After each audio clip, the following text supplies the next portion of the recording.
Salute, salute. What's good, family? We back.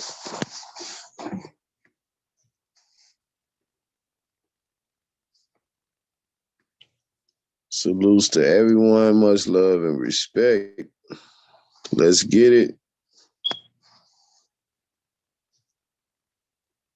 Shout out to Bone the Mac, man. Make sure y'all check that nasty girl out. Shout out to Bone the Mac. We got Lachey Love tomorrow. We got ESG on the 26th. Salute. My brother Jalen, salute. Yeah, man, y'all feel free to come up, man. We can get it in for a little minute, man.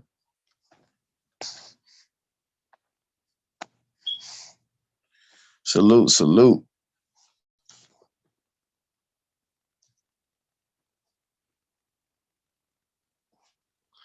Yeah, shout out to Bone and Mac, man. That was a pretty good interview. You know, this was a good interview, but that ESG interview, that's gonna be a real good interview right there, because we got a lot of stuff already to talk about. Salute, salute. Hit the like button, family. Feel free to join the bill today. This is an open panel, man. I'm gonna try to put a few things together. Salutes, hit that like button. Hit that like button for us, family. Oh, yeah. Just getting set up real quick. Get my water together, and we're going to get right to it.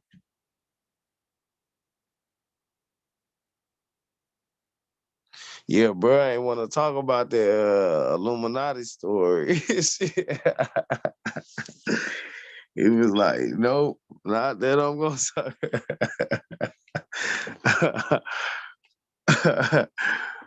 Like, bro, he ain't got no Illuminati stories, no Wild Mansion stories. He like, nope, not that I'm going to talk about on camera.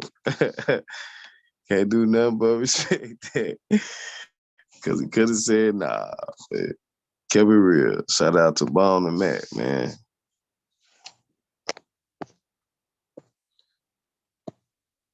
Oh, yeah.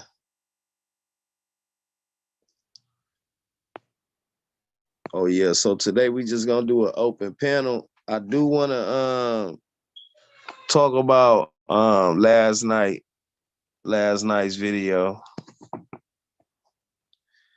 I do want to, I think that's worth rediscussing, man. I think it was just kind of not going in the right direction. Bobby, salute. Bluetooth for connection. Salute, Keith. Salute. Can you hear me, brother? Yeah, I can hear you, bro. Hey, salute everybody out there. So moving around with my son. Today is my son's birthday. So Oh, yeah. Peace and power. we don't father and son stuff, you know what I'm saying? My second oldest man, you know, that's like my he the one that's like most like me. I'm starting to notice, you know what I'm saying, right off the bat. So yeah, Oh, man. yeah. Me and my second oldest riding around right now, enjoying this sun, enjoying this good energy. Salute to y'all out there. You know, salute to the chat. You know, everybody out there that's watching, that's gonna watch in the future. Salute to y'all, man. Oh, yeah, man. Yeah, we got like a busy week, man. You know, I want to take some time, man, now to get everybody together, man. You know, get everybody together on the panel, man. I want to talk about last night's video because I think it's worth talking about. I just think that sometimes shit get too heated, man, and shit. You know, sometimes you gotta take a breath, and then yeah, yeah. You know, that friction shit, I can't take that shit. Like, you know what I'm saying? In order to keep from just snapping all the way, I had to not deal with it. You know what I'm saying? Yeah, So I ain't, yeah, I ain't trying to be snapping. Yeah, but it's something that need to be talked about. You know what I mean? It's obviously that issue between the younger males and the old supposed to be OGs or whatever right now in the streets and in these neighborhoods and shit like that, you know. So yeah, there is two different vibrations happening. You feel what I'm saying? So if most not definitely. more, yeah. So you know, it is something that we need to revisit and talk about. You know, and yeah, Yeah, and salute to that young brother who was on, man. Zone, salute to him, man. yeah, salute the zone 4-5. Yeah, I kind of Yeah, want to four have, five, salute. I saw Chris Cyphers was on last night, Sister Shalonda. I kind of would like to Yeah, have, shout out to the bro Chris, Shalonda. yeah, more, we can have, I want to have them people back and probably like a couple more sisters, you know what I'm saying? So we could just kind of like round off the energy and, you know what I'm saying, get to a nice understanding place. You see what I mean? Because both things that were like the stance that me and you was taking and the stance that he was taking. I think what he was trying to get was right or wrong. And I think the understanding that we was trying to give him is that, bro, with some things it ain't that cut and dry. You know what I'm saying? It ain't right or wrong. You know what I'm saying? It's just it's so nuanced that you you you gotta like take yourself out of a what if situation and start placing yourself into real life reality situations, whether it's something you didn't live or something that you know that some people didn't live, instead of going off of the what ifs, you know what I mean? And salute to the young brother, salute to everybody out there. You know what I'm saying? It's one of them things to where we could we need to slow down and look at what we saying that's more aligned than keep on trying to nitpick at the things that's differentiated. You see what I'm saying? Oh yeah, I'm with you for sure, bro. Yeah. Yeah, I'm So with that's you all. for sure. I think we definitely need to take the time to revisit it. Um, Yeah. Yeah. We yeah, could do that. I just want to do it a better way, you know. Yeah, we could definitely do that. You know what I'm saying? Shit, we could set the energy right now, depend on, you know, who coming up, what y'all want to talk about. You know what I mean? Because last night conversation was so passionately charged that, I'm glad that I'm actually glad that Keith shut it down the way that he did, because it was like we was tiptoeing on the edge too much. You know what I'm saying? Yeah, it was the And it's only like, thing left to do kind of shit. Like, you feel what right, I'm saying? yeah, I got you. And by tiptoeing on the edge, I'm noticing that Keith kind of trying to make the energy stay in a certain type of paradigm. And it's not that to hide from no debates and no smoke or no opposing theories and none of that. We just would like everything to be kept in the professional respect. You see what I'm saying? We not NBA hoopers out here in the 80s that's talking about your mama and your, you know what I'm saying, your dead daddy in order to get in your head to win the game. This ain't that. We ain't gotta get superbly personal with it. You know what I'm saying? And I'm guilty myself of that. You know what I mean? It's something that I'm working on. So I get it. That's why I'm like, as I'm starting to understand it, as we all starting to understand it, just kind of when you see you going in a circle, or when you see it's just like I'm constantly making a left, and a left, just kind of pump your brakes, man, and then reset, find something else we could build on. You know what I mean? Or just respectfully agree to understand. You know what I'm saying? Don't agree to disagree. Agree to understand. I got you. I get what you saying. And then the motherfucker could say, I got you. I get what you saying. We can move on. You're right. You know, and they get hard to do that because there's so much with this debate on the mind. You know what I'm saying? You get debate actions and shit. You feel me? Yeah, this a little bit better, man. That motherfucking button was fucking with me, man. I hate shirts with buttons on them and shit. Yeah, nigga feel like I got a motherfucking noose around my neck or something. That's why I don't wear ties, man. I feel like I'm gonna end up in a fucking tree or something if I put a tie on. Hey, salute y'all. Shit, how y'all boys doing? Hey, how y'all men man, doing? salute my young boy, Jalen, walking backbone in the building. God damn it. What's going 4 on? 5 in the building. Salute, y'all. Oh, I see the babies, man. Yeah, You know how it motherfucker. is. I see Jalen. Hey, we on the same thing, bro. Do you see what I'm on? Oh yeah. Yeah, little man birthday today, so he would pops today, man. We out sliding. You already know. Happy birthday, young king, for sure. Oh yeah. Don't trip, y'all. He got that pistol on him, y'all. So if y'all come up on my car, y'all already know who the shooter is today. Let them know what's up, man. But you know, I agree with y'all on the bill last night. Not just cause y'all my older niggas, but just cause I live what y'all talking about. Like, I'm a nigga from the hood that ain't really wasn't on no street shit. I'm just a nigga from the hood, but I ain't no bitch. So that's how I take it, as just being a hood nigga. I ain't no street nigga. Say, So I agree with y'all saying. night, bro. Hey, yo, that shit was dope, wasn't it? Like, real talk, bro. Like, that shit, like, that was deep to me. Like, I didn't want to keep.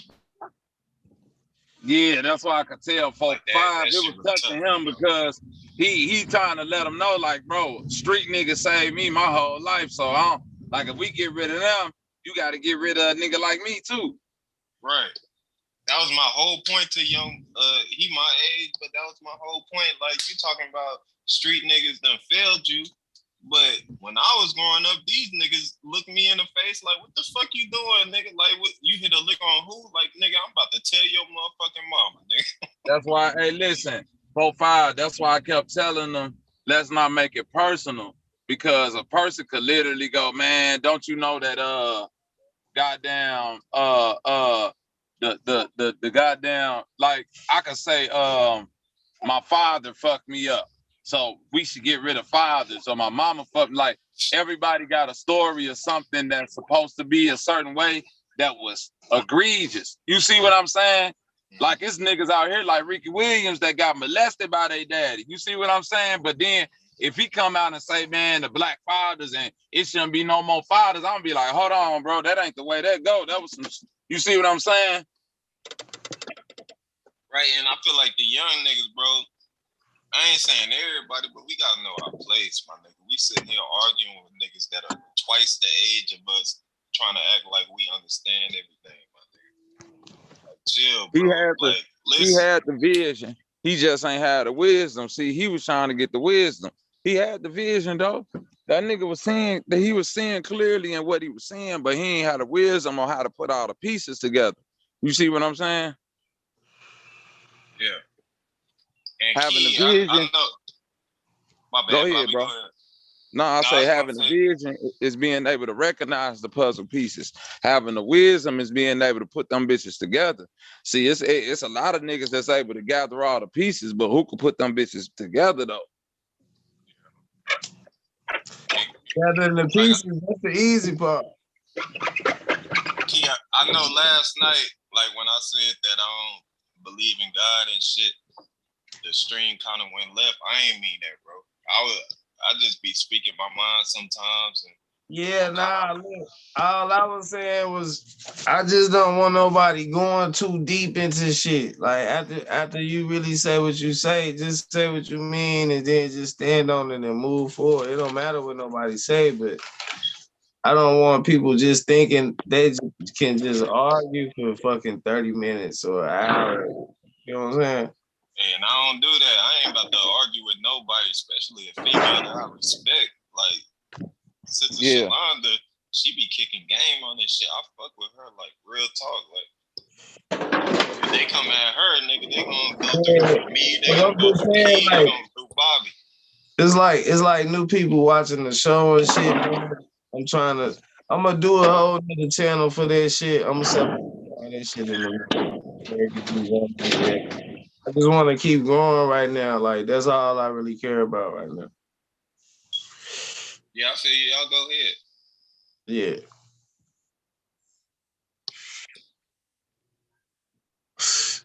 Hey, yo, you heard bro though on the interview?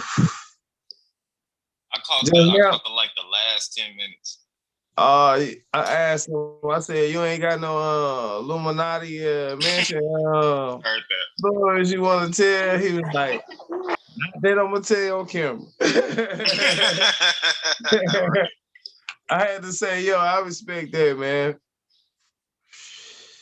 You got no choice. Like, shit, I ain't trying to trip you up.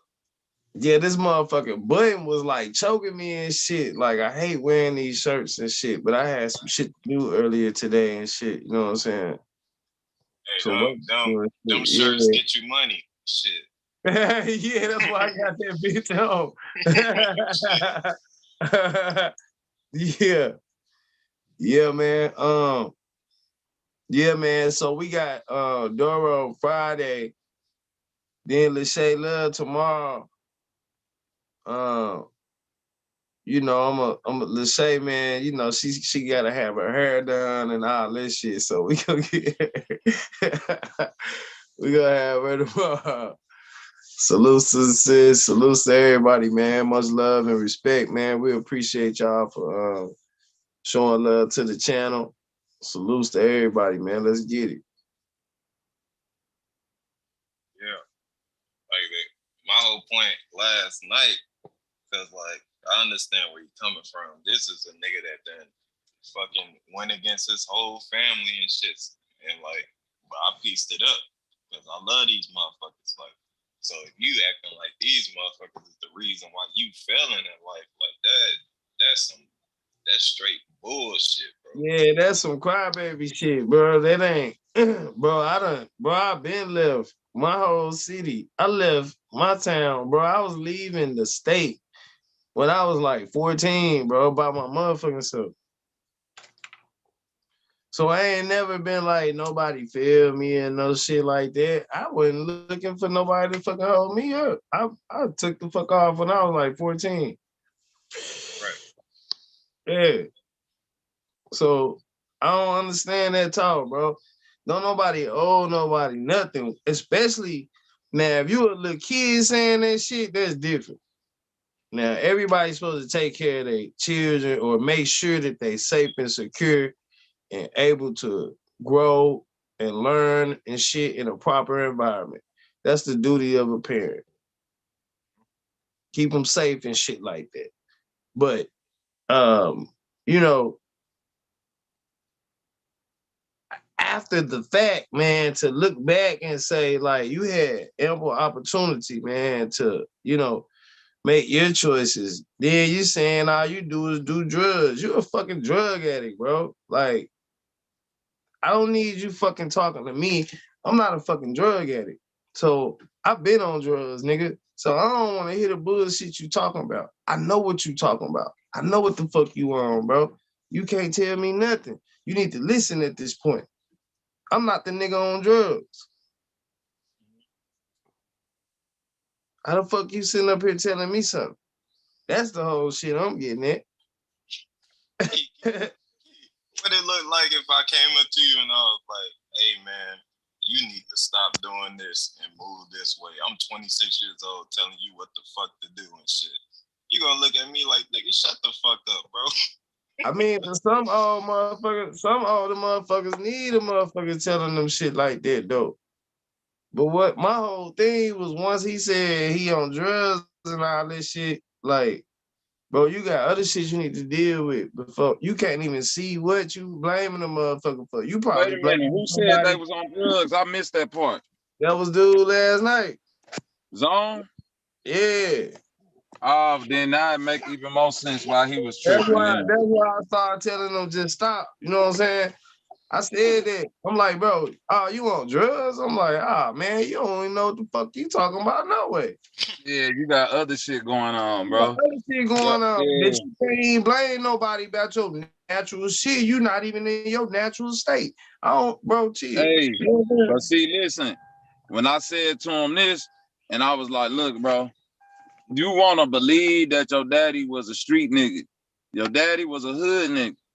My Your daddy daddy was wasn't a no hood street nigga. nigga. Yeah, my daddy was a hood nigga. You see what I'm My saying? daddy was a hood nigga. My A daddy lot wasn't of no street nigga. hey, now Keith, check this out. A lot of conflict me and my daddy had was when I got grown and he saw that my son a street nigga. And all I just made, that's like saying I graduated high school and my son went on to get a master's degree. Some fathers might be proud of it. Some fathers might be like, damn, how the fuck he did that? You see what I'm saying? He did some shit I wasn't able to do. So what I'm saying to you is this. You got to be able to admit that when your people's, like my father's still my father, that's where I come from. I love him. He didn't capitalize on his potential. You see what I'm saying? Everything that I am is all the greatness of my father. Even my flaws, he didn't capitalize on it. This nigga could have been great, but he just peaked at being a hood nigga, like so many of us. We in the hood. I was a hood nigga at some point till I started to understand if I'm finna be in the hood, I gotta elevate to a street nigga. If I ain't finna go to school, if I ain't finna become no lawyer, no doctor, no cop, none of that. If I'm finna make money out the hood, I gotta become a street nigga. Cause the only way that's gonna fucking work if I'm in the hood is if I do it the right way. Now, I could be a hood nigga and try to get money being a hood nigga, but that's gonna lead to jail, me shooting at niggas, me getting shot at, me possibly getting killed, get my family in this shit, getting niggas wrapped up into other major charges. Or I could just be a proper street nigga. I could be that nigga that get that give away toys in the hood, fuck with all the gangsters respect me. I can go to any Arab store in the store, give me waters. If I want to hold a block party for the motherfucking hood, if I go around to this block and this block beefing with that block, I can talk to the heads and be like, hey man, y'all niggas got kids in this shit. Don't be woo out the bam and motherfuckers respect my words. See, these real street niggas. A real street nigga can move on any street. That's what Key was trying to let you know. A hood nigga only good in this hood. That's what we trying to let you know. You see what I'm saying? That's facts. The Peace, y'all. biggest, listen, bro. All the rap music get done in Atlanta. The biggest hood nigga in Atlanta, the biggest nigga that's in the streets of Atlanta, unless that nigga putting billboards and shit together like BMF and all them niggas, you don't know who the fuck that is. He just big where he at. Unless he's a street nigga. Now the biggest street nigga in Atlanta, you know that nigga everywhere, like QC, P, and all of them niggas. You see what I'm saying? Niggas all in from New York to motherfucking LA know who that nigga is because he moving around. Hey, Bobby, what I'll say to the brother Zone and shit, because like I feel where he was coming from, but bro, even though we the same age, I done been through mental health facilities. I done been through homeless shelters. Like, bro, if you got a drug problem, my nigga, like, that's on you, bro. That ain't on nobody else. Handle that shit. If you gotta if you gotta go somewhere and do some shit, don't look at it like it's like you a bitch or like all this other shit. Like, man, handle your business, bro. Cause at the end of the day, your mama care what you going through, bro. Your family care.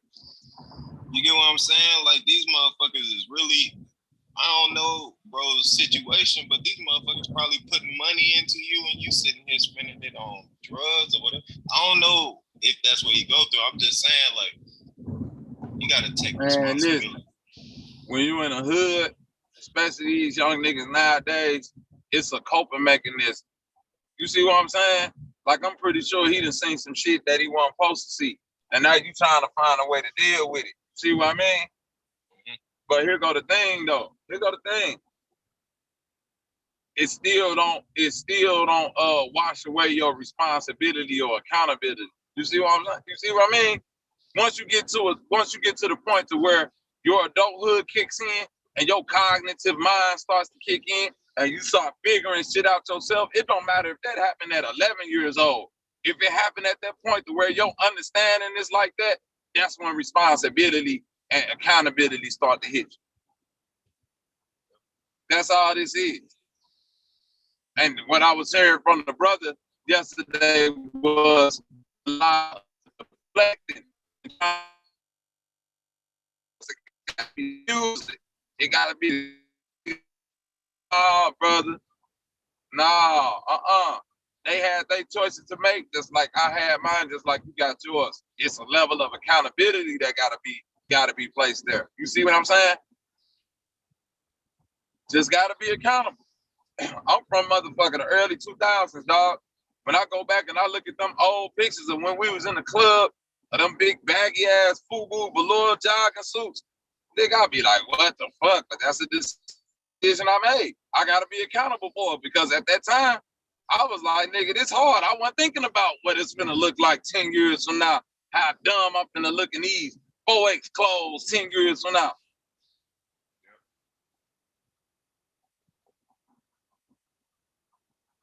Y'all got it, man. Salute, Rob and B More. Salute. Salute, y'all. What's going on? Man, nothing much, bro. We sitting here touching on the can you be a real street nigga, a real hood nigga, fake street nigga, fake hood nigga, and it's a street nigga and a hood nigga a difference. Oh, hell yeah, it's a difference. Because a nigga could be a street nigga, ain't even from the hood, and run that motherfucker. Police do it every day. I like that right there, Rob. So basically, like I said yesterday, it could be a nigga from the suburbs that know how to do the streets better than a nigga from the hood. You see what I mean? Just because you a hood nigga don't make you a street nigga by default. Yep. Yep. I think that's kind of what we saying. I think when we say street nigga, those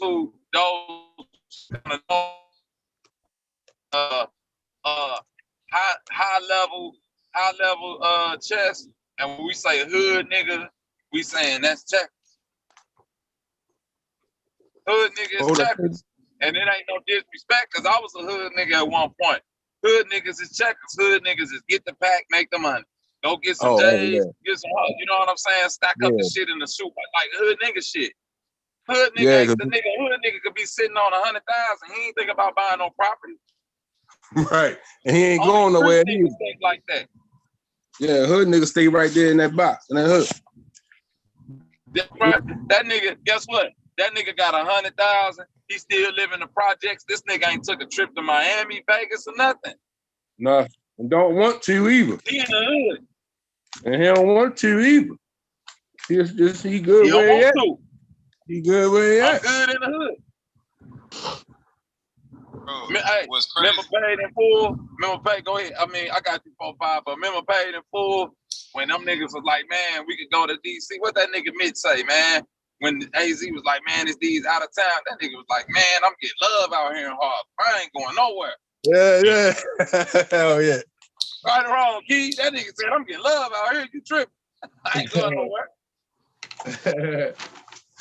Fucking right. I know, I was just about to say what's crazy about a street nigga could be a father figure to everybody in the hood and shit, and this nigga could sit on the couch and play Madden all goddamn day. But yeah, every time he talk to a young nigga in the hood, he giving them game and shit. More game than their own goddamn fathers. What you saying? A hood nigga? Nah, a street nigga, like a real street nigga. Oh yeah. Somebody who out there, yeah. He done seen it all. Yep. So when the nigga come to him and be talking about some random shit, he gonna give him game. He gonna just drop that shit. He gonna get on the couch and play Madden for like 5 hours. Hey, 4-5. You went to basketball like me, right? You remember Darius Miles from like 2000 NBA draft? The darkest one.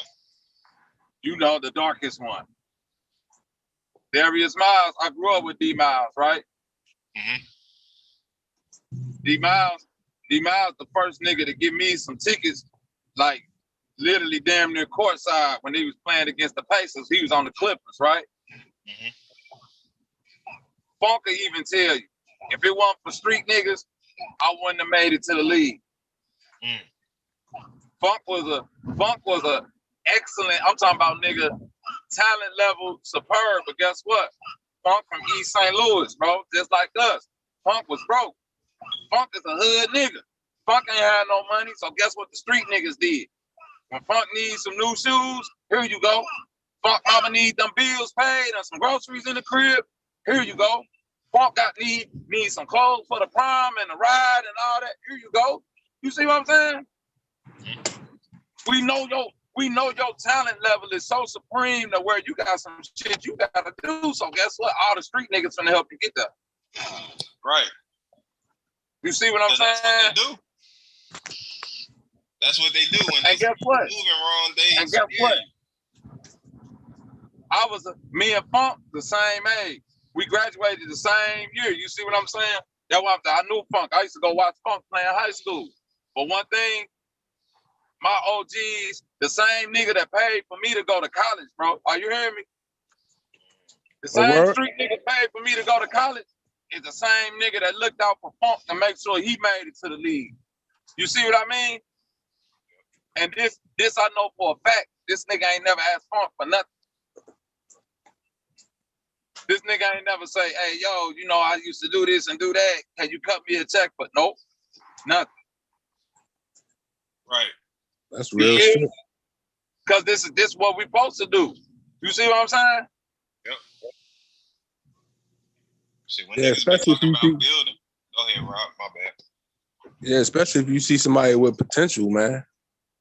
You wanna see a nigga make it out the hood.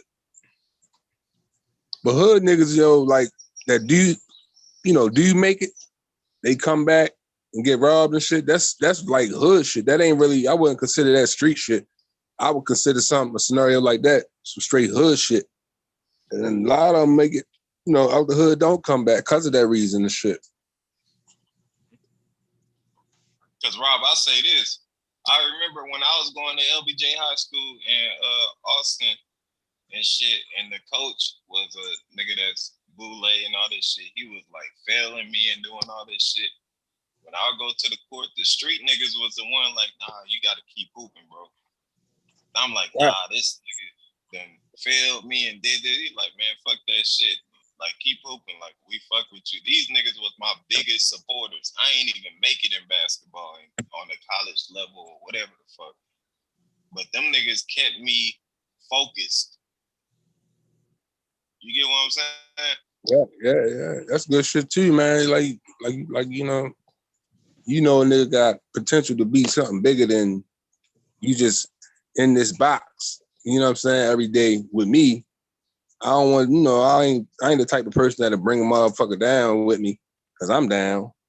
If you got potential, I know you're a good person and you come from a good family. And I know, like, your people's catch you out here, they gonna be trying to come at me and shit. Like, yo, why you letting my little man run around with you? I ain't trying to get I don't want that smoke from your family. So go ahead somewhere with that. Get in them books. Go to school. I used to get mad, bro. Like when I was trying to do shit, the street niggas would get mad at me and do all this shit. And they'd be like, are you hanging out with such and such? Like, they will literally discipline this nigga. And I don't even be understanding why, but they'll discipline this nigga like, bro, stop feeding this nigga all that bullshit. Trying to make this nigga into you just because you done fucked up in life. Like, nah, you trying to be a street nigga, right? Well, this nigga, he trying to do this, and you sitting here trying to have him go on licks and do all this extra shit. You get what I'm saying? Like, these niggas are like real fathers in the hood without even trying and shit. Nah, that's real shit. Yeah. And that's what we're trying to make brothers see. Like, A street nigga ain't never gonna influence another nigga to be in the streets unless he know this really where you finna be at. You see what I'm saying? Yeah. A hood nigga finna influence anybody to get in this shit because it's manipulation. Especially if you see what I'm saying? A hood nigga want niggas in the streets that he know ain't supposed to be in the streets because I can control them. I could be the big man. Yeah. You see what I mean? Yeah. Them the only niggas who let snitches and bitch ass niggas and motherfuckers who ain't supposed to be outside. Them the niggas who co-sign that shit. Straight hood niggas. Because they need somebody that they can step on their neck. A street nigga only want to be around other bosses. That's right. Right. Because a A hood street nigga, nigga only want to groom niggas that they know really about this street shit. a hood nigga have you take the fall for him. That's what I'm saying. That's why they want you in there. A hood nigga gonna say some shit to you like, man, you know I got 2 felonies, man. You ain't even got none. Go and take this one. Yeah. Hell yeah. That's what a hood nigga gonna do. And that's A that street nigga gonna influence. be like, bro, you know I got 2 of them, bro. You clean. Go live your life. I got it. And that's that influence that 4 or 5 was talking about. Like, you see it, you want to be that when you little. You know what I'm saying? But you don't know no better. You get out there and try that shit, man. It could go either way for you. You'll be that one catching a charge because, you know what I mean? A nigga said the same thing you said just now, Bobby. Right. I can't take this rap, yo. You go handle that for the team. You know what I'm saying? I know what you're saying, B-More. It's literally this. Niggas don't be want to admit when they get outside if they either got grown by a street nigga or manipulated by a hood nigga. You see what I'm saying? Mm-hmm. See, a lot of times we don't be having discernment. See, at one point in time when I was a young 17, 18-year-old nigga, I was running around with a bunch of hood niggas. And to a real street nigga saw me and was like, hey, bro, nigga, you smart as hell. You got potential. These niggas you with, nah, they ain't on your level. Come over here. You see what I'm saying? And it wasn't like this nigga wasn't this nigga was in the street, but he was a street nigga. He wasn't no hood nigga. This nigga was showing me how to really move. Not just being no dusty hood nigga out here. Yeah, I got 100 money phone to my ear. Nah. This a nigga that still got money to this day while all these other niggas have been locked up and fucked over 3-4 times staying with a bitch. Hear what I'm saying? That's why low key last night I was kind of getting mad when boy was going in on the street niggas and all this shit. It's like, bro, who raised you, bro? Like, yeah, like I grew up in a house with a mother, and I love my mama. Like she did the best she could, but I was out there going to school, walking home, and doing all this shit. Them niggas made sure I did what I was supposed to fucking do. Them was my real motherfucking parents, nigga. Them niggas was out there when I would pull up. They knew Justin liked to walk through the motherfucking creek and pop up at Dottie Jordan and hoop. And if a nigga had a problem with that shit, they'll pull up on bikes and shit. Niggas don't even know. Check this out, 4-5. He was in real time. In his mind, I could tell the wheels were spinning and he was figuring out like, damn, I'm on some hood nigga shit. I ain't on no street nigga shit. You see what I'm saying? That's why it was so much denial. Because it was literally like, okay, the niggas that I'm around is talking about we might get 10, 20, 30, 50,000, 100,000. All we talking about is going to get fresh, popping bottles. You see what I'm saying? Who fuck 2 hoes? All them niggas over there on bullshit, we finna pull up, air it out. We got more blicks. We got more. You see what I'm saying? Real street nigga, like you say, that's finna be a nigga that might sit in the house all day, be on the game. This nigga might tell you some shit like, yeah, I just bought this crib over here, this crib. This all in the hood. He might own 3-4 cribs in the hood. This nigga might own a package store in the hood. This nigga mama might own be the head motherfucking first lady or the deaconess at the church in the hood. Like, you see what I'm saying? It's a different level. 2 niggas that's getting their money in the hood, one nigga can remain a hood nigga even if he got $1 million. The other nigga gonna be a street nigga. He finna start moving around the streets different. That's what I'm saying. When a nigga get to talking about, man, if you're in a room with the judges and the police and all this and this, you on some blah, blah, blah. I'm like, bro, then you ain't really ever had no real money or influence, nigga. I done been in galas before. You see what I'm saying? I done been in shit where you gotta be to give a charitable donation, nigga. Street niggas know what that means. Oh, and niggas only do that shit to black people, bro. Right, so that's what I'm saying. When I get to talking this shit, a nigga be like, man, that's some movie shit. Nah, this street nigga shit. Like he's saying, I ain't saying I'm finna go pay for no police, but I'm saying, nigga, they fuck with me. They know me. Whether they family members, niggas that see me around the hood, these aldermen know me. These motherfucking politicians know me. You see what I'm saying? When you got money, by default, if you moving in the streets, you gonna be in a room with different people. Right or wrong, bro? I agree with you, Bobby. I'm gonna give you my little experience. I'll give you a little taste, a little bit. So boom, y'all know I run track and shit. And nigga also play with, the P's or whatever, you know what I'm saying? Nothing hard, nothing crazy. That's why I ain't tripping on speaking on it. But nigga, my mentor, he a fucking corporate commercial realtor. Like he sell Vegas hotels and shit. You know what I'm saying? So like when I'm bumming around with him, he was a sheriff for 25 years. This nigga know all the street niggas and everything. He got these niggas buying buildings and shit like how you said you and Big L be doing. And we getting them bitches for the low. They holding them for us. So niggas tweaking, cuz. Like everything you saying on point, nigga.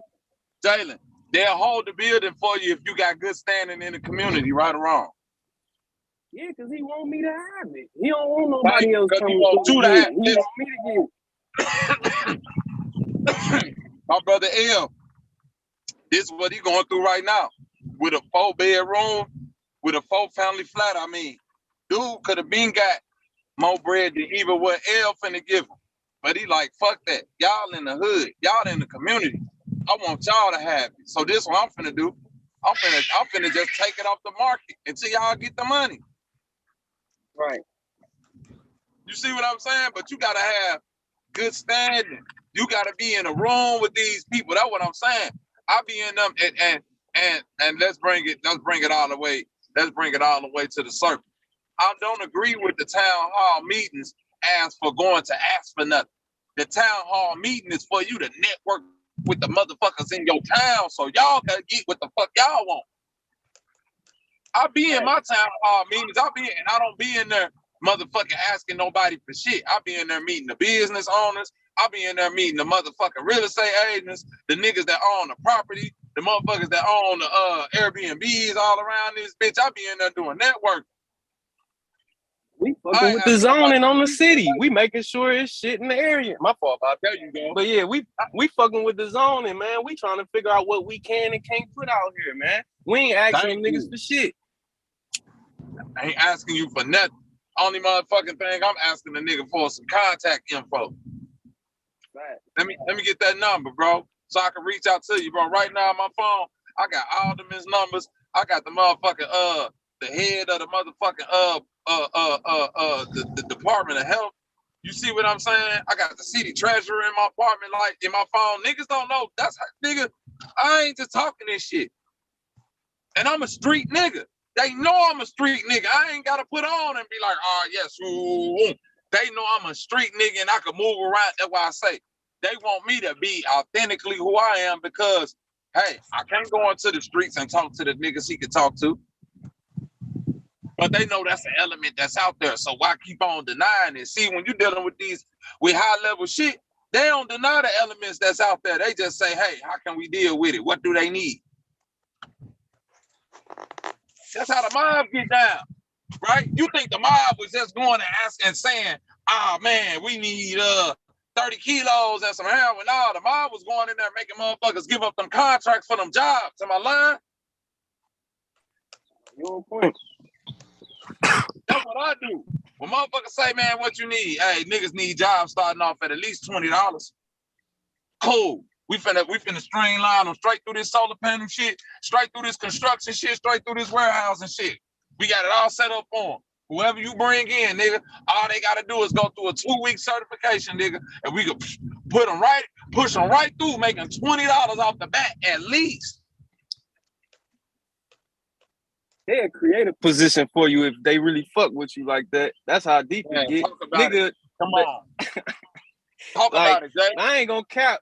So look, yesterday, reason I wasn't on the panel, nigga, I done went to this fucking brunch with these millionaires and niggas got me drunk as shit. I couldn't even hop on the car. Nigga walked up to our table like, man, I got 200 Blase Skip acres. I want 2.8 million. And every nigga at the table like, yeah, I know somebody that wants that. Yeah, we could cash that out. We could do this and that. 2.8 million, nigga, I ain't never seen no shit like that in my life. Like, real talk. That's right. Dude, and they just trying to find a way to fit me in just because they like the energy. They like, damn, he 24. If I was on this shit when I was 24, I'd be a billionaire. So niggas just trying to fit me in because I'm in the area with them. Like, think you know about what I'm this, saying? bro. Think about this, Jalen. What if they say, cool? What if dude say, man, we finna cut you in on the deal. Since you coming in, we just gonna show you the ropes. You ain't really gotta do too much, but this and this, and we'll throw you 3% off the 2 M's. Right. Crazy. Right or wrong, bro? That's how it is. No, you on point. That's how it is. I'm finna start shit recording them niggas on their deals. They want YouTube pages. They don't know shit about social media. That's where I'm finna get in, where I fit in. You know what I'm saying? They just run the bag up on them, Jalen. I love hearing, bro, man. I love hearing my young, bro, man. You my youngin', bro. I love hearing you talk like this. I love hearing that you solidify your family with your queen, doing shit and getting it out the way early so that by the time you get my motherfucking age, you can say, fuck it, nigga, my kids almost out the house. I'm doing this and this. I got this much money saved up. I don't want to work no more. Right. So I appreciate that too. You feel what I'm saying? I want to take how many niggas right now could just say, man, I want to take a year and figure it out? Not many. You feel what I'm saying, bro? That's the rat race. That's what they keeping us wrapped up in while we trying to figure out between street and hood, this and that. We already know the answers. We just don't want to admit to ourselves our shortcomings. You see what I'm saying? We don't want to admit in the back. Go ahead. No, you got it. Yeah, I say we don't be wanting to even admit to ourselves when we got when a motherfucker got over on us or misused us. You see what I'm saying? It take a lot of growth from a nigga or a lot of fortitude for a man like Jalen to be like, man, you know, I did this with the crypto, man, and the shit was fucked up. I should have listened. Anybody else gonna be like, nah, but this and nah, but that and nah. I mean, you kind of was right, but this and but that. You see what I'm saying? Yeah, it's about building connections, man, getting relationships with motherfuckers with money if you want to be the motherfucker with money. Or you got some business ideas or something like that. And especially if you got a crew of people in the same team, same wavelength, same way of thinking. And if you can find some funding from some people, man, I think the sky's the limit right there, man. Hey, Rob, let me ask you a question, bro. You can be more, man. My nigga from out there where the wild was at, correct? Yeah. Now, you see what I'm 40. Me and you might be in the same age range. How old is you, Rob? 46. Huh? 46. Okay, me and you the same era. You older than me. So, all right, peep game. At a point in time in your life, can you say you was a hood nigga running around in the streets with a bunch of dusty niggas? Oh yeah, I tried that street shit. Trying to be a street nigga. You see what I'm saying? Trying to elevate to another level, but you just a regular hood nigga. You would like if this was the motherfucking Ninja Turtles and you was in the motherfucking, you would just be a foot soldier in the Foot Clan. You wouldn't be Shredder, none of them niggas. You see what I'm saying? Mm-hmm. So my point being, at that stage in your life, as you start to elevate, even before you elevate, the ones who do elevate don't look around and say, man, I'm like this because of y'all niggas. A nigga look at himself first and say, man, I can't keep on being no dusty ass hood nigga. Yeah. You see what I'm saying? You Yeah, ain't it's gonna like look outside of yourself and say, I'm finna keep on, I ain't gonna keep on trying to these dusty hood niggas bringing me down, Salute, man. I got bro. all these dusty hood niggens around me. Salute, Deucey Bands in the building. Salute. Hey, What's up with it, man? right now. Hey, boy. Nah, brother, man. That nigga be Ain't making nothing but me some more feel like, of it, man. You say what happened? What's up with it, bro? Ain't nothing but some more of it, man. Hey, man. Hey, salute to you, man. Welcome to the bill, man. Hey, Hey. that, man. What's up with you, man? You been all good? Yeah, just cooling, man. Keep your shit rolling, man. I just had an interview with Bone and Mac not too long ago and shit. Word. Yeah, man. So we definitely want to collab, man. I got the Road Music on Friday. I got Lachey Love tomorrow, then ESG on the 26th. We gotta get you back on, man. Definitely for Freestyle Friday, man. Try to see if you can come through, be a part of the panel, man. You know, put you on for the Freestyle Friday, the Versus Challenge. It's a little competition, man. We do.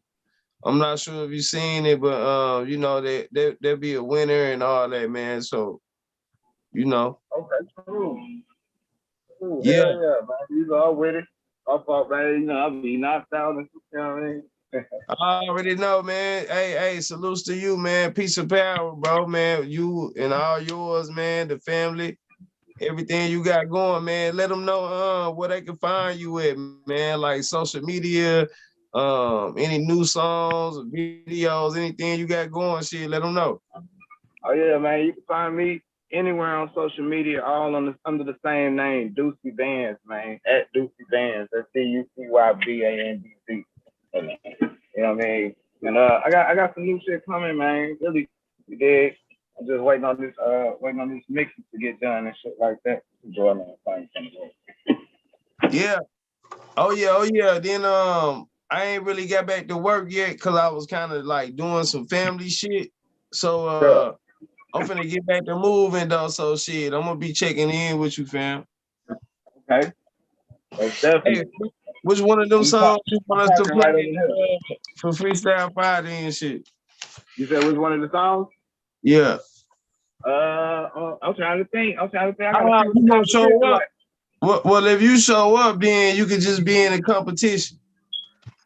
Okay. Hell yeah, just show up. Yeah, I got some shit. Yeah. So shit, I'll send you the link before we even get started, man, so you can get on the panel. And I'll match you up with somebody, man, and shit, we'll get going. Okay, cool. Yeah, they close, man. I know. Yeah. For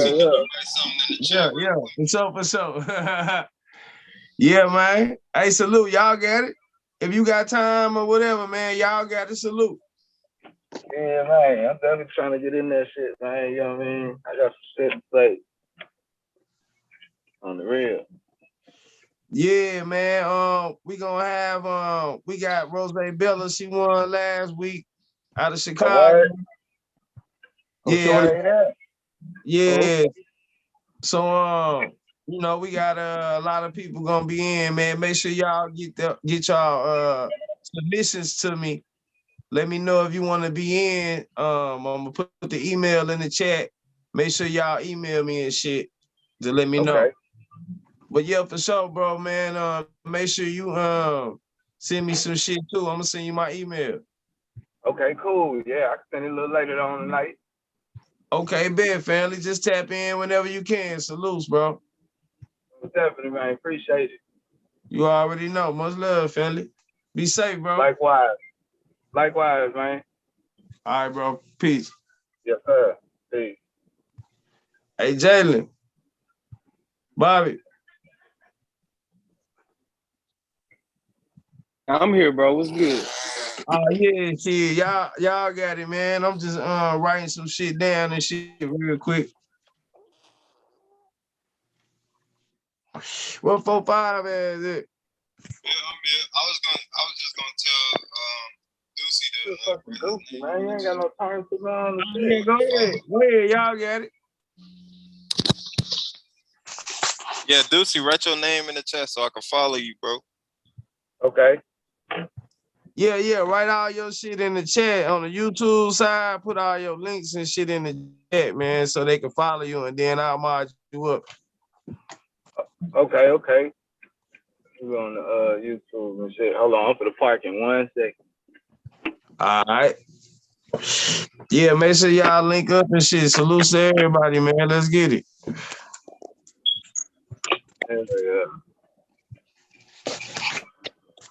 Yeah, man. I tried that street shit, man. Ran into a brick wall, man. Hey. You know what I mean? And I was always trying to have a job and shit. So after I got fired from my job, I put my toe out there and, you know, my whole legs ended up in there and I started running around. I got cool with a lot of niggas, man, from lots of different hoods in Baltimore. And I just saw how the progression of the street game was going. And a lot of dudes I ran with when I first came out there, man, they gone now. I was lucky to escape that. That's right. I'm counting my blessings, man. Amen. Cause it ain't nothing. Them streets don't got no love for you, man. Hey,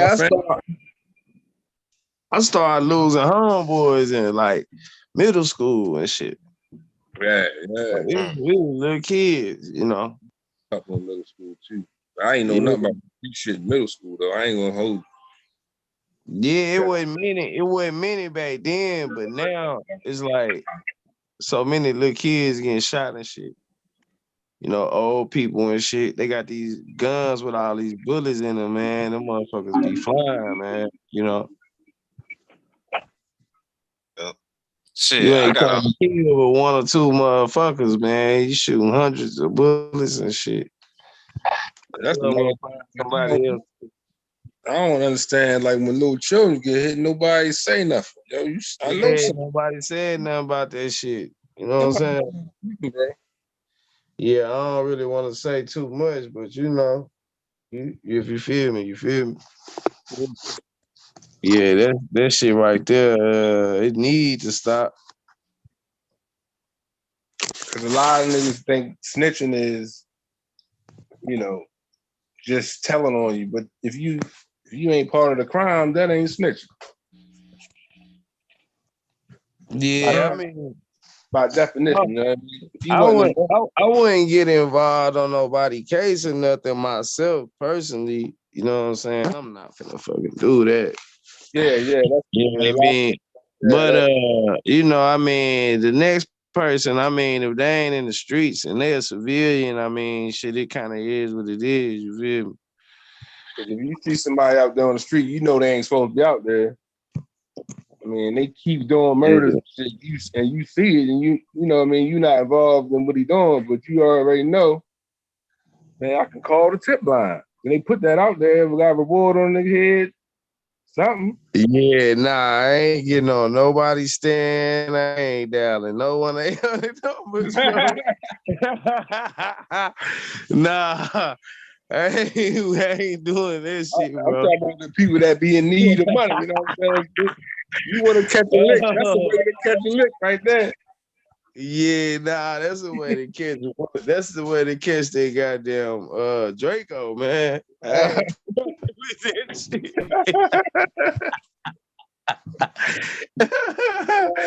Yo, hell no. Y'all ain't gotta worry about me telling on nobody about nothing, bro. You get a petty $1,000 dropping the name.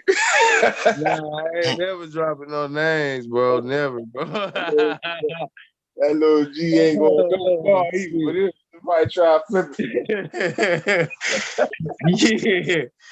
Yeah, man. I am not gonna be the nigga that dial 911, man. If I do, it's gonna be because I just had to do something to a motherfucker or something. You know what I'm saying? Come get this motherfucker before they bleed the rest of the carpet out.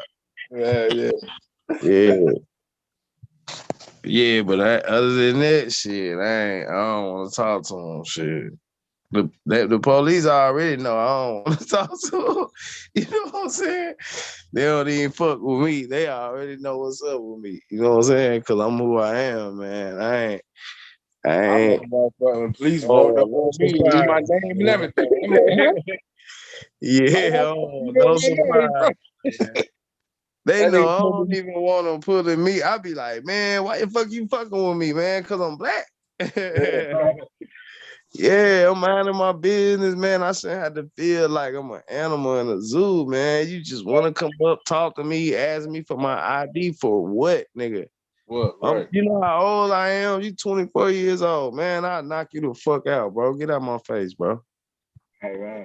I'm black. You want to see my fucking ID, nigga? I ain't did nothing. I ain't broke no law, cause no that type of shit is what I be fucked up about. You know what I'm saying?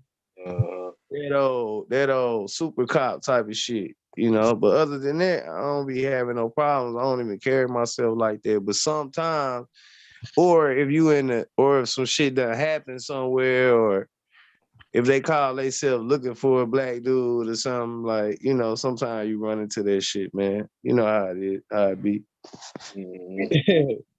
That time that motherfucker walked up on me, I was in the bank. He's like, man, your name Rob. I'm like, huh? You wrong? He named all my niggas. Like, I don't know them niggas, man. I'm here to cash my check. What are you talking about? Yeah, he called you right now, They called me right out. I'm like, God damn. huh?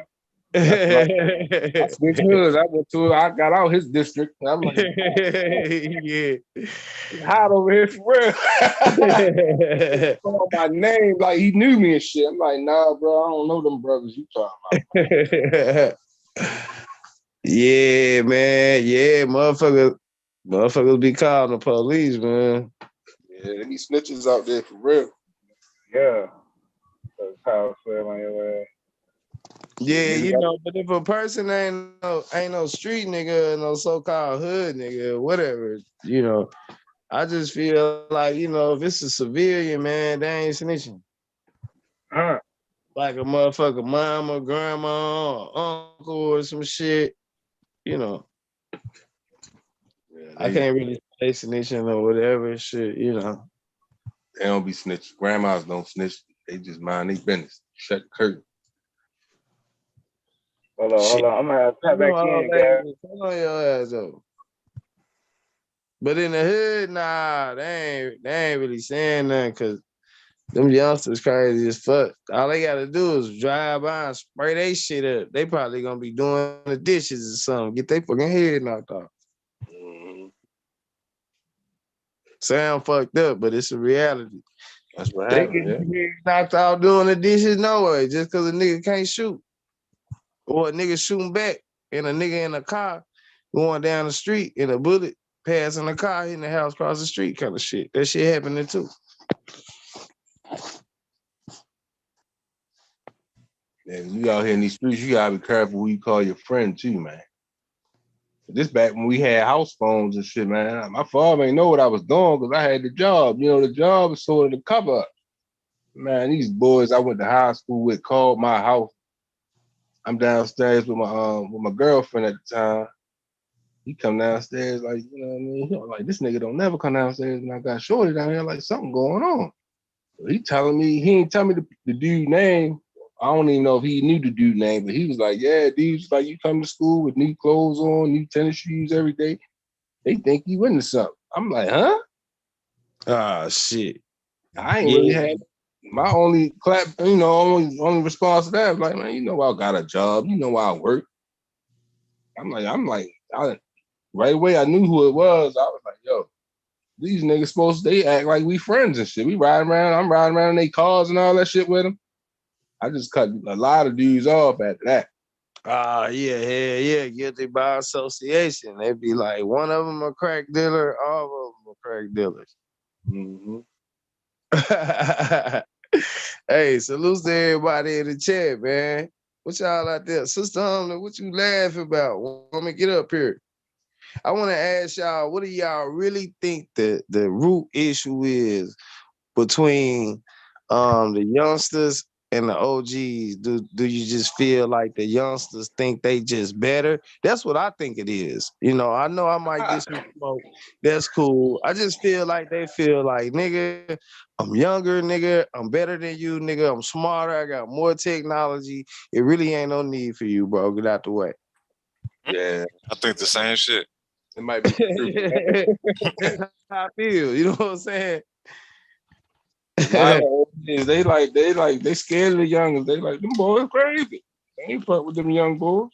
Yeah, I think the youngsters, well, not all the youngsters, I'm just saying, the ones with that mentality, like bro was saying last night, I feel like they'll just be like, fuck it, let's just kill all the old niggas, or the daddies and shit, like what Bobby was saying, you know what I'm saying?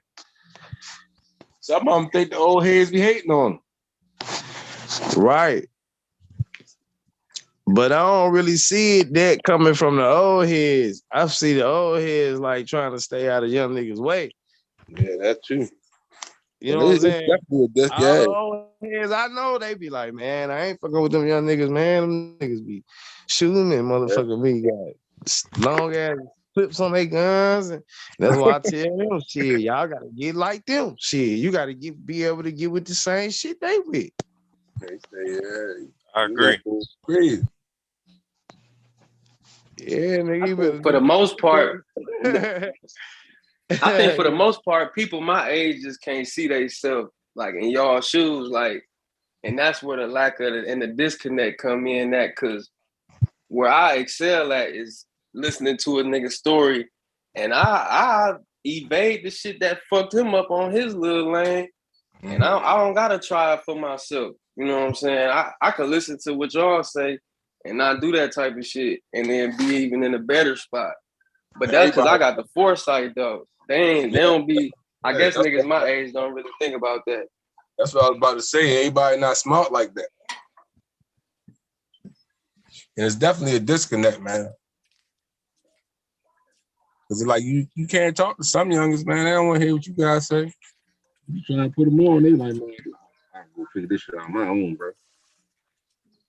I think it's like they got a more feminine mentality though. Like I feel like the older generation, like y'all, it was more like real men.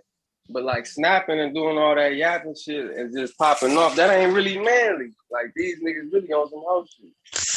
Yeah. Because it's like, if the OG that got me to the bag is giving me game, if another OG stepping away, you gonna be like, move the fuck out the way, nigga. Like, I ain't trying to hear what you got to say. Like, this nigga is getting me to the bag. Mm-hmm.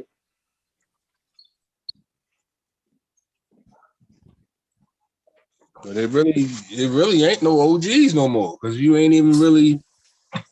Because I could go around and try to school niggas, but I don't know these new niggas, man. I've been working on my job 20 years.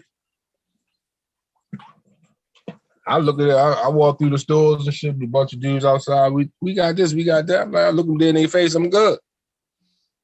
Sometimes I speak first, what's up, brothers? And they look at me like with a blank look on their face and shit. Like they ain't never had nobody speak to them and shit. Mm-hmm. So like he said, I stay out the motherfucking way, man. As you should. Worry about your family. Like all these other niggas, ain't no telling what they on. I'm just trying to go in the store, get my fifth, because I ran out. You know, I'm going back in the crib or taking it over to somebody's house and bless them with it or something. Yep.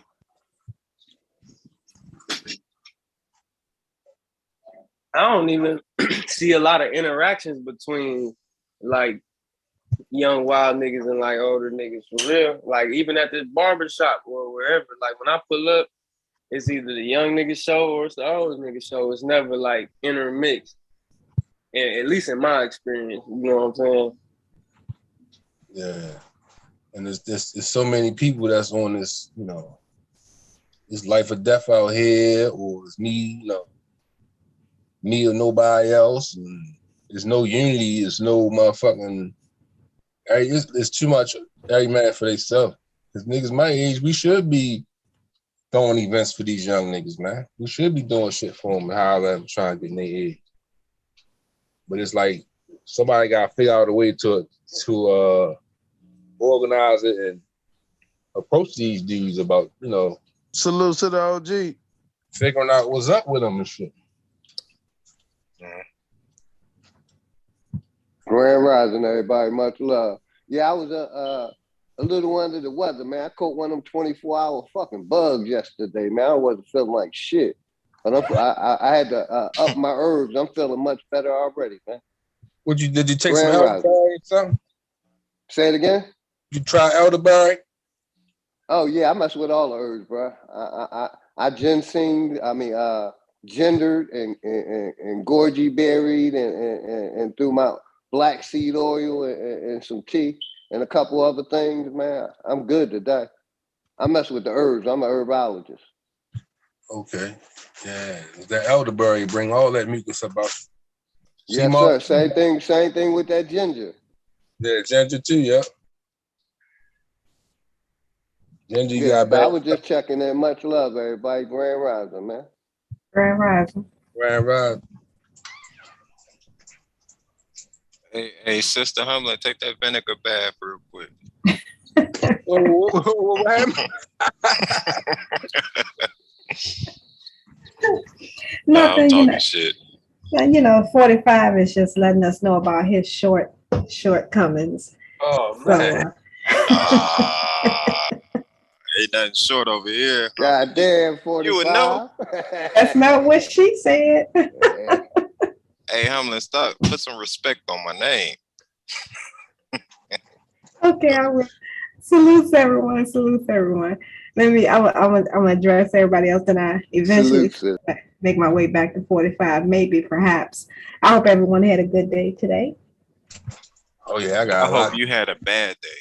Oh. Had a beautiful day, sis. Hope you had the same. Awesome, I sure did. Much love to everybody, Much love. Hey Key, to touch base on what you said, I think about that often because of the dynamics of my daily life and what I see more often than not. And I know for those of us a little older, you know, we kind of somewhat a little guilty of it too, because when we were, you know, in our 20s, you know, we thought we knew everything. But I do understand that the assertiveness and the aggression, we did not have so much. We never made our elders feel as if they didn't know because we disagreed with them or we discounted what they said. You know, we would just, in our minds, of course, we felt like, you know, we knew everything, but we would never care with them like that. But I can definitely say I see that more often than I would like to with many of our younger brothers. And that's why I can always have to shout out Jalen and the likes, because they remind me that, you know, what we may see more often is not the norm, is the exception. But what I find more often is that the internet is a blessing and a curse, because it has made so many people feel like they are Einsteins, they are the smartest, the sharpest, the most intelligent academicians, like they are just superior to the rest of us. And those of us a little older who may not move as fast or think as fast, we can always outwit you, but sometimes our stamina may be a little slower. It's almost as if they feel like, you know, well, whatever, you don't know nothing, blah, blah, blah, because I'm doing it my way. My way is the right way. Your way was the wrong way. And it's like, I did it based on the times I were in. I adapted to the times I was in. And we all do. So I do see that a lot. But I also understand too that my generation, the one before me, and those coming behind me aren't collectively doing a great job of the teaching. I don't know if teaching is the right word, but just at least enhancing, being consistent with the quote unquote values, if you will, that we had, the respect factor, the yes ma'am, no ma'am, not necessarily saying ma'am all the time, but just always holding the elders in high regard, regardless. Obviously, if they're doing something crazy, you just like, okay, I'm gonna put that one over to the side. But just as a group, we understood that anybody that was 20 plus years older than us, in particular, no matter what the situation was, we're going to respect them. If we're in the store and they're moving kind of slow, we're not going to whiz past them and make them lose balance. If they're driving, no matter how late we are, we're not going to, roll past them and all fast and honk the horn, give them the middle finger. And it's just those things I see more often. And I don't know where the disconnection came in, but it's a little disheartening when you see a lot of our young people, I should say too many, let me be fair, too many that we would like to see just not having that respect and that regard for the elders and discounting them and making people feel like, oh, just because you're 50 or 60, oh, you don't know anything or whatever, pretty much go somewhere and die. So I do see that more than I would like to. When you say generation, you talk about generation BC. For me, I don't really like like using those, and that's why I just more so try to say that the age gap, because obviously someone 20, some say what Xers and say I don't even know, but because it adjusts so much. So I just try to just more so say in the age range, and of course this is based on the college students I've taught, and because this is not just me saying something, this is all the experiences that I have from teaching, from being at the Boys and Girls Club, from being at the police athletic leagues, and all those things I'm involved with. So I'm seeing all dynamics, all income brackets, obviously not the extremes, the million billionaires, but even the $100,000 and $200,000 people. So I'm seeing a good range. And it's almost like no matter what the age range, what the income bracket is, it's the same. It's almost like no matter what class, socioeconomic class they're in, you're seeing the same. What we consider respect for those of us my age and older, it's not the same anymore. Of course, the children do have it, but it's definitely not like it was when we were growing up, where it was just understood. You didn't have to tell someone to say please or thank you. You didn't have to tell someone to be respectful and be mindful, be considerate. Whereas now it seems like you have to keep reminding, hey, say thank you, say please, show respect, be considerate, and things of that nature. So yeah, but not 45. Now you 4 to 5 in the box all by yourself. Let's just sit there, with the lifetime supply of no, let me stop. But no, seriously, and that's just my take on it. What y'all got? The generations, like it depends on like what how you was brought up at home, really. It's like you got generations, like the generation before my generation. They came up with Malcolm X and Dr. King. They saw all these people trying to uplift back, the black community get murdered, and they put a lot of fear in a lot of their heart. And then they flooded with drugs and everything.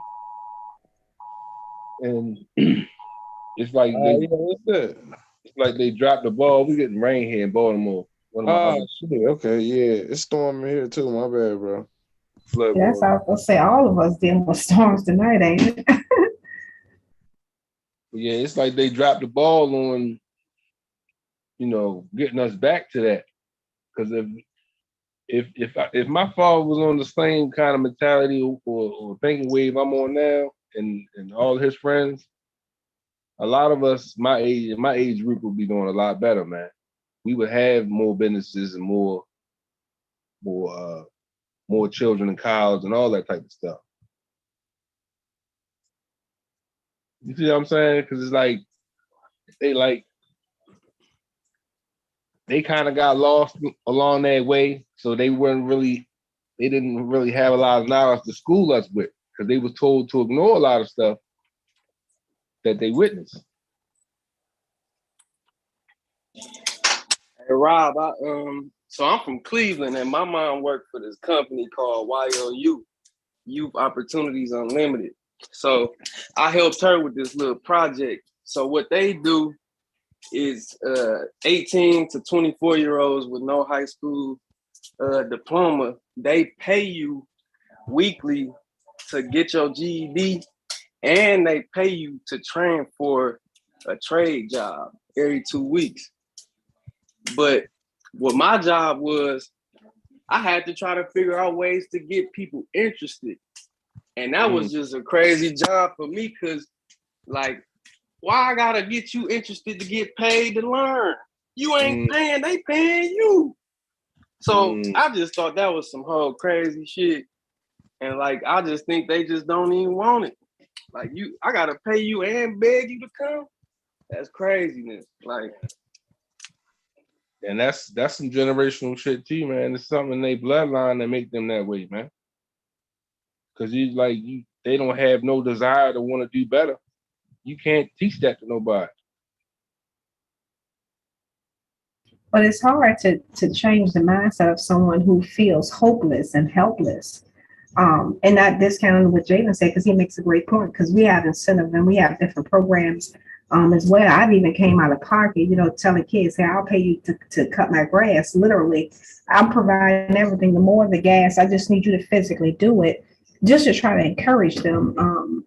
But as sad as it sounds, I know we've heard this before, but it hurts to hear a 17-year-old, 16-year-old, and I'm using that age in particular, even 18, 19, to hear them say, when you ask them, okay, what, typical, what you want to be when you grow up.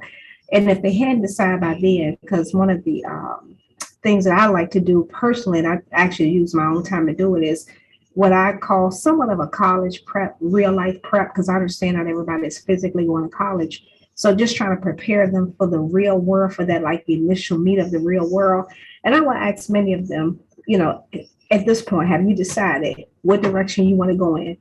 You don't have to make a lifetime decision now. You may decide now I want to be a fireman. In 10 years, you may want to be a doctor. In 15 years, whatever the case may be. And it hurts. It hurts, y'all. I can't tell you how many times I've had them tell me, I don't even know if I'm going to live that long. That's even if I'm living that long. Hell, I'm surprised I'm still alive now. And I'm like, but you're just 16. But for them, that's a reality. And so I've had more than a fair share of the kids tell me the reason why they don't plan ahead, because they don't plan to be ahead, because they don't think they'll be alive. And all fairness, it's nothing I can say to them to change it. It sounds good, but to them, they just see, oh, well, you made it, quote unquote, you got it. It's easier for you to say, you didn't come up in these times. You didn't have to deal with this. I don't even know my mama. I don't know my dad. And, start going down these things. And all I could do is sit there and look at them like a deer in the headlights, because I'm like, I can't relate to that. I know my mother. I know my father. I know all these situations. So I wouldn't insult them by saying I understand. But I try to give them as many examples as I can of the adversities even I had to overcome. But to them, it's like, you didn't grow up in the projects. You can't talk to me about this. You didn't have this, you didn't have that. All that I can do is bring in people who have. And thankfully, I have a good core of people around me that comes from almost every extreme that can relate to them. And I will say that we have had much success because many have overcome those challenges and they are being productive. But sometimes it's just one of those moments that when you're sitting there, you really don't know what to say. Because I'm like, he's saying to me, he don't know if he'll be alive in 6 months, 6 days, 6 hours, and so I'm like, man. And when you hear about a murder or something of that nature happening in the neighborhood of one of your students, one of your kids, you start to panic and your anxiety gets high because you're like, please don't let that be little so-and-so. Please don't let it be. And you feel kind of bad because you're hoping it wasn't a person but it was still somebody that suffered that death. And so that's why I try my best to just be as at least try to make them feel as equal as possible. And even when they try to push me back saying, I know I'm not your equal, I try my best to let them know you are. I just got you by a few years. That's the only difference, because I want them to stay encouraged. I don't want them to feel like just because daddy got shot, brother got shot, cousin got shot, and they may be deceased or they may be paralyzed. That does not mean that has to happen to you. But sometimes, gentlemen, it's hard to get that through a 16, 17-year-old's head when for them, that's their everyday life. Yeah, I think that's kind of worse than what Jay was saying. God dang. Yeah, I mean, for and it's like, when I sit there, in all fairness, y'all, I make sure I've never been the type of person that's been big on and this all come together too. I've never been big on labels and things like that, and there's nothing wrong, if you like your Gucci, your labels, that's cool. I'm not against that, but I realize that how the hell do I look going into the Boys and Girls Club in one of the, if not the most, one of the most poor, impoverished neighborhoods in the city, and I got on a Ferragamo belt or Gucci shoes or this, that. It looks attractive to them, yes. But I kind of, for me, I've had more success because they're not looking at me to see what I have on. They actually joke with me all the time and say, "Do you ever buy anything for yourself? You had them shoes on yesterday," and I'm like, "Exactly," and I'm gonna wear them again tomorrow because I take the superficialness out of it. But they never say it in an insulting way. They always pick on me because I do wear the same shoes every day because they comfortable. I can't help it, y'all. But in all seriousness, though, they I want them to see past. There's nothing wrong with having those labels and things like that, but don't make that your ultimate goal. And it almost seems like the more they focus on the superficial things, the less they care about trying to succeed to ultimately get those things. And so I try to also incentivize them and say, hey, if you like Gucci or whatever label you like, how about you go about it this way? And then that way can't nobody take it from you. You won't go to jail because if you're in jail, you can't wear these things. If you're dead, you can't wear them. And it seems to have some successes, but unfortunately for many of them, it reverts back to, I don't think I'm gonna live to be beyond this. And even when you say to them, well, we know you're going to live to be 21, 25, et cetera, et cetera. So what's your plan after that? And because they have embedded it in their head that they won't live that long, they just don't plan for nothing. No kids, no desire to have children, Hey, no desire to get married, none of that. Go ahead, y'all got it. hey, what's dope with a female versus a male, right? Mhm. All right, a male are walking in his baby's mama's house with some new Jordans on, right? But they kid don't have a fucking winter coat, right? On Yep, the other end, women will not eat if they can't afford it. If they can only afford to feed their kids, they will not eat for two weeks straight, a week straight. that's All I can true. do is feed my kids. The nigga actually eating the snacks. I mean, like niggas is fucked up, bro. We are so arrogant and egotistical that it's like we don't even understand the sacrifices being made, right? So then when these females have a problem with us, we like, what the fuck? I went to work all day. I ain't get none of your check, nigga. I ain't go to work. I was sitting here taking care of these goddamn kids, nigga. My whole career is done, nigga. And you know I'm smarter than you, nigga. You was the dumb nigga that left me. But you left the kids, bro. Right. So, bro, I want to go to work too. Come watch these motherfuckers. Ask them to watch them. Them niggas gonna be like, Mola, I got something to do. I come get them on my time. I bet on your time, you bitch, nigga. It ain't on your time. All right. Never No, mind. drop. I mean, in all fairness, I have to say, I mean, and it's like I know some people may say, "Oh, it's not like that everywhere." For somebody who's dealing with it on a professional level and volunteer perspective and all in between, that happens more often than it should. I can't tell y'all how many times I've had to beg some fathers and mothers too. I don't want to put it all on the men, but some of y'all may be surprised that especially the little boys, they want their dads to see them make that, that dunk or make that play or write their essay or repeat. Because I have kids who love debating. They love, and when we structure debates, they love it. And they be like, yeah, I wish my dad could be here, but he told me he had something to do. There's nothing I can say to that. The only thing I can say, well, I'm here with you. They're like, I know you're always here. I want my dad here. And I'm just like, okay, let me Yo call him ain't for you. never lied. You know how many Exactly. kids looked into the stands the whole game, no matter Yes. what event they was at. They Yes. see mom, they see grandma, they see Yep. uncle. But if that daddy show up, fuck y'all.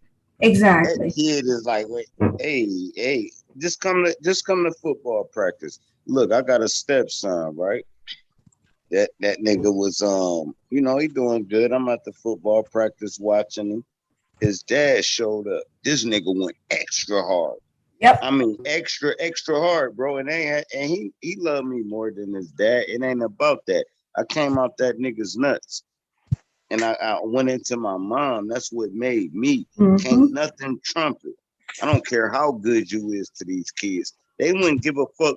How many times you saw a woman do they kid dirt ball bad, and the dad try to get them, and the kids say, "Man, I'm not moving with my damn daddy." You can't break the bond from a mom, bro. No kid is leaving their mom. You can live in a mansion. The mama can live in the projects. Go try to get your kid. I bet they run away and go back home. It has nothing to do with material shit. That's what we was just talking about. It has Yep. to do with this my mom, bro. And if a nigga ain't got that in his soul, and I don't mean a male and nigga, I'm talking about if anybody don't got that in their soul, you can't love nobody. You don't love your mom. I don't give a fuck. She a dope fiend, took all your money and beat you. You don't love her though, bro. You don't love where you came from, bro. I can't rock with you, bro. I know niggas that say, man, I hate my mom, bro, but you better not touch her. Right. And you know what Period. hurts too? Oh, and I'm gonna let you get it, Robert. I'm gonna another hot sir driver saying one liner, 30 seconds. But I will say this: what hurts the most, though, y'all, above all of that, is mm, is when a kid says no one cares. And when I say to them, but your mom, she just bought you some new shoes, like Sir Drop just said. But my dad, but my dad, and the couple with that, what I'm hearing a lot more than you got around. What I'm hearing a lot more that I can stand to hear, and it pisses me off, is when I'm having the young boys in particular, the 16 to 21-year-olds, because I've kind of shied away from the 25-year-olds for right now. I really want to focus on the 14 to 25 in particular. But using that age bracket, when they be quoting some of the isms of KS, the one who just died a couple of weeks ago, and all I can think to myself is he 18 years old and he's blaming his mama for everything wrong because they don't live in that mansion, because they don't drive a Rolls Royce. And not one time did he put any responsibility on his dad for him only seeing his dad 4 times out this year, and his dad lived right around the street. And I'm just like, is he really quoting Kevin? Say he's 14 years old and he's quoting Kevin. What the heck? What? What? That Hey, women look, need to I do got this a and women homie, not right? that? I digress. Y'all got to go ahead. Hey, I got a homie, right? He was so mad. He down there was crying. He ain't cried, but I could have made him cry if I. But anyway, um, the stepdaddy pull up and get a kid some Jordans, right? Real talk. This is a real story. And the kid got the showing off with the other siblings that's not their daddy, right? All right, cool. He looked at the kid like, damn, I done fed you. I done took you to Disney World. I done motherfucking bought you school clothes and over 30 pair of sneakers. And I ain't get the response you got from your daddy just pulling up on some Christmas daddy shit and giving you some Jordans. Now them the best pair of shoes in the world. And I've been taking care of you forever. This nigga can just pull up, spend $100, Yes. and he Yes. good. How you good, nigga? This nigga does, man. He at least 1,000 in for the last 3 months. Fuck the year. He 1,000 in on this nigga's kid. This nigga can pull up and get a kid some shoes. Had a kid shit on the other siblings. Don't like look. If I got listen. If I left my girl right, and the kid that's not mine, if I buy my daughter some shoes, I'm buying all the kids some shoes. Or I'm gonna get a mama the money and hey, put that with the shoes you about to get the kids, because I can't afford to buy them all none. But I'm not about to let my kid walk back in and shit on their brothers and sisters. No. That's why the female will say you can't even see your daddy. And they don't even be wrong for that shit. They be like, look, man, it's a Christmas nigga. This a fucking birthday nigga.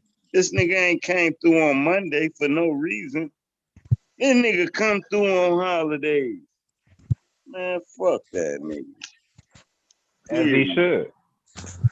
But the kid ain't with that. The kid like, I love that nigga. So it puts the female in a rock and a hard place. The kid gonna always, if a female cut the daddy off, I don't care if the female right. The daddy was a pimp, slapping the shit out of her, all that. The end of the day, the kid gonna be like, where my daddy, bro? Why the hell I don't got my daddies? Especially if you get a stepdaddy that has a kid by your real mama. Boy, you talking about psychology. Man, you better listen to these kids, bro. This shit ain't easy for them, bro. Man, fuck around, bro. Bro, they resent everything and go straight left. Feel like the black duck, the ugly duckling. That's what they feel like, bro. And you gotta understand that. So you gotta actually show favoritism. The kid that's not yours to even it out, because you're naturally gonna show the love for the one that's yours. So you actually gotta balance this shit out. These kids is insane, dog. They'll motherfucking hate your dumb ass, bro. They'll be like, man, you got me fucked up, bro. It'll be 30 years later. They'll be like, bro, I don't fuck with you. I don't fuck with you, bro. Yeah, And it's he a over bitch some ass fucking nigga then. cinnamon toast crunch, nigga. You gave your kid the rest of it and gave them some cornflakes. They like, nigga, I don't rock with you no more. You gotta give them the cinnamon toast crunch because your original kid already got the best of the best. And you gotta Drop. be like, Did you grow up with a dad in the house? hell yeah, my dad was the dopest nigga in the world. That's why I'm dope. If I ain't had no daddy, man, bro, I'd be done killed a lot of these niggas. Locked up, did like 4 bids. Bro, wouldn't nothing have been able to tame me but a male figure. Like he tamed me. Like, bro, chill up. Cause the way I was raised, bro, man, nigga, my mom couldn't have did it. Nope, she couldn't have. Ain't no way I'd be talking to y'all right now, nigga. I wouldn't be giving a fuck about no YouTube. Nigga, man, bro, in the rain, in the mud, in the sleep, bro. Bro, but I had a daddy that was like, you dumb as hell. But he ain't never like tried to stop me from doing anything. He just told me every dumb move I ever made. And I had to register that shit and learn from my mistakes. But he never stopped me from doing anything. Get locked up. He'd come to the visit or answer the phone and be like, you dumb as hell.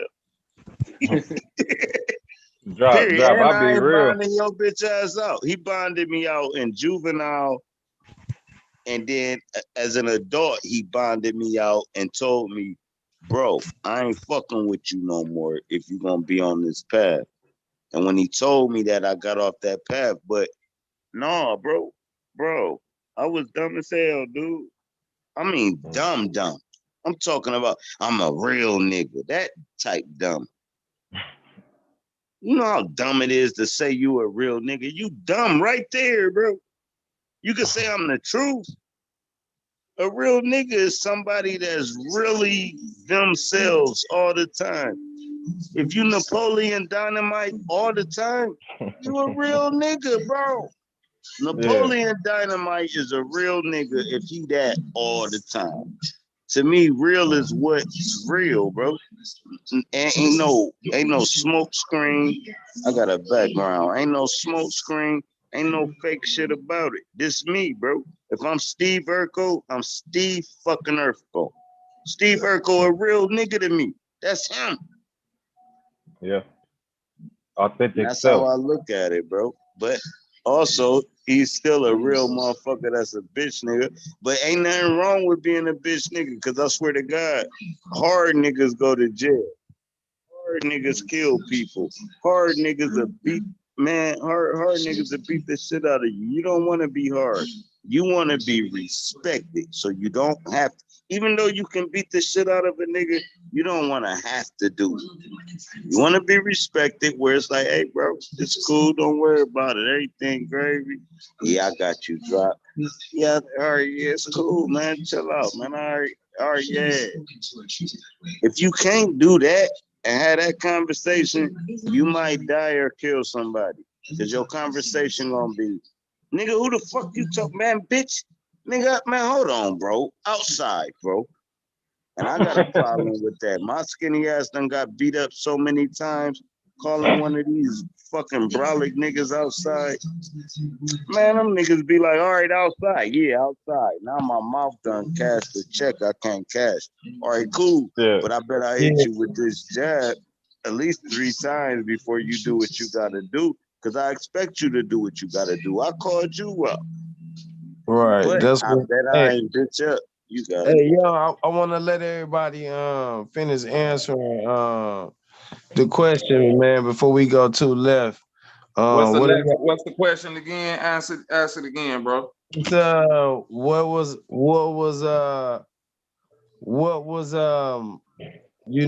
everybody's thoughts on what the issue is between the youngsters and the OGs? Like, how do y'all think they feel? I said I feel like I just think they smarter, younger, better, and niggas ain't needed. They in the way. Like on some get out the way, old ass nigga kind of shit. Most of them, I ain't saying all. I'm just saying the ones with the issue and the problem. But what y'all think? Yeah, I think Yeah, it's all about that's money, the bro. same. I think the Go ahead, problem Bobby. They smarter and younger, and it's literally a cycle that we can't seem to break. We haven't seemed to have broken since about the 40s or the 50s, right?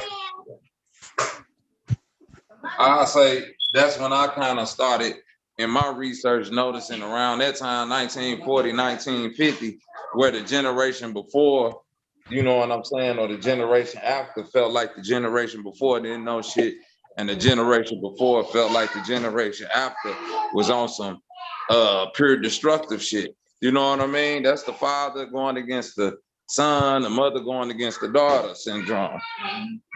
So I think that it's literally no way to win that battle if it's like we trying to find blame. That's like saying who at fault, the chicken or the egg, not who even came first, who at fault. Like, damn, how could who at fault, the seed or the tree? Like, you see what I'm saying? Once you destroy one, by default, the other one is destroyed. So what do it matter if we keep on playing the blame game? Everybody at fault. You see what I'm saying? The old niggas at fault, the young niggas at fault for not listening, the old niggas at fault for misleading. You know what I mean? So until you can accept your responsibility in the mishap, it ain't no need to point the finger. You see what I'm saying? Because you went out here with the bullshit too. Whether if you a young nigga or an old nigga, you got a role to play in this shit too. So accept your role and just try to change that. I think I think young niggas, majority of them, like I said, they real feminine, and it manifests itself into not wanting to listen to an older black man. Like, niggas not coachable. I play on football teams, track teams with street hood niggas and square niggas. And both niggas got a problem with listening to authority from a black man or whoever. So I think it's the non-coachability of being able to take heed from somebody with more knowledge than you. Yeah. That's Hey, man. true. But We are. okay. Go I ahead. think it all tie into like loving yourself, man, and knowing who you are. Okay, Knowing, give me establishing what's what you think is holding you back. I mean, a lot of people figure that out, man. I think they can just like, yo, this person trying to help me. Let me go ahead and soak up this game. Because if you love yourself, you want yourself to be better, be a better person, and do better things. So you gotta, I think people gotta overcome that. Don't put yourself down. Love yourself more. But that's the thing. When you're in an environment that perpetuates it so much, it's gonna leave you hopeless and helpless. Because for many, as we know, a lot of these kids haven't even been off the block. If it wasn't for school field trips, they wouldn't even know what the other side of town looked like.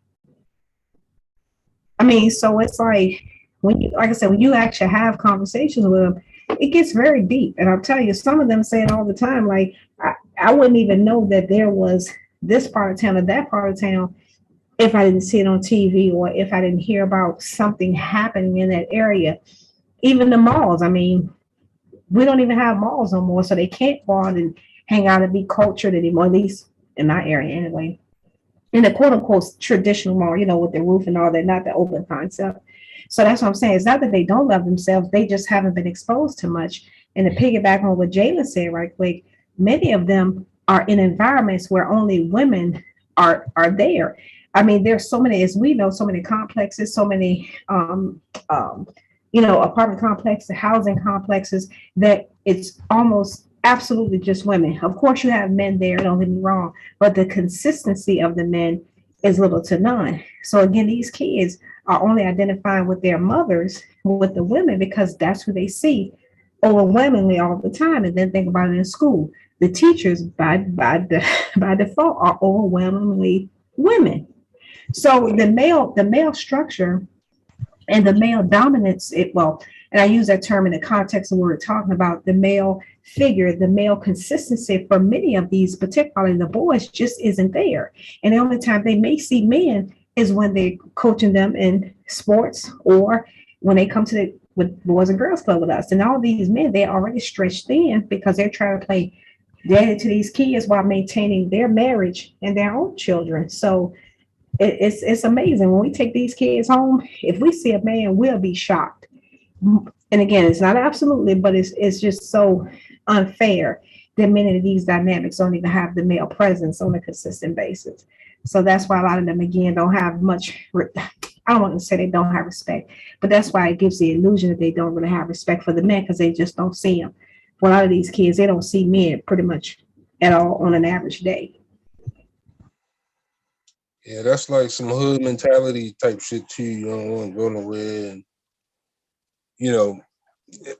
the system is part of the blame too. Why it's a lack of manhood. A lot of male role figures Yeah, around. but hold on, check this out, bro. As much as we can blame the system, you see what I'm saying? The system got a role in it. That's what I'm trying to say. No, yeah, the system got a role in it, but it's literally the only role the system got is to give you another choice. Ultimately, it's still on you for, you know what I'm saying, for accepting anything.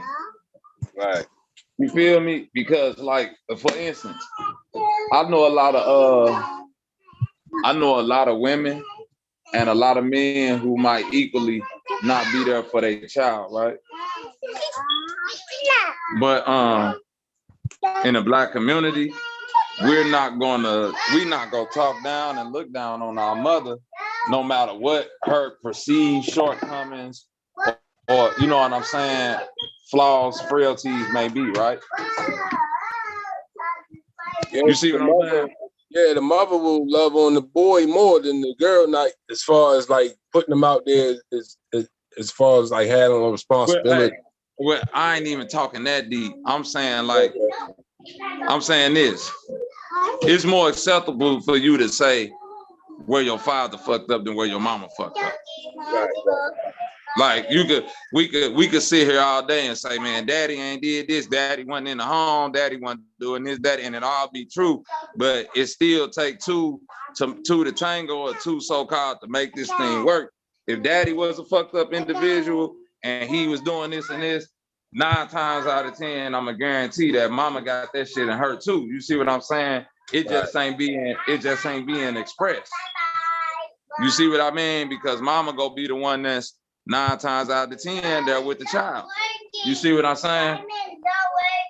So she gonna have more influence. She can either say, man, your daddy this or your daddy that. You see what I'm saying?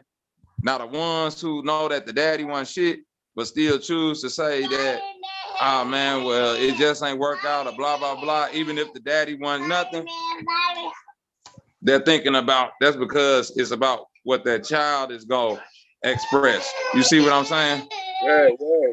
Because like the mother, if the child got the type of mother that always talk bad about the father, she just raising a bad father. You're right. You just raising that nigga again. That's what I'm saying. You just raising him again.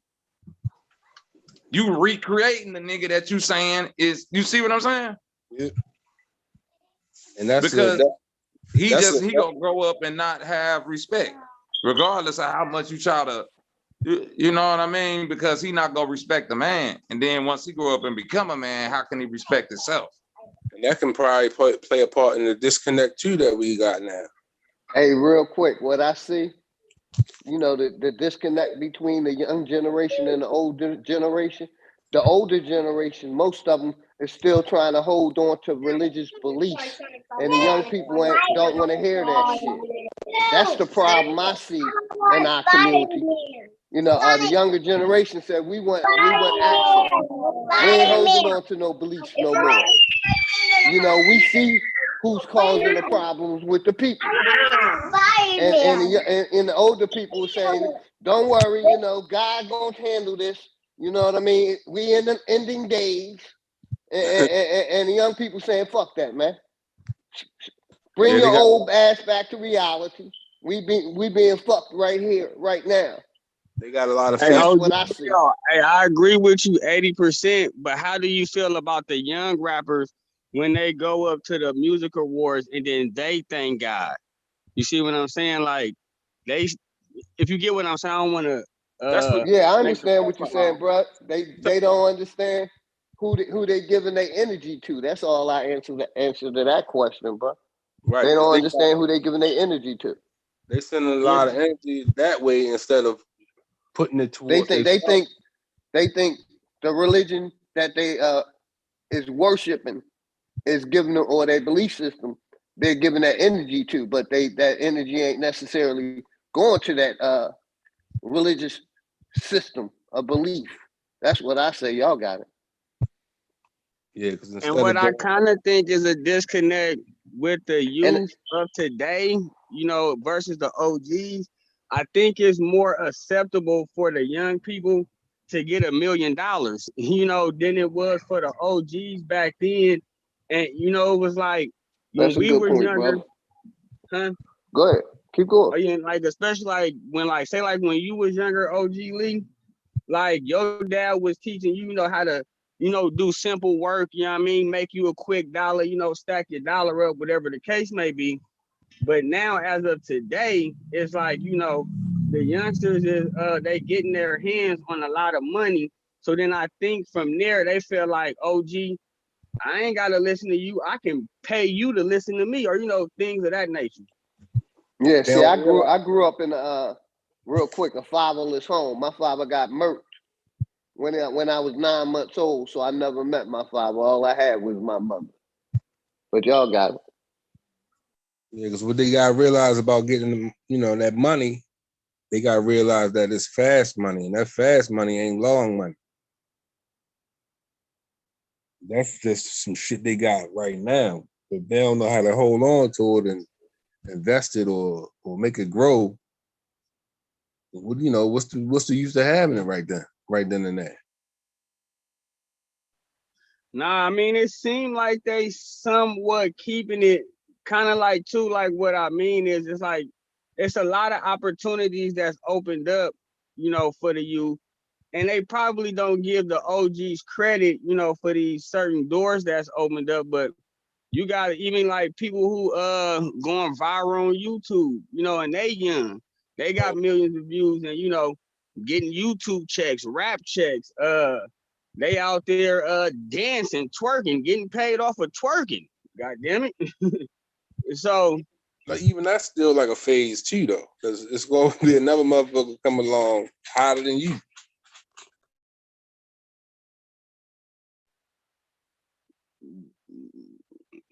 I have nothing to say with, I ain't got nothing to say with that. I mean, if the money coming fast and they getting it, And if everybody ain't gonna invest in the right things, but they having an opportunity to do so. You know what I mean? Because I know for sure, like me as a parent now, I'm gonna for sure make sure my daughter, understand credit, how to keep her stuff up, what to do, what not to do. We didn't have that kind of guidance. Well, I know I didn't when I was younger, and probably my parents too didn't have like the proper guidance to be like, go through this door, A lot of don't our go parents out. didn't, brother. So I'm totally with you. Go ahead, brother. It So should have been taught in the school system, but it wasn't. yeah. Yep, I agree. That's what I was about to tap into, man, because we wasn't taught how to manage no money in school. So it's like you get that fast money, you don't, what's the use to having if you don't know what to do with it. Yeah, so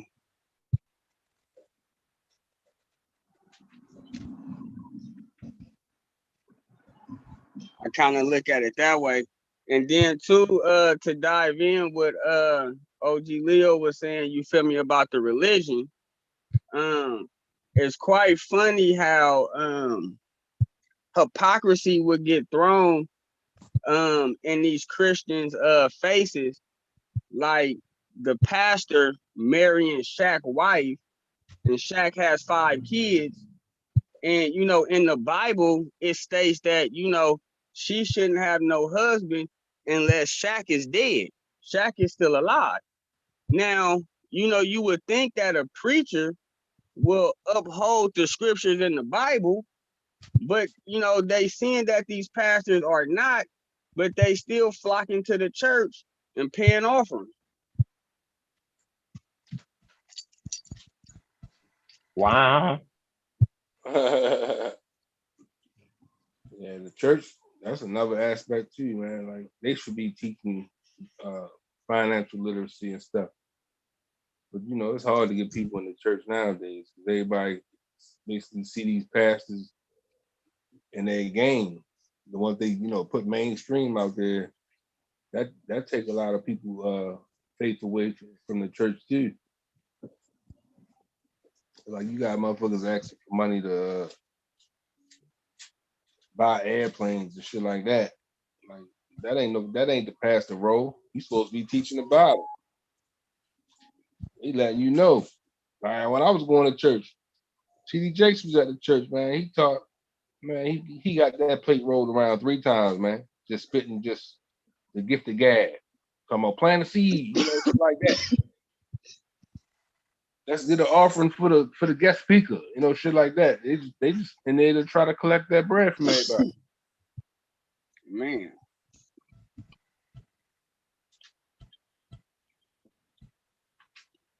Yeah, Oh yeah, religion is so crazy. do y'all think that? So I heard what y'all said about the young brothers, man, and so would you say it's the feminine energy? So now are we saying it's the way that they was raised? It's in the food, it's in the water, man. It's like Yeah, I McDonald's say food. all the above, because you gotta, like I'll be using myself for example. Like me not growing up in a family, a mother and father household. My mother was my mother and father. So basically, I didn't have the man around, the fatherly figure to show me how to grow up. So I had to go toward the streets. Like I'm not, afraid to admit, like me in school wasn't the best of friends. I was doing other things. I, like the brother said, I ended up getting my GED and going in the military. You know what I mean? And living a good life. But like some of us rebelled against the schools, the religions, all of that shit as early. And that's what I see this younger generation. They're rebelling against all that shit. Y'all got it. Yeah, Now, like man, you said feminine energy, Key North. yeah, man, it's definitely Yeah, that's what I'm saying. That's Yeah, what it sounds feminine So like. energy. now, But like the so brother now said, it it goes is in the deep. waters and shit. Go ahead, brother. Oh, my bad. Well, yeah, it go deep with that. See, that feminine energy is basically it's making the man bow down to the woman. Just like marrying a woman, they want the man to bow down on one knee to propose to her. And when you bowing down to feminine energy, you release you're giving away your masculine energy, which uh is gonna do is gonna put the woman and the feminine energy in control. And once the feminine energy is in control, what you will see with the feminine energy try and do is the feminine energy plays the victim role or they play the victor. So if they win, they're gonna cheer. If they lose, they're gonna play the victim role so that they won't feel like they did anything wrong while they was put in power. So when a man mates with a woman and she tried to strip him of his manly privileges, subconsciously it causes the man to not feel comfortable in that situation. So what tends to happen is if that man is not able to absorb, I forget that word. If the man can't practice his masculine energy and his masculine traits, then it's gonna cause chaos and confusion in the house, which then leads to arguing and which then leads to the man getting separated, even if it's his house. You know, it ain't even gotta just be the woman's house. Even if it's his house, the man has to separate himself because she is not allowing him to be the man that we was tended on this planet to be. So when the feminine energy takes over, oh, I don't need a man. I can raise these kids all by myself.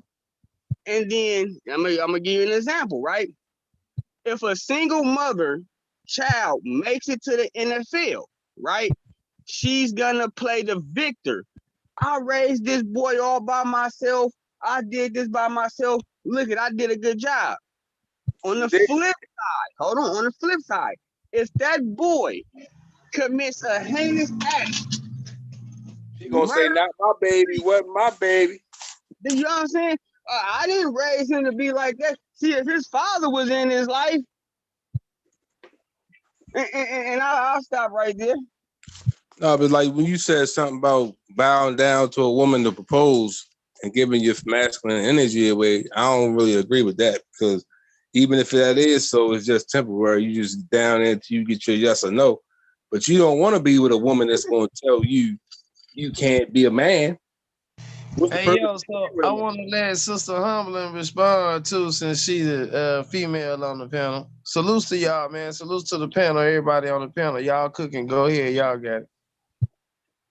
Yeah, I was just going to say, I know, I agree. I think it was Rob that interjected. I absolutely agree. And this is, I know 70/30 has his ideology in that capacity, but what I will say is that all the women I know who are actually married and all the men I know who are actually married, who did the traditional get down on one knee, they at no point felt less than a man. They did that because they loved the woman enough to say, I honor you and I love you enough that this is the way I want to present myself to you because I'm asking you to become a part of me. I become a part of you. We become one. The 50, my better half, my better whole, all of that, however you want to say it. But it did not mean they were any less of a man. My grandfather proposed to my grandmother. If he was still alive, he was born in 1911, so he'd be well over 100. He did the traditional getting down on one knee. But when I say he was a man's man, how we call it, that was him. So if he was here today, he would tell you that that's how much he loved my grandmother, that's how he wanted to present himself to her, to say, I'm making myself vulnerable. I love you. Please be my wife, blah, blah, blah. Da, da, da. My grandmother never had to work, worry, nothing for the rest of her life. And that's the life she enjoyed. So he would definitely give the argument that that's just a tradition, a semantic, a formality. It does not discount you being a man, because if that's the case, there's a lot of things that men do and women do that we could say makes them less, more indifferent. Because some men, I must admit, be in the nail shop getting manicures, and I'm like, excuse me, can you move to the side so I can get one too? But I don't look at them as that, or they're effeminate, or that makes them LGBT. No, that's just something they like. So again, I know we all have points of views, but I agree with Rob. That's taking it way a stretch. But considering the source, I understand. Y'all got it. All right, let me address that. So when I talk to people like Christians or whatever about the Bible, I like to deal with the scriptures. And when I say anything about marriage, I like to deal with the vows that is given to that commitment, right? So in the vows, it is to honor and obey your husband. That's for the woman. And for the man, it is to honor and love your wife, right? So when we deal with the definition of honor, it is to give the most highest respect at all times, right? So what that means is, right, when two people get married, when a man bends down on his knee, right, and then after the marriage and all of that, if he has to deal with arguing, right, what that means is that woman just went against her vows, right? Now, how a man is stripping himself of his manhood, right? Because marriage promotes monogamy. It promotes what a woman genuinely, truly has in her biology. In a woman's biology, she's programmed to be monogamous. So when she gets this man to get on one knee, he is pledging that I am going to take on the role of a woman and only be with you, right? Now, when we deal with polygamy type relationships, right? And I'm talking about with a man and multiple women. If we all have wives, forget this contract and us going in front of a preacher, and we're gonna disrespect these vows in less than 6 months anyway. When we get all of that out the way, right? If women, right? I mean, they always say there's more women on the planet than men. The research I did is even in countries, but in the United States, it's 97 men born to 100 women. So that leaves 3 women, out there extra free. Every man can't deal with multiple women. So it's not enough women for every man to have multiple women, whatever, forget all the stats. But nevertheless, if I'm a man, I have multiple women, we have kids, we have a structure going, right? Let's say I pass away, right? All 3 or 4 of my wives, they all have each other. And if they decide to bring a man into the unit from the instructions that was given to them, they won't be lonely. Now, let's say if one of my wives died, right? Now, I still have 2 to 3 left. I'm not left lonely as a man. But when you deal with this marriage, this monogamous mind frame, when somebody dies in that relationship, that other person is what? Left lonely. Okay, you got you. What we doing then? I mean, like, I'm telling you right now, Bobby Knight, I'm with the polygamy shit, but I ain't with the niggery shit. You see what I'm saying? We go do it, but we ain't just finna be doing it just so a nigga can fuck up on a bunch of women or a bitch can be out here just sucking on who she wanna suck on. You gotta be some type of proper understanding to all things. You see what I'm saying? Because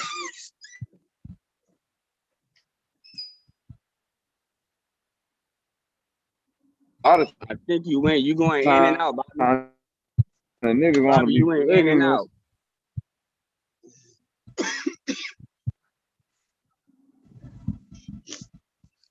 Either your mic muted or you still going in and out.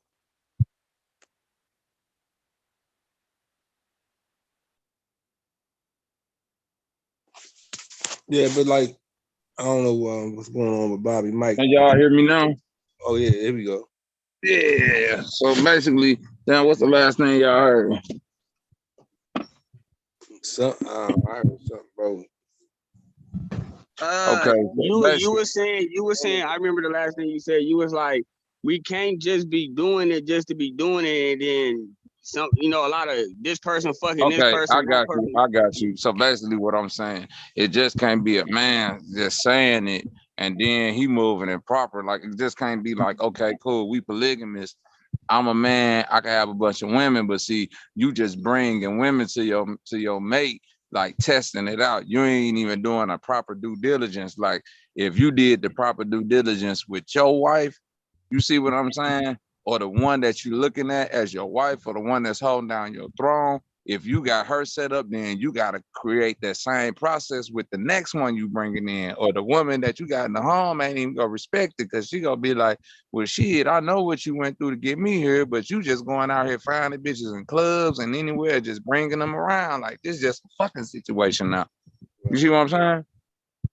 As far as like the monogamy thing, There's always a specific ritual that individuals do, you know what I mean, that will, allow the next woman to come in. You know, everybody standards and requirements is different. So the thing is, it's like, as long as the one that you got know what you want, know what you planning on doing, and then you relay the message to the next person, What do and y'all she agreed. Hold on, and if she agreed, maybe a few months might go, and she may not be feeling it no more. Ain't nobody held hostage. You feel me? You always willing to lead the program at any time. yeah, but as far as that, you gotta be willing to be a participant in something like that. But if you really like love your woman and you want to be, regardless of taking a vow or anything, ain't nothing wrong with being monogamous to that one woman because you love her and you don't want to hurt her feelings and you don't want to bring no shit to her. You don't want to bring no bad But see, energy. look at what you just said. You saying being monogamous so that you won't hurt her feelings. So right there, that's letting me know that you're putting your feelings to the side. So No, at the end of you got the floor. I'm just saying you don't want that energy in your home as well. You don't want to bring no diseases home. You don't want to, because it'll be you carrying it in there, bringing it in there. So why would you disrupt your peace? People in monogamous relationships, them be the people who bring the so-called most diseases home because they sit there and lie to each other. And a whole lot of abortions too be happening because, a man to have a wife, but he'll be having sex with this woman and get her pregnant. And now, he's pressuring her to get an abortion because he afraid to tell his wife. But So, I'm not saying it's all situations. I'm just saying, if the shoe fit, wear it. So, so now when you bringing up diseases and things of that nature, you feel me? I hope, a whole lot of people, they go to the bodega, they go to the middle of the grocery store, and they buy all these chips and processed juices, and we drive cars, you feel me? You know what I'm saying? You know how many people die a year off of car accidents versus how many people die off of STDs?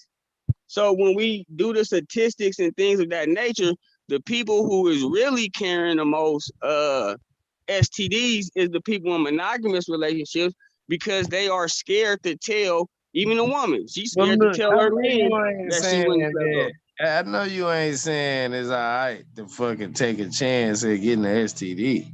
No, I'm not saying it's all right, but at the end of the day, people is having sex. And what I'm saying Yeah, is, but you know that's part of people problem. You know, motherfuckers have prostate problems and all this shit about having sex. Sex feel good, but everything gotta be done in moderation and in a certain way, man. You know, some more unhealthy ass sex practices, man, that's gonna fuck your sexual organ up. You know, you go around telling a bunch of lies. That's gonna fuck your throat chakra up. You but know, then what keep about? I thinking got you. about this shit. Hey, 70-30, I got you. This what 70-30 trying to say. He trying to say no matter what path of life you choose, right? Like once you choose to say, I want to be polygamous or I want to have a sister wife or whatever, I don't need the next thing coming out your mouth is, well, you know, it be diseases from motherfucking fucking bitch. Your ass will get disease if you go out here and fuck somebody tomorrow and then you monogamous. Like that ain't got nothing to do with, you see, now you making it seem like I can't make a righteous decision on two people. You see what I'm saying?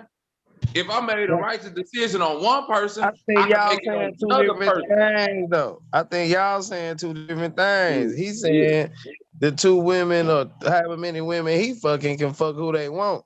I'm saying, No, I ain't saying no dumb shit like that. Nah, I yeah, ain't that's say what that I'm either. saying. Nah. What I no look Yeah, at what I'm hey, saying is I no, told you that's 60-40, man. That's nah, that's man. some whole other Look shit. at That's nah, that ain't no. Hold polyamorous. on, That's just dick and hold pussy on. shit. That's what you Nah, call listen, that. That's just nah, called dick and listen. pussy games. Yeah, let's just Nah, call it what it okay, is. hold on. Hear me out, right? Hear me out real quick. You will be in a monogamous relationship, right? Let's just say these two people, they only having sex with just them two, right? And then the woman is telling the man, and the man is telling the woman, like, yeah, I don't want you having sex because it's STDs out there, right? But Right. they eating at McDonald's, right? They going to the corner store, they drinking liquor, they smoking weed, right? All of these situations, right, cause cancer, right? Which leads straight to death, right? So now you got so what disease kill you? You said what? AIDS? I'm Right? finna That's tell you right now yeah, though, go ahead. 70-30. You got a I'm bar. gonna take that potato chip and Fago cancer over that motherfucking dick and the pussy cancer any day. But it ain't no it's not no dick in the I'm be pussy honest with you. cancer though. I'm be honest with you. You ever see It's not AIDS? no You see AIDS, brother. uh, When you get them other cancers, when you get them other cancers, it's fucked up. When your dick or your pussy get fucked up and shit start going through shit. Have you ever seen them pictures? I don't want Yeah, that. So even though I I ain't feel fucking what with you're them. saying though, 70-30, I really do feel, and I feel the intent behind what you're saying. What I'm saying is that none of that shit even matter if you're making a righteous decision. You see what I'm saying? This come down to decision making. You see, it's kind of like, okay, guess what? That's like saying Russell Westbrook. Okay, bro, it ain't that you can't even shoot threes. Your decision making fucked up. You see what I'm saying? If you miss every wide open three you took, I could probably live with that. You taking them at the wrong time. You doing this at the wrong, like your decision making fucked up. It ain't that you see what I'm saying? It's you. So I could look at him and say, hey, bro, you taking the three, 9 times out of 10 probably gonna be a miss because your decision making when it comes to them threes be fucked up. You see what I'm saying? But another person like Steph, he could damn near take that bitch from half court because I know it's a right decision and I've seen them do it before. So that to relate that to the polygamy thing, it's certain people when we look at how you moving, or we could kind of discern on certain things. We say, hey, bro, that might not even be your bag because you ain't even, you know what I'm saying, did number one all the way through. How the fuck you finna work on 2 and 3 and you ain't got past 1? But then there's other people, you see how they operating with 1, you would probably say, damn, that nigga probably could take on 2 or 3 more. Shit, I couldn't, like, if he's saying it, he probably could do it. You see what I'm saying? Bobby, can I ask you a personal Now, question? hey, real quick.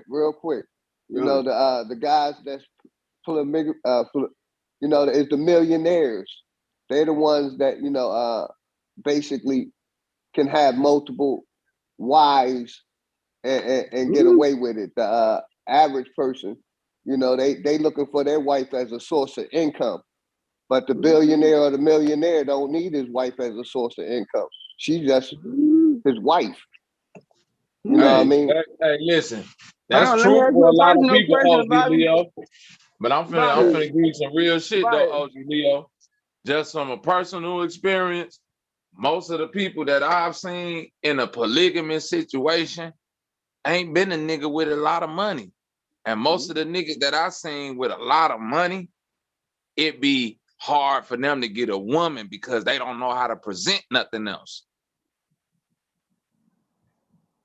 And so, See, Bobby, a lot of money for a man could be a hindrance because it's like every bitch go come to you because that's the only thing you know how to present. I'm a nigga with a lot. I got a homie like that. And every 2 years, every year he introduced me to the bitch. I know 6 months later, man, that bitch finna be gone because she there for the money. I can see it while you can't. and now, Bobby, let me ask you a personal question. You ain't got Go to ahead. answer it if you don't want to. If you know the number or if you don't, it is what it is. How many sexual partners have you had in your life? Man, it's a lot.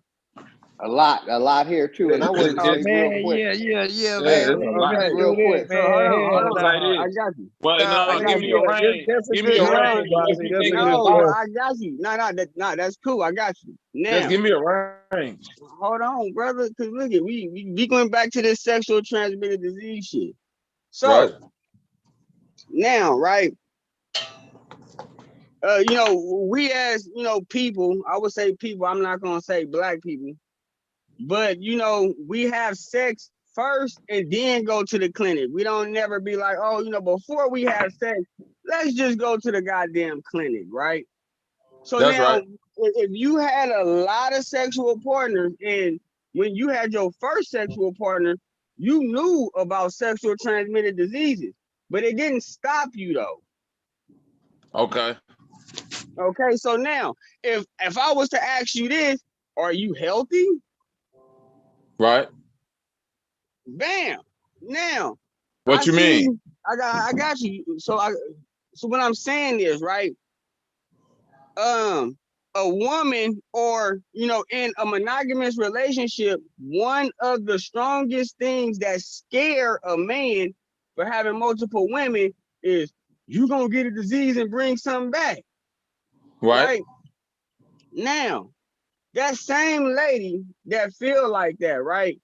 We don't even know her body count. Women like to lie about their numbers, I'm right? agreeing with you so far. I'm trying to So, see where the disagreeing's coming in. I got because you talking about like moving in these streets and having sex and all of this talk about diseases. So Right. I noticed young hoes, they seem to make it to old hoes.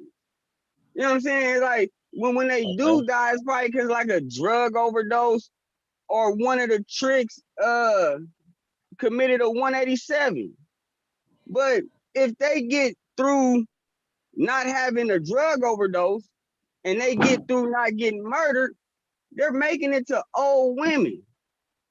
And these Okay. women that had about 100 and 200 some partners. Okay. And two, it could have been possible that they had an STD. But you know what the STD didn't do? It didn't kill them. You know Right. what kills people? The potato chips. The fucking Nah, the STD processed go kill juice. you. The Car STD go kill accidents. you No. too. Car accidents. Stress. Okay. Cancers. Not getting it in. We can't sit over here and thank nature and be like, nature is so natural and sex is supposed to be a natural thing, but we're getting plagued by diseases. Hey, 70-30, man. I hear you, man. It's just Nah, you get I, hey 70 I 30. hear you. You right. I You just, right in you what you right, saying as man. far as just fucking. I'm talking about the righteousness of the whole thing. That's why I'm saying you can't like it's two different things. If you saying I'm going down here fucking so I can find another woman, that ain't how that goes. Just say you just out here fucking. But if you saying I'm going about the due diligence, so when I know I lay down with you, I'm making a righteous decision, then that's a whole nother thing. You see what I'm saying? It's Bobby, like you gotta Bobby, do your homework, bro. You gotta Bobby. do your homework. These women do more pump and dump than the men. When I What ask that the mean? women, I'm What gonna tell pump you, and dump? well, meaning that they have sex with men and then they discard of them. Yeah, but I'm saying this. If you operating from that field of mentality, if that's your basis of knowledge that these women do this and these women do that, that's all you're gonna attract. So you can't No, say nothing else after that. If that's your basis of knowledge, because that ain't all the no, women. Wait a minute. Hold no. on, 70-30. That's not all the women. But if your baseline for all the women is just saying that these what the women doing, them only gonna be the women you run into. That's how nature works for real. Okay, Bobby, look it. The man comes in, right? He pursues the woman, right? Majority of the time, the woman screams, "I'm not happy," right? And she does things to ruin the relationship and leave, The right? relationship was ruined So from the beginning. hold on, brother. So look it, right? So now, let's just say, right, I'm out here, you feel me? I'm on the planet, you feel me? I'm like, man, I'm trying to get me a group of women who gonna listen, right? I go meet this sister, you know what I'm saying? Everything is cool. You feel me? Then all of a sudden you know what I mean? She gone in the wind. Then you have to go and get another one. You know what I'm saying? It don't stop there. You have But to. what I'm That's Yeah. saying is though, the mentality thing right there. You Listen, bro. have to get another one. Listen, bro. Now listen. Hold on. Are you speaking from vicariousness, or is you speaking on something that's this how it go for you? Because now we got to get into the real root. Right. Yeah. If this something that's been going on with you, you can't blame nobody but yourself. Hold on, look it. I'm not a person No, who nigga, go. because No, listen, I got the you. I got you. same way I I'm put not a person. accountability on the I'm bitch, not a I gotta person put it who on go you. out. Hold on, Bobby. I'm not a person who go out in the world and make decisions and then I regret them. I embrace every decision that I made. I felt like I made very good decisions, and I had a very good time while doing it. So that's Right. so like you saying that's a standard for you. You gotta have Okay, look it, right? Look at Pete. There was a time, right, where women didn't work, right? The man was out there working. So of course, you feel me? The man is bringing the paycheck home. We in different times now. Women actually work, right? So I'm not finna come into the situation like this the 1950s, right? I'm finna come in it like this 2022. You got to get up with the times. Look it. so Man, listen, all of that, what you saying, sound good. answer the But I'm question. saying at the end of the day, you ain't got to do like 1950s. You ain't got to do like 2022. You got to do like what the fuck you want back. Now, if you just going off of some script or some template, then that's what you gonna get. Some scripted out shit or some templated shit. That's what it sounds like to me. I'm not basing nothing on how niggas did it in the 50s or how a motherfucker doing it today. I'm basing everything on how Bobby finna do it. Fuck how somebody did it back then and fuck how a nigga doing it now. It's finna go the way Bobby wanted to go. What's that way? Why would I give you my playbook, boy?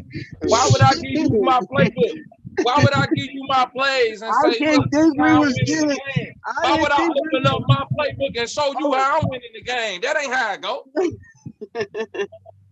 Come on, man. You talking pimp player shit, and then you finna say what's that? You know I can't open up the playbook and show you my plays. Come on, 70, 30. You See how you said, look like like, I'm bro, gonna take you back to 60, you 40, said boy, it, because you but asking out of bounds. bro, That's an out of you bounds said question, it right or 3 wrong. Nope, times. nope, nope, nope, nope, nope, nope. Is that an out of bounds question, right or wrong? But you said it 3 times. I'm like, shit. Well, what is it? Like, don't say it a 4th time if you ain't gonna let us know. I heard you the first time. But you kept repeating it, so I was just like, shit, well, shit, what's the game plan? What he trying to tell you is you got to do what works for you out here. My No, question and I'm not trying to preach my ideology as if everybody's supposed to do this. No. Right. But like, my question was, is it like a certain amount of women you gotta have at one time? It's like, what's the template you running off of? If you saying you got to replace something that's leaked, that on both sides, if one of death come in the scenario, that person, the next person got to be replaced. Who wrote that playbook? Because I wouldn't understand anything about that, because I'm not in one of those kind of relationships. You know what I mean? I got one woman that I care about. That's my friend, my best friend. That's why I brought up you don't want to take the chance of bringing bad energy back to it, because I don't want that fucked up. Hey, and real quick, you know, I understand what the brother's saying against the traditional marriage shit, but other than that, you know what I mean? I think a lot of us have problems with commitment, staying committed to, one relationship and one relationship only. Like I said, the main reason I got married to my wife was to make sure her and my daughter get my assets after I pass. You know what I mean? And that's the one thing that our people ain't doing. We ain't leaving the next generation shit. And that's why I think that multiple shit is just an excuse for being a man and showing some commitment, showing some family values, some values of being okay with self. You know what I mean? Being okay with being committed to one woman and one woman only. You know what I mean? And building a family and staying with that family structure. So that's Hey, what I Leo. think, Hey, Leo, let me ask you this question. Do you go ahead, brother. Do you agree or believe in a universal law? I don't believe in I believe in human rights. We all have rights as humans. I don't believe in all that other shit, man. Okay, so all these now man-made laws that they came up with. I got you. You know, the church is basically controlling the laws, not the laws. I know we're pulling up. All right, so this is what I mean by. So what I'm saying, you gonna leave right now, or you? Come on, let's go. This is what I mean when I say. Back downstairs. That shit too much. Yeah. Shorty's in there celebrating. I already see it, man. Appreciate you, sir. You know, cash out. Oh yeah, for sure.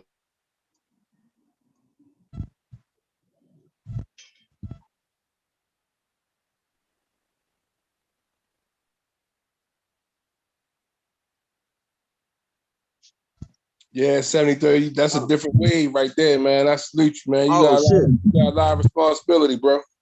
Yeah, for sure. And then look at it. So this is what I mean too when I was talking to Leo, when I was talking about, a universal law. I mean, we ain't even really got to put a title. We ain't even got to really put a title on it, right? But this is to me how the universal law work, right? What's gonna happen is gonna happen. The universal law don't give a damn about our opinions and how we feel about the way it's gonna happen. Hey, right? You can only bust in them one at a time. that could be part of the universal law. So I'm with you, brother. Go ahead, man. So now let's say like this, right? I don't pay for vagina, right? But I had 25 fine women in my life, right? Bam. The universe gonna count that as my 25. But let's say like a old ugly trick, right? He paid and he had sex with 150 beautiful women, right? the universe is gonna count that as he had 150. The universe don't care that he paid for it or that I didn't. It's just a numbers game, right? So now, when we deal with this so-called polygamy, right? A lot of people on the panel have men in their family that have multiple baby mothers, right? Now, that to the universal law, that man practiced polygyny if he has multiple baby mothers. The universal don't care that the baby mothers is not getting along with each other. Now, would it be a beautiful thing that if every man who had multiple baby mothers was able to get all of the baby mothers together, right, and raise them kids? But instead, you got this baby mama mad at this baby mama. So now the baby daddy, he may have 3 or 4. He has to deal with the one who is the most, less of a headache.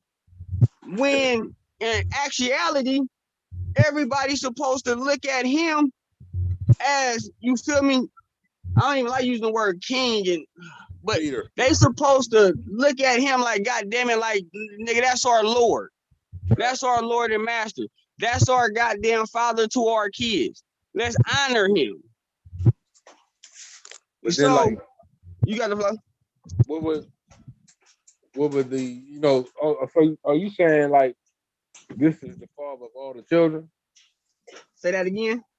Are this instance that you're talking about, is this the father of all the children? Yeah, I'm talking about men who have multiple baby mothers. Them men practice polygyny by default because you have multiple baby mothers.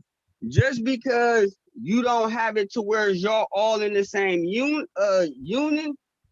just because you don't have it like that, that does not mean that you're not practicing polygyny. Okay. Yeah, but a lot of these, well, I don't know if it's a lot, I don't know the numbers, but some people is considering that polygamous lifestyle these days, bro. Because a lot of women saying they can't find a man. And if they, that's the choice. Like I was saying earlier, that's the choice y'all, those people make. If y'all want to group up and be a family, go ahead. I don't got nothing against it. But that ain't how we Hey, in Rob. this world. Now, I don't agree with everything 70-30 say, but that's been one of the points, one of my compelling points that I've been making for a long time is that by default, you're in a broken polygamous relationship if you're a baby mama or a baby dad. Right, and y'all separate, right. By default. No, I'm saying literally by default. As soon as you have a baby and it become a baby daddy or baby mama situation, you're in a polygamous relationship. Because you ain't saying I'm done fucking at this point. You ain't saying I'm through with relationship at this point. You saying that this my baby father. And you finna go out here and fuck and possibly end up with another baby father or another baby mother or at least another relationship that gotta be intermingled into this thing that's over here still. You see what I'm saying? Yeah, because then like if you grab another person, that person might have a child from another family. You know what I mean? Another man. So what I'm saying. So now y'all the motherfucking now y'all the Brady Bunch. Right. You see what I'm saying? Now you got to deal with her baby daddy. She got to deal with your baby mama. Like this, you see what I'm saying? Yeah. Y'all Now we here. Now we where we want to land at. Now we want to land at. This is it right here. Let's talk about it. That's what I was trying to get at. Yeah, now see, that's what we trying to say, Rob. That's a real. I'm finna bounce off and go to my RV so I can smoke and shit. So I'm finna log off, log me back in like 2 minutes. Spray some motherfucking Febreze in his RV before you go in there. You hear me? I'm finna be back in like 2 minutes.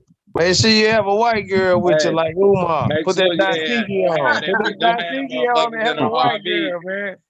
You got motherfucking twerking and singing, don't cry for me, Argentina in the mic, all type of shit. 70-30, that white woman's family want her back, man. So when you're done with her, Oh, just give her back, man. they been looking for us 70-30. They That ain't calling got us, talk nothing to about do some with me. man we seen on the podcast. The Snow Bunny burglar, Yeah. hamburger, Yeah, that's what the Snow Bunny mama whisperer. said. She said she was last seen on the Nation One Love podcast show with 70-30. She Hey, said she listen. know it's some bullshit going on because then she looked back on the podcast and name was 60-40. So she don't know which one it is. Which one was it? And she said she know it was even more bullshit because soon as her daughter looked around the room, she said, man, I don't fuck with these niggas. That's gonna be the story when the police show up, for real. I don't know. And The that 70-30, man. and that nigga had a dashiki on though, boy. You had a dashiki on with a white girl in the RV talking about, man, I don't fuck with these niggas. That's the craziest scene ever in history. My Nigga wouldn't even milk believe me if I told him that really happened. My milk of magnesia. That'd be like, nigga, you lying. Ain't no white girl told no nigga in no RV with a dashiki on, nigga, you crazy. 70-30 put that dashiki on, then grabbed that milk in his fridge and poured it on him, like Dave Chappelle. That skit, he just poured it on him, like, yeah.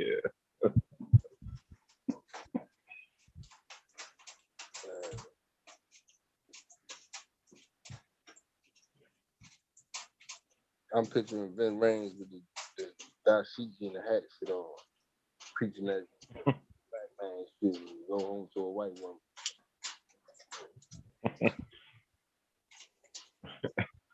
Man, 70-30, his whole house, his whole RV is white. That nigga love white people. Talk about it. Hey, 70-30, when you come back, talk about Dr. Umar, man. That's your boy. I wonder if your father was like that too, yo. He probably learned that shit from his pops, man. Nigga be talking about these white people, this and that. Then you see these niggas with number white bitches. Yeah. 70-30 that nigga 70-30 was in the dashiki in the trailer with a white bitch. That's the craziest scene ever. That nigga was in the dashiki and I think that nigga had with a white girl. And I think that nigga had a picture of Umar on the wall. That nigga wearing a dashiki in a trailer with a white girl. Mm-hmm. He put his dashiki do rag on. Oh man. Yeah, man. I'm a little tired today, man. Hey man, y'all got it, man. Where y'all wanna we still on this on the topic. Anybody else want to add to the bill? Just like, you know, I found out that the McDonald's French fries got soy in it. So, you know, that's soy make them feminine. Hey, McDonald's French fries got soybean. Is what Pringles made out of. Yeah, soybean. Did you know that? Oil. Yeah, because you see soybean oil. Soybean oil. Nah, listen. I'm saying when you eat a Pringle, that's a McDonald's French fry.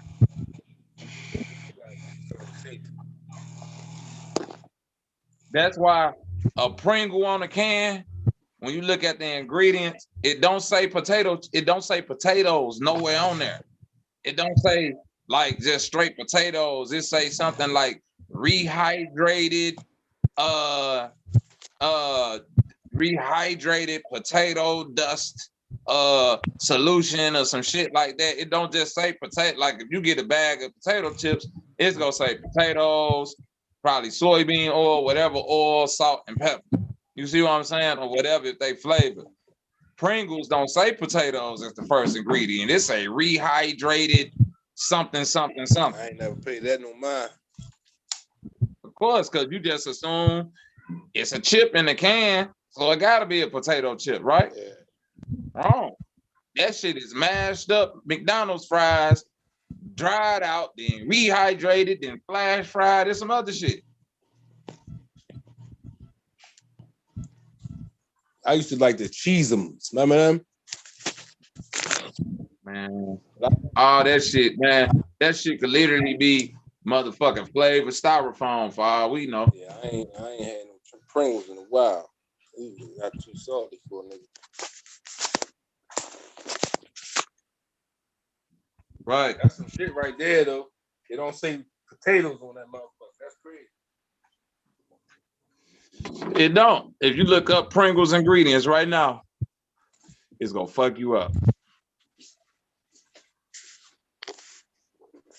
One of my son homies, he worked at McDonald's, right? And he was saying that meat ain't even real, man. I don't even know. No, it ain't. I worked at McDonald's. I don't know what that shit is, yo.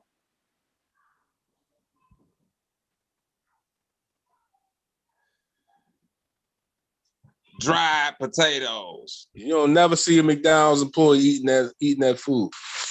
What's a dried potato? That's some rehydrated shit.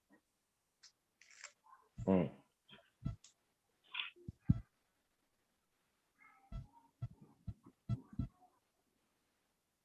And we got It said why is Pringles not a potato chip? To make their uniform design, Pringles uses a special recipe which doesn't actually include potatoes. Instead, they're made with something called dehydrated processed potato. What in the hell is that? That's what I'm saying. That's why they can't call it a potato chip. That's why It's a KFC GMO. can't We call know it. what it is. It's a Right. genetically modified fucking organism. Some genetic. That's There some you GMO go. shit. Come on, OG. It's the same reason why Kentucky Fried Chicken can't say chicken in they shit no more. They just KFC. Exactly. Cause that ain't a chicken they giving you. By the definition of what a chicken is. Cat Williams just told y'all, they said they got a wing shortage, not a motherfucking chicken shortage. But now they got extra thighs. How that work out?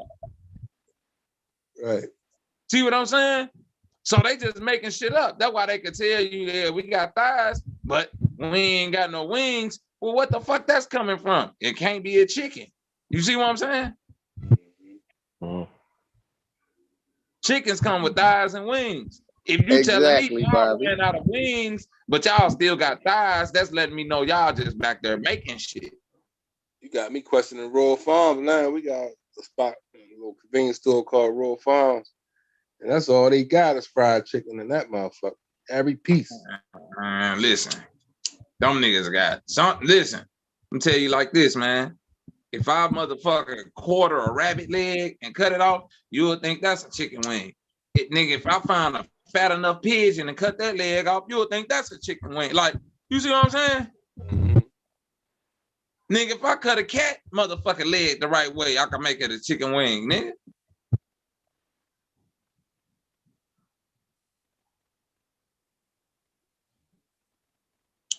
Come on now. They're like, is it Wingstop? Do Wingstop still exist?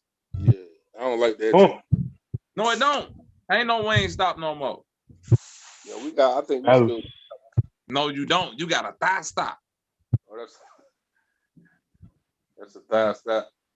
I'm feeding lemon pepper. I got my thing top.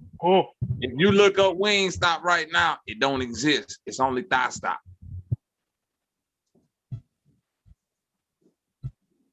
Innovative. No, fucking with y'all. I tried that chicken one time. I ain't like them motherfucking wings. All that food ain't the same, man, like it used to be back in the day, though. You used to get a fried chicken box back in the day. Now you like, what? There go Wingstop. And I bet you go up in that bitch and they got all thighs in that bitch. Now look up Thigh Stop.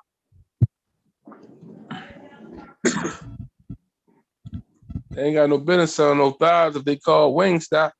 But they ain't switched all the shit over yet. That's what I'm saying. I know there's a thigh stop. I ain't never heard of that. Yeah, we got a Wingstop up the road. Yeah, thought stop on DoorDash and shit.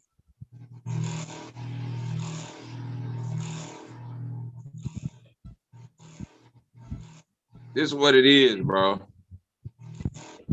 All this shit is a money play, right? This what they trying to tell you. Whatever we doing, like it's kind of like they done fucked up a batch of the dope. So it's like, you see what I'm saying? Whatever they was making up, they done fucked up. It's a big ass bad batch of dope. So now the price done went up. So now if you wing stop, you got to make a decision. Shit, we was making this off the wings. Now, shit, the wing, you see what I'm saying? It's like gas. Before, you might could plan a trip. Now you got to think about that trip. You see what I'm saying? Hey, Bobby, I agree 100% with you. They've been playing, the FDA been playing with the food and the meats from the beginning, brother. We don't know what the hell we getting out of them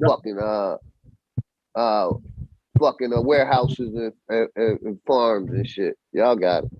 Yeah, and we really don't. Cause how is it getting past the people in the warehouse though? Like how is they making the people in the warehouse believe that this meat is real? Cause I don't even think that they know it's fake. Well, listen, brother. Have you ever worked in a slaughterhouse on a farm that's a slaughter farm, or to even know how them processes work? Man, hell no. If I had to kill the animal or cut it up like that, I wouldn't even eat it.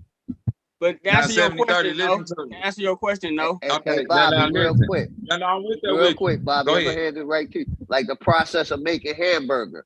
Most people don't even know the process of making hamburger. Go ahead, Bobby, you got it. There you go. And that's what I'm saying. Like, we be thinking like, how they don't know it's this, how they don't know it's that. They do know. That's confidentiality. That's like trade secrets. You see what I'm saying? That's like a motherfucker working for a company. It's certain levels of clearance. Like you get a badge. You know what I'm saying? You could be a motherfucker on the first floor and never know what's going on the fifth floor. You see what I'm saying? Real quick. So basically what you saying, they don't even know that. Hey, real quick, they don't even know the hamburger is the scrap of all meats that they shred that shit together and make it hamburger. It's the scrap. Ground up. Yep. And then when hot dog is the same shit. All the scraps. And let me ask this question, right? So when we go to YouTube and shit, and then we see the factories and we see the people in there like dealing with the meat, you know, firsthand, is them really not workers or is them like scientists or whatever? You get what I'm saying? Like it's those. Oh, listen. It's workers. It's people that are scientists. It's people that are FDA regulators.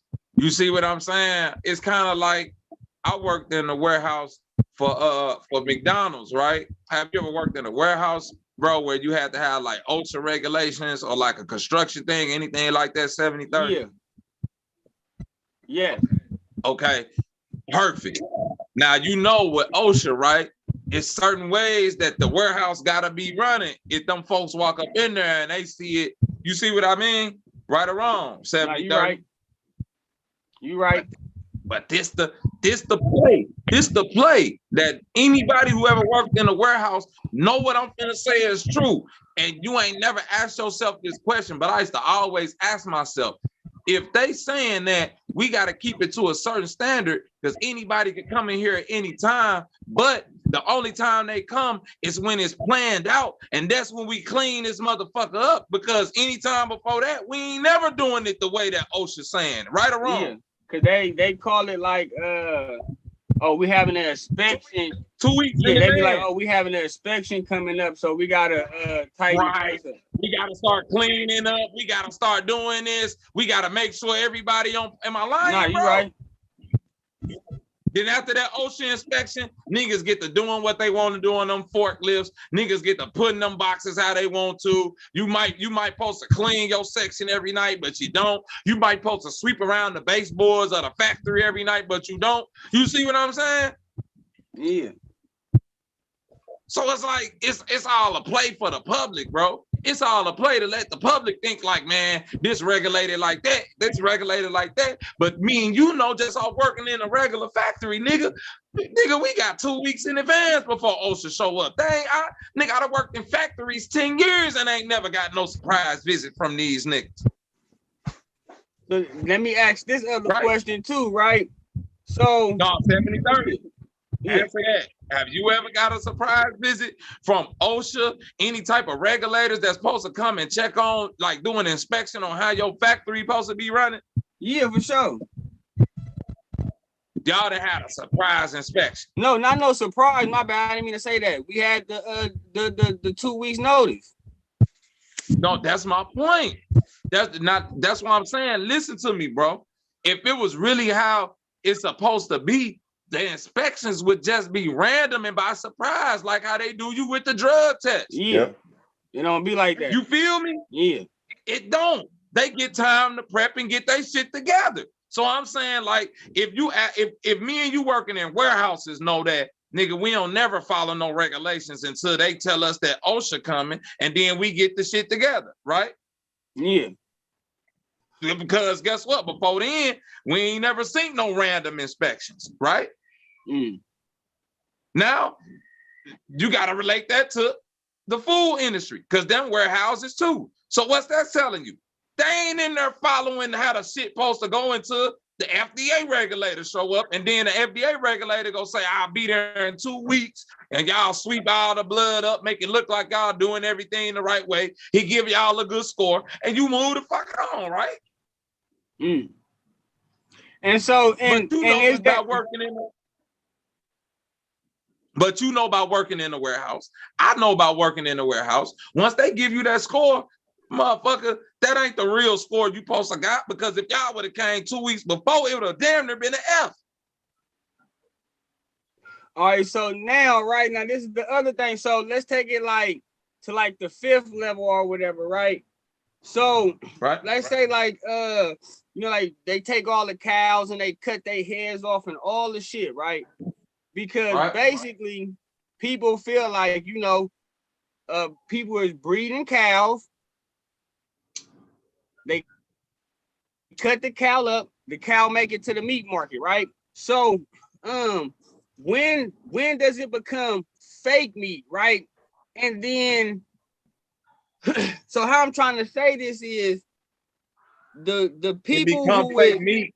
I'm gonna tell you how, bro. It become fake meat simply by the process that you're modifying this animal during a birthing process, right? Yeah. So think about this, bro. Like when we say fake, we this what we saying. I'm not gonna eat an animal, right? The same way, like if a person had extreme mental disabilities, extreme physical disabilities, right? I'm not gonna discard that person, but I'm not gonna make that person the president of the corporation. You see what I'm saying? So look at your body the same way. Your body is the corporation. You're not gonna make something that's being born with deformities, cancers. You know what I'm saying? Like think about it, bro. These chickens being born with no arms, no head. Like we know children that's born like that. That's like extremely, but we're not gonna put them in a position to rule over you, even though we're not gonna call them fucked up. But you see what I'm saying? We ingest these animals that's like that. You see what I mean? That's fake food, so to speak, because you're not going out in the wild and eating it fresh. You don't even know what it is for real. That's why a chicken can have no wings. You got to watch them documentaries. The chicken sometimes ain't got no head. Them bitches sometimes ain't got no legs. They just sitting there all day until they get slaughtered. You see what I'm saying? Fattening up the hog. Some of them cows be walking around with big ass abscesses on their udders, on their back. You know what I'm saying? When they cut an abscess, think about it, bro. If I got a big ass boil pimple on my face, right? That shit gonna spread. Think about what I'm saying to you, bro. I got a big ass boil on my face, big ass boil on my shoulder, big ass abscess coming out my chest, right? And you go eat meat, right? So all you do is cut that shit up, drain it out, and you cut it up. But guess what? You as a human know that if I cut an abscess, that meat and shit that come out of there, that's not fucking flesh. That's like pus and like fucking dead cells and all that. But in the animal world, all that's edible. All that's just get thrown in with the shit and chopped up, and you don't know which from which. You don't know toenails from hooves. You don't know butt cheeks from motherfucking eyeballs. Or you could tell you a vegan. 11 years. And then that damn near debunk 11 years, bro. I'll be 40 this year.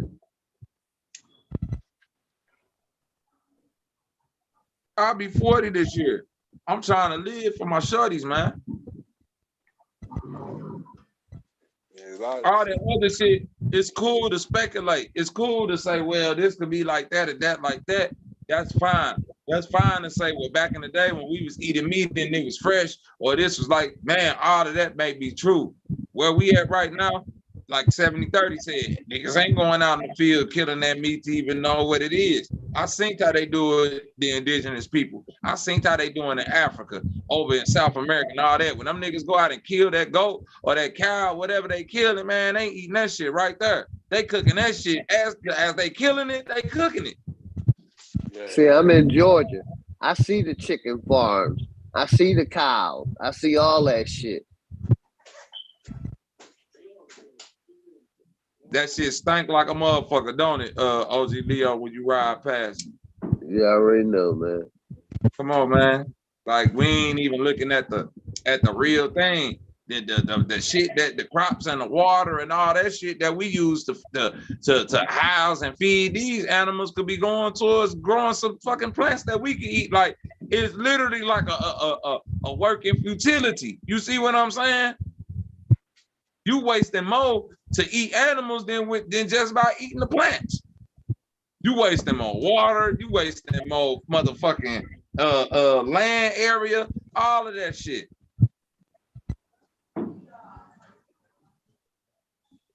So what's your diet consist of though? Nigga, everything except animal shit. That's everything. You see what I'm saying? A lot of salads and stuff. No, bro. Look at your whatever you finna eat today. Look at that, and then just subtract the meat. Okay, I got you. You see what I'm saying? It's that simple. You finna eat a plate of spaghetti, some garlic bread, a baked potato, and some asparagus. I could do the same thing. I just ain't gotta have big ass ground beef meatballs in it. Right. You see what I'm saying? It's just that simple. Until you get to the point where you like a OG Leo, where you can just do the smoothies, or like me, where you can eat veggies and fruits raw and all of that shit. But if you're just trying to get away from eating meat, that's simple. I've been trying. I ain't gonna hold you, man. Bro, listen. I'm literally telling you, bro. Whatever it is, like niggas like to eat spaghetti, niggas like to eat tacos. You see what I'm saying? Niggas like to eat burgers. I ain't all of that shit you could like. You see what I'm saying? Mm-hmm. Like I'm hungry right now. I'm thinking about boiling me a couple of eggs and making a salad. Just don't boil the egg. Instead of going out and grabbing a chicken box and sub or something, because it's gonna be right. nasty. Just don't boil the eggs if you want to make it vegan. You see what I'm saying? Mm-hmm. Throw everything else in there. Cut some strawberries up in that motherfucker. Cut some olives up in that bitch. Some lettuce, some tomatoes, some cucumbers, some onions. Throw some mushrooms in that bitch. Yeah, I'm with that. Except the olives. I don't like olives. It ain't gotta be olives. You can throw grapes in that bitch. Sunflower seeds. Yeah, I be doing like little fruits in my salad too. Like the shit ain't. We be making it complicated. You see what I'm saying? Granny ate cabbage, potatoes, beans, this and like I didn't grow up eating meat how I thought I did. And when I got older, you see what I'm saying?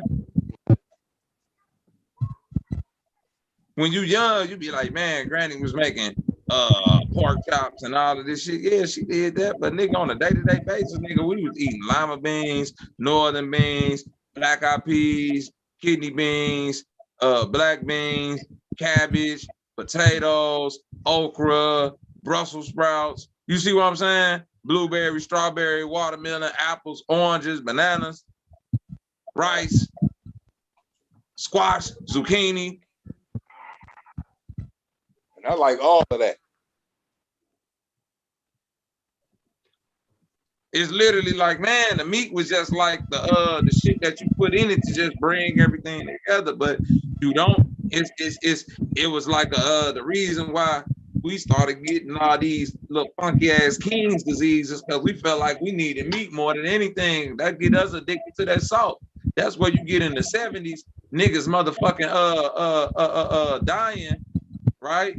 Falling out, just having a heart attack sitting in the fucking sun because they, you know what I'm saying? They salted up. They didn't be eating salt pork all day, pork chops, fried food. Nigga go sit in that motherfucking summer sun and just have a heart attack. Nigga, blood, you know what I'm saying? A stroke or some shit. Hey, so hey, can I pose a soft argument, right? And I want to pose this because you know, with the other races, you know, we want to make the claim that we are all the same, right? And I want to just talk about like the Indians and the Asian people that's in the US, right?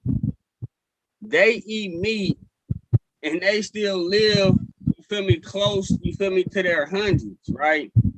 I got you. So why is it, you know, not so much of a health issue for them, but it's a health issue for the black man and the black woman? Because the animals, listen, as much as you've seen the Chinese rice houses where they make all them fried wings and all that, how often you see them eating that shit? They don't never eat that shit. Thank you. Nah, hold on, I got you. Hold on. I'm finna answer the question. I get what you're saying. I'm finna answer your question too. Go ahead. I'm just at. All right, go ahead. Basically, the certain restaurants that the Mexicans and the blacks choose to go to, I don't really see them eating what they serving, but their little particular restaurants, when you go to them little Chinatowns that they set up, they be in there eating for sure. But them not the restaurants you going to. I'm just saying though, but that's their traditional.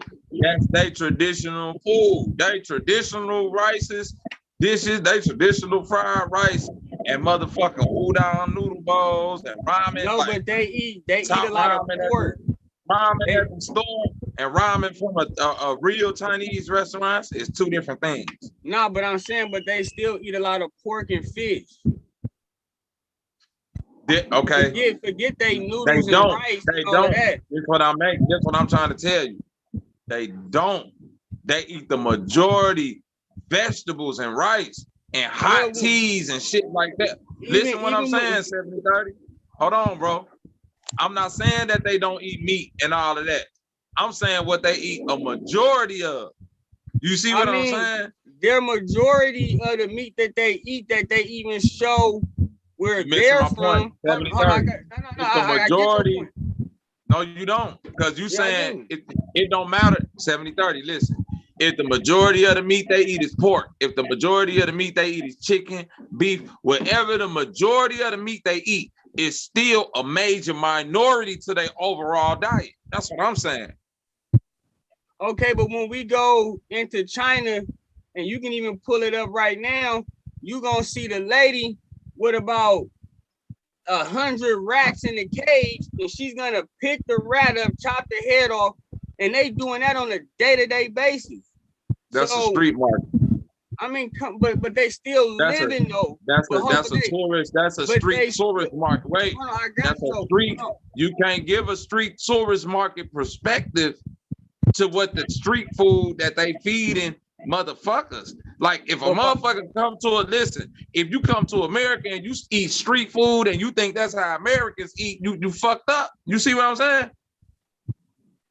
Do you feel me? You go get hot dogs, you go get motherfucking burgers, you go get niggas motherfucking making Snoop sandwiches. If you think that's how niggas is eating every day, you fucked up. That's what we feed in the Bobby, you can purchase rat in the United States. They don't nigga, just you can purchase pig nose in the United States. That ain't saying much.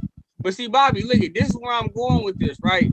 Because we all feel like, oh, we are the same, we are humans because, oh, we can have babies with each other, right? So, to push that to the side, this is where I'm getting at.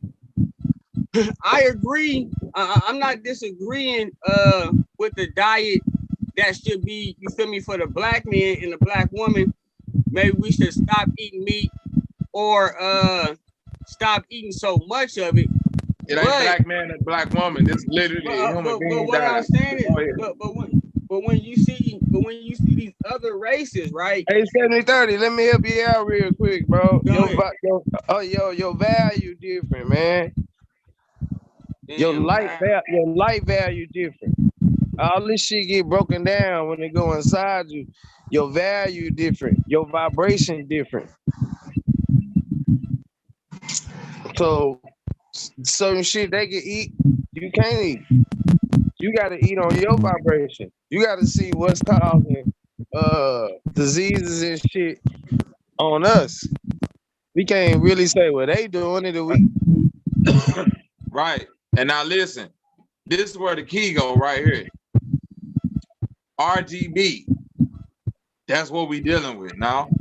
Like that's the values.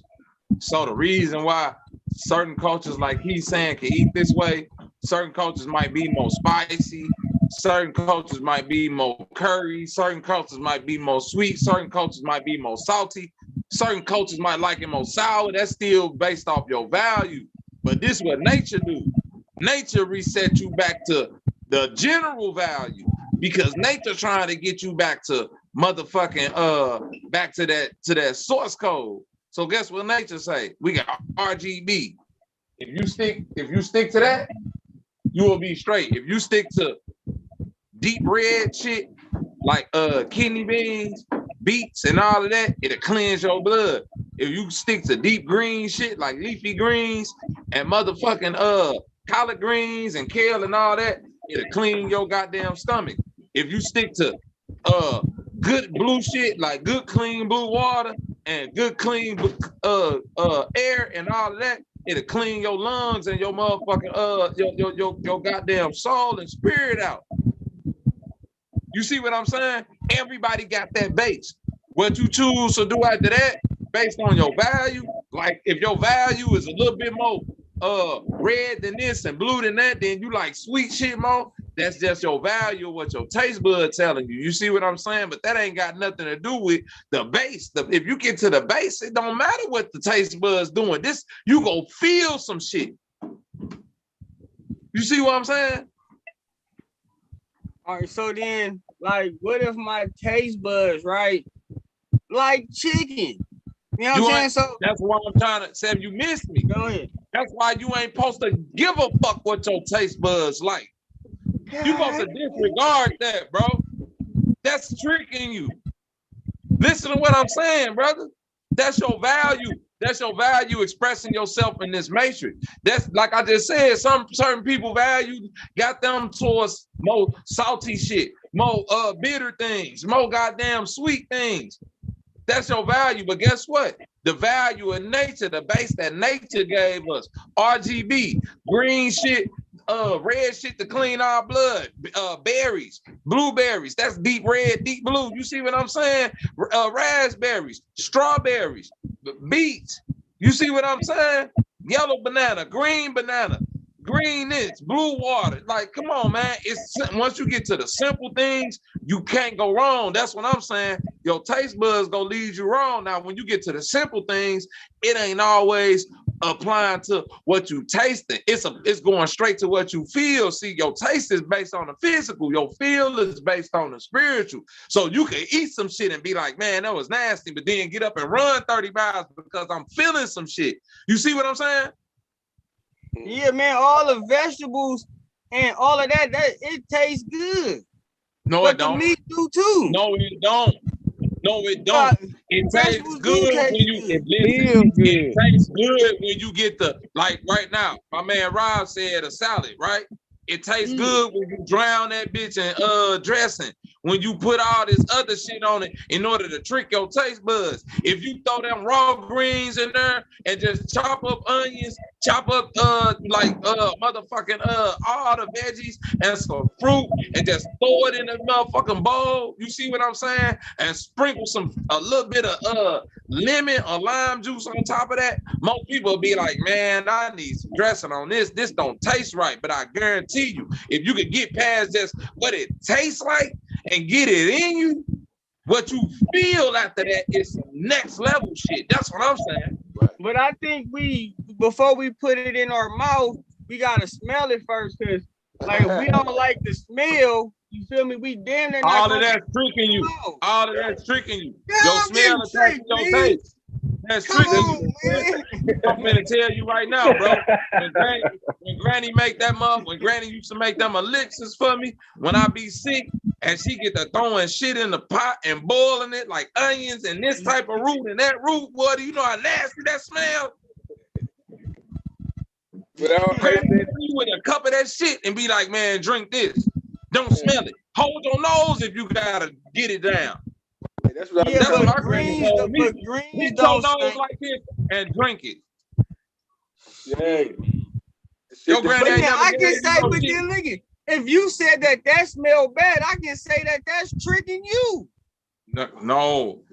The whole that shit point really is this, smell bro. good. It should be up to the beholder. Listen to what I'm saying. It's paradoxes in life. That's where you go into like certain. Yes, baby. Okay. Hold on, y'all. I got some company upstairs. I'm finna let them out the door, then I'll be right back. Yeah, I was just gonna say 70-30. Turn the standard American diet upside down. That's what we're supposed to be eating. Fruits and vegetables first, and meats as a extra. Right. It's That's that like simple, brother. You go to the restaurant, they give you the salad first. Yeah, they sure do. But like anything that's going to be good for you ain't going to taste all that good. You know what I'm saying? The only thing I gotta do, man, I'm not Muslim. I just take the Allah diet. I just eat once a day. I tried that before too, and I ain't put it on like a Muslim diet or anything. But I only put it on there because that's where I heard it. That's where I got it from. Yeah.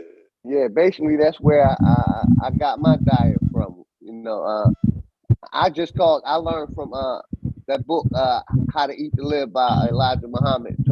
Basically showed you how to go from 3 meals a day to 2 meals a day to 1 meal a day. And I just took it to the new age, the new thing of just juicing everything. Fuck it. Juicing all my fruits and vegetables. What's his name? Kaba Kameni. He said you're supposed to go to the bathroom after every meal. I don't know a lot of people that's on that kind of wave. Man. Yeah, that shows people from eating all day for sure. 70-30. I know, like, one thing I know about you, man, you support white women. So I was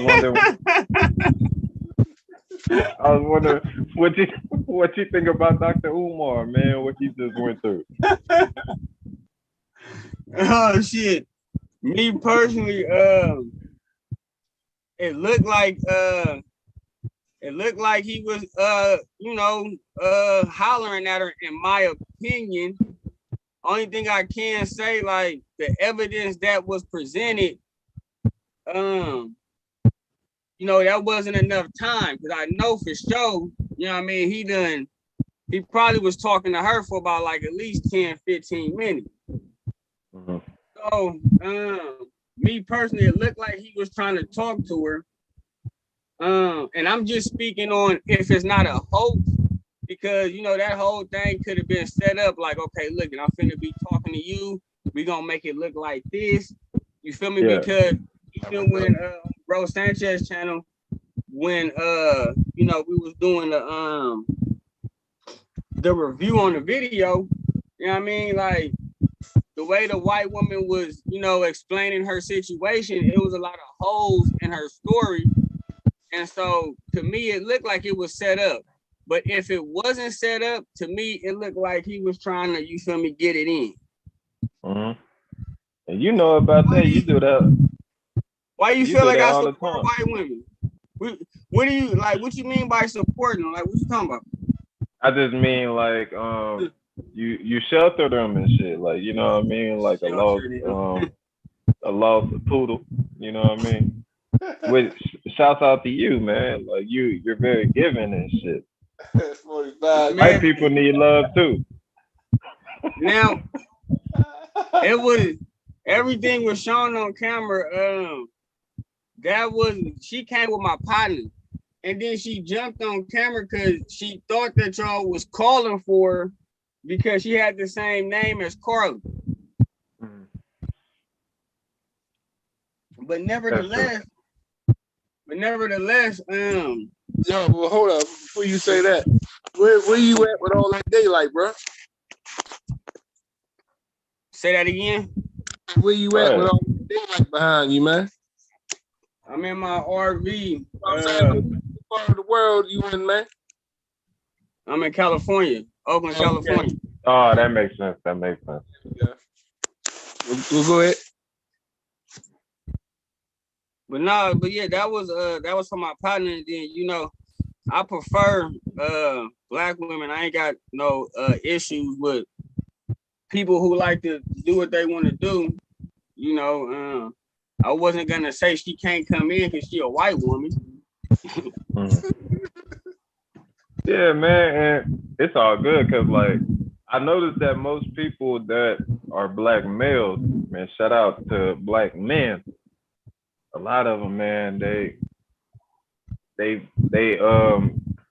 fuck with, they wear dashikis and shit and have women that are white. And like, hey, man, I don't knock nobody hustle, man.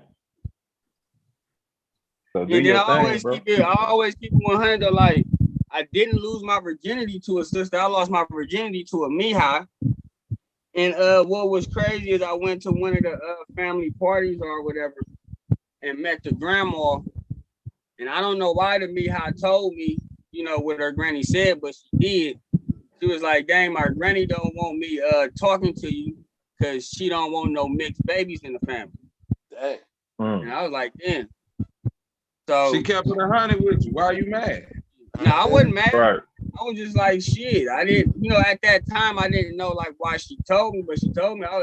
I didn't motherfucking create no argument or no scene. She told you, listen, she told you because she ain't know how to tell you, hey, we could keep bucking, but the buck stops there. This ain't finna be nothing beyond fucking. Granny done already told me we can't have no babies. And then what's so crazy, you know, she wound up having a mixed baby. She did? Yeah. What she did? Huh? Say that again? Rebelling. Well, yeah, she was rebellious. Do the white women do the same thing with you when you deal with all them white women that you fuck with?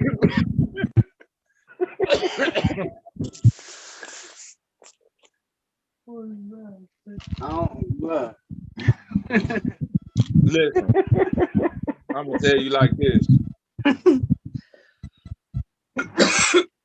Not a lot of white women I've run across in life that'll make me go, man, you know what I'm saying? I could do something more than just lay down and have some intercourse with you. But it is some that I've met that have made me say, man, I don't know. I probably could. I probably could. You know what I'm saying? I ain't that opposed to it, to where it's like some type of thing off of me or my heritage or culture or whatever, you know what I'm saying? Because I know shit, they gonna be the best of me anyway. Right. And then too, you know, I'll be asking questions And it even happened to my cousin. She had married a Migo. I say I only like 3 females, including my cousin, you feel me, told me this, but when they was like dealing with white dudes or whatever, when they get drunk and mad, they begin to call them nigger bitches. You know what I mean? And I'm like, damn, you feel me? And then, you know, my cousin was going through that, you know what I'm saying, with her Migo husband, with him, you know, saying slurs like that. You feel me? As far as on the man's side, Wait, a lot of women. Who was calling who a nigga bitch? What? Nah, look it. What? Shit. Even, bruh, when these women be in these interracial dating, right? When they be dealing with the white man and the Mexican man, especially if they fuck with alcohol heavy, when they get mad and it's an argument kicking off, they all kind of nigga bitch. Right. Okay, that's what you do. That's what you do to try to get up under somebody's skin. Yeah, but you can't listen 70-30. Yeah, go ahead. You can't make that. A motherfucker can't make a distinction towards nothing. Nobody saying I'm saying this. Yeah. Nothing. Nobody saying a fucking argument, whether it's a white person with a white man with a black woman, white woman with a black man, vice versa. We can't make no disparaging remarks on what nobody say in a moment of an argument where you trying to get under the toe and say the shit that's finna sting the most. I done heard speaking niggas out of anger. You a serial killer as many babies you didn't abort it. You see what I'm saying? I done heard niggas say all type of wild shit during the argument. Fuck just some nigga bitch shit. I done heard niggas say, bitch, yo, that's why your mama's like, you see what I'm saying? That's why your dad, your kids, like I done heard it all, bro. So if we just gonna let the nigga bitch be like, oh no, like, nah, I don't do that. Nah, because then if that's the case, when you get with the black dude and he get to saying everything he say, but just because he don't never call you no nigga bitch, then I'm gonna say, well, shit, you just like being abused then, because if you can't see this abuse too, then I don't give a fuck what you like. You just a glutton for pain. All right. Now look at this, Bobby. And I know it's not all, right? But do a lot of black people, do we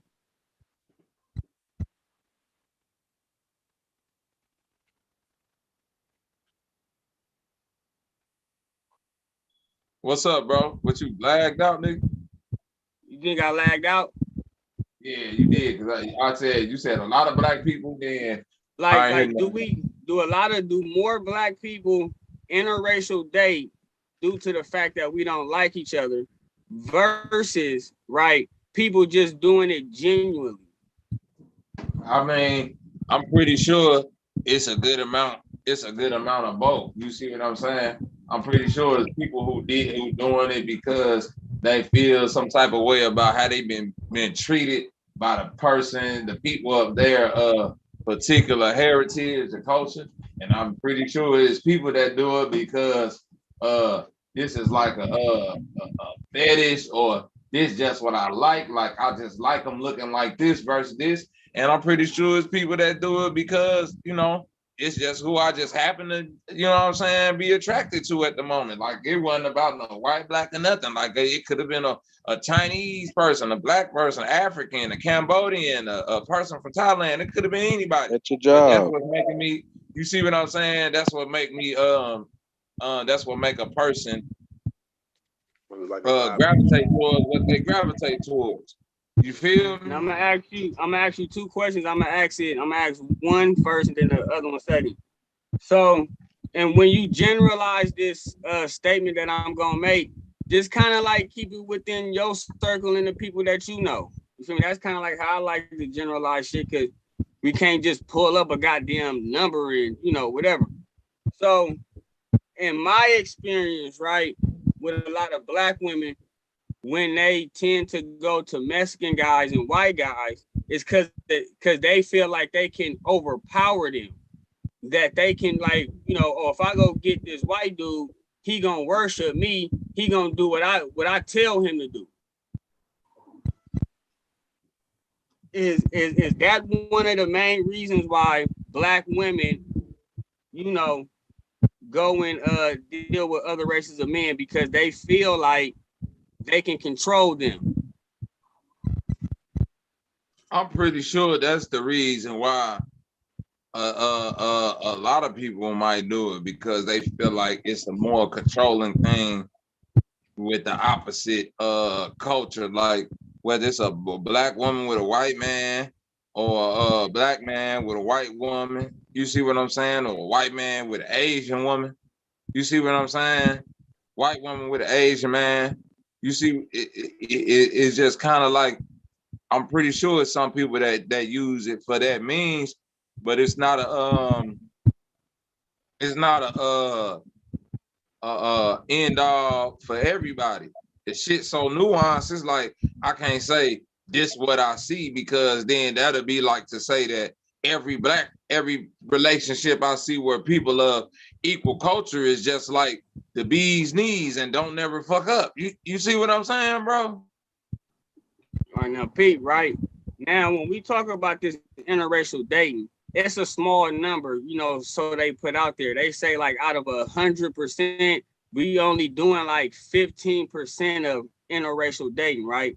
So now my second question is, right, when the black man get the white woman, right, do he get the white woman because he feel like the black woman don't listen to him? Like he can't get control of the black woman. And the black woman feel like she can't. Go ahead, you got the floor. You just asked that question, and I'm telling you, it might be if it's already a small percentage. Yeah, I brought that up for doing that. Then it's already a small percentage because it's nuanced within that percentage. So I'm pretty sure it's people that's doing it for that reason. I'm pretty sure it's people that's doing it because they just like the opposite culture. I'm pretty sure it's people that's doing it because they've been hurt. It's people that's doing it because this just happened to be the person they met. But we still dealing with a low percentage. You see what I'm saying? So at the end of the day, it ain't no one reason why nobody doing nothing. Now, so I want to deal with the low percentage, right? And this is just my opinion, my theory, right? Out of the 15% who do date out, right? I think at least 12% do it out of we having spite for each other, and then the other 3% they just so happen to find each other and so-called fall in love. What about the 85% of us that's not doing it, that's still fucking up? You see what I'm saying? It's like we need, if we saying that interracial shit is already low, and then like we dealing with the 12% within the 15%, we still got a whole 85% of motherfuckers that's dealing with each other that's not figuring it out. You see what I'm saying? And then nigga, okay, what do it's you like mean? You still saying the same thing. Hold on, bro. You still saying the same thing. So then if you say out the 15%, 12% doing it because they disgruntled about they don't want to fuck with a motherfucker from their same culture because of woo-wop-de-bam. But then you say, well, shit, the 85% that ain't doing it is fucking with each other, but that ain't getting them nowhere. So I'm pretty sure out of that 85%, I can see how some of them, that 15% or that 12%, will be like, well, fucking, I ain't even fucking with this shit. I'm finna fuck with something else because this ain't working. That don't make sense? Okay, so look here. Out of the 15%, right, of interracial dating, right, then that means everybody, like from the Mexican, they 85% is fucking up. The Chinese people, they 85% is fucking up. White people and so forth. We're not the only 85 that's fucking up. If you're wait, saying how we're can you fucking wait. You grew up in the Chinese household? that's what I was gonna get at, bro. So why we even dealing with that? Right. I didn't grow up in a Chinese 70-30. But we're talking about interracial dating.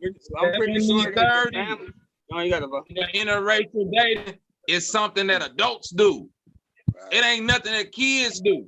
It's a choice. So when you talk about how you grew up, That's how you ain't grow up in a white household. That's just a decision you chose as you got an adult to fuck with a white person or an Asian person or a Mexican person, but they ain't got nothing to do with how the fuck you grew up. You see what I'm saying? So it's like, why are we even dealing with what they 85% doing? We should be dealing with what we doing with our 85%. I don't agree with you saying our 85% is fucking up. I'm saying if you're gonna say our 85% is fucking up and we're dealing with interracial dating, bro. You missed. I didn't say that. I said if the percentage of interracial dating, I'm using what you saying, is 15%, right? That what you saying? Yeah, them the numbers that they trying to throw out there. So out of all the black people, 15% of them is choosing the interracial date, right? 12% of those are choosing the interracial date, and that's my opinion. Hold on, that's my opinion. That's why I'm just using your logic. I'm just going off your. That's why I said I don't know if none of this is true. I'm just going in the mind of 70-30, then trying to make it make sense. So if out of 15% that's interracial dating, 12% of those people are interracial dating because they feel like fuck the people that's from my race or my culture, the black people, because I'm through with them. I want to date outside so-called white people, Chinese, etc. That's 12%. I call that curiosity. I call that curiosity. That's fine. But guess what? Then whatever you want to call it, my point is this. Once you go over to this 85% that's choosing not to do that, that's choosing to say, I want to be with a black woman, I want to be with a black man, then we start breaking down those numbers. You see what I'm saying? Mm-hmm. Them numbers look They look the same. No better. They don't look no better than the people that choosing today in a race. So it's like you making a washed argument. Do y'all feel what I'm saying? Yeah, we don't know what's going on behind people doors. It's a washed argument. No, I'm saying we do know if we basing it all off numbers, we know like 70-30 will tell you that motherfucker out of all the marriages that black people do, motherfucking 85% of them don't survive. No, 50%. So out of all marriages that we got, 50 to 60% don't make it. 85% of them is divorces is called on by the woman. You see what I'm saying? Now when we deal with the motherfuckers who never chose to get married, motherfucking 85% of them got a child, i.e. baby mama, baby daddy. So you still dealing with a broken marriage, broken household situation. So that's what I'm saying. We gotta fix what the fuck we got going on before we start saying, hey, don't come that like it's just like a motherfucker say, bro, oh, you should buy black, right? If I go down the block and I'm like, it's 2 stores, and a motherfucker say, damn, brother, why you going in that store with them Arab seller? You should come buy black, man, because they keep this bitch stocked up. You can't expect me to like just do what you like, put my money where just because.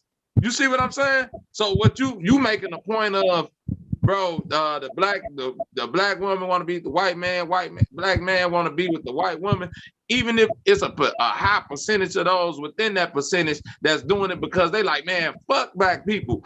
It ain't a good argument on the side of the black people to say, man, they doing that because when you look at it, they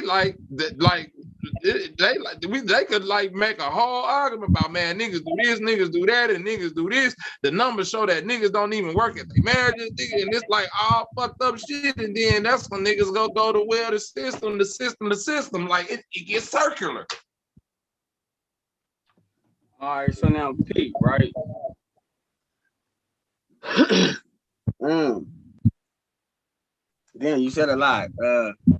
Let me. I should take some notes. Making sense.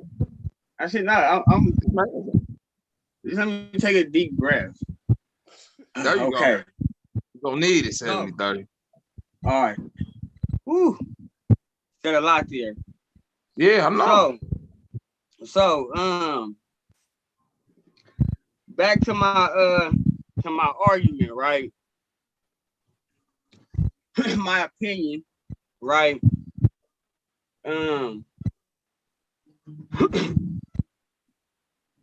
with the small, where's this motorcycle go by?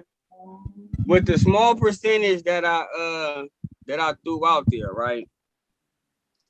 And we're talking about you know, maybe these people, you feel me, or at least the black people, they saying fuck it because the 85% of us is fucked up.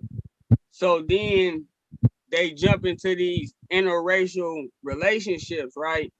So then we ain't even pulled up the numbers of how many of those relationships even fail. That's one. And It then don't for matter. two, no. Come, I'm gonna ask you a question. I'm gonna ask you a question right now. Go ahead. So now you saying 85% of the black people, you know what I'm saying, is, you know, fucking up. What is your definition or your opinion, you feel me, to you know what I'm saying, bring some validity to that argument? Like how was the 85% Single family households. 50% divorce rate. Goddamn 85% what you call that? And this a new study. 85% cheating rate within the marriage. You see what I'm saying? So you got an 85% adultery rate. So not only when you get married, nigga, 85% of the motherfuckers that's married still fucking somebody else. Right? So now we dealing with the validity. If somebody is saying they're a scorned person and they just tired of dealing with what's going on in the black community, me, myself personally, if that's your decision, even if I don't agree with it, it's gonna be hard for me to argue against some of the shit that you gonna lay on the table. I'm just being honest. So, but at the same time, I feel what you're saying. That don't mean going on the other side go make it no better. I can agree with that, but it's still a low number. You see what I'm saying? Even if we go from the 15 to the 12, then say, well, shit, half of the 12 don't make it neither. That's 6%. That still ain't dealing with this motherfucking. We got the majority of the. You see what I'm saying? That's what I'm saying. This is what we do. We keep on trying to nitpick at the minor shit. Like, what about the interracial? You just said that's a small percentage. So why the fuck do we even care what they do? That's a small piece of the pie compared to what the rest of the niggas is doing, dealing with motherfucking black men and black women. All right. When we deal with interracial dating, it's a small number now, but you know, if the mulatto is trying to create a mulatto race, you feel me, that number can grow. When we deal with single parent households, right? For one, you know, they try and do it, you know, like off of stats and statistics that they really don't know the number of. So let's say like this, right? Oh, the welfare state. Hold on, wait, hold on. You gotta, come on, let me. No, because you speeding, bro. You making two different arguments. You can't give No, me I'm stats. not. I'm running down. I'm I'm finna tell you out. I'm finna tell you I'm running down 70-30. No, you're not, because you can 70-30. No, because you making. No, you ain't asking me a question. You keep switching the argument. You saying no, that I'm not. 70-30. You just said they using stats and statistics that we don't know, but you giving me stats and statistics out your brain. No, but I ain't never gave no number. Yes, you did. I ain't gave no number yet. You said 15% and 12%. That come from you. Nah, yeah, that was that argument. I'm going off of the question that I asked you, and I asked you, what is the 85% of why you feel like the black people is fucked up? Hey, that's your number still. Hold on. The 85% is your number. The 85? That's your numbers too. That's your number. I mean, well, that's no, my. I see what you're saying. I see what you're saying. I got you. Yeah. I see what you're saying. You see what I'm saying? Okay. Right. But now, but look it.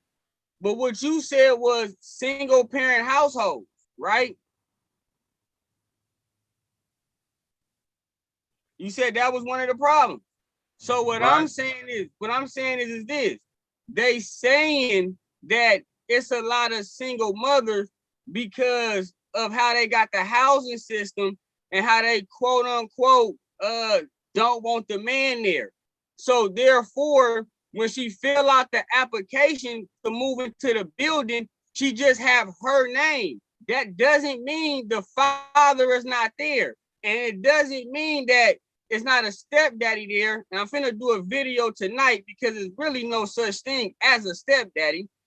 But nevertheless, so when she filled this paperwork out, it shows that she is the head of the household, nobody else.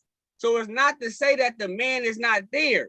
Then too, a lot of people stay with their parents, right? So therefore, that's still not a single parent household if it's more than one adult in the house.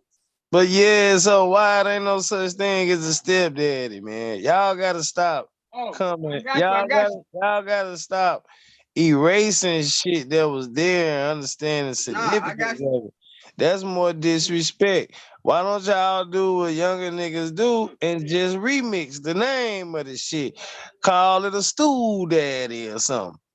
You can't take the stepdaddy out. The stepdaddy has his own significance. The stepdaddy wanna be the stepdaddy. Some stepdaddies feel proud that they even stepped in and took care of another nigga's responsibility. You ever thought about that? I got you, and I have my rebuttal for that when I do the show. But my rebuttal is to that is there's no such thing as a stepdaddy according to the definition. I ain't got to get into that. But what I was gonna say was, if you is a man and you with a woman and you helping to provide for that woman and her child, you have done a service to your community. You feel me? And we all need to give back to our community. And that's what you're doing. You're helping to help, a woman with a child. You're providing community service. You're not the stepdaddy. I mean, you're not the daddy biologically. When you get into the definition of step, it's one foot over the other, or it's in the motion of running. When you get into the definition of dad, it is the father of that child. When you ask Google, what is the definition of stepdad, they don't even have a definition for it. But nevertheless, if you stepped in and you helped the woman who had a child, you did nothing wrong. You did service for the community. And if women will know that, they will probably respect the man more who stepped in and is helping her with her child. Because then too, the woman, when she be like, oh, you the stepdaddy, she's basically telling this man, you're gonna handle the responsibilities that the real dad is supposed to handle. So then therefore, hopefully the woman don't gain some disrespect towards you. And then 2 years down the line, now you out her life, and now she bringing another man in, and then bringing another man in, because she's looking for a daddy when the child already has one. If she knows the man is coming in and providing community service help, maybe she'll be like, damn, because anybody who do community service outside of dealing with kids, like if I go do some community service at the church is gonna honor and respect me. If I go do some community service, picking up trash, I'm gonna get thanked for that. Damn, hold on. So I yield the floor right there. But no disrespect to the man. No disrespect to the man who listen. Stepfather. Listen, stepdad. Yeah. This how I'm gonna give it to you. It's the same way when I was talking about street nigga and hood nigga. The dad is just the person who instills the culture. You see what I'm saying? So like you said, and I agree with you, stepdad is not a term because it don't exist. Dad is just dad. You see what I'm saying? Your granddad could be your dad. Your uncle could be your dad. Your brother could be your daddy. You see what I'm saying? Your father is only one person though. Your father is your father, bro. When the motherfucker say you look like your father, ain't no way around that. Like, what's the purpose? What the name is the purpose of your video to break down the meaning of stepdad and where the term came from? Step meaning stepped in or step down from the real father? Like, yeah. No, the step and the stepdad means stepping stone. Okay, yeah, that's what. That's what that is. That's all. This a stepping stone. This somebody that's a stepping stone for the next level. That's why I say it's community service. I'm agreeing with everything he's saying, but the step just got put in there for a stepping stone, so a motherfucker could differentiate. This is not the father. This is a stepping stone, right? Because see, the father that comes with a whole different level of inheritance and certain things. You see what I'm saying? Like right now, man, my motherfucking my brother, his dad is Coach. Coach is my dad too. Coach not my father though. You see what I'm saying? Coach my dad. Coach taught me shit in life that my father didn't even teach me. You see what I'm saying? But Coach can never be my father. But that's my dad though. This who taught me shit about life that my father didn't even. You following me? Definitely. Yeah. But when I gotta know me, listen, if I ever need to know me, I gotta know it from my father. You see what I'm saying? Because certain things about me is coming from one place only.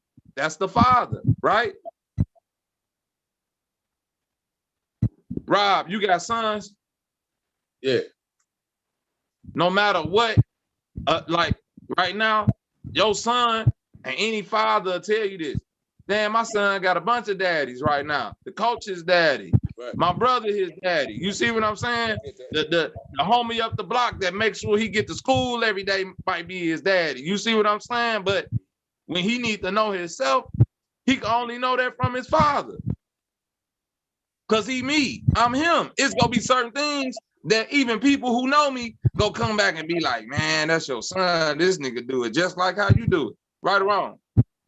Niggas look like him, move like him, talk like him, act move like like you, walk like you, it's certain things that you gotta know from your father. Like, man, why every time a girl do this, I do that? And then your daddy go be like, man, I was the same way. Like, bitch used to get on my nerves too. I had an attitude problem. Oh man, I was a sucker too. I used to fall. Like, how you go, you see what I'm saying? Because another man could really tell you, like, and be your dad and say, man, you could do this, you could do that. Make sure she open the door. Make sure you open the door or pay for dinner. Nah, don't pay. They go give you all the advice. But your father go tell you how he react to it, which is gonna resonate a different way, because you gonna be like, man, that's what I do too. Man, when you pick your motherfucking fork up, you scrape it against your teeth, I do that too. Type shit. You see what I'm saying? Nigga, when you burp, you do that little funny hiccup too. I do that, like the shit that you only getting from, you feel what I mean? Your real father. Facts, bro. There you go. Facts. And it's crazy that you say that, right? Because I don't know who my real father is, but I know who my stepdad is. And it's like, as a child, I became that man.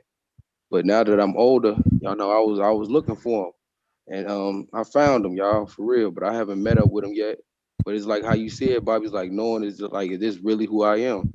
Like getting that acknowledgement, like just that understanding. That's the you talk to him. Have you talked to him? Not yet. He didn't want to talk to me on the phone, bro, and that's crazy because that's some shit I want to do. He said he want to do it face to face. Like he gotta see you. He want to see you and feel your energy. Some shit I'm on. Like that's some real shit. When I got the text from his best friend from long ago, he was stepping with some the Crunch Bunch. They a Chicago group. Yeah. He a stepper. Yeah. Okay. Mm-hmm. Yeah. That nigga used to be on the he was like my Uncle Craig. That nigga used to be on that station back in the day while all them old niggas being there with them suits stepping and shit. I know what you're talking about. I'm gonna find out, bro. On that station. I late don't know Saturday nothing night. about the That shit man. used to come on.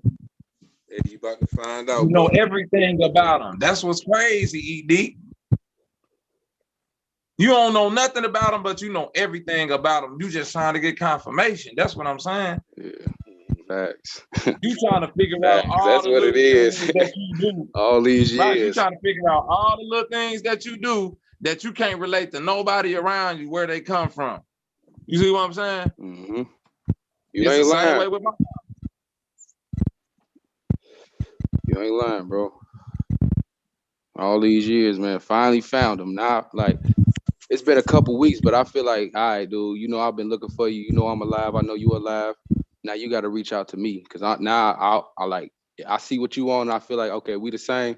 Now I want to see if you real. Like if that's really like if all these years not knowing who you is, but me just going off the faith of being just strong in my will and being determined just to win in life. I just want to make sure like is that truly me? So you on point with that shit though, Bobby. For real. Yup. As men and women, man, we just be wanting to know ourselves. And we only get that from the source. You know what I'm saying? Some people could tap directly into the source. Some people got to get it from things that was tapped into the source before, like the mother or the father of your parent, you know what I'm saying, or a sister or a brother, cousin, a best friend, some motherfuckers who like you go get it in bits and pieces if you can't get it directly from the source. Mm-hmm. Man, You shit. go start to put it together yourself. And it might take some time, but you just gotta be, like I said, determined, man, to get the answer. You gotta be strong-willed and shit, bro. It's like it's a mental game. It's a real mental game. So what do y'all think the meaning of life is? Living out your purpose. Like Then it pegs the question, what is your purpose? That's what I was going to get into. Yeah. You have to figure that out. Purpose, like there's no actual way, there's no playbook on figuring that out. You gotta ask the meaning of life. It's like to ask where the beginning of the circle. Right. You see what I'm saying? What do you Shit think ain't is the linear. meaning of life? Man, it ain't even what I think. It's just experience. It's just what I feel. You see what I'm saying? Keep trying to think this shit just leads you to intelligence. When you get the feeling, that's when you get into the emotion and the adaptability. Okay, then tell me how you feel. Man, I feel like this. If I can't tell you what the beginning of the circle is, I can't tell you the meaning of life. You feel me? It ain't linear. It's like if I make a line, right? If I make a line, that's the beginning and the end. That's a Genesis and a Armageddon. You feel what I'm saying? This is what they got us caught up in. But you see, Genesis and Armageddon never come, right? Right. It's just this circle that we on. So like I said, once the circle is there, we don't know who put the circle is there. All we know, we on a circle. You see what I'm saying? This bitch ain't got no lines on it. This bitch is just a circle. You see what I mean? It's like a track that's laid out, bro. If a track laid out and it just got the track lines around it, nigga, ain't no, you can't say, well, it's the starting point, and I can't say, well, it's the starting point. You feel me? Mm-hmm. We just on the track. Start from, it don't matter where you start at. Once you own it, you just start running. Go on, facts. You figure that shit out along the way, you know? That's it. You just figure it out as you go. Because thinking about it is what an intelligent motherfucker would do. A motherfucker with AQ, which is the highest form of quantitative skills, ain't thinking about shit. He just doing. Right. You feel me? The greatest players in the NBA, when they get to making them spectacular plays, and the announcer be like, man, what was you thinking about when you went to the hole and then you went up under? nigga thinking about, nigga. I wasn't thinking shit. I just did it. Right? What I said, like, find your purpose is like, I think on that end, I think is finding out what you good at and what you like to do. I think that's a good start to figuring out what you think you here to do and your purpose in this life, man. But guess what? You love doing it every day. It's like I wake up every day. That's what I'm doing, and I love it. So you know what I mean. But Rob, check this out, bro. How do we get to that point? The only way you get there is by doing shit. Yeah. Remember as a kid, when you used to say, man, I want to be a fireman, then you get some fire shit and you try to slide down the motherfucking bed. Like, you know what I'm saying? Police officer, you run around play cops and robbers, or I want to be the robber, then you run around do that. Oh man, I want to be a wrestler. Nigga might jump out there like, we weren't thinking shit. Soon as we say this what we want to be, nigga, we start trying to do that shit. Oh man, I want to be a basketball player. Nigga, go get a basketball, football player. Go get a football. You don't sit down and say I want to be a football player. Then think about, man, how do football go? How do this go? How do that go? Let me write down some shit. Let me see how to act. Man, fuck all that. Right? I'll figure that out as I go. It's crazy. I used to want to be a fireman when I was little, but I ain't never pursued it. I wanted to be an astronaut. Think about that. Like when I got older, I never even made an attempt to become a fireman. Did you ever make an attempt to work for NASA or anything? Nope. I looked into it and all that, but after that, I never like pursued it. Nope. I never even looked into it, bro. I don't even know where that thought came from. What about y'all? What did y'all want to be as a child? Man, I wanted to be a wrestler, a basketball player. Yeah, what I'm telling you, multiple things. Yeah. Goddamn, a father. Nigga, I've been being young and being like, nigga, I'm finna be the best daddy. I'm finna be better than all these niggas. Fuck that. Bro. I remember what else I used to want to be when I was young. I ain't never have like the fireman and the shit like that. The service. And I really, like all my things was like, you know, kid shit. And then when I really got like to like towards them teenage years, that's when I started figuring like, man, I can't be no wrestler, but I could play, I could make the league, I could be a ball player. You know what I'm saying? And then I started putting energy into that. And then it was like, here come freshman year of high school, then I'm seeing niggas get these growth spurts. Then I'm like, nah, I ain't. You see what I'm saying? Niggas then went from 5'11" to 6'4". You see what I'm saying? Yeah, so I'm like, nah, basketball shit might not be it. Then I started, you know what I'm saying, getting into the music. Mind you, this whole time, I'm knowing my father, but I'm not in tune with him like I'm supposed to be. I'm figuring it out. So then I'm like, bam, you know what I'm saying? 96, freshman year of high school, you know, nigga, this one ready to die. Fucking Me Against the World, goddamn Wu-Tang out, Nas coming out, nigga, AT Aliens, NWAQ, nigga, this one, the rap shit was booming, Snoop. So I'm like, nigga, maybe I could do this shit. So then I start trying to rap and I'm good at it. To the point to where it's like, other people like, nah, nigga, you cold at this shit. So then I was like, damn, I think I kind of finally found it. So now I'm going up against motherfuckers who other people saying good and I'm beating them. So then I'm really like, yep, this it right here. And that's been it ever since. And then to make it full circle, once I start really connecting in with my pops and figuring out like, man, this nigga used to want to be a musician. He used to sing jingles, play the piano and shit. But see, if I was in tune with you from the beginning, I wouldn't have had to figure out to be no motherfucking wrestler, all this shit, nigga. I could have did that. Doing this shit from the beginning, right? Right. Tuning your craft. You feel me? But it's like the universe still go get you there. Because this is where I was supposed to be anyway. All that other shit, that's what I needed to go through. You see what I'm saying? And it might have been the way that I needed to get it. That's why I'm grateful for my journey, because it's like, damn, if it had been any other way, would I have been this cold at this shit? You feel me? If I'd have started getting music at 7, what if they'd have just trapped me into some linear way of thinking and I wouldn't have been as adaptable as I am now?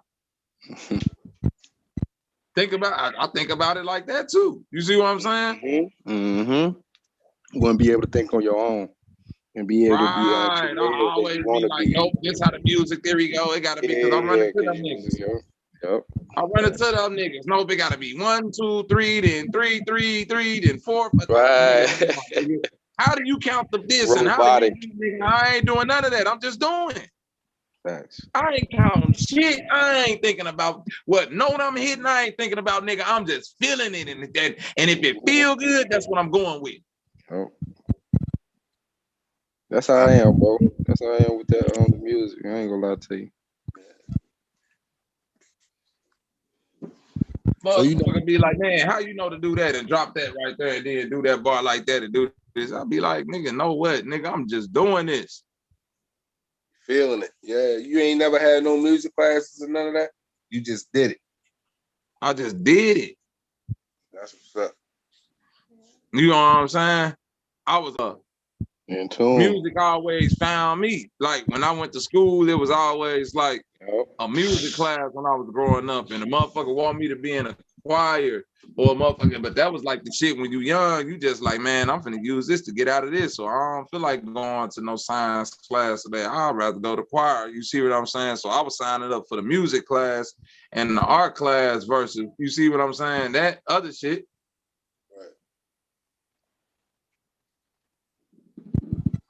But it never connected with me that was what I was supposed to do until I started getting in high school. Then I was like, oh man, I'm kind of cold at this shit. And you look back and be like, damn, this shit been with me damn near my whole life. You know what I'm saying? It was. Right. You see what I'm saying? It was with me my whole life. But it was never presented to me as a thing I could do. You see what I'm saying? Mm-hmm. It was just like a thing I'm interested in. Like looking at wrestling, when you're young, you feel like this some shit I could do, nigga. I'm finna jump off these couches on my cousin and out. Like it wasn't no musical equipment around for me to even home that or even to begin and even know where to begin. You see what I'm saying? Right. That's what you said. The aspirations of it is different from actually doing it. Right. Like I could feel like it, but it's like nigga. Right. Niggas ain't going to buy no Nostalgia, pianos, like no drums or no goddamn nigga MPCs and drum machines and keyboards and all that shit. Like the keyboard we had growing up was that Fisher Price shit. Fact. Everything Fisher Price, oh God. Right, like you know what I'm saying? The best keyboard I had growing up was probably like some $50 shit. Like probably when I was like right before teenage, yeah, some little Hey, cheap Bobby. Casio mic attached to it. Go ahead. Hey, Bobby, them devices had you thinking you was Prince, Patty, Anita, Little Richard, all of them. And I'm just trying to think of people who play instruments. It hate you. You couldn't tell me I wasn't. Exactly, you couldn't tell me. You could not tell me I wasn't a maestro on that. Real karaoke machine. Exactly. Yeah. Man, karaoke machine. Like music and like hip hop, I never even thought of trying to make a beat or learning how to play an instrument, man. I learned that all from the piano. I ain't gonna lie to you. Yeah. As a young they used to always like my aunt Cynthia, right? This is my father's sister. She used to always get me like the little Casio keyboards and shit, right? And little Fisher Price keyboards for like my birthday and stuff. But this, at the time, I'm thinking that like this just because, like, you know what I'm saying? But this because my father played the piano and shit. You know what I'm saying? Mm. And when I like think about like when I was young, I used to always have a little rhythm on it, like make my little tunes and shit, like be able to hit the keys and make like a little rhythm on it. It wasn't never like no shit to where I'm like thinking it could manifest into a whole, you know what I'm saying? It wasn't until and I'm being honest with you, like when I was when I really started getting into the music, right? My one of the big homies. This when I was 15, right? One of the big homies. He somehow a nigga left him like a Triton keyboard, a mixer, a mic, and a drum machine, right? Damn. But one day, listen, one day at like 15 years old, me and my homie Jay, we going over there because you know we leaving school, going to kick it with the big homie. He letting us smoke and drink and shit. You know what I'm saying? We go over there. This nigga got they in there playing the PlayStation 2, nigga, or 1 maybe. And we looking at all this equipment. So we like, man, what the fuck is this?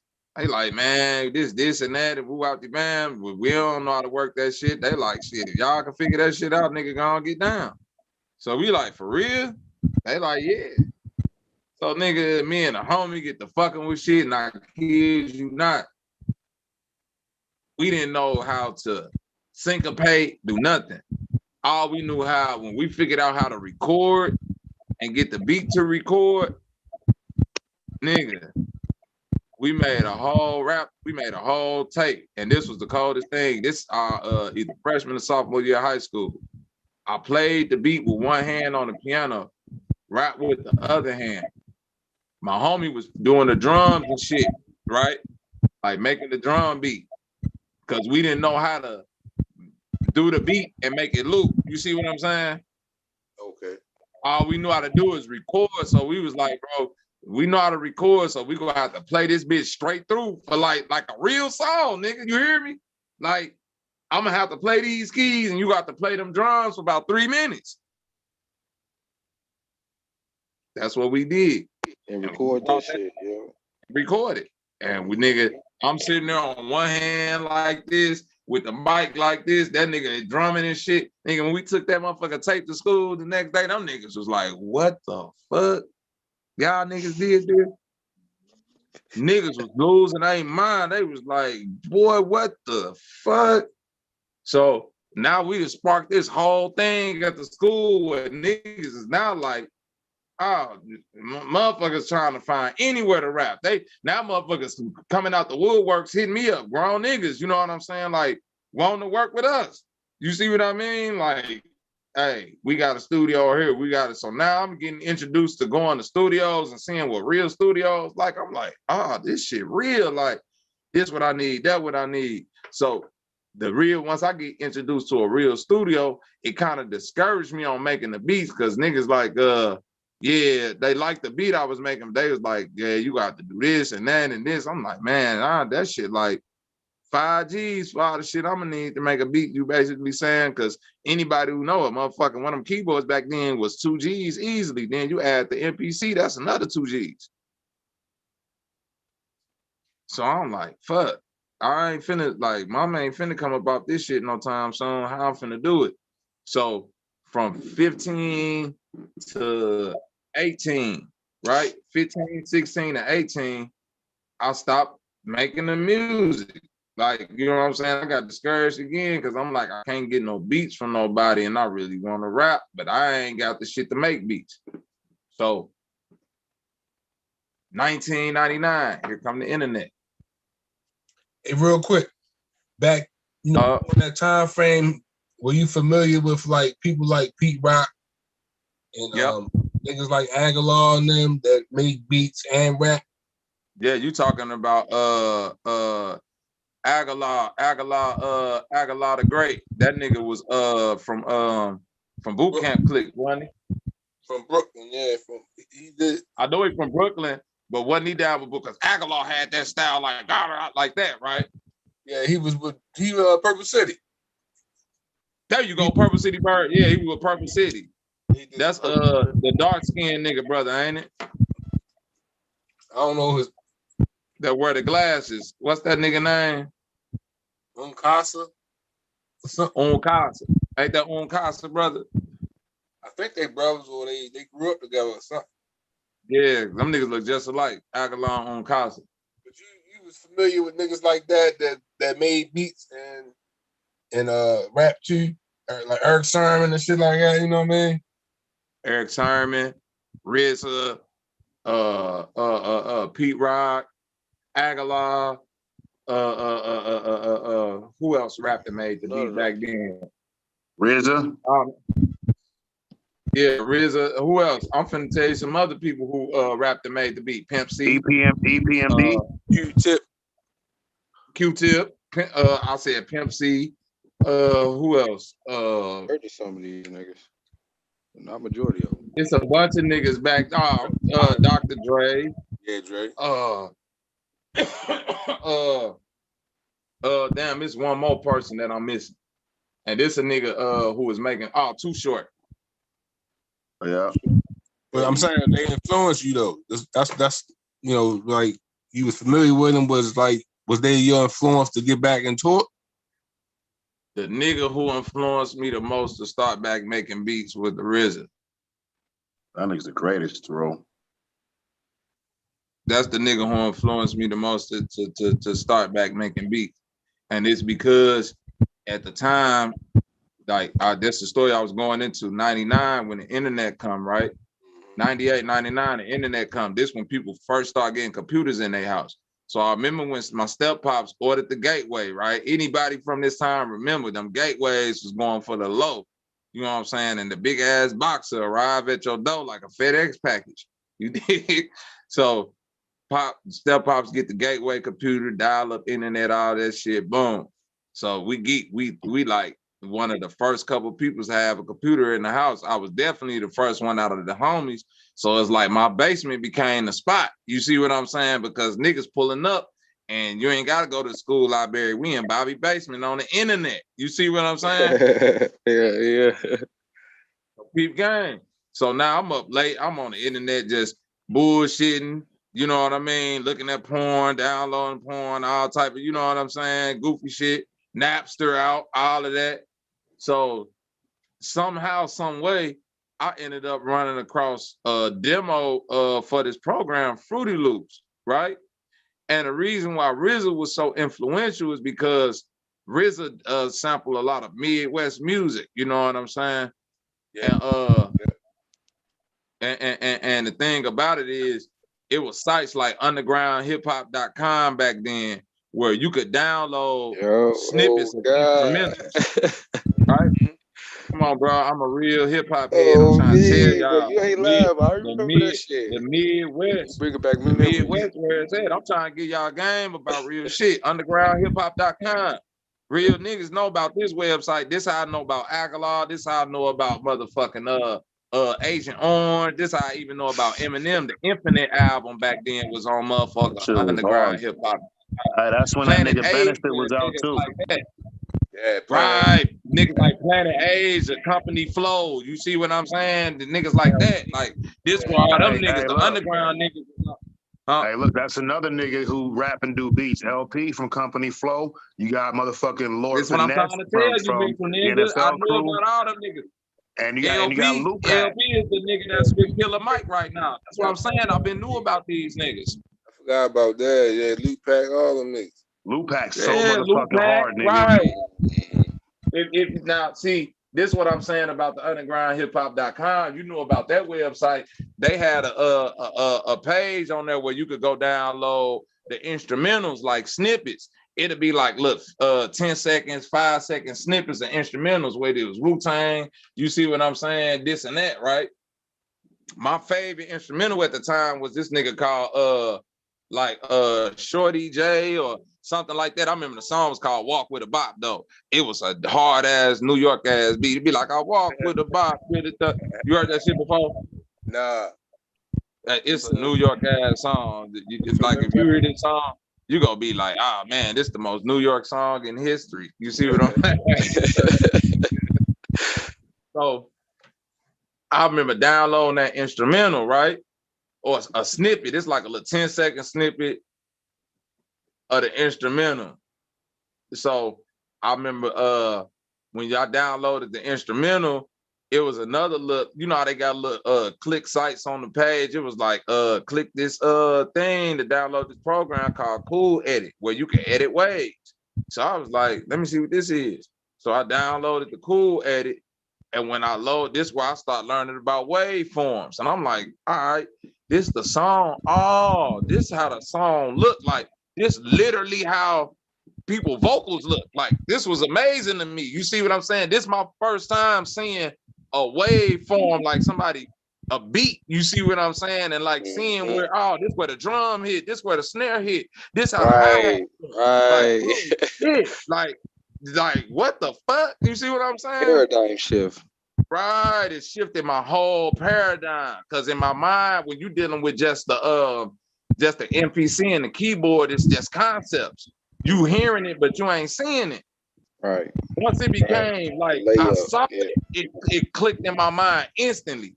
Then I was like, all right, let me cut this right here. Oh, this how the loop go. This how they doing this shit. So fucking with the Cool Edit, I start figuring out how to do loops and shit. That's when I started downloading all the RZA beats and this and that. And it was this site called rapfact.org. And it was like just a fact sheet of all the samples in hip hop at that time, right? And I remember I was like in love with RZA beats. So I go on this site and just look up all the beats RZA made and go find the samples and download them from Napster. Okay. So then when I go find like different samples, RZA, like I found the Cream sample and all that shit, I was like, oh, this where this nigga getting this shit from. I'm thinking RZA sitting there like on the piano going doo doo doo doo. I didn't know that like this was fucking me up. You see what I'm saying? I'm like, oh, that's all he did was just took this. And then I'm thinking he on there banging on the drums. Then when I go find a little James Brown loop, I'm like, that's what this nigga did. He took that from here and the piano from here and just merged them. I'm like, I could do that. So then this one, I'm like, boom. So now I'm experimenting. Now here come the Fruity Loops. Once I find the first demo to the Fruity Loops, this Fruity Loops one, I'm like, oh, not only can I load the sample in and fuck with the sample, I could goddamn add my own drums to it, do this and that. So I remember my first like 5 beats I made on the Fruity Loops. Mind you, my homie Lewis Harden. This nigga make movies right. This nigga make beats right now for movies. This nigga done made beats for Nelly, all this shit. This was the only nigga I knew back then who actually had in his house keyboards, beat machines, and shit like that. And he would let us come over and watch him make beats and shit. And we'd be like, man, this nigga is like, he was the god at the time. You feel me? So I remember I made the beats on the Fruity Loops. We go over to Lou crib. Lou sitting over there fucking with some beats. I'm like, man, hey, Lou, y'all done burnt the beat to a CD and all this shit. This is when you gotta burn the CDs, all this shit, right? So I done burnt these 4 beats on the CD. So I'm like, bro, check these beats out. So he like, what you doing? When they got an MP? This? I'm like, nah, I just got this program that I was making beats on. So they thinking I'm talking about MTV Music Generator. You see what I'm saying? I'm like, this ain't Music Generator. This is Fruity Loops. They like, what the fuck is a Fruity Loop? I'm like, because at that time, the MTV Music Generator was the only thing niggas knew about making beats on, like on some computer shit or some shit like that. You feel what I'm saying? Fruity Loops wasn't even known. That's like techno music shit. That's where it come from. So I'm on this. I take the beats over there to bro. He put them on. He like, you made this all on the computer? I'm like, yeah, all on the computer. He was like, so you ain't drumming this with no imp. Like this nigga was looking at me like, like at that time, the whole concept of it was foreign. Cause niggas like, so what you mean you making it on a computer? Like you're loading in the sound and then like looping something? Like, nah, I'm just like clicking the button, like 1, 2, this and this, like the same way you would hit the pad on press. Like me trying to even explain it to niggas, they was like, what the fuck is you talking about? Like, man, nigga, I'm making a beat, nigga. Hearing this and that, like it wasn't making no sense to them. Because they were just so used to just like hitting pads and this and this. And when I'm coming with this shit, and it's like, nigga, this on a $200 computer. Nigga, you sitting here with $10,000 worth of equipment. And I done came in here with it was like, at first niggas was geek for me, then like soon after niggas was like, nah, fuck that. Fuck that. it was too much of a paradigm shift, bro. Like this little nigga can't come through here with these Fruity Loops beat, and we got $10,000 worth of equipment, and his shit harder than us. Oh, we on the CD. Yeah. Right. You feel me? Yeah. And bro, know I'm being real. This 99 2000, bro. I graduated high school in 2000. So you gotta I was think. 9 years old, bro. I was fucking Right. with the Fruit Loops around there. My first record deal was a year after I graduated. Yeah, you jump right in. Right. Perfect timing. No lie. No bullshit. I'm in Detroit with it. You see what I'm saying? This when nigga like BG, Life After Cash Money, Soulja Slim, like I'm up there with them niggas. Big Grizzles. Bro, man, me, BG, Hakeem, God, my big brother, all us, we slept in the same two-family flat. They was upstairs, we was downstairs. Nigga, we was sitting at the same table eating cereal together type shit. BG done knew me since I was 18 years old. You see what I'm saying? When he come home, if I ever run into this nigga and be like, man, this nigga gonna be like Bobby Knight. Like, I remember when he came up there, nigga, first time I met BG, he was high as hell off dope. This how real it was. Like, but then the nigga went in the booth and just killed the beat and didn't even write nothing. This before I knew about any of the Jay-Z shit or nothing. Like, BG was the go to that shit to me. Oh, me. This nigga wasn't writing nothing. This nigga was getting high, sitting there for 30 minutes listening to a beat, nodding in and out. And as soon as they be like, all right, it's your turn, it's like this nigga, all the lights come on in the house at once. What about Jay Dilla? Dilla, I never met Dilla. I met Royce. I met Mosa D12. I met a lot of the niggas now who blowing up like Tone. I've been knowing Tone since he was a little kid. Trick. I met Trick before, but that was because the niggas I was fucking with and the niggas he was fucking with was in the street shit. But you know what I'm saying? I was a shorty then, so it's like I met him, but it wasn't like no, hey, you should know this little nigga right here. You know what I'm saying? It was just like that's Trick. Like, go your little ass over there. Yeah, he one of the OGs. Yeah, this nigga Trick, the first nigga like pulling the choppers and the Dracos out the car. This in 2001. Like Detroit niggas was the first niggas I seen with real Rolexes, real platinum chains, like out the street though. Different levels of the game. These the first niggas I seen with street money, like, oh, you see what I'm saying? 50, 60 years old, still in the streets, buying property out. I'm like, what the fuck? Big Grizzles, man. Yeah, BG, bro. BG, nigga, BG brought Soulja Slim up there, RIP, bro. I met Bring back Slim. memories, Bobby. I ain't gonna lie to you, bro. Yeah, I met Soulja Slim. This in Detroit, bro. This in Detroit. This when we had the record deal and Big Bro and them was the ones coming out. I'm the young beat maker and the head of the record label. Like, all right, we finna hold a goddamn showcase at St. Andrews Hall. Who y'all want to be? Who y'all want to open up for? We could either get A, B, or C. Bro, now I'm like, nigga, we can get BG right now. He off Cash Money. I know we can get him for a low price. Nigga, we brought BG up there just to do that show. That nigga never left. That nigga stayed for like 3-4 months. Got back healthy, recorded a whole album out there. Niggas went to New Orleans, shot a video, all type of shit. That's what's up.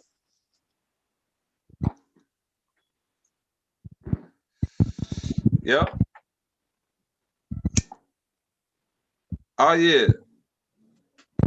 I think like a lot of Jay Dilla fans is bandwagon fans, yo. I don't think really niggas really understood or knew when he was really, what he was really behind. A lot of them artists he was making music for, man. It was like he stayed behind the scenes for a long time. Jay Dilla did stay behind the scenes a long time, but love Detroit, but he not colder than Kanye. Yeah. Listen, a lot of Jay Dilla shit is. It sounds like a lot. I was just finna say that, bro. The Chicago and Detroit is like nigga first cousins. We got the same our mama and our mamas is motherfucking sisters. You see what I'm saying? We got the same grandparents type shit. So it's like in Chicago we footwork, in Detroit they jit. You see what I'm saying? We both big on house music. You see what I'm saying? The only thing, Detroit is just a little bit more West Coast than us. Well, a lot more West Coast than us.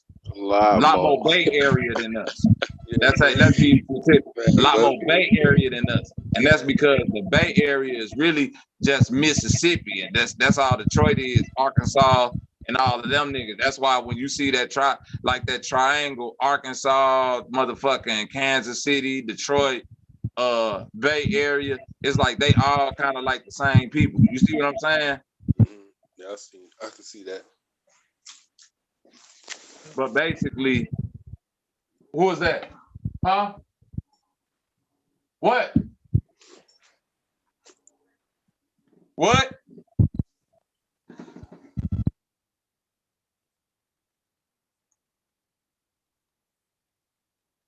My fault, y'all. It's good. But anyway, good, bro. Yeah, that's what I'm saying. Kanye, right? Pop the album cover open and you read the credits and shit. Yeah, that's back in them days.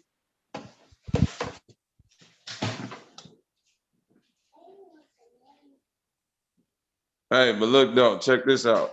What I was saying about Kanye, right? Dilla figured out how to make them motherfuckers ride on them thirds like Kanye. Which one of them did the 88 Keys album? One of them was involved. I think it was Kanye was involved with that one. Yeah, that's Kanye. He took that shit to another level with that. Hold on, bro.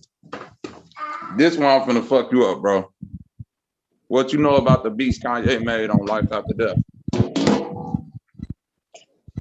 Life After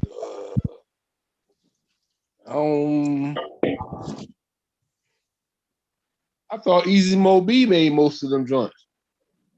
You thinking of Ready to Die? I'm really ready to die.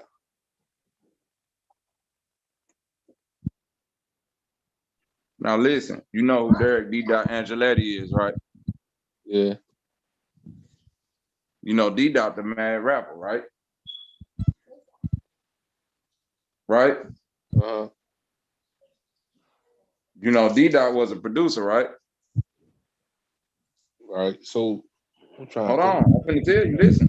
I'm trying. Do you know who his ghost producer was? It had to be Kanye then. Ding ding ding. Okay. Kanye made What's Beef? What's Beef? Kanye made. Sound like Kanye vibe on Listen, that's what I'm saying. When you start listening to them beats, certain beats on Life After Death, you be like, Kanye made Bone and Biggie. For real? Listen to the beat. That's a hard ass beat, listen to the ride. That's what I'm saying. Don't just, all right, listen. Kanye made this bigger than hip hop. Dead Pricks. Oh, man. Kanye made, I don't know if you listen to Midwest music like us, but you remember Do or Die? No. Pope Pimpin'? No. Do you wanna ride in the backseat of a candy? Chop it up with the wood die. You don't remember that? Ambitious as a rider? Huh? Ambitious as a rider? Nah. My bad, bro. I was just listening to that West Beef. Yeah, that sounds like some Kanye West shit, but go ahead, bro. My bad. E Deep know what I'm saying.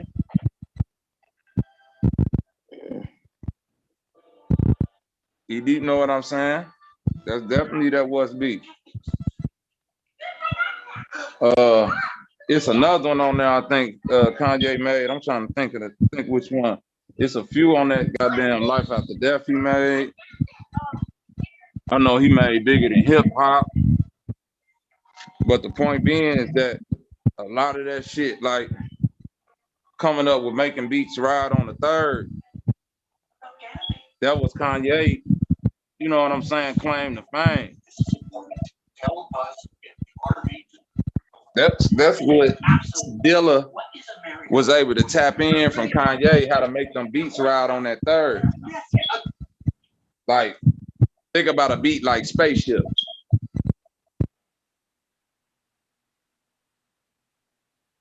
You feel me? Like, it ain't supposed to, before that time, niggas weren't putting beats on that pattern like that. Because people weren't even rapping to that pattern. Now, see, a nigga like Dilla, he the one that figured that out and did it the Detroit way. They just offset it. That's why Detroit offbeat now, right? You see how it all makes sense? How they be like, man, why all these niggas rap off beat? Jay Dilla ain't never put a beat on beat. Yeah, Jay Dilla was like with some James Brown type shit, right? I'm saying, yeah, it's some James Brown shit, but listen to what I'm saying. It's always like a slight lag, like the drums might be a little bit behind where the beat going and the bass line might be here. You see what I'm saying? Yeah. Ain't nothing really on. It's just like bouncing and just catching at the right time. You see what I'm saying? But it ain't like just 1, 2, 3, 4. It's like do do do do do do. Like, you see what I'm saying? More of a melody type thing. Right, but it's kind of like when you listen to Detroit music now, how they be like, man, why that shit off beat? Why the beat like do do like, because that ain't nothing but the Detroit. It's always been like that. That's the Jay Dilla shit. That's the off but it's on. Q-Tip couldn't even catch that vibe. He was like, what the fuck?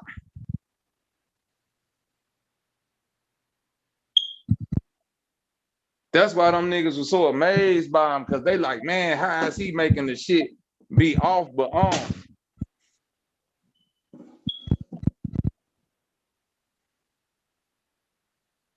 Yo, was it really true? Like, to put out an independent project that costs about $100,000? Say it again. You say who? You put out an independent project, the cost is about $200,000. Because I was already doing what I was doing. Okay, but you stopped me from doing what I was doing. 30. Mute By your mic, bro. playing this, I'm not finna hit because no. Yeah, let's listen to the game he got. Let's see if he got game or I'm not listening to that. Yeah, because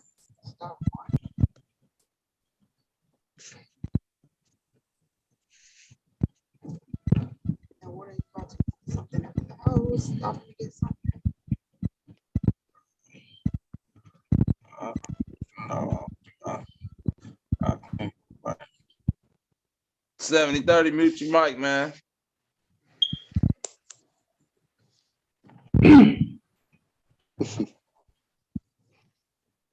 Yeah, you out here caking with these hoes, man.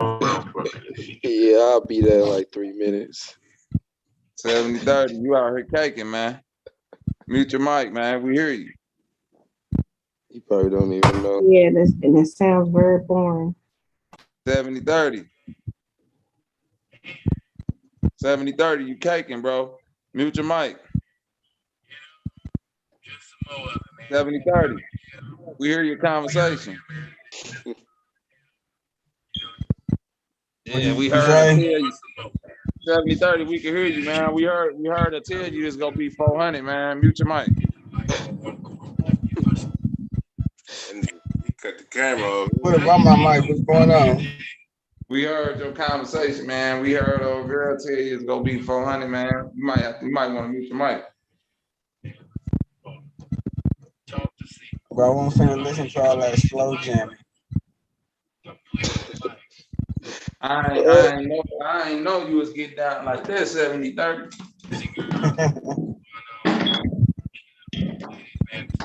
I know you said pay how you wait, but it's all to the good. Hey, Rob, go ahead, man. I ain't want to cut your question off. What you was asking?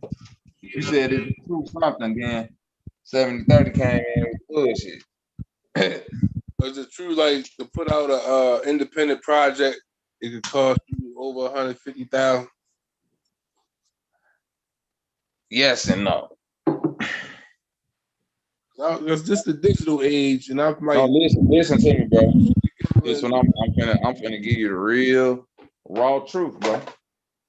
No, because it don't cost you nothing today if you get the right shit to make an album and put it out. So the off top answer is no. Yes, if you plan on making that independent thing big. You know what I'm saying? Yeah. Like $100,000 is what you gonna need to get your shit in at least club rotation with the DJs. That's a fact. All right, yeah. Promote. $1 million is what you gonna need to make it a #1 record. This a fact. Right. You see what I'm saying? So, like, you could put it out. You could get organic fans. You could be a nigga that's like, fuck it, I'm finna get it out the mud. I'm finna get my little, you know what I'm saying, 10, 20,000, you know what I'm saying, whatever fan base, and just, you know what I'm saying, rock with them. I ain't gotta rock with nobody else. You see what I mean? And if you're able to build it up organically like that, which most likely is gonna take you some time, but it can be done, then you could eat and be a actual artist, and that be your job. You see what I'm saying? Like if you take that route, you ain't gotta be Jay-Z fucking mother, you ain't even gotta be Tory Lanez, nigga. You could just be a nigga that's like Immortal Technique. You know what I'm saying? You know how many times this nigga that came through St. Louis and performed at a spot here, a spot there, and then probably picked up $10,000, $15,000. You see what I'm saying? That nigga do that 10 times, he making more money than the motherfucking doctor. Right. You see what I mean? Like, don't like, so we can't be, and I done met dudes, Mortal Technique pull up to the club, nigga, he dolo. Yeah, I can believe that. He ain't worried about shit. That boy live what he rap. That nigga get up there, nigga, regular t-shirt, jeans, nigga, sneakers, nigga. He ain't up there putting on, that nigga kill that shit to a room full of white folks. And dip. Get the fuck out of there, right? Listen to me, bro. But he was rocking with us. That nigga got to seeing these motherfucking chains and shit, cause my peoples, they do the security. When all the little artists come. So, and we all got these on. So when he see the security with these on, then he see me with this on, he like, man, what's y'all niggas on? Niggas out here like the Voltron for us.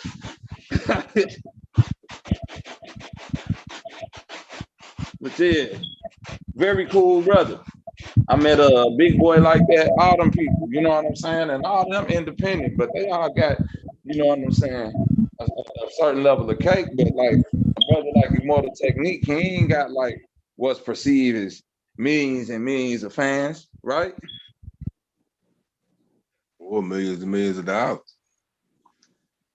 Yeah, but he got millions of dollars, I'll bet you that much. I guarantee you he got M's. He be doing you see what I'm saying? It's just what your definition of M's is. You see what I mean? Like we just living in this age where everything gotta be like, you ain't doing it like this. Nigga, if a nigga got net worth $2 million, he's a multi-millionaire. Right. He been doing this thing for a while. Like you said, he got that audience too. Man, come on, man. We ain't gotta speculate. Yeah, we can see it. I'm gonna tell you right now.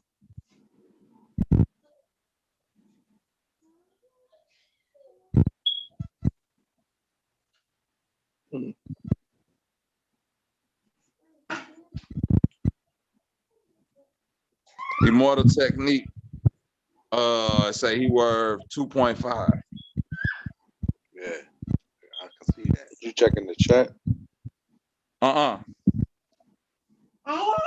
What the chat say? Should I check? Hold on. Chat. I ain't looked in the chat in a minute. We just up here vibing. I'm still walking around cleaning up and shit. My sons, then goddamn shitty. One of them naked, the other one not. Like, I'm being a real dad right now, man. Hey, let it run around. Oh, hey, bam, bam. Get your ass down, boy. That one Make you get down. Get Hey, down. what 45 at, man? When you dropped off. 4-5, where you at? Oh, he might. How old the baby Taz out there? I say see what? Taz. Some metal face doing some moves. Man. Oh, me. Hey, Time for some zesty Capito. I got a goddamn my second oldest, he 2. I got 3, 2, and soon to be 1. Yeah, I'm back to back. I'm from Chicago, boy. It's 3-piece city.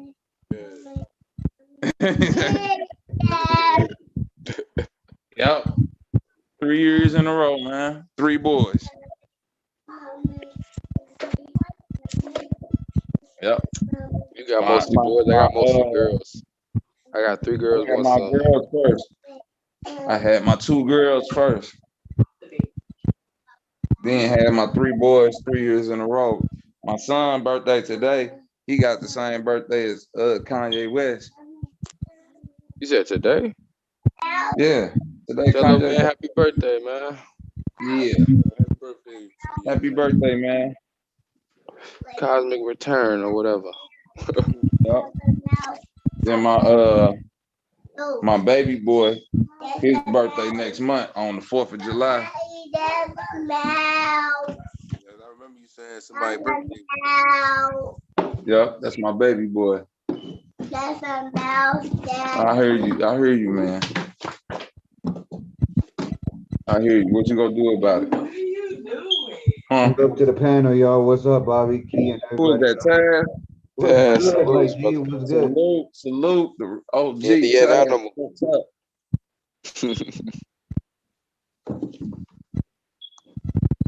OG Taz, what it do? Not much, G. Not much. What's the deal? Man, we just up here talking about man, a whole lot of shit. We done went from music. See my Hey, I got a question though. Go ahead. Like if y'all could be on any like reality TV show, like what would it be? Any reality show? Any reality TV show, what would it be? Let me think, man. I ain't gonna lie. You know, I'm from the 90s, man. I'm gonna have to choose one of them throwback Real Worlds, goddamn. If you don't know about the real world, well, people stop being polite and start being real. That's my bad, goddamn it. Oh, me, Bachelor or some shit like that. I'd rather be fuck that Bachelor shit. The Real World, them niggas was in there going, see, the Real World was the first reality show to hit America. And after that, they was like, yo, we gotta kind of split this shit out. Right. Because this shit is too reality. It's getting too real. Nigga, I seen the black man slap a white lady on the Real World. I ain't never seen no shit like that since after that. That's also 48 type shit, huh? Man, listen. Y'all remember when that black dude smacked that white lady on the Real World? Oh, bro, yes, bro. Man, that white lady was in the car from the greater league. That nigga ran up to the car, knocked on the window, was like, hey. She rolled that window down. That nigga said, bop, and walked off. I said, damn. Yeah, nah, bro. I said, damn, man. You know old girl Tammy? I ain't watched. Tammy that's from like Basketball Wives. Yeah, I know you talking. You know, she was on the Real World back in the day. You ain't know that? Come on, Nah, I wouldn't have recognized her right now how she is now. I Man, wouldn't have listen, recognized her Tammy back was on then. the Real World Miami, bro. I remember she had abortion on the show. That's how real it was. That's what I'm trying to tell you. Damn. I think I do remember that shit though. I ain't gonna lie. Miami. That was Real World Miami. She claimed had an abortion on the show. His name is Because I remember she did some snake shit. She accused the black dude of like trying to touch on her or some shit like that. He was like, bitch. He was like, bitch, we were just playing wrestling. Like, what the fuck? Yeah, she was the first like. That was LA? Okay, yeah, Real World LA. Yeah, Los Angeles, yeah. It was joking and shit. White girl here. What was the purpose of that show? To win some money? She looked different. Tammy was in her room getting ready for bed, but she only had on her underwear. Black dude. I just see somebody over there in underwear. You on your underwear. Just say, you know,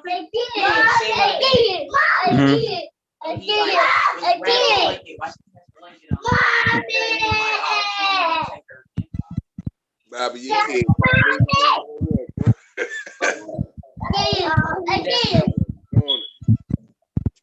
So what was the purpose of that show? To like win money or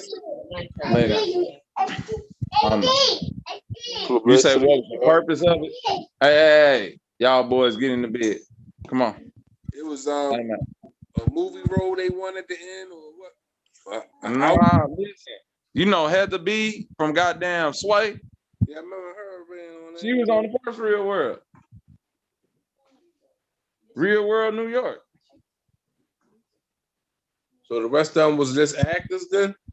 Nah, bro. They was all real people. That's what I'm saying. They weren't acting.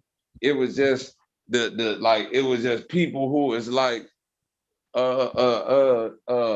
like Heather B was like like she was doing her rap thing at the time, but she wasn't like no big name. You see what I'm saying? Like she wasn't who she is now. So all these people, some of them went on and became like just regular housewives. Some of them went on and became famous. Some of them went on. It was just like that's what made it real. Niggas, one of the niggas on that show died. That nigga had AIDS and died, nigga. Damn.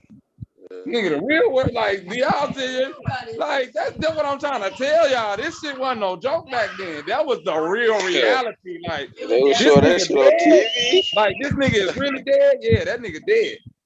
That nigga had AIDS. Not to laugh at me.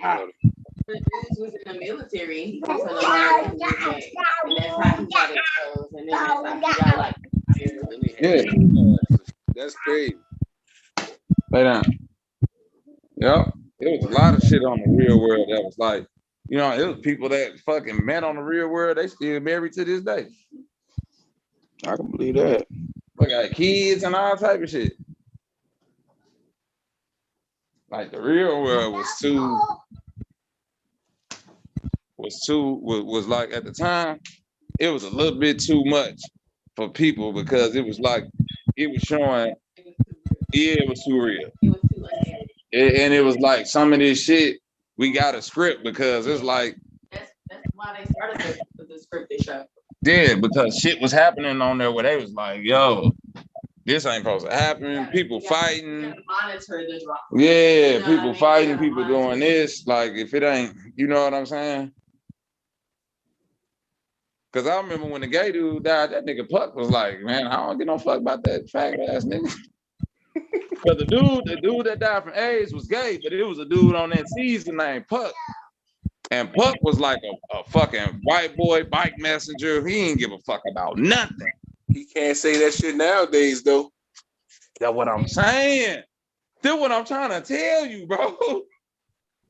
Nigga, when that white dude died, when that dude died, he wasn't even white. He was Spanish.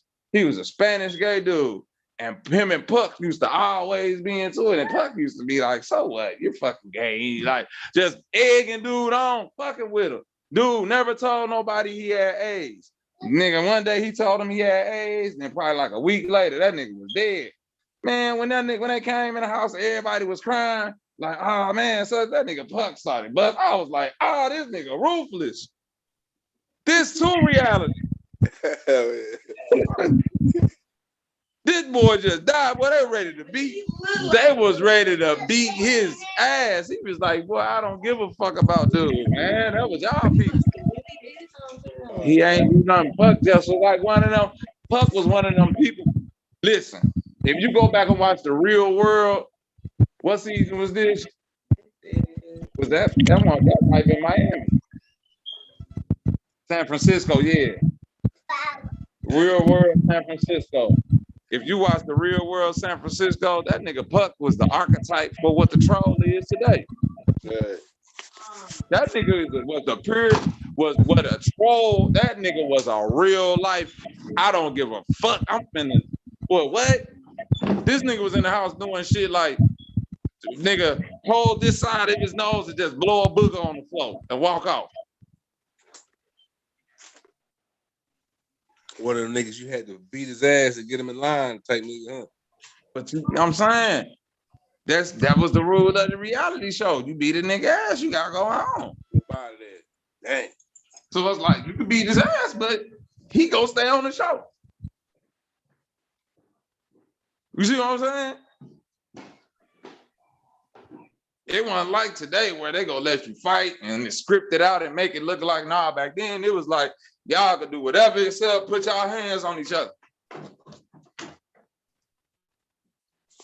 The minute motherfucker get to put their hands on each other, nope, gotta go home. It's out of there. Dang. So basically they were just there for exposure to try to make it in Hollywood or something like that. Man, look. They was into. You know what time it was. They must have. I ain't gotta explain it to y'all. They must have made a lot of money if they had all them spinoffs. You said Miami, LA.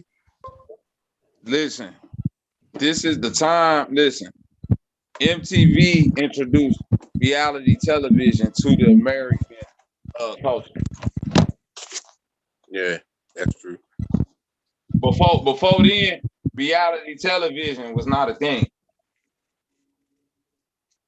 You see what I'm saying? That's around the time that movie, Me TV, I think it's called Me TV, came out with Matthew McConaughey. That was sort of like the first, like, camera follow you around all day type movie and shit. And then after that, I think Real World and all that stuff coming out. No, Real World came out way before then. Me TV based off Real World. Okay, so that one of the see, listen, I'm gonna tell you like this, bro. Listen, hold on, bro. Reality TV, right? Listen, America still, United States. Let's be more clear. United States still is the little brother or little sister to Great Britain, right? Fact. Okay. That's why when we talk about how the culture flow, like the subculture, we create that. But the culture that's fed to the masses is created over there. You see what I'm saying? We think it's coming from here. Reality TV comes from Great Britain. They've been had reality TV. They work over there first, then they give it to us. Where do you think boy bands come from? Boy Joe. Nigga, no, the Beatles. Okay. You feel me? But that's right, they was from over the pond. If you following me now, bro, that whole concept come from over there. When you look at reality show, that come from over there. Most of the TV shows motherfuckers watch now ain't nothing but the Americanized versions of some shit that's created over in motherfucking Great Britain. All this motherfucking Who Wants to Be a Millionaire, motherfucking America Got Talent, X Factor, all that shit come from over there first.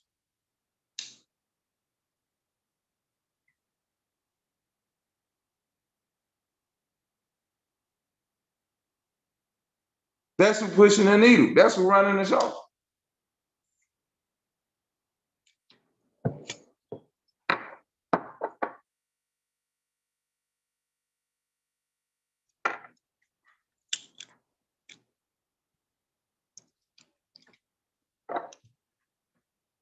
Where y'all at? Salute to everybody. I always wanted to go on a game show, yo. Say what? So I always wanted to go on a game show. It seemed like it'd be a cool thing. Shit, you sound like my wife, man. Yeah, I'll get on with some price later. Right now. Get on that motherfucking Family Feud or something. Everybody get what 4 on the 10, get 5,000 a piece. Man, I go blow the shit out that money, man. Just want some having fun type shit.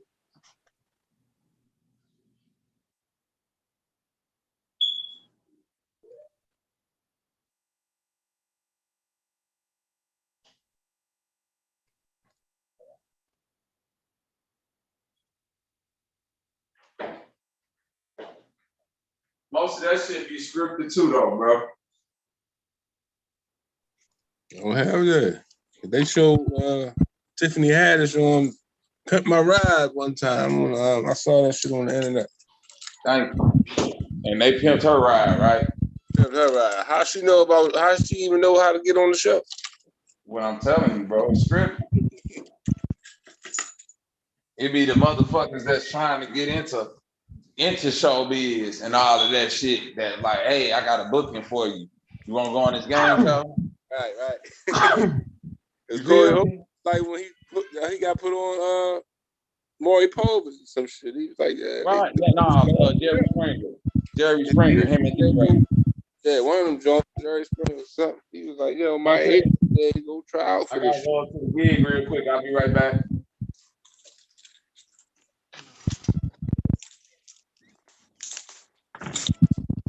Goddamn Skippy.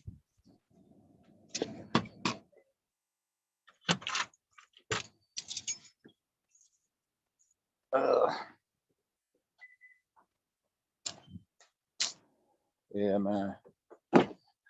Y'all see a real nigga still out here in these goddamn streets. This shit don't stop, man.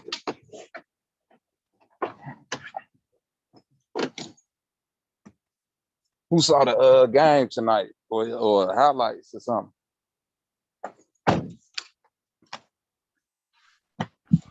Nobody. I was out working all day, so I didn't get it.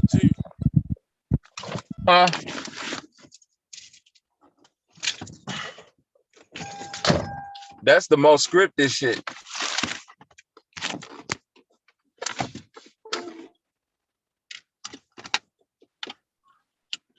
Y'all feel me?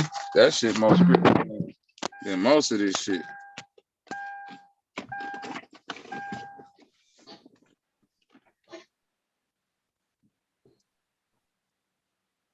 What we do, huh? So this was crazy. Steph Curry had 31, Klay Thompson had 25, Andrew Wiggins had 18. Jordan Poole had 10. What the Celtics do? Tatum 26, Jaylen Brown 27, Marcus Smart 24, Al Horford 11, Grant Williams 10. They played at Boston, right? That was in Boston. Oh yeah. I heard talk about game 2 that the Warriors was getting a lot of calls and all that. I can't necessarily say they getting calls if you lose, goddamn. about 30-something points. You see what I'm saying? What? Well, they beat Boston by 30 points. Man, that motherfucker game, the game that they won. Hold on, I'm telling you the final score now. That shit was 107-88. Okay. Yeah, that's 20. Well, shit. Is it 20? Yeah, almost 20 points. 19. Yeah, that's a blowout, dog. Yeah. Like at the end of the day, you can make it what you want to make it, but what you want a nigga to do with that? You feel what I'm saying? Like like the only way I'm gonna give a nigga the refs if the shit came down to the last second, or you know what I'm saying? I could kind of see like where they, but nah, nigga, you lost by 19. You was missing shots. Yeah, Like, yeah. you see what I'm saying? The refs And you had probably home court. right. Like at the end of the day, like the refs can't make you shoot 1 for 10. You doing it.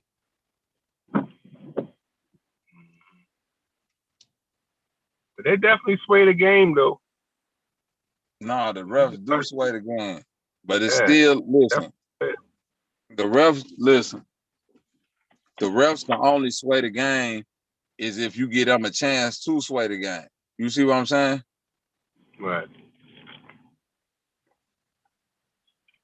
That's why I'm saying if it was a game to be swayed, I could see if it was close. Like you can't tell me the ref swayed a game where niggas lost by 20 points. See what I'm saying? They ain't got to do a lot of swaying, my nigga.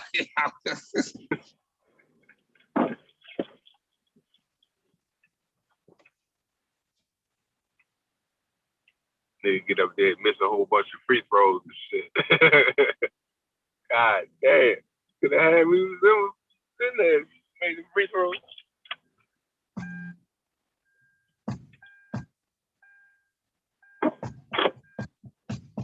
I know one of them games, Mark Jackson was yak. I think it was at Boston, was it Boston? Yeah, Boston to Miami. I watched that. Man, it was like 4 minutes left in the game. Mark Jackson, like, good W. I'm like, damn, I thought Jimmy Buckets was going to hit that three at the end, and they take it. He already said good W. It was like probably 9 minutes left.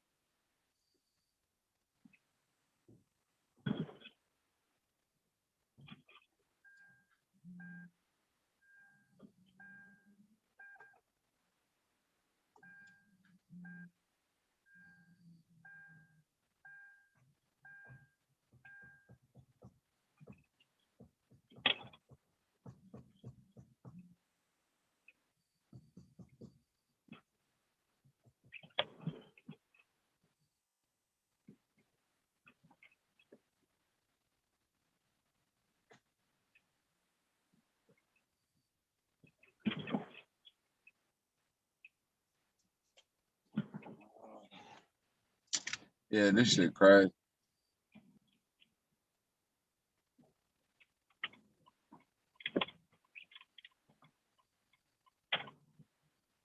Salute to everybody in the chat. Everybody on where my nigga 4-5 go? And Key. What the hell? Huh?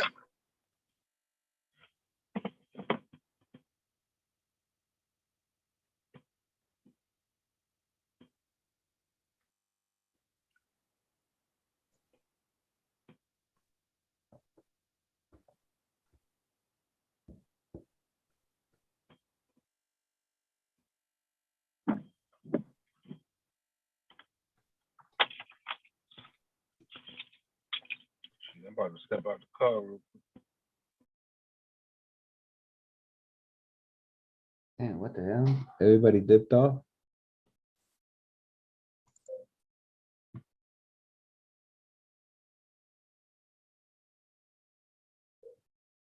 Brody Visual. Hey, Taz, you can go in on something. I'm ready to step out the car real quick.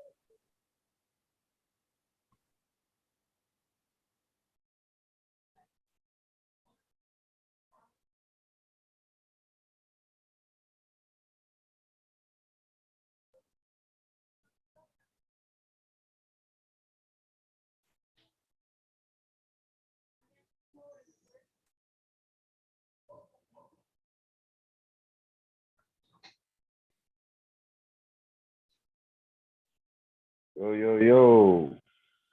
Oh, Vizzo. What it do? I heard y'all talking about that basketball shit. Bobby was talking about something about the basketball game.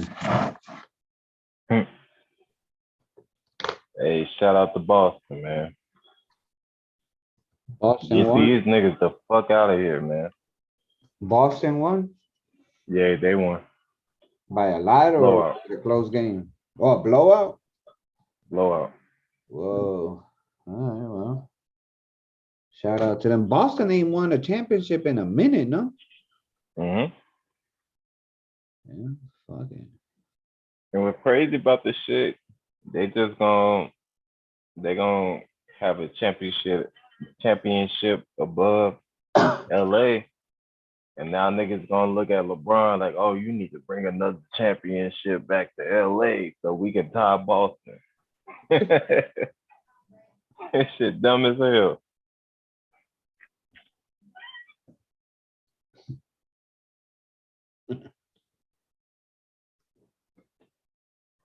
Bobby, you there?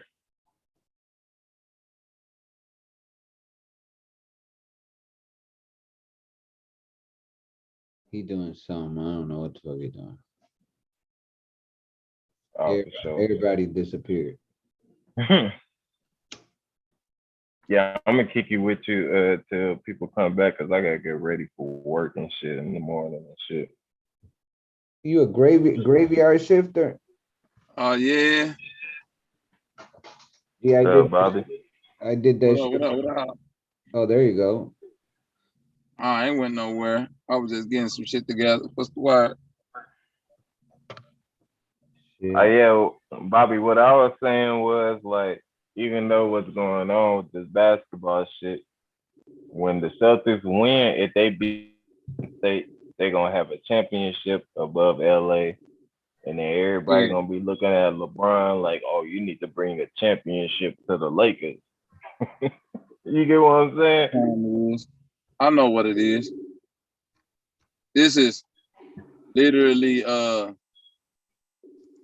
what they trying to put on LeBron's shoulders. What you saying? Because they just tied the Celtics, right? The year that they won. Yep. So basically, everything you saying is correct. And LeBron go do this.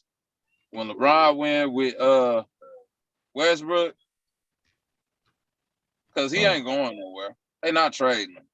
You see what I'm saying? All this shit scripted.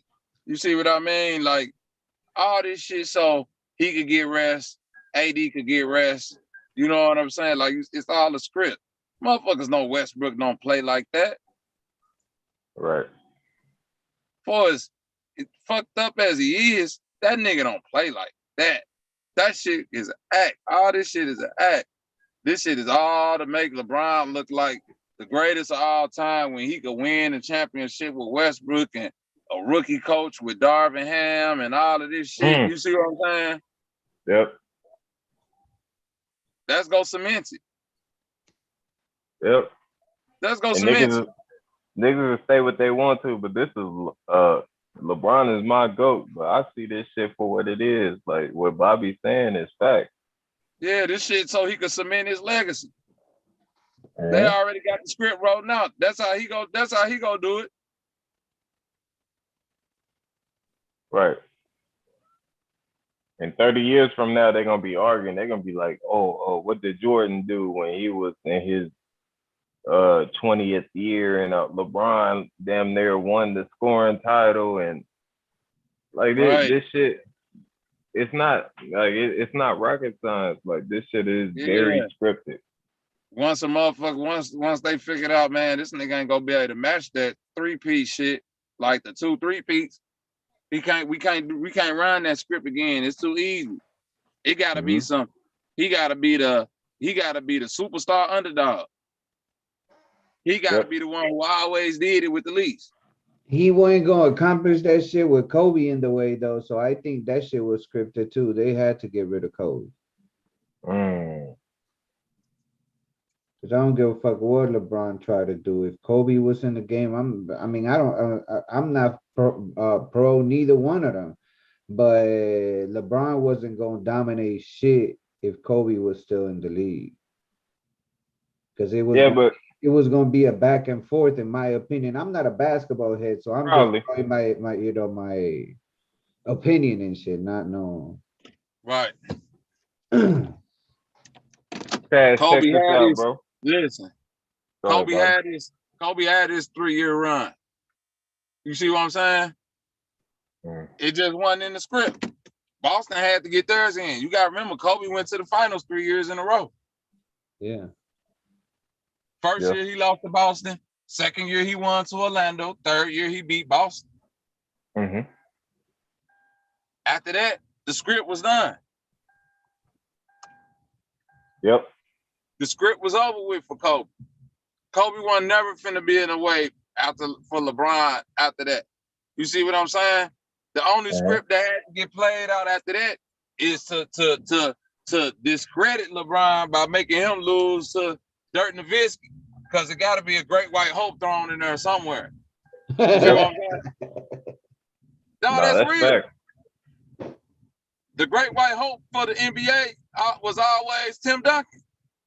You think LeBron would have still came to the Lakers if Kobe was still alive? I think you would if he got drafted there, but not like a trade though. Right. Those are, bro. I mean, like, again, I'm just talking of the little bit that I know about. I'm not a sports head, I love me some basketball, but I'll play the shit out the sport. But I won't sit in front. That's just been, one of my things. The only sport, actually, there ain't no sport that I'll sit there. But anyways, looking at the little bit I know, both players are very, very, very they have that dominant shit. Kobe could have it went long enough before him and Shaq started clashing and shit. And from seeing LeBron, I'm able to see that the dude likes to be in control of That wasn't Kobe's fault. That was Shaq's fault, not Kobe's. Oh no, I'm not saying it was anybody's fault. I'm just saying because I'm gonna say it's somebody's fault. I'm gonna blame that shit on Shaq. Oh, well, I mean, shit. Then that's cool though, But regardless, they couldn't. Also, you think that it was all Shaq's fault and Kobe didn't? He was cool with. There was nothing that he was. No. Look. Kobe was on the fence, bro. He was on the fence. Go ahead, Bobby. I don't know the whole story, so I guess nobody knows the whole story other than what we see on they present. It's like a big ass soap opera, bro, and they get to switch the roles every so often and shit. It's like, oh man, we gonna run this script and this shit for the sell tickets like a motherfucker and shit. That's right, Taz. But this what I'm saying. It was Shaq's fault for this reason. Kobe, a 17-year-old kid. Right. You see what I mean? At some point, we gotta admit, Shaq wasn't a great mentor. Oh yeah, Shaq stayed a big ass kid. You see what I'm saying? So it's like it's Shaq's fault because at 17 years old, a 17-year-old got more mental fortitude than you, and that spooked you instead of you. You see what I'm saying? I agree. I hear you. Yeah, that spook Shaq. Cause Shaq don't know how to, you see what I'm saying? And like all that big bully shit, Kobe ain't spooking Kobe. You see what I'm saying? His mental fortitude always been tougher than Shaq. That's why like, it was Shaq's fault because it's like, who left? You supposed to play second fiddle, Shaq? You ain't even working out in the off season like how you supposed to be. Yep. Yeah, I think his pride got in the way of that whole shit. He wasn't gonna be second to the way assumption. I don't think he wanted to play second to those. Nah, he wasn't gonna play. He wasn't gonna play second to Kobe, and that's what we saying. That's where the Lakers saw that. Like, nigga, ain't no more number one for you, and it's dumb because you went to motherfucking Miami to play second. basically. Right. Like you thought you was gonna win in Miami being the man until you figured out like the shit that he went to Miami and did, he could have literally did that with Kobe. Yep. If he would have just said, all right, Kobe, it's your time.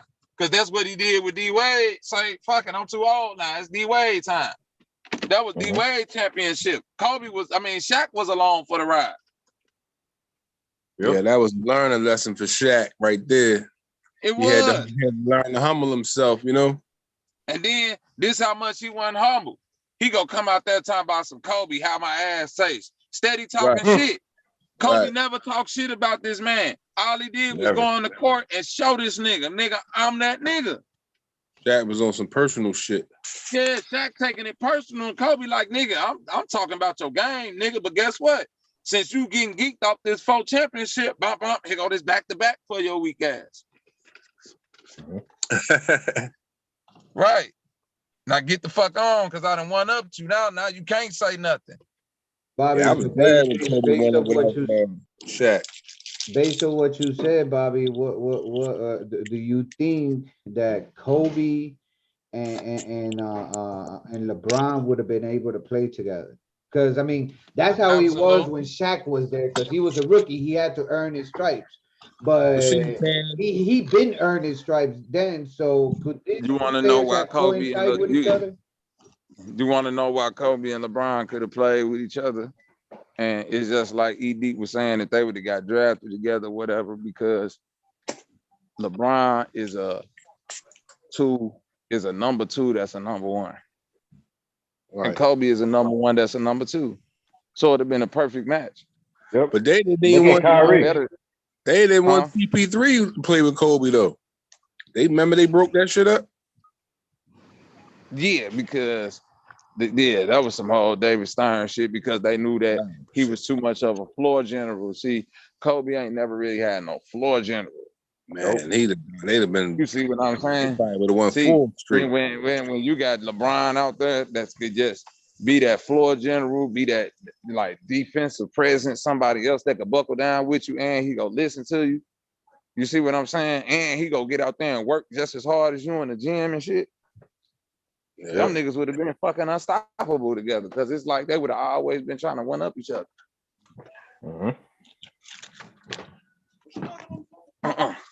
They would have monopolized. LeBron would have loved to play with Kobe. Shit, you seen what happened with Kyrie? Like he gave Kyrie the keys at times. He knew when to take over, but like Bobby said, like LeBron know how to be the 1, but he gonna play the 2. He don't give a fuck. As long as we gonna win the championship, it's all good.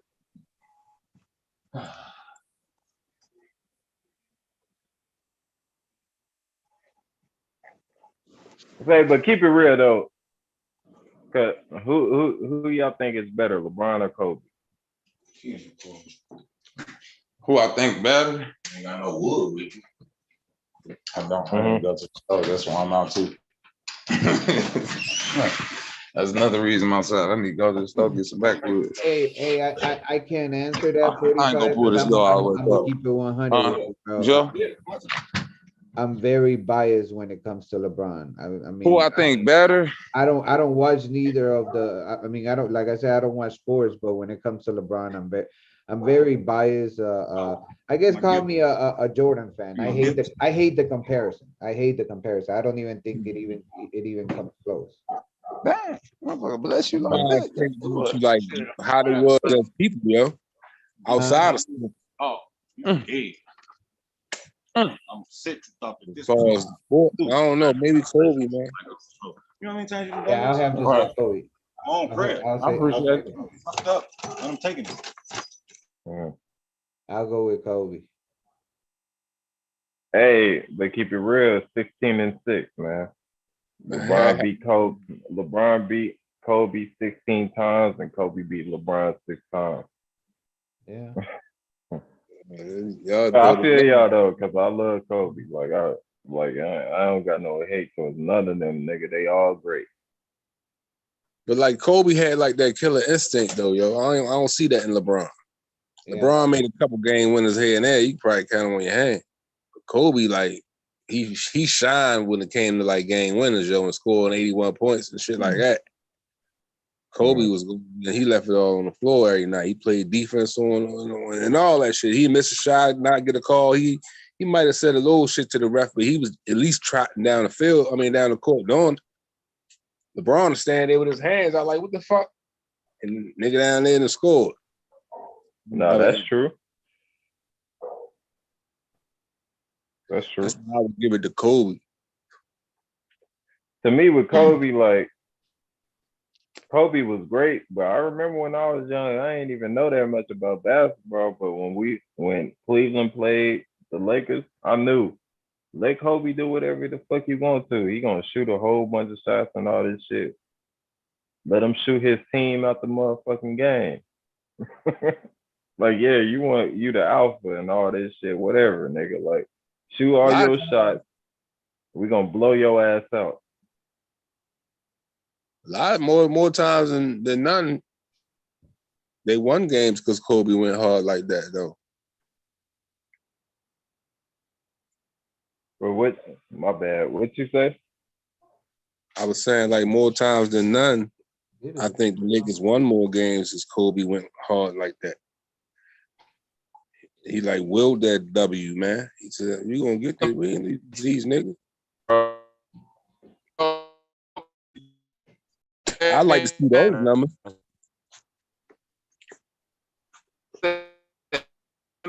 What was that? You robot out, Bobby. Something wrong. Yeah.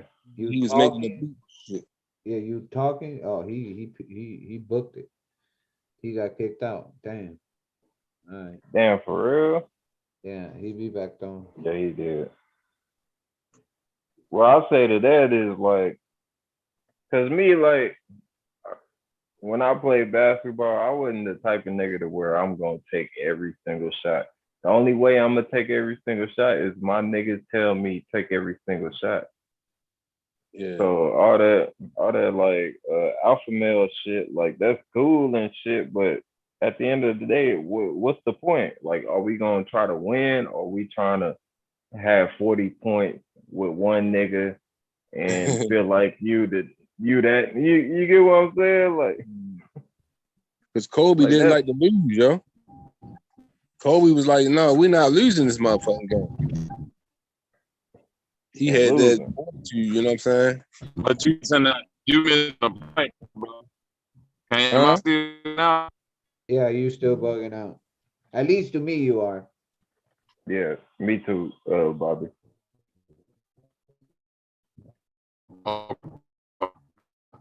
Sounds like a robot.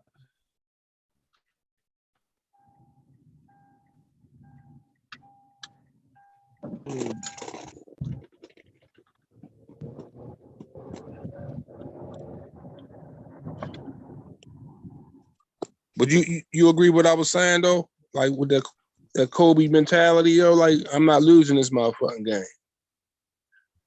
I respect that, but I feel like a lot of players have that mentality. They just don't talk about it.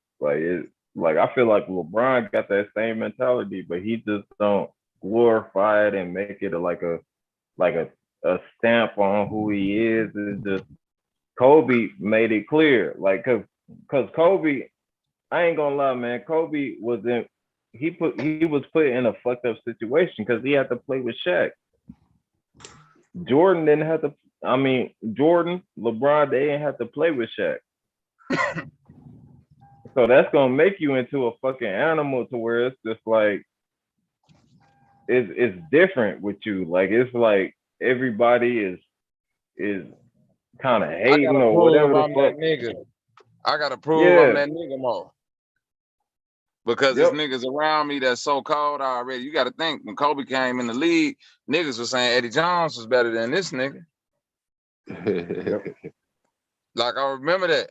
Like, he was always trying to prove something. But that's where that hero ball shit come from too. Right.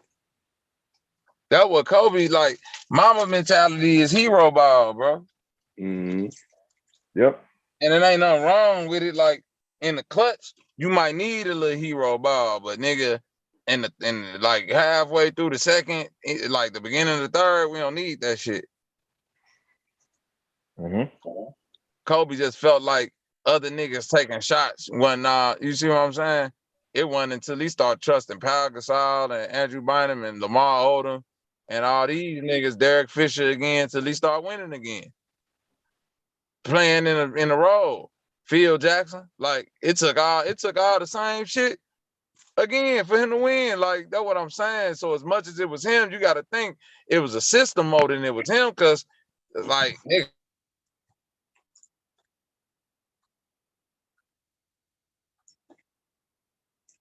I agree with that. And then it's like growing too. You grow as a person. He probably stepped back and looked at himself and was like, yeah, I need to, you know. One on Steve Nash. Huh? He probably said, like, as growing as a player and as a man, he probably was like, maybe I do need to pass the ball a little bit more. But that's my point. This is what makes LeBron so cold, because it's like, listen, bro. To be in the clutch is one thing, but to never have to be in the clutch as much is a whole nother thing. Yeah. I play 2K. You see what I'm saying? Mm-hmm. When you play 2K and you call with your my player, your stats ain't gonna show, oh man, this nigga hit 10 buzzer beaters, 10 game-winning buzzer beaters, nigga, cause the game ain't even getting that close to where nigga getting on. Ain't no game-winning buzzer beaters, bitch. I'm winning by motherfucking 20. So it's like sometimes the shit be skewed. You see, he not getting the same amount of opportunities, but at the same time, when you look at who got the most buzzer beaters in the postseason, game-winning shots. You see what I'm saying? Maybe Kobe. No, it ain't Kobe. It's LeBron. Yeah, that's what I was just saying. 4 or 5, I like to see those numbers, man. Listen, I'm being honest with you, bro. When it comes to game winners in the playoffs, but they had playoffs. Listen, when it comes to game winners all time between Kobe, LeBron, and Jordan, LeBron got it, bro. It's just that this what you sleeping on, right? LeBron got it. Not only did LeBron got it on him taking the last shot, right?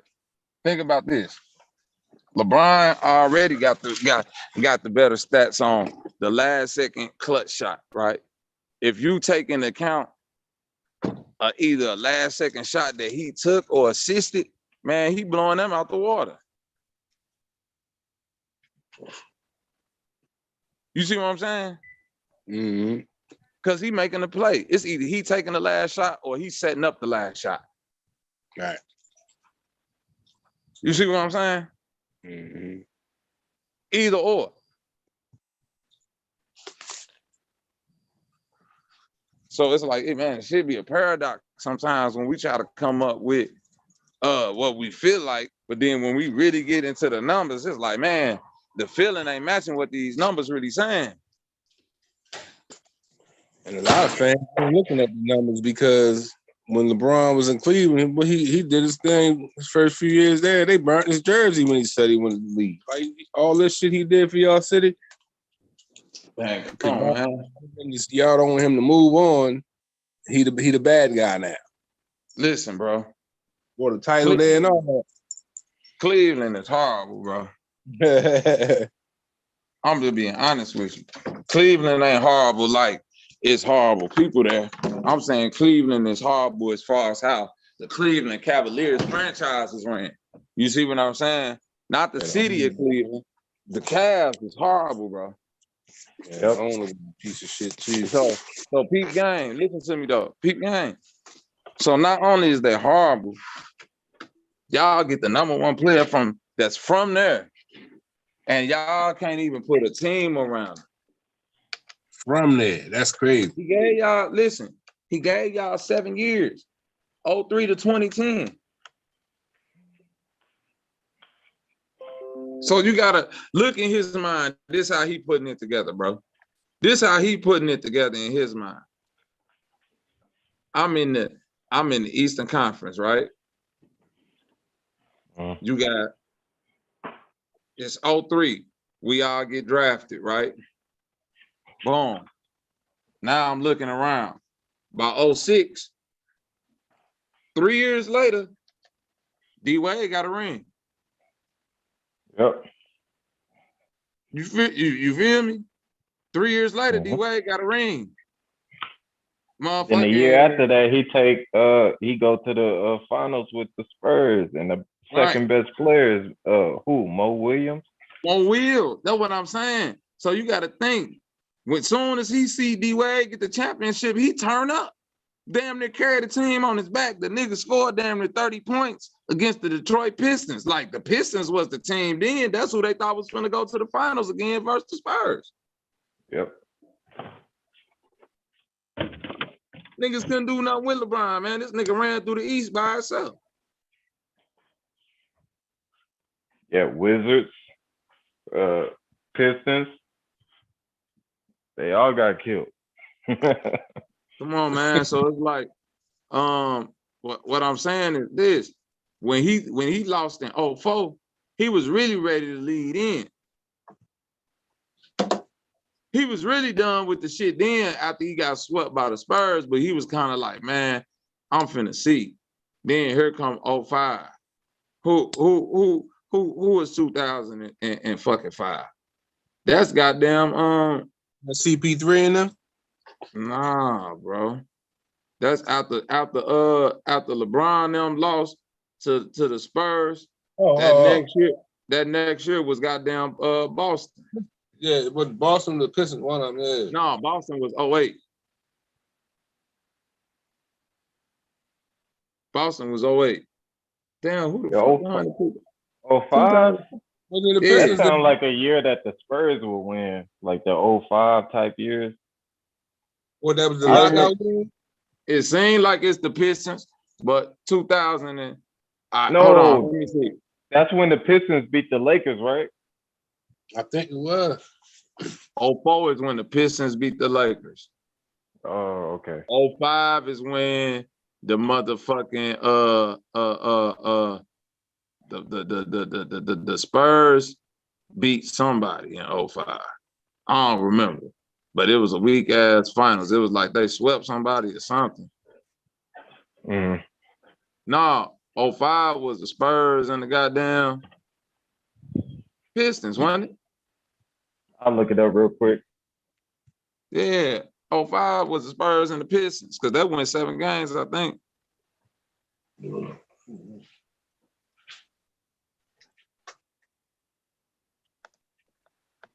was on the cover of one of the sports games that year?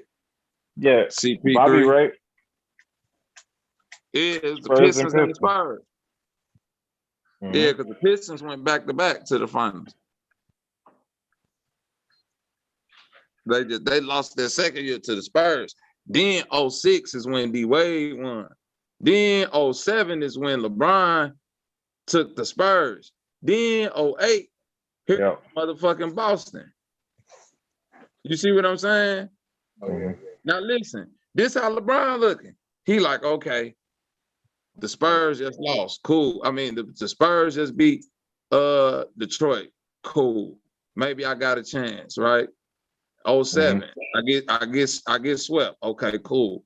Maybe we still got a chance. 2008. Fuck, here go KG, fucking Ray Allen and Paul Pierce. Now you see what I'm saying? They go from the worst team in the East to #1, just like that overnight. You see what I'm saying? Like now, this LeBron thing, he got a chance. Now I got to deal with these niggas. Okay, cool. I lose to them. Here come 2009. Fuck, now I got to deal with Dwight Howard. Right, he even guarded him and locked him up for a little second. This is what I'm trying to tell you. Like, this nigga was trying to do everything to win. By 2010, he like, man, I'm through. I'm done. You see what I'm saying? By 2010, when he lost that last time to the motherfucking Boston Celtics, he was through with it at that point. Yep. I like the fact that he made his own mind up. Like, I'm out of here. I'm going to play where I want to go play. That's what I'm saying. Because anybody else would have been like conflicted, feeling like, man, I'm finna let niggas down. Now LeBron, I'm out. Man, I don't give a fuck what y'all talking about, man. This is my life. Yep. Right. A lot of people ain't respect that though, man. I don't get it. Fuck them. Oh. Nah, but that's real shit though. Like if wherever you work, shit, if a company come and say, "Nah, we gonna pay you $50 an hour," you gonna be like, "All right, cool." Right. Deuces. But that's what the fans don't get. It's a business, bro. They be trading players and the player hear about it on TV that he getting traded. They don't even come to the man and say you getting traded. Game. But then they sit around and make videos talking about, damn, I don't even know if I think I clicked off. But they be sitting around making videos talking about, Isaiah Thomas fucked up his career and all this shit. It's like, nah, that nigga was fucking with the city that he was in, the team that he was in, and they said, fuck you. I like Kyrie. Right. I ain't gonna pay you that max or whatever the fuck you want. Hey, Kyrie, you wanna come to my team? Hey, come on, bro. Fuck right, Isaiah Thomas. Right, you getting old. Let me get some new guys, some young legs in this motherfucker. Yep. But then get mad at LeBron. And then this man come back and win a ring for y'all. Now it's like, oh, LeBron, he bought a ring after 50-something years and all that shit. And it's like, bro, like LeBron really, he did that shit for himself like he always been doing. Ain't nothing realer than that. It's like, yeah, I'm gonna bring y'all a ring, but shit, this is about my legacy, nigga. Fuck y'all niggas. That's some Kobe shit. Yeah, that's real.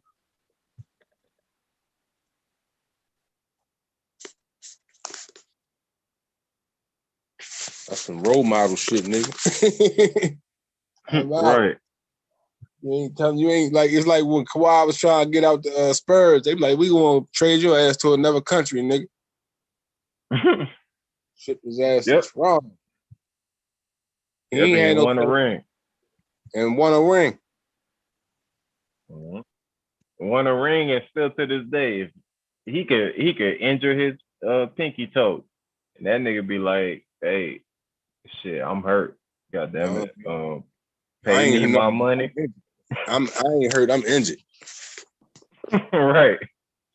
Pay me my money and I'm gonna sit out for the rest of the year. God damn it. I can't even hate on that shit. I love that shit, man.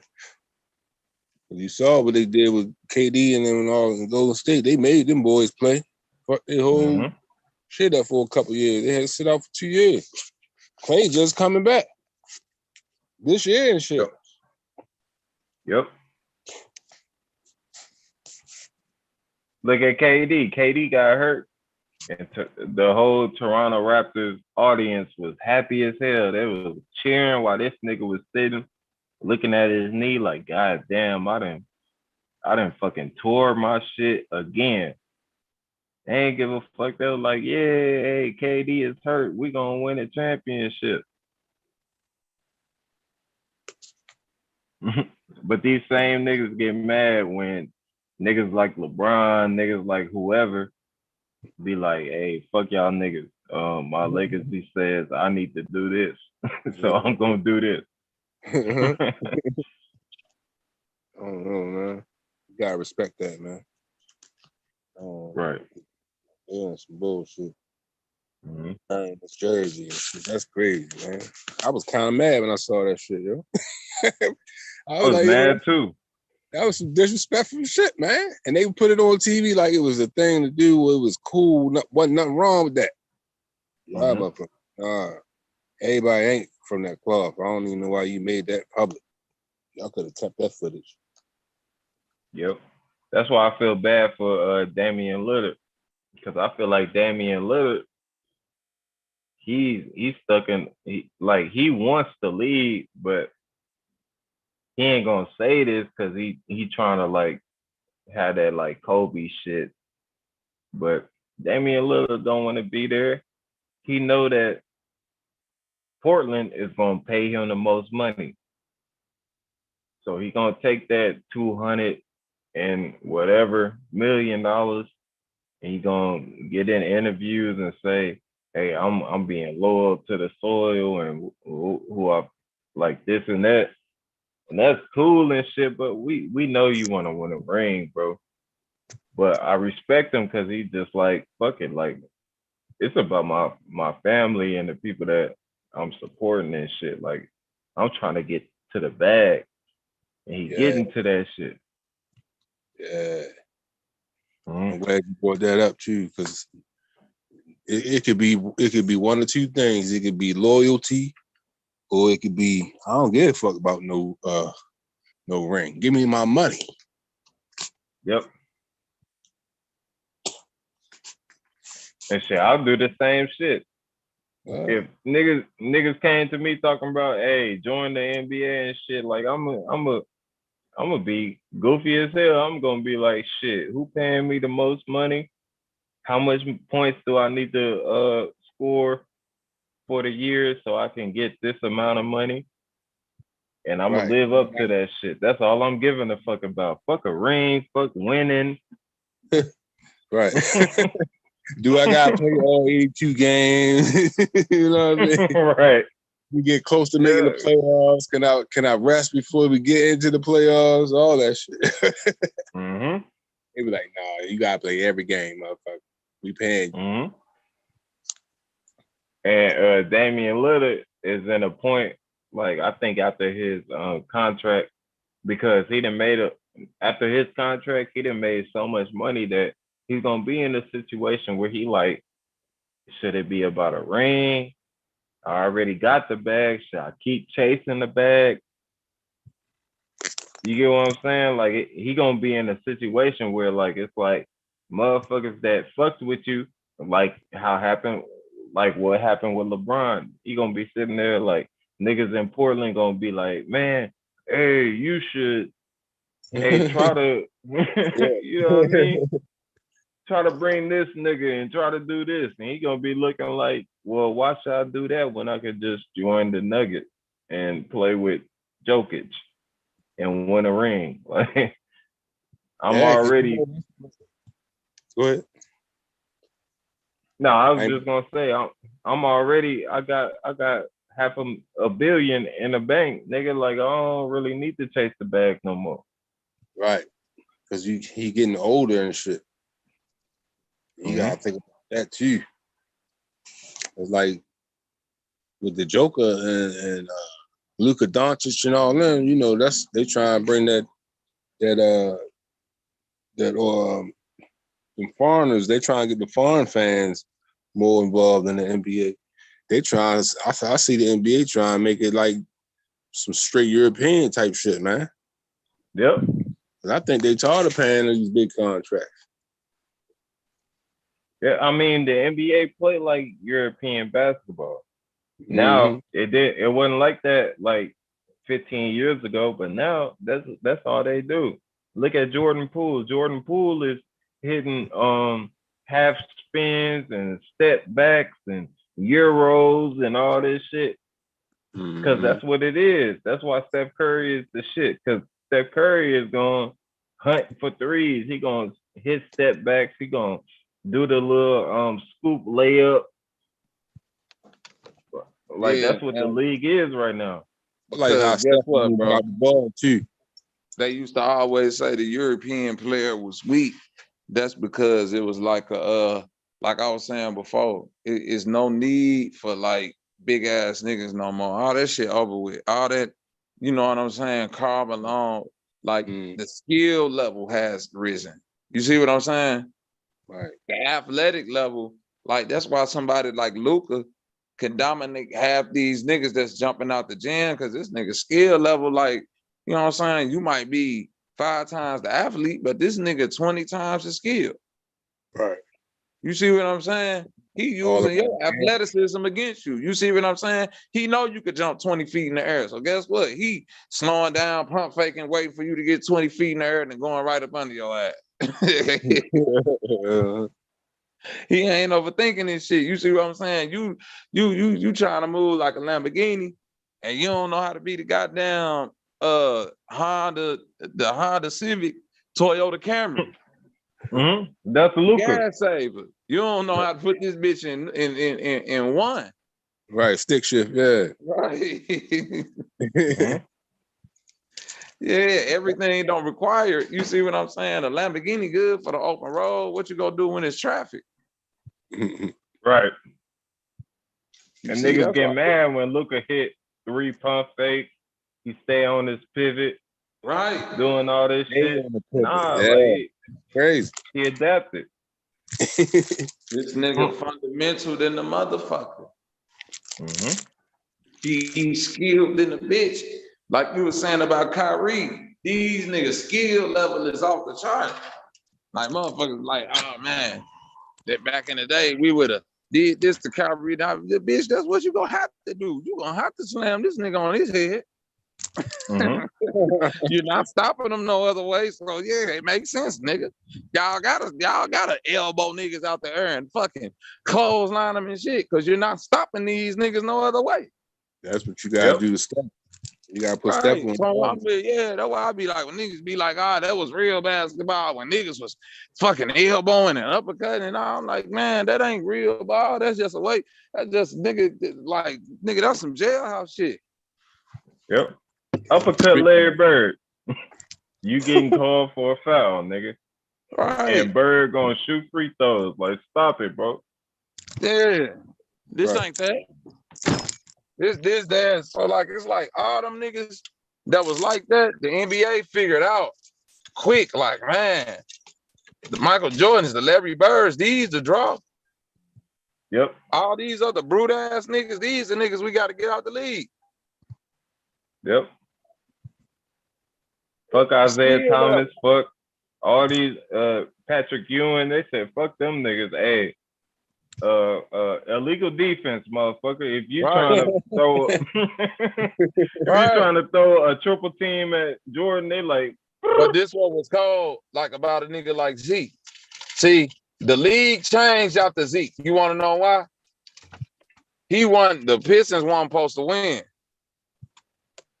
The Pistons was the team that was meeting with Mandela, that was with Farrakhan, like them. That's why, like, think about it in history. You really don't hear about them Pistons championships like that, do you? Neither one of them. Even the ones that were with the niggas that beat Kobe and fucking Shaq and all them niggas. Right. Yep. Because them niggas, listen, the league was beating each other up. Nigga, go back and look at Kurt Rambis and all them niggas, man. Xavier McDaniel, fucking Anthony Mason. Like, everybody was beating each other up back then. It's just that once Zeke got to his point where they got that team fortified and they got rid of Adrian Dantley and they got Mark Aguirre and fucking John Sally and Rodman and all them niggas, man, they weren't finna lose unless the league changed the rules, man. They was gonna continue to beat niggas up because they was the ones that figured out, fuck it, if this how it's finna go, nigga, we finna be the bad boys, nigga. Right. Think about when they was injuring Zeke, when the Lakers injured Zeke in the finals. Like, that wasn't Zeke first finals. You see what I'm saying? Them niggas fucked Zeke up in the finals. This nigga Zeke went out and played on like a torn meniscus or something crazy and got buckets still, limping up the court. Still. And beat Magic, yeah. Right, but he still lost in that finals because it was like, dawg, y'all letting these niggas get away with this shit. Okay, here we go. Bad boy sign. Bitch, we knocking niggas out the air like they was giving niggas concussions, putting big ass knots upside niggas' heads. They wasn't playing. Bill Lambert and shit. Man, what? Rick Mahorn. They had the real goons. They had the niggas that was like, what's up? Nigga, Charles Oakley and them niggas weren't trying to see Rick Mahorn. Them niggas weren't trying to see Rodman crazy ass. They wasn't even trying to see Bill Lambert. Yep. As tough as them niggas was, all them niggas back then wasn't none of them trying to see the bad boys, bro. Them was the toughest. That's why the rules got changed, because Jordan never was gonna beat them niggas. That's the whole gag. Mm-hmm. It wasn't until the rule change came in. Go ahead. And look at Jordan's whole like existence. Like he beat the Lakers. The whole Lakers team was hurt, bro. When he beat the Pistons, like like the Pistons wasn't young, but like they didn't bully Jordan so fucking much that it was just like, okay, you won now, cool. Like we didn't beat you so many goddamn times, did it? But that's what they painted as. It's like, oh, Jordan conquered the Lakers. He conquered the Pistons. He still ain't conquered the Celtics, bro. Talk about that. Good point. The Celtics blow this nigga out every motherfucking time. Right.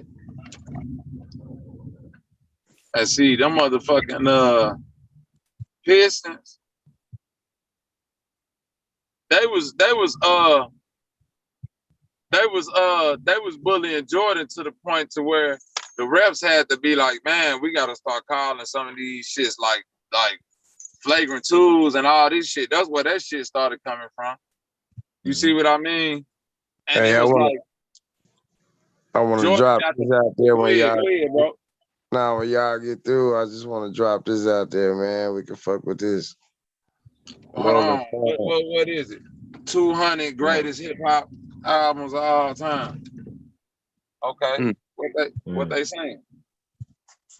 Runaway Slave on that motherfucker.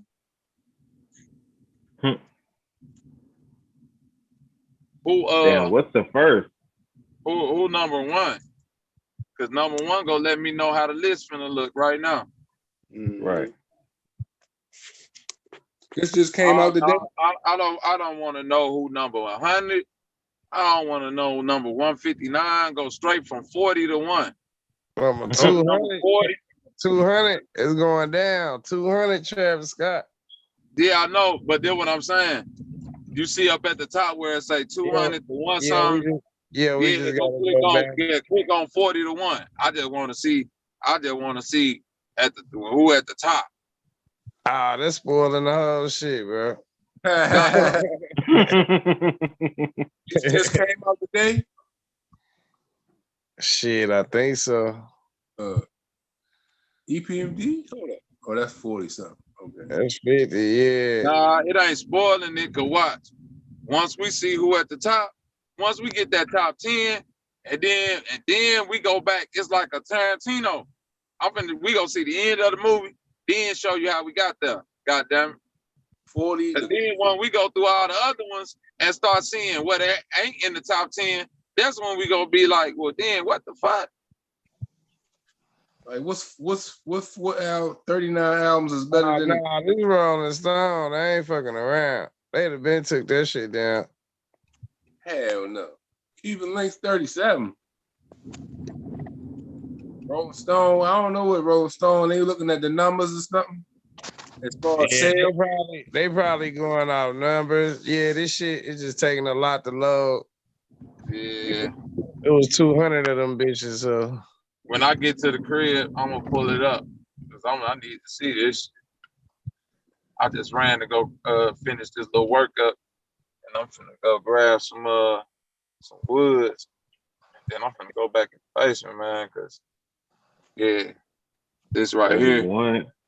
31 I'm gonna get ready to lay my ass down soon, man. I be getting aggravated. I get tired and shit. I mean, if y'all gonna stay live, that's cool. I just don't want to lead it. leave it running when everybody go to sleep and shit.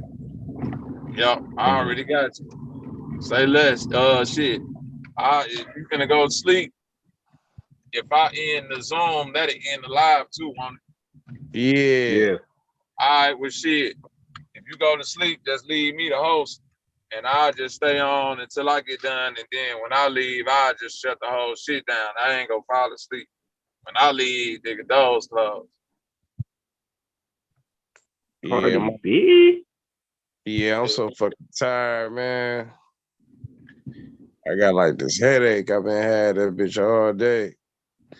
When I got like a lot of shit going on, man, then extra shit, that shit fuck my whole energy up. Yeah.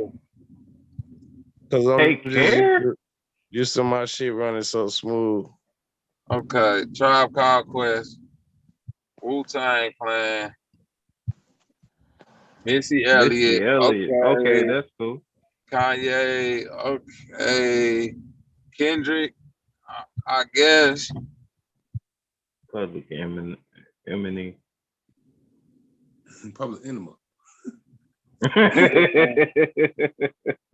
Number one, Outkast, Stankonia. That's number 2. Big. Ready to die? Yeah, big. Cause see, this what I'm finna say. Ready to Die ain't better than Life After Death. It had bigger impact though. It's more classic. Yeah. Like that's what I'm saying. You could say bigger impact, you could say classic records, but you can't say like this. If I'm an alien or if I'm just a motherfucker foreign to this shit and I'm listening to this album, nigga, hell no, Ready to Die ain't better than motherfucking Life After Death. Do you hear them songs on Life After Death? Ain't no way Stankonia better than motherfucking Aquemini. Nigga, that's Rosa Parks. That's Skewing on the Barbie. Nigga, that's what I'm saying. This some white people shit. I'm sorry. But I'm just saying, look at the albums. Jay-Z 2001 Blueprint. That's probably the best one they got on there because that's his hardest album. So that's undeniable. Right. But then what we got? What we got after that? Like, come on, man. This like some, it takes a nations of millions to hold us back. Number 4. Man, dog, that like See, I ain't saying this ain't classic. They looking at the impact. Yeah. I'm saying if you looking at the impact, hold on, go back. If we talking impact, this shit right here, no slight. Listen to what I'm saying. This shit right here only impacted New York, the East Coast, which is what it was meant to impact, and backpacker white boys, which who subjugated to this culture. When you talk about something like NWA, nigga, that shit impacted the whole United States, even New York. So I'm saying, if Public Enemy ahead of NWA, and I ain't seen no NWA album in this top 10, and that Pimp a Butterfly ain't better than Damn. That's what I'm saying. Damn, what a whole motherfucking Pulitzer. I never heard number 5 before. What's number 5? Pimp a Butterfly. Yeah, that's that shit.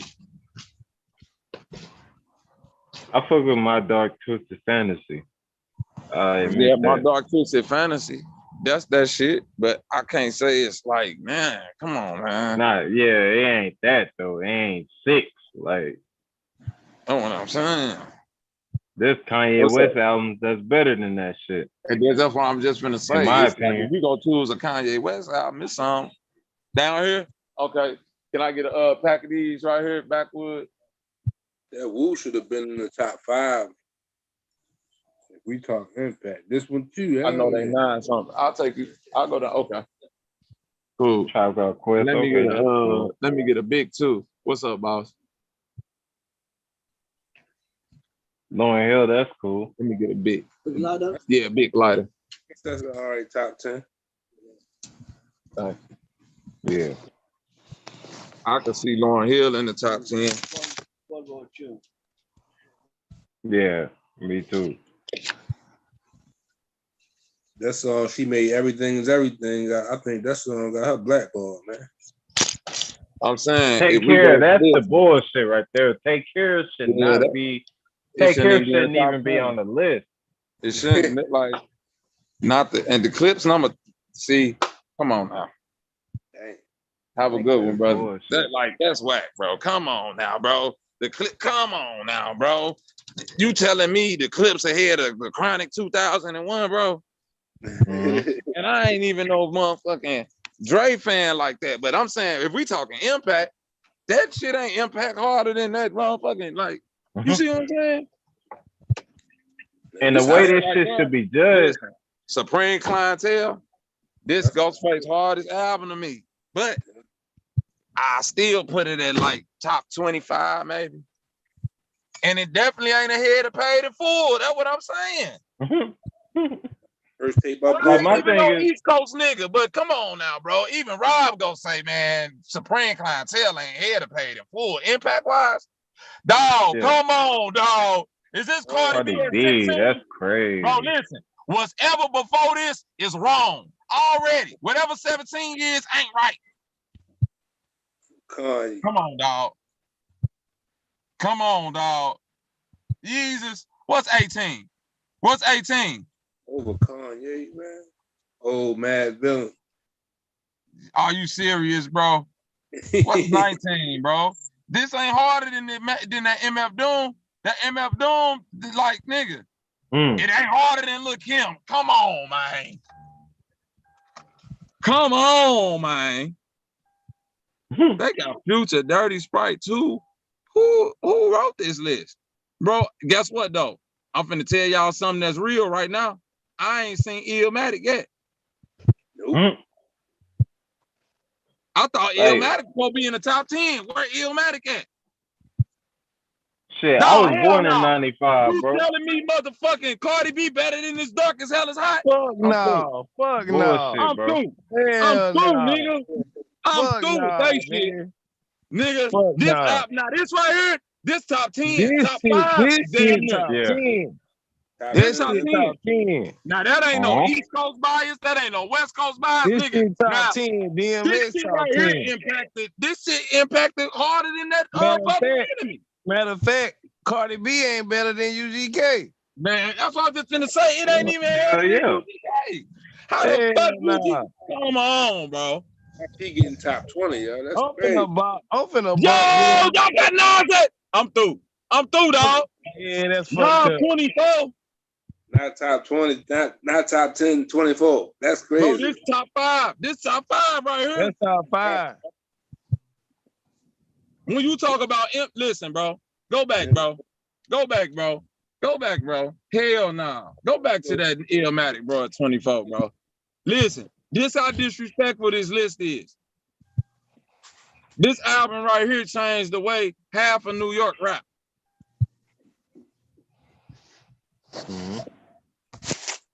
You see what I'm saying? Because he caught New York off guard with that shit. This is what I'm trying to tell you, bro. Niggas did not even expect this style of rap.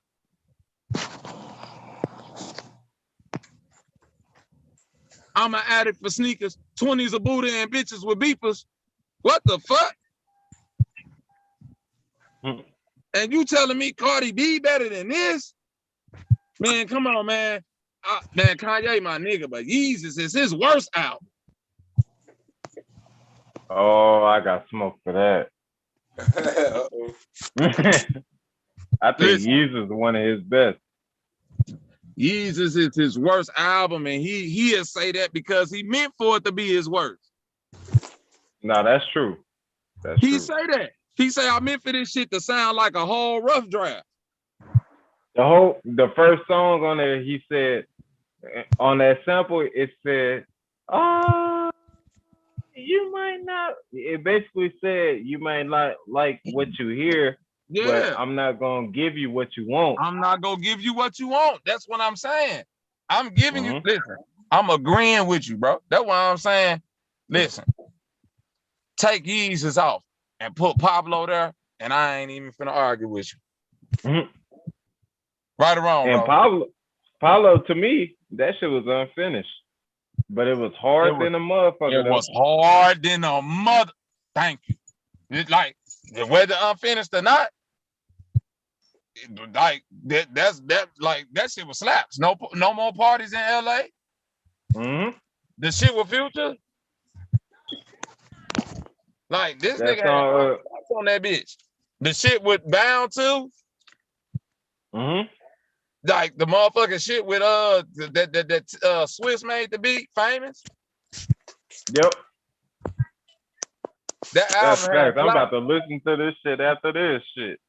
Right. That Pablo had slaps, bro. That one How the song, fuck you gonna put? Listen, bro. A Aquemini 27. Take a Aquemini off. Take a Aquemini from 27 and put it where Stankonia is. And you can put Stankonia right here. Right. This the album. Damn. This the album right here. It's the return of the gangster. Thanks to them niggas that what? Yeah. I ain't seen No, LL. hell no. The infamous, this right here, this top 15. I agree. This top 15. That's top 15. Bro, hell no, bro. This top 5, top 10. Hey man, that shit top 5, man. This top 5, Right. bro, what the fuck? Bro, this the first double CD in history, ain't it? In the history of hip hop. Yeah, This this the top first 5. double CD. How the This fuck top this 5. double 29? This Bro, shit you know 10 how many times platinum. app copies this shit sold, bro? Bro, man, this shit like 15 times platinum, man. Damn, this shit probably might be double diamond right now, And man. that shit probably like 20 times platinum right now. Right, that's what I'm saying. Double diamond. This shit probably double diamond by now, man. Yeah, this shit ain't right at all. Not even close, bro. This ain't even close. Nah, cause that Niggas went and listen. Some that white blueprint, boys. that blueprint, top 5. Illmatic, top 5. All Eyes on Me, top 5. Then I throw Biggie in there. Then I put Paid in Full in there. That's it. Listen, I can't put Paid in Full top 5, but I'll put it top 10, top 15. I can't put Ready to Die top 5 over Life After Death because we talking impact. Ready to Die impacted New York. Life After Death impacted the world. Oh. Yeah, that Wu should be top 5. Like the Wu-Tang Forever should be top, like in before that other, like I'll take motherfucking Public Enemy out and put that Wu-Tang Forever there. Yeah. You see what I'm saying? Cause it's like this some biased hip-hop backpacker shit. And it ain't no hate towards New York, but we talking impact. Some of this shit only impacted regionally. Some of this shit impacted the world, whether if you was from New York or not. Not everybody caught Ready to Die. You see what I'm saying? I caught it because I was a hip-hop head. Everybody called Life After Death. Nicki Minaj did 2 albums. Did she have 2? Right. Get the fuck out of here, bro. This her first one. I'm sick of this shit. Like this ain't Nicki even Minaj's best music was released before she went commercial. Ah, Yeah, hell the mixtape. no. Finally rich? Hell no. She paid for that slot. And listen, this album right here, that Chief Keef, listen, that shit changed the culture, right? That shit ain't even top 50. Chief Keef best shit was mixtape, bro. It wasn't no album, bro. That's what I'm saying. That ain't even top 50. That ain't top 100. Right. Nigga, I was in high school warming up to Chief Keef. Like, I knew what the fuck Chief Keef was coming out and what was dope. It wasn't Finally Rich. It was that Lil Hey, this Wayne shit top duo. 20, man. This shit top 15, top 20, doggy style. I don't give a fuck. Yeah.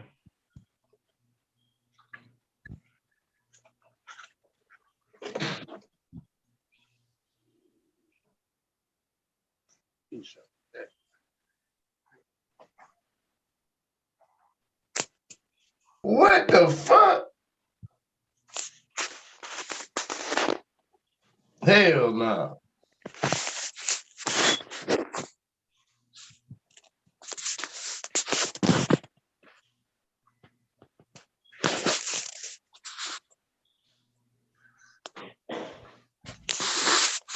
And I feel like I should have seen OC Jules by now. Who? OC Jewels. Man, listen. The Carter 3, this should be top 20, top 15 at least. Yeah. This the hardest Where the Carter 2 at? The Carter 2 and the Carter 3, them like the, you see what I'm saying? Mm-hmm. Cardi B nah, album shouldn't even top listen. 20. This shit top 20, man. This Right. top 10. This Yeah, top 10. 10, at least This 10. top 10, bro. Come on. This like when we talk about impact, dog. Like if they like we don't know, I don't even know what the metric is no more. Because once you say the metric is impact, then I see y'all got Doggy Style Chronic at 40. Like this what changed the game. Man, Cardi B is put above this shit, man. Fuck these, like Rolling Stone. Cardi Stop B, it, bro. listen. Cardi B might be a dope artist for the time. Her shit ain't even top 300. Mm-hmm. I could think of 300 shit. I could think of 300 rap albums that I'm finna bump before I even get to her shit. Right. That ain't no slight to her. That's just saying like what's the metrics that Don't Rolling Stone have a say or vote on who go to the Hall of Fame, Rock and Roll Hall of Fame? And shit? Don't they base that shit off of this magazine? I don't even know. Listen, this the album that made him worldwide. Run DMC. Like shit like this, I can deal with this being in this slot right here. Not because it didn't have an impact, but because this is like UGK and Riding Dirty. Not everybody in New York got that. Not like the people who got it really got it, but the people who didn't get it. Mm-hmm. This 84. I'm born in 82, my nigga. You see what I'm saying? So who making this list? If a nigga putting, like, come on, man. Like, you should know that this album right here is ahead of that Run DMC album. I'm not even an East Coast nigga. I know that. Ain't no East Coast nigga finna tell you I'm finna listen to. Come on, man. This album right here supposed to be ahead of both of them.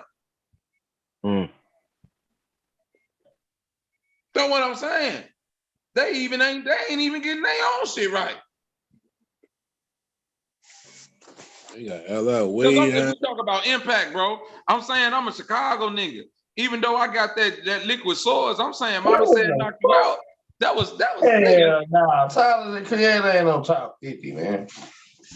Nah, it ain't. Like they bro, what they doing is they going on incorporating the shit that niggas, like, I was born in 95. They making shit that we fuck with at this moment into a conversation that's been lasting since 1970, bro.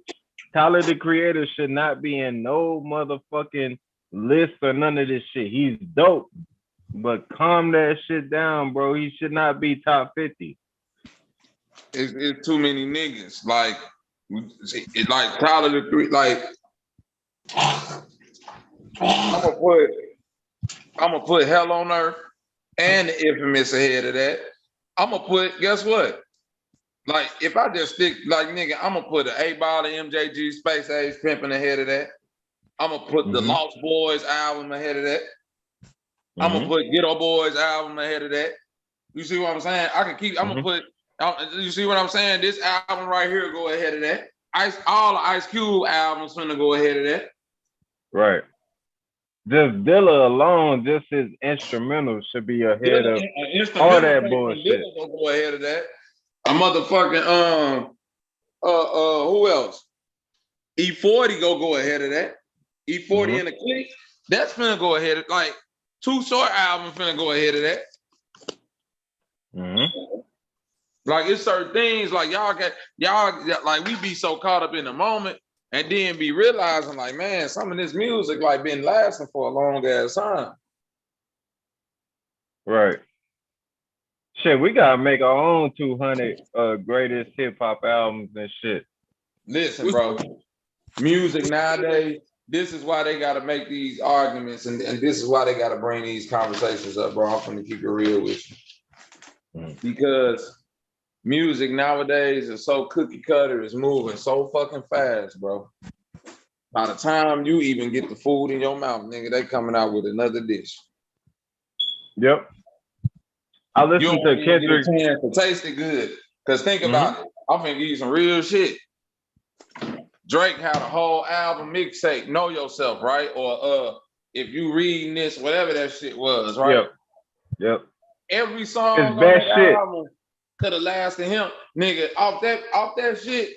If you would have did it like how Pac did All Eyes on Me, man, that whole tape could have rolled him for 2 years straight, right? He could have just kept dropping videos off that shit and recreating the energy. But they ain't doing that no more. Nope. They just giving it away. This is why they gotta have these conversations now. Cause like it's too much. Like it's like the music is great. Don't get me wrong, but it's like it ain't making no impact. Like what do I say is the best song? 10 Bands, Know Yourself. Like it's so much like to the point to where it's like, Oh man, I just said that this like Lou Will. This man like Lou Will. You see what I'm saying? And they get along like I'm Lou Will. That was that shit. But people, what I'm saying though, even though that's the shit, it don't got the staying power of ain't nothing but a gangster party. As soon as that come on, nigga, Granny getting out her seat. You see what I'm saying? When the nigga hear that, don't, I won't deny it. I'm a straight rap. You know what I'm saying? You don't want to fuck with me. Soon as you hear that, it's like, oh no, like, it that ain't shit even ain't got close. old yet, nigga. That was 96. Yeah. Shit, I was born in 95, and I know when that shit come on, nigga, you don't deny it. I'm gonna fuck ride. You don't want to, nigga. You It weren't ain't even close. born when these songs came out, and they still resonate with you. Think about how crazy that is, bro. You ain't never had a friend like me. Man, that pop shit was just on the radio when I was in the car, yo. Come on, bro. When the last time you even heard, like, you don't hear niggas shit on the radio no more. Like, when all this shit said and done, this why they saying the era is over with, because think about it. This is what they mean by the era being dead, right? Hip hop being dead, right? Y'all remember when we was young? I was like, my man, you younger than me, 4-5, but Rob and B more, he a little bit older than me. We the same age. Rob, remember when we was coming up listening to hip hop? It was a hip hop station for the old heads that played all that old MC Light, supersonic shit. You see what I'm saying? Right or wrong, bro? Yeah. We still got a college radio station in Baltimore to play underground shit. So you know what I'm saying? They play all the first hip, but this is what I'm saying. Now you gotta get that shit on FM. That was the shit from the right. That was the shit from the 70s, 80s, because each generation make a carve out a niche for their old generation. So it's like when we came with our new 90s hip hop and we baggy, the 70s and 80s just made their throwback stations. And then as we got a little older, the 90s and shit came with their throwback shit. But at some point, that age in between like the 2000s to the 2010, niggas don't even want to act like that shit even happened. Ain't no niggas going back listening to none of that shit. Ain't no 50 Cent in the. I'm talking about whether we talking about East Coast down south. Like it like ain't no Nelly getting bumped. Ain't no 50 Cent still getting bumped like in the club and all that. This is how we do. Ain't no motherfucker bumping them old Game albums, that old Bow Wow shit, that old Marion shit, that old motherfucking who was the other nigga?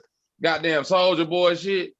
All them little dancing niggas in Atlanta, Travis Porter and all that whole era is ain't no old school station for that shit.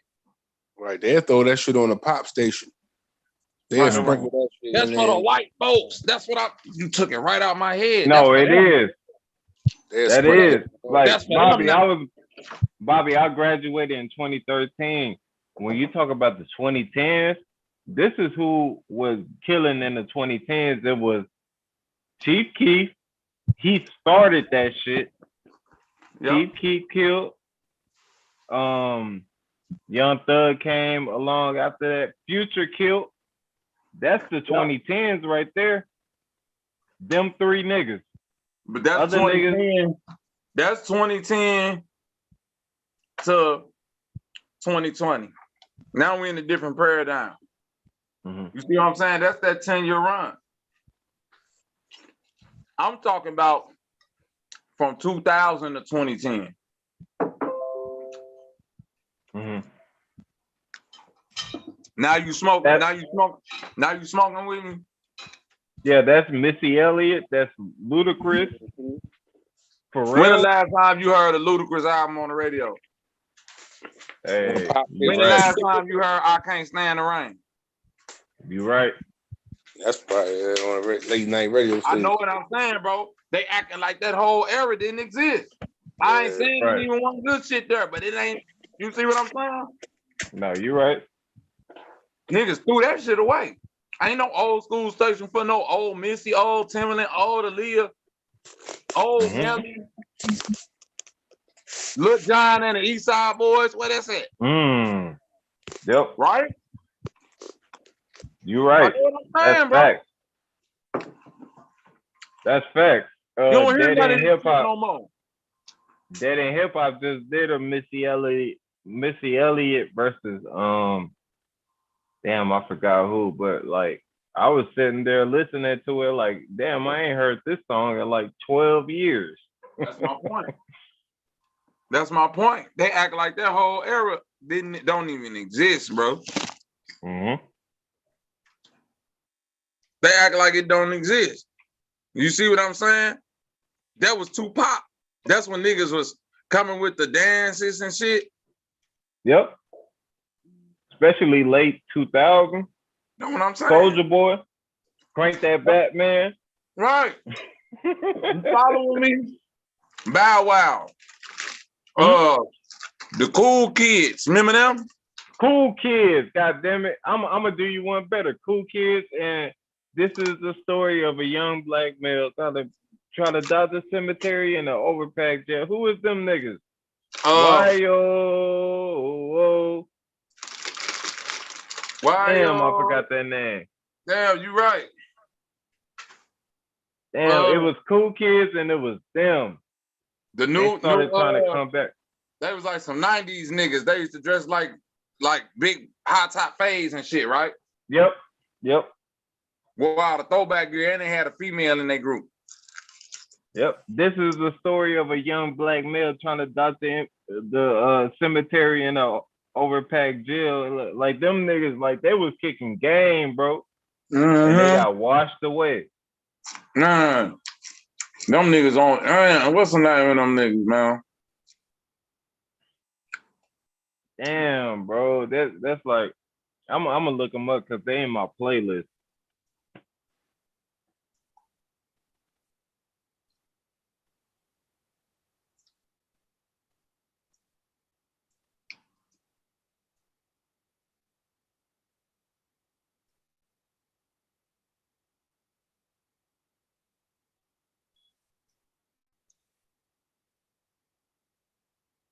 I know you talking about.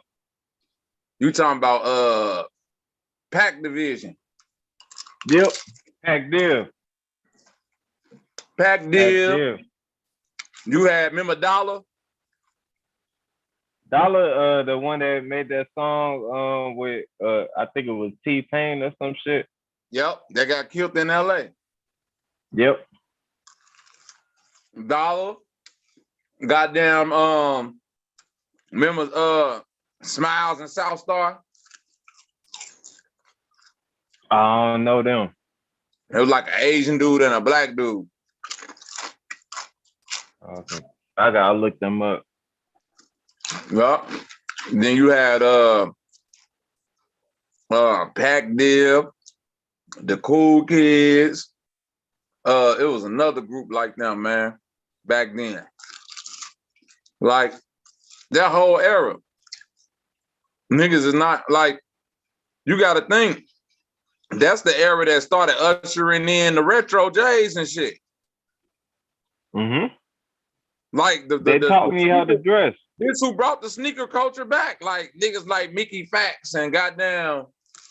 Yep. What's my man? Wale. Yep, there you go. Wale was one of the ones from that era. Mm-hmm. He was wearing Lee Ning. Him now. He was supposed to die off with the old era. That nigga just don't quit though. Nope. Nope. He's still making his LOVE ... That song. Yeah, that shit hard. Hard. But yeah, Wale, goddamn, it's a lot of people that come from that era. And it's a lot of people that come from that era that was just like, man, they swept that whole shit under the rug, 4-5. They don't even want to deal with it, bro. Yep. I know that whole area. I still remember Drake came out in 2008. No, like 2007 with the Grassy and all that shit. Yep. Big Sean came out. Wale came out. Yep. J. Cole came out. Yep. I still remember being in high school when niggas was talking about J. Cole, and I was like, fuck this nigga. Like, why y'all fucking with this nigga like that? Like, he came out. Yep. Who else? Because that's from... Go ahead. Future came out around that time too. Yep. And he was commercial. Turn off the lights.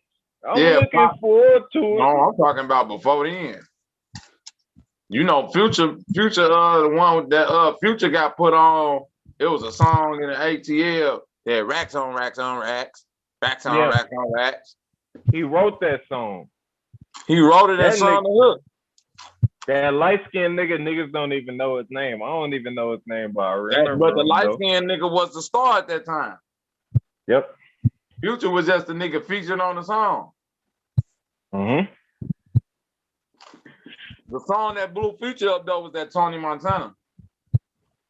Yep. And that Lil Wayne song, the Karate Chop. Yeah, that Karate Chop. Yeah. Yep. Oh, for sure. But you see, that's when that new era was getting ushered in. Towards the end, 2007, 2008, 2009. Mm-hmm. And what's crazy about that shit, that's when that one chick, Mac Miller, was killing at that time, but there was the other chick, the MC Light looking chick, I forgot her name and shit. Jean Grey? Nah, damn. The chick that everybody say is the best female rapper, but she don't get the respect that she deserves. Lady Luck? Nah. She literally looks like MC Light. I know niggas in it know who I'm talking about. Because people be complaining. And they say she the best female rapper. What's she from? New York? Yeah. I don't remember where she from, but she had a song with Mac Miller back in the day. That was the first time I heard her. Was she from overseas? Nah, she from here. Chat, please, man. Y'all know who I'm talking about. The chick that everybody talk about that's cold as fuck at rapping, but everybody pay attention to the Megs, the Stallions and shit, but she be killing. Nigga, I'm gonna look it up. I'm gonna just put them Mac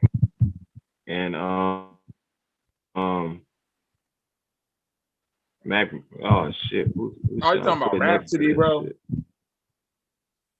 You talking about Rhapsody, yeah. Yeah, Rhapsody hard. Yeah. Rhapsody don't look like no goddamn MC Light, do she? Not to me. No, not to me neither. Rhapsody To me, like she dark do. skin and heavy set. Cause didn't Little Brother and them Ninth Wonder, then Not they bring heavy her? set. Yeah, Not heavy Rhapsody set. damn near. I want to say Rhapsody won a Grammy before, bro. Yeah. Yeah, because Rhapsody can rap like a motherfucker because she got that song with Kendrick Lamar where she killed him on it. I'm talking about Smoke Them. You ain't never heard that? No, I ain't never. Not that song, but that remind me. That smoked that nigga on the song. She smoked that nigga. Like, I was like, damn, I didn't even know she could go like this. You know what that remind me of? That remind me of Isaiah Rashad when he did the song with Kendrick. Remember that song? Yeah, Isaiah Rashad got down on him too. Yeah, shout out to bro, man. And that's crazy that they jammed him up in that situation. Man, we need Zay to come up here and talk about that shit, boy. They got Isaiah out here looking crazy, man. What's going on? Shout out to Zay. Yeah, shout out to Zay, man. Come up here and get your peoples together, man. And what's crazy about Isaiah Rashad, because like one thing I noticed that all the rappers that I fuck with, that like I really fuck with, Frank Ocean, all these niggas, he ain't a rapper, but you get what I'm saying. Like they usually come out as gay, and everybody be tripping. They be like, "Oh shit, he gay this that." I'm like, nigga, that I still fuck with this nigga. Like I don't give a fuck. I don't give a fuck what you do, bro. Isaiah Rashad is different though. Yeah, Isaiah Rashad way different because he was trying to hide that shit. He had player shit. He was making player music. That's what I'm trying to say. He wasn't trying to be known, and he just did an interview with Joe Budden where he's saying like, "Nigga, I wasn't trying to let this shit get out like that." But it's out now, so now I got to deal with it. You know, this nigga got kids and shit, man. Right. And I ain't trying to shout out other channels and shit, but I was on Dog Crowns, and one thing that I was arguing was that even though I don't give a fuck if Isaiah Rashad is gay, but I've been listening to you since 2013, bro. If you gay, my cousin that is gay, that's in the closet, like if you come out and just be like, I don't give a fuck, kind of like what Frank Ocean was, like that shit is like some real ass shit. That don't make a motherfucker just be himself. So even though I respect them, fuck up the money. Yeah. When you come out, when like the industry just like that, they don't give a fuck about being gay or not. The industry like that. You gotta stay the way you are. Like they gotta sell a product. You see what?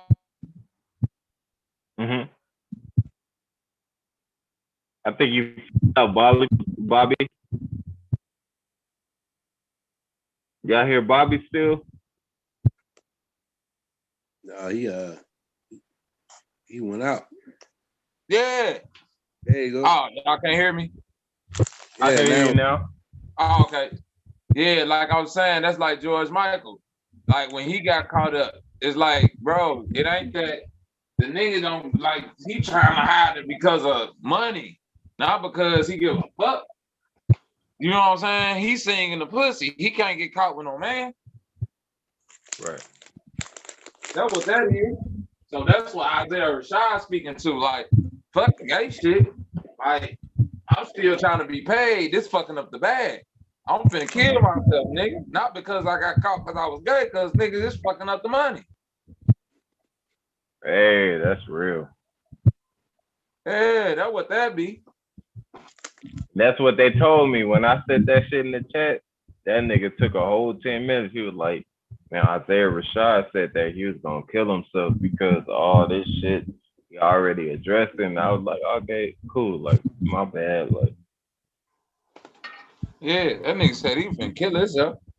He was fucked up off that money. Yeah. Like, it just is what it is, man. I ain't never heard of that, brother. Yeah, he from Chattanooga. Hey, look him up, bro. Look him up. The way you suck it, think you need a feature. I came up listening to Prince, Mike. You see what I'm saying? We can say what they wasn't and was, but I'm saying the energy though. You see what I'm saying? Fuck the speculation. I'm just going off the energy. Like fucking George Michael, I fucked with him. Elton John, I fucked with him. Like, you see what I'm saying? I fuck with Frank Ocean music. Like you saying, before I knew he was anything, I was like, this shit slapping. You see what I'm saying? Hey, Andre 3000, he don't give many verses out, but he gave a verse to Frank Ocean. That's what I'm trying to tell you. Yeah, make you wonder, huh? I've been listen. It's been known about Andre 3000 in Atlanta, and that's my favorite rapper. But when you ask motherfuckers in Atlanta, they be like, man, yeah, but he's still that nigga. Yep. Even on Frank Ocean shit, he raps in a fucking a vibe that I never heard before. He was like, I was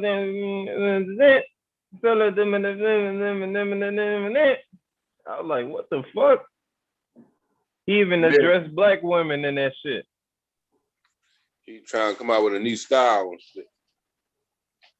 And it worked. The coldest rapper all time to me is Andre 3000. I agree. Hands down. It ain't a man that could do what he do with a verse that I done seen yet. Literally, everybody keeps saying what Kendrick is except who he really is, which is the copy of Andre 3000. We've been asking for Andre 3000 albums, and nigga, we done got 3 of them already from this nigga Kendrick. Right or wrong? No, you're right. Like, that shit used to always hurt me when they be like, yeah, this nigga bringing that West Coast style back, that corrupt and all that. I'm like, nigga, where y'all heard that at? This sound like 3000.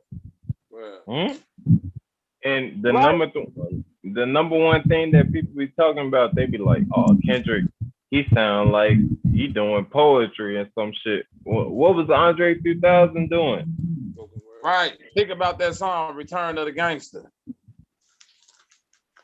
That was a poem.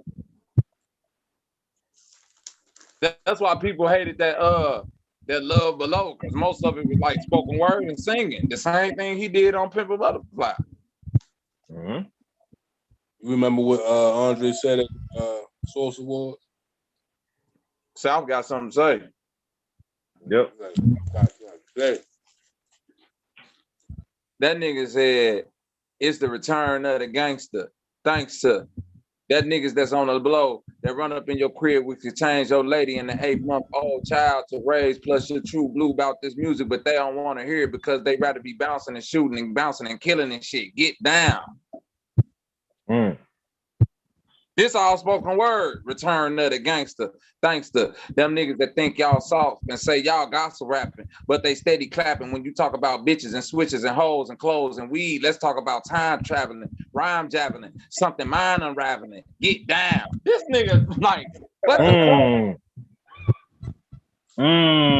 Return of the gangster. Thanks to them niggas that got them kids that got enough to buy an ounce, but not enough to bounce them kids to the zoo or to the park so they can grow up in the dark, never seeing light till they end up being like your sorry ass robbing niggas and broad ass daylight. Get down. This nigga. Yep. Shit. The return of the gangster. Thanks to them niggas who get the wrong impression of expression. Then the question is, big boy, what's up with Andre? Is he in a cult? Is he on drugs? Is he gay? When y'all go break up, when y'all go wake up, nigga, I'm feeling better than ever. What's wrong with you? You get down.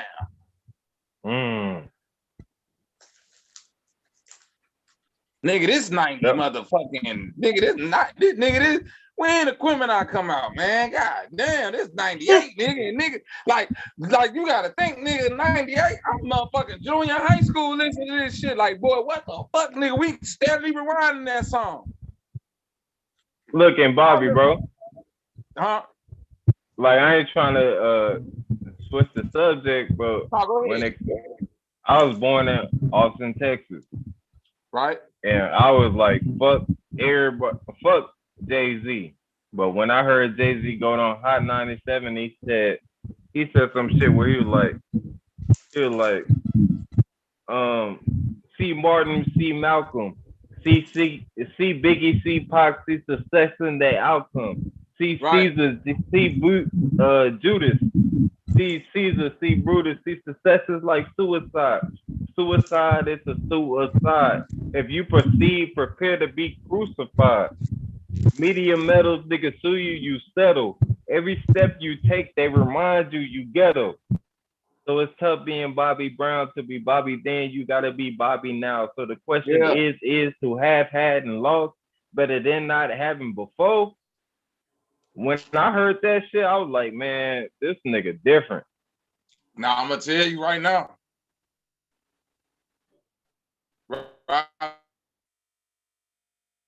You see her? You bored a little bit, Bobby. I'm starting to board. A little bit, but I hear you now.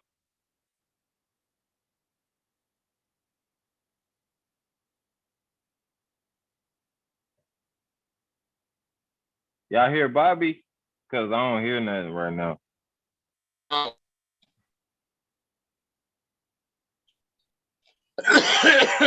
Can y'all hear me? Yeah, I hear that. Yeah.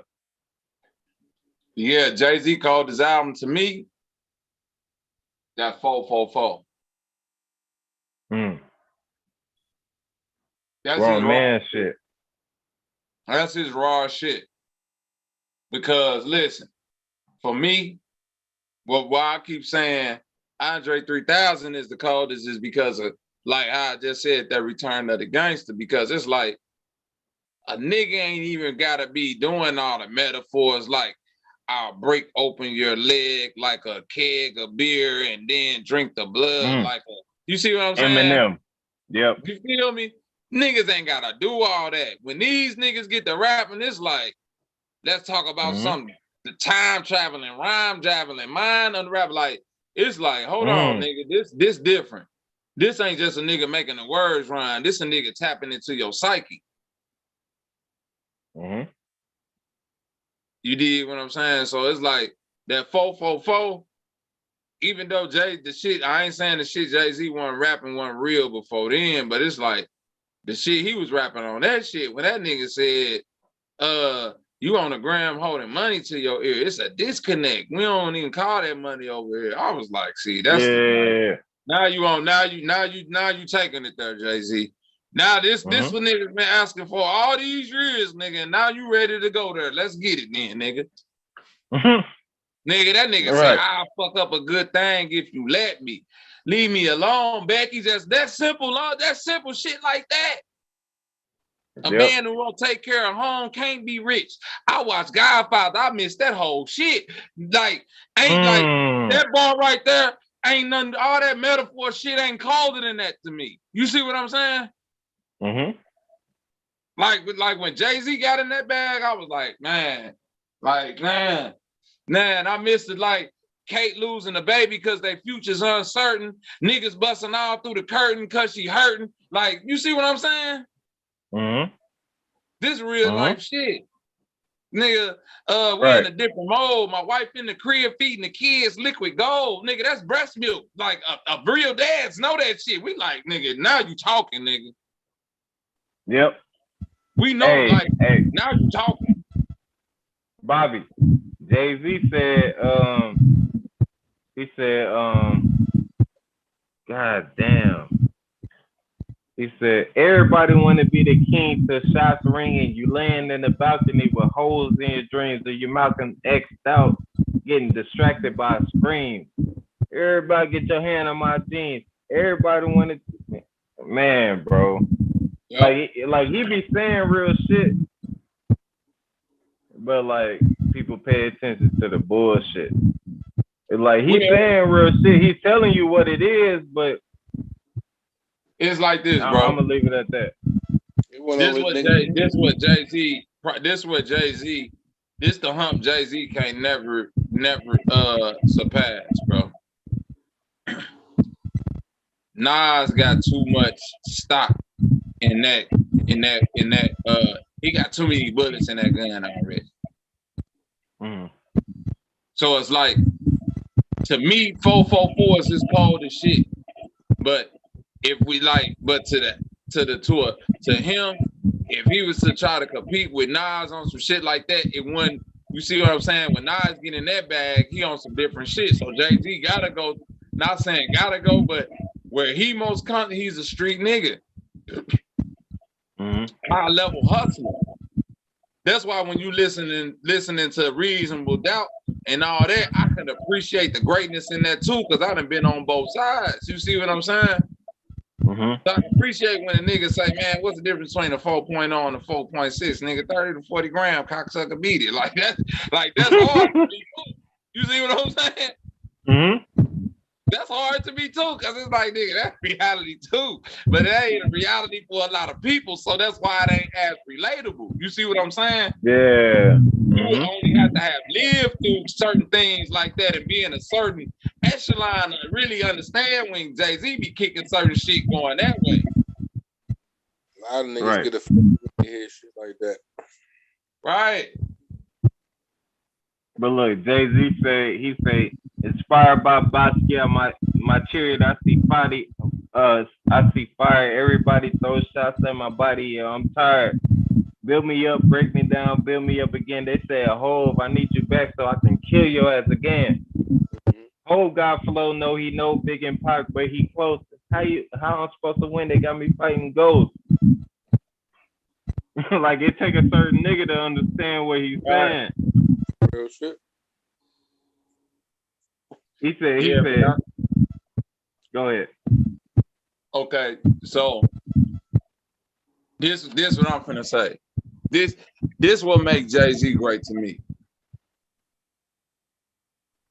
Jay-Z literally got 3 albums, bro. He got 3 albums. To me, this is my personal opinion. He got 3 albums that literally are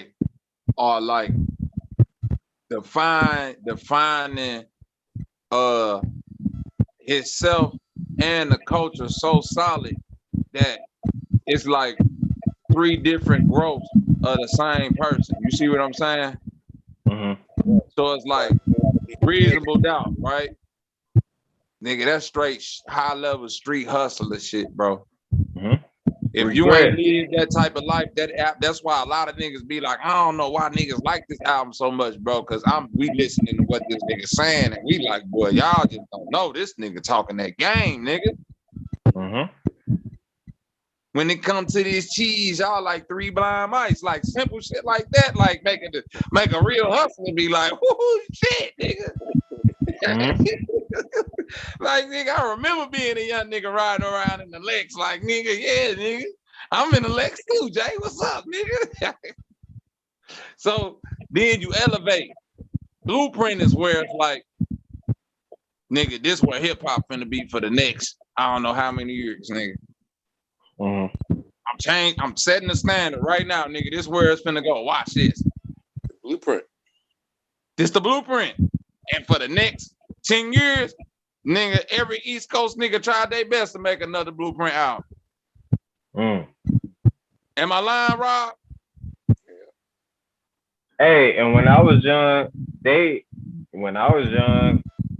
I was listening to Houston shit. Like, I was like, fuck Jay-Z. So with that Blueprint shit, it was just like, nigga, you rapping that one beach song and all this shit. I'm like, nigga, you rapping off of bullshit. Like, so I'm like, fuck this nigga.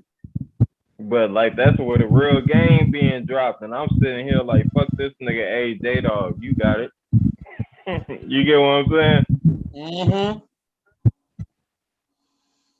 Cause see, Jay-Z been making grown music since he came in the game, bro. That's why he was so different than the niggas at that time. That's why they was calling him whack, because niggas like niggas was hip hop. Biggie was hip hop.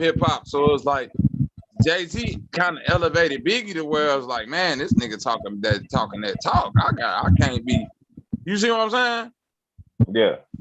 I can't be around this nigga slacking, like talking no half-ass regular shit. This nigga talking some smooth, cold game / like pimp street politics. Mm-hmm. You Shit, feel? Jay-Z. No, that's fact. Y'all know Jay-Z. like you gotta think who groomed Jay-Z to be a rapper. Biggie.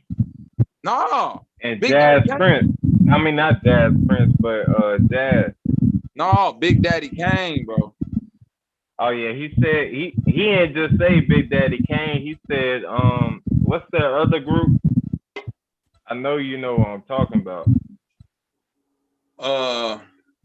The niggas that rap real quick and they got like slick words and shit. That's effects. That's effects, yeah. That's what it. Listen. That's Jay-Z first style. Right, that's what he said. He sounded like that. Listen to that Big L freestyle. No, he sounded like that on Big L CD. Jay-Z, slowed down style came from Big L. That's a fact. Yeah, he was on that fast shit on that fast shit. That's Jazz. Oh, that's him for real. That's that triple time. That's why you think them niggas was in love with Twista so much. That wasn't by no coincidence that the East Coast loved Twista like that. It's because to be able to spit that fast with clarity and be saying something, that's another level of the game. Why you think that's all motherfucking Eminem trying to do now? Fucking A, fucking G, Ill was still step up, I get around like a wheel. Yeah, Jay-Z. Right. Check out the J, check out the A, check out the Y, Z. Look at the back, look at the side, look at the high. E. You see what I'm saying? Yep. Mm-hmm. So that's what that was. Bald-headed J. 8 is enough. Hey, can y'all hear me now? We hear you now, bro. I can hear you. Yeah, shit. I thought y'all could hear me and shit. Nah, I ain't hear you for the past like 30 minutes. I had a phone. What they got R. Kelly? Damn, I'm just not done. Shit. Yeah, I'm just trying to switch the energy, man, so we can just keep the motherfuckers in the. I mean, not the motherfuckers, just keep the chat. Oh, where the chat? Oh, man, my fault, chat. Yeah, hey, Chat, what's going on, Chat? We ain't even been acknowledging y'all. Salute. Yeah, I'm trying to stay focused on the numbers and all that kind of shit. Columbus, salute. Goddamn, who else we got out there? God damn it. My nigga Dark Star, salute. God damn it. Showing up, salute. Zay, you still out there? Salute. God damn it, hit that link.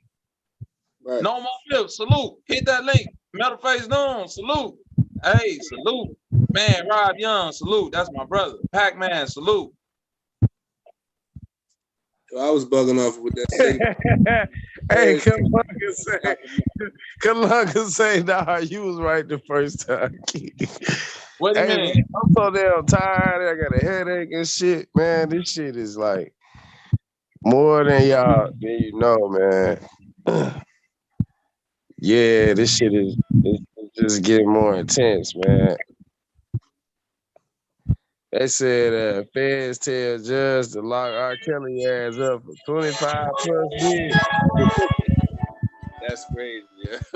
R. Kelly needs to be locked up for more than a quarter century, according to the federal prosecutors, and that's just for one case for which he's been convicted. Federal prosecutors out of Eastern District of New York, who won a conviction against Kelly last September, just filed their recommendation for his sentencing, and they believe there's more than enough reason to send him away for excess of 25 years. And docs obtained by TMZ, the feds say R. Kelly's particularly menacing because of his history of enticing minors. Prosecutors hold up the case of his relationship with Aaliyah as a prime example, saying he began to sexually abuse her when she was just 12 or 13 years old. as they laid out in the trial. Kelly went on to marry her in an attempt to cover up that abuse and dodge criminal charges. Other reasons prosecutors want the judge to throw the book at Kelly include his recordings of child pornography and the physical and psychological abuse of women. Of course, much of that was detailed in the surviving R. Kelly documentary.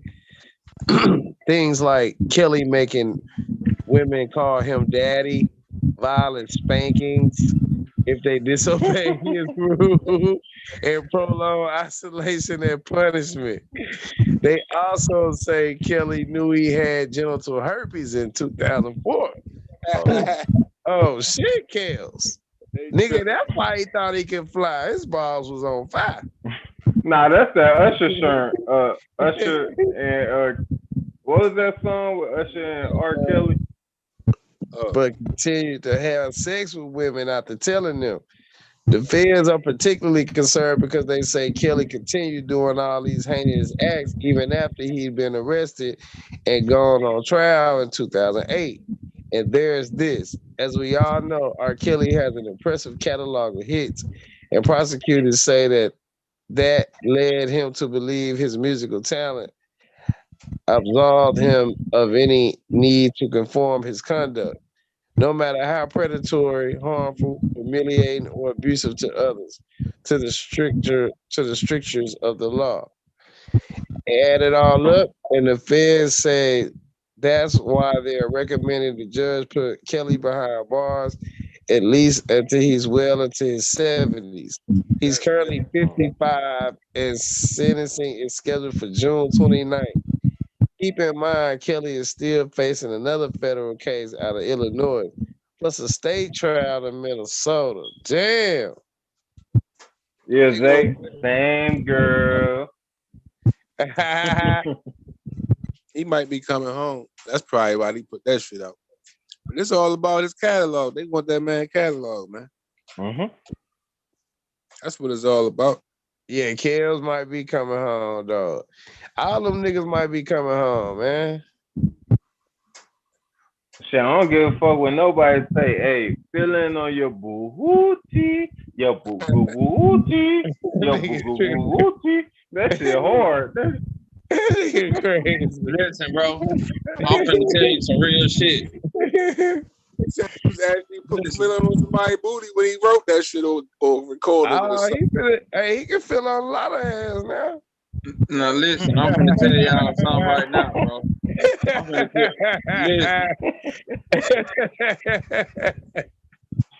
finna listen.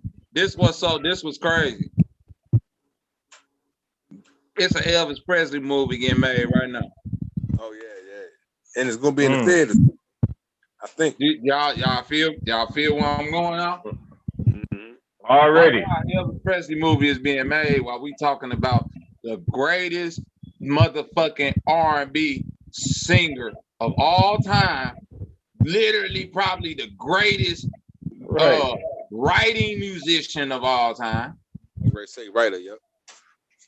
Usually I don't do this, Hear what we saying. I'm gonna give you a little preview.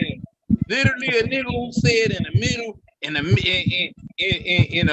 point in his career, like, you know what? Fuck you niggas. I'm finna start making my own beats. Right. That nigga brought baby. Are we even considering the fact that this nigga was at a point not only singing the music, writing the music, making the beats? You I'm see what not I'm trying saying? to be rude, baby. He ain't even getting like right. When he really got to taking off was when he started making his own beats. As long as it was about some pussy, he can make the song. Yeah. This was all That the ain't shit true. in his head. They said he couldn't read or write. But that ain't true. Read nothing about that pussy. I know how to talk. Check this out, bro. Chicago, right? He's a molested child, right? He grew up in the church, right? So this is what we saying. We could say that that's all that was in his mind, but then at the same time, we gotta go back and say, well, shit, what about all the hits he wrote for Mike? Yeah, because he had to be Michael Jackson. But that nigga was in the church. R. Kelly was in the church. You gotta think how he was That's what I'm undressing. saying, bro. How he was This the undressing same all nigga, that bro. choir I believe music I in can the fly. choir. He was thinking about fucking them ladies in the choir. Listen what I'm saying though, bro. That's why he was singing so good when he hit that woo woo woo woo woo. That's how bad he wanted that ass. He wanted that ass bad. That's why This was so cold, bro. This was so cold though, bro. This was so cold. Right now, the greatest R&B song, right? The song that you could play at a wedding, the song you could play at a funeral, the song that you could play at church, the song you could play at a mother, like anywhere, is I Believe I Can Fly. Even the children like that. Man. Oh yeah. And he said when he came out, he cried Piper. I You know what the Pied believe Piper I is? can fly. Oh yeah, that shit universal. Hey man, what's up with this? Who's this? Tristan? What's this nigga? Tristan Roberts? Tristan Oh Thompson. man, Tristan Roberts, whoever the fuck you is, you about to get pressed, nigga. How Kim, Courtney, and Kylie reacted to Tristan paternity scandal? Wait a minute, how this nigga get a paternity scandal? Oh, you talking about Tristan Thompson? Tristan is like the worst person on the planet. No, he not. Yeah. That's the first thing That nigga right there. Hey, Tristan Thompson. Tristan Thompson. I'm reading the nah, that's what they said on the thing. I'm just reading okay. Yeah, that's the first thing that popped into Kylie Jenner's mind after Tristan Thompson's big paternity scandal finally blew up on the latest episode of the Kardashians in 2021. News broke. Wait a minute, what the fuck is going on? In 2021, news broke that Marilee Nichols was pregnant and the kid was most likely Tristan's. At the time, he admitted to having sex with her in court documents.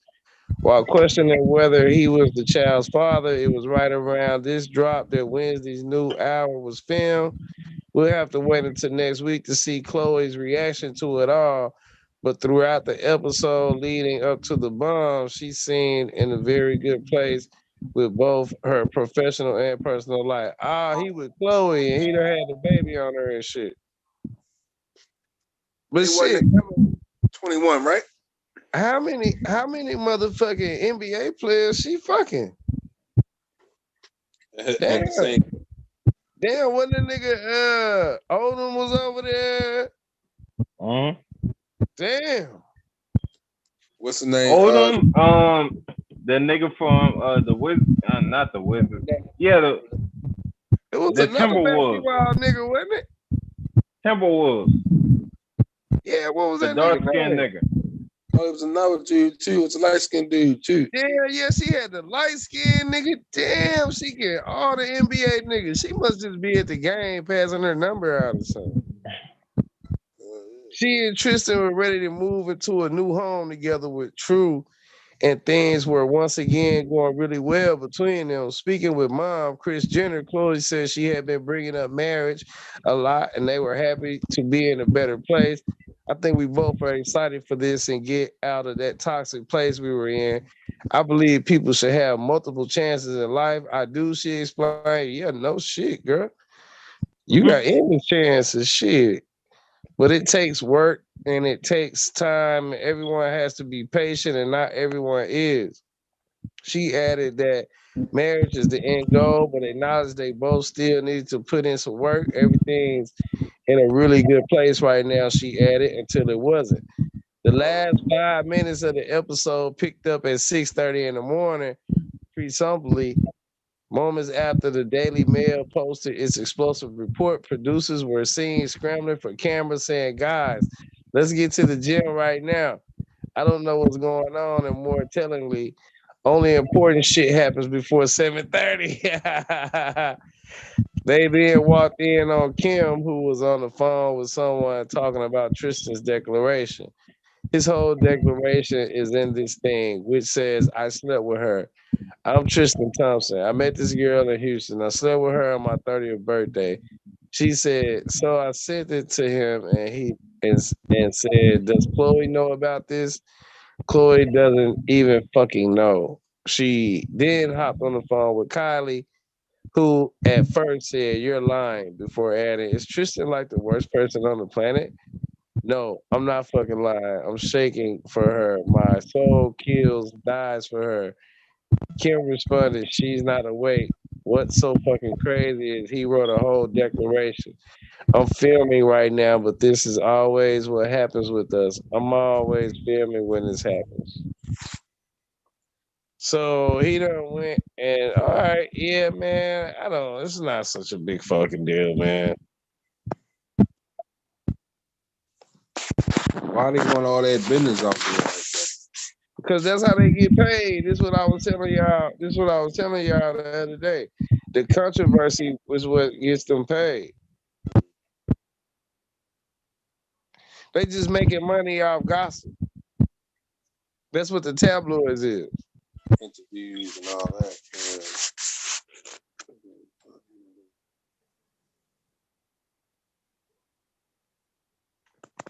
People be entertained by it though. Oh yeah, motherfuckers stay entertained by this type of shit. You know, they got the, you know, they brought this shit in on their little show, man. Then when old boy, what's up with this coach phone and the white people taking over Fuck him, bro. Fuck him. took over basketball. Jack Harlow said, "Watch out, nigga, this mine." Quoting Eminem. Y'all Yeah, ain't I don't know. representing. I don't know what that shit is neither. Like I was just like I was gonna entertain the bitch ass nigga, but fuck that shit. You Yeah. said what now? Somebody in the chat. Yeah, you gotta kind of be on. I got it. Yeah, he out of there.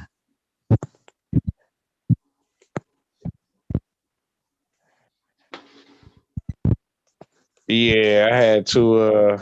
Okay. So it's like you up late at night and you choosing to come over here and try to be okay. We get it. They hate, man. We ain't Nah, even did shit yet. this what I'm saying. That's so beautiful that this shit is getting the attention of people like that because they let us know that we going in the right direction. So salute to you Hey, and salute to y'all, they man, really for finna just be mad. They really finna be mad when I get back to Texas. I'm finna start inviting these. When I get back to Texas, I'm finna start inviting these niggas to my crib, cooking some food, and having like Moet and shit, and doing this shit like this at the crib. Yep. They finna be mad, them motherfuckers. Vanilla Ice, this Suge homeboy right here. That nigga said he wrote Ice Ice Baby. Vanilla Ice can't live for shit. Yeah. Vanilla Ice out building out. Rap music's first song to go #1 on Billboard. Damn, I didn't even know that. That was the first song to go #1 on Billboard. Vanilla Ice, Ice Ice Baby. Still one of his First rap song, yeah. most controversial as one of Ice collaborators comes forward claiming the rapper's a total fraud. Mario Chocolate Johnson, the man Suge Knight, infamously appointed as co-writer of the eventual blockbuster track, went off in a new interview, The Art of Dialogue, exposing what he says was Ice's true contribution to his debut record. Zero. Oh shit. Mario ripped Ice, aka Rob Van Winkle, saying he said he wrote Ice Ice Baby at 16. He didn't write no parts of that song. Vanilla Ice has disputed Johnson's work in the past, perhaps most passionately in his ABC interview in the 90s when the incident was still fresh in his mind. The urban legend said goes Suge and his henchmen physically strong on Ice by hanging him over a hotel balcony and making him drink urine. in order to coerce him into signing over the part of the writing credits, which funded the launch of the Death Row Records. Damn. One He should call that nigga, hey man, here go a cup of piss, man. One thing all parties agree on is the whole Vanilla Ice hung over a balcony mafia style was wildly embellished.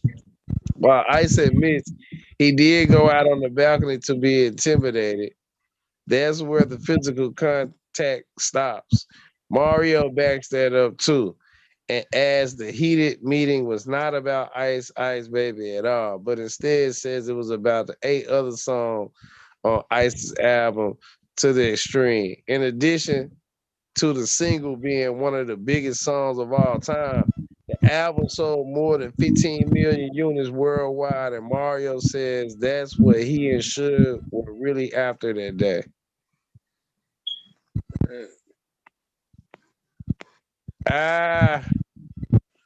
That many people like Vanilla Ice? Shit, that shit blew up worldwide back then. Nigga, that was a slap. I was bumping that shit. Ice, baby. That's goddamn Queen under pressure. They was on that shit, boy. That shit was catchy. They was on that shit. Damn, there's some shit going on, man. I ain't...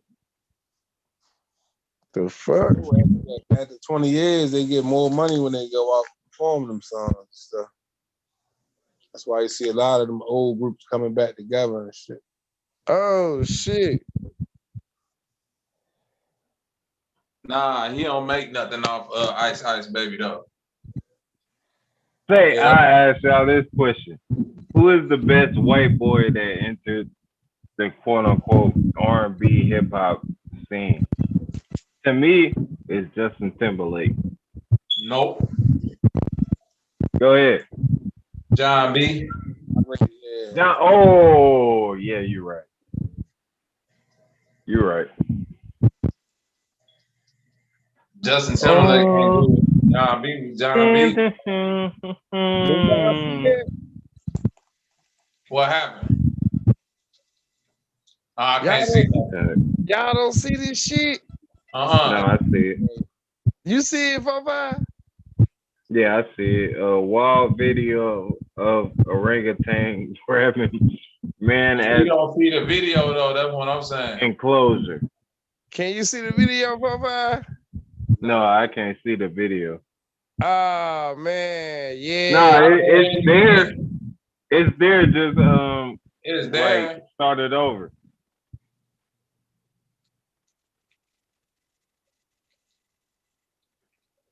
You don't see it? Nah, it's like it's blocking it. It's just black. There's an ad. Skip ad and play that shit.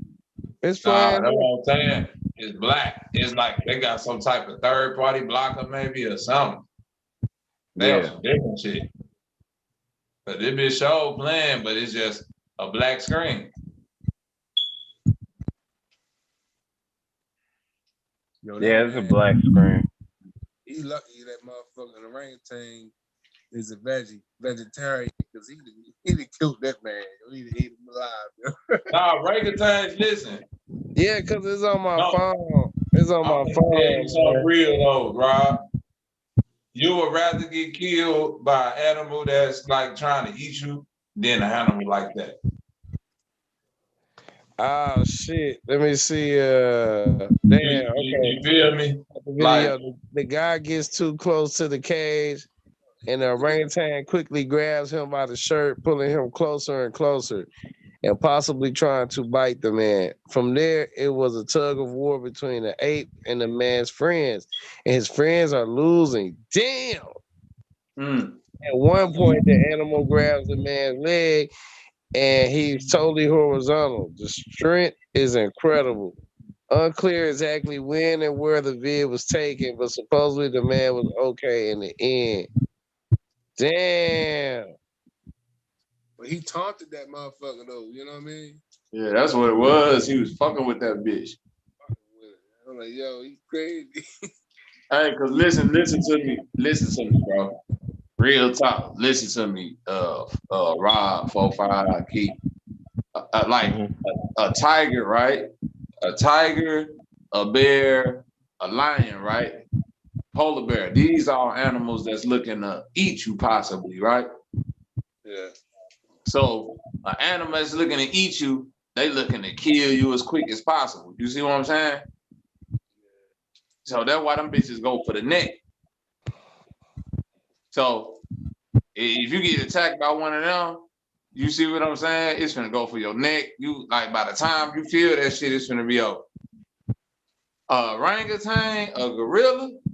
Do you know how they kill humans, dog? They definitely don't eat them. They don't. But do you know how they kill you though? Probably squeeze you to death or strangle you or something. Well, worse than that. Way worse than that. Dismemberment. By brute force. Literally what that orangutan was doing. Them niggas go pull on your shit till your shit come off, nigga. That motherfucker lucky he got away from that. Do you hear what I'm saying, bro? Mm-hmm. When that silverback attack, that motherfucker pull your arms off, pull your leg off, then pull your dick off. That's how they kill you. I ain't know that. Look this up, bro. This ain't no cap. But I do know they don't eat meat. But they don't eat you. That's what I'm saying. They just dismember you and leave your ass up. That nigga arm was longer than his leg though, yo. When they reached out to grab him, pull him. That's what I'm saying, nigga. Reach out and touch somebody. Mm-hmm.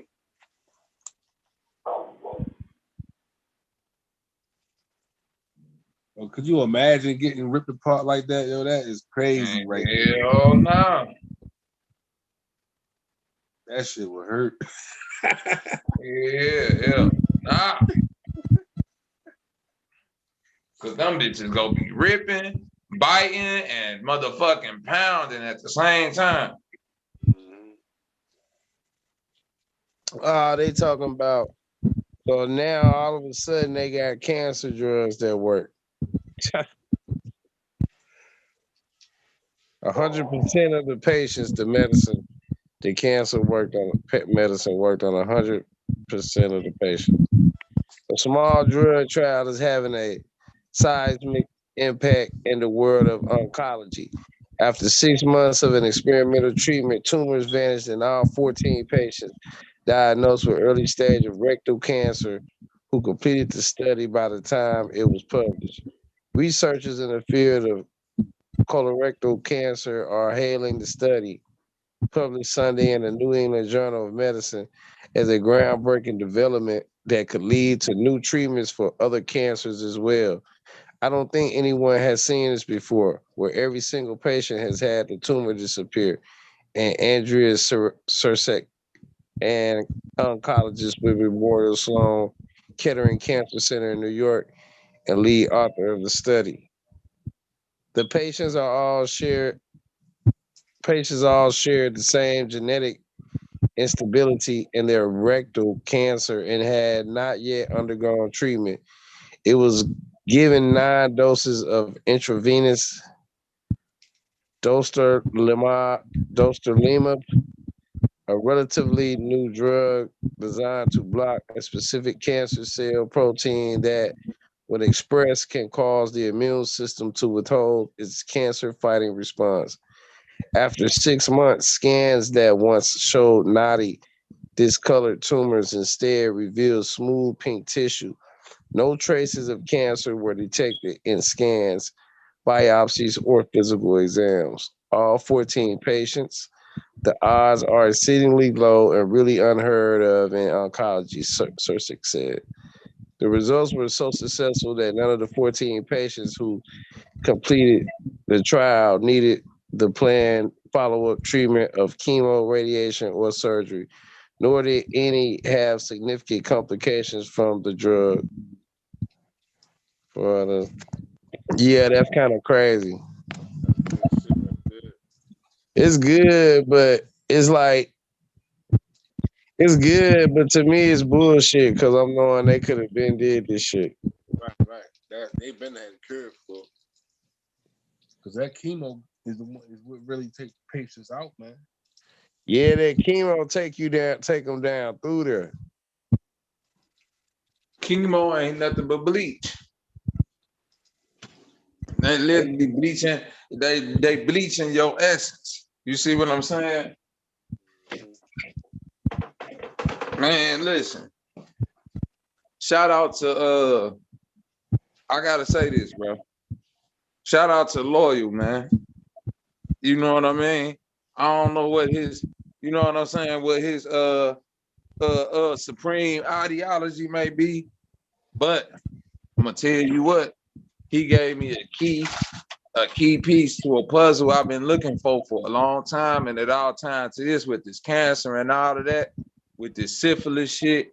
And I've been getting, you know what I'm saying, downloads about that shit, like with DNA, chromosomes, syphilis, snakes, worms, dragons.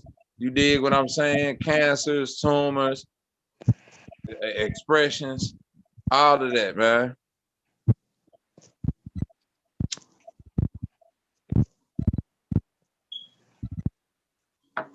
You know, so whenever you know, y'all want to do a build on that, because this shit right here, we're like with this cancer and all this shit now, these diseases, like, man, it's like this the piece I've been looking for.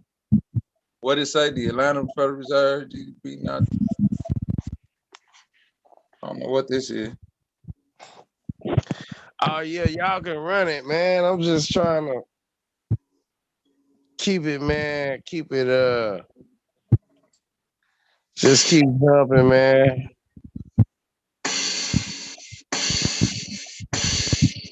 Right. Yeah, shit. What you trying to do? You trying to put some music on or something? Oh nah, man. I'm sitting here fucking with beats, listening, talking and all at the same time. Hold on, let me move this phone back some. I'm listening to you though, bro. I'm talking and doing I'm this just and trying to doing get that. some more people to go in, man. I want to keep this shit lit, man. Keep the people in, man, and shit, man. Or Yes, sir. Or cause shit, Salute I'm to gonna y'all in the retire. chat. Hey, who we got out there in the chat? Zay, what you doing, man? 4-5 Black. Your ass up here. How you in the chat and you up here at the same time? Oh no, 4-5 Black in the chat. Goddamn.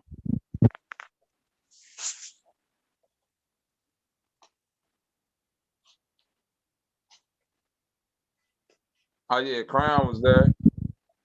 Yeah, what's Sister Crown at? We need her in on this shit.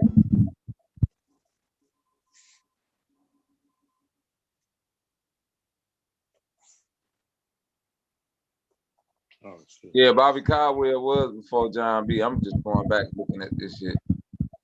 Bobby Caldwell is white.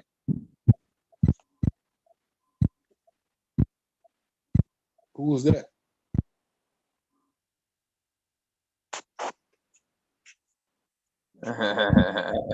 Bobby Caldwell. He sung that song. Don't let you know. Got a thing for you that I can't let go. Yeah, that's a white dude. Yeah. That was fire too. Yup. Motherfucker always, and then he got a name like Bobby Caldwell. They like, yeah, I know my Bobby Caldwell. I know Mickey Caldwell, Bobby Caldwell, all them niggas.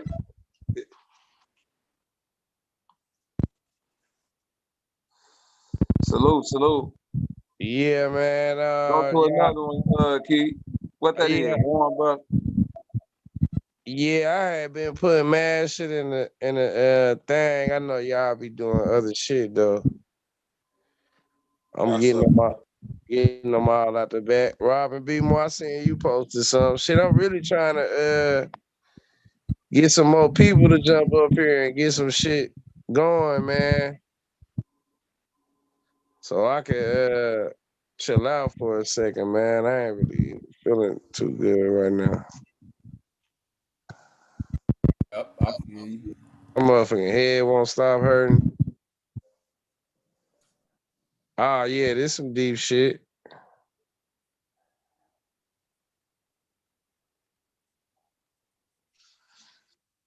Yeah, my wife just watched that the other day. Oh yeah. What was this shit about? His life and his, his last days. He was one of them dudes that knew he wasn't going to be around long. Sad part about it, he had a little baby, man. Left a little baby out here. An emotive singer and rapper, equal parts sensitive and vicious. A deeply troubled young man diagnosed as bipolar at age 13. A sustaining beacon of hope for so many of the wounded and embattled teenage fans with whom he often spoke directly via social media. An alleged domestic abuser. The artist born Jassa Unfroy rose to fame while imprisoned for aggravated battery against his girlfriend at the time, Geneva Ayala, and then quickly became one of SoundCloud's raps and later music at largest, biggest stars. His menacing mugshot served as the album artwork for his breakout song, The Rockets Look at Me. See, y'all niggas, lucky y'all young niggas. This nigga could have never been a hell of a rap star back in our time with no damn domestic violence charge. Hey yo, that nigga would have been in PC like a motherfucker. Hey, man, straight up, boy. Boy, we waiting on your ass to come in there if you done fucked a woman or a kid up or something. Boy, we finna beat your ass. That's the last place you want to go to after you do something to a kid or a woman. You don't want to go to jail with the real men. They finna fuck you up. Motherfucker had that paperwork party and you got some pedophile shit or some domestic shit on there. Oh yeah, cause even if you did whoop your girl ass, you weren't supposed to come to jail. In 2018, X was murdered at the age of 20 during an attempted robbery in his native Broward County. Nearly 4 years later, his music remains immensely popular. As of this writing, Triple Extension's songs are averaging nearly 30 million monthly plays on Spotify. Damn. But as for who the controversial man truly was and whether or not his problems unjustly overshadow his immense talent, that has remained something of a debate. Enter Look at Me, Triple Extension, a gripping new documentary from Fader Films, which was released exclusively on Hulu this week, directed by Saba Folian. The nearly 2-hour film is an unflinching assessment not only of X's undeniable artistry and how he came to be so beloved by what he himself describes at one point as his cult of fans, but it's also an unwavering look at the numerous issues X faced. Man, yeah, they just go to show, man, how lost these motherfucking young boys is, man. You know, they lean on their own understanding, man. They don't have no man that'll guide them, man. They can only, and that's what make them want to make their best judgment because they love their mama, they listen to their mama, they get their attitude and their game from their mama, but then they build this resentment for a man, and it make them want to lean on their own understanding because they be like, well, I ain't finna listen to no nigga. I don't listen to niggas. I ain't got no daddy. Like, you know what I'm saying?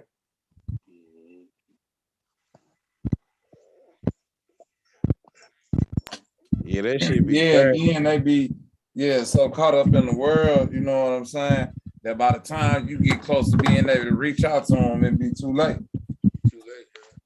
What thug life at, man? Thug life, man. Where your ass at? I'm trying to get some more people to come. Or I feel like we should just shut this bitch down, man. Cause it ain't gonna do nothing but end up being like one or two people on the panel anyway.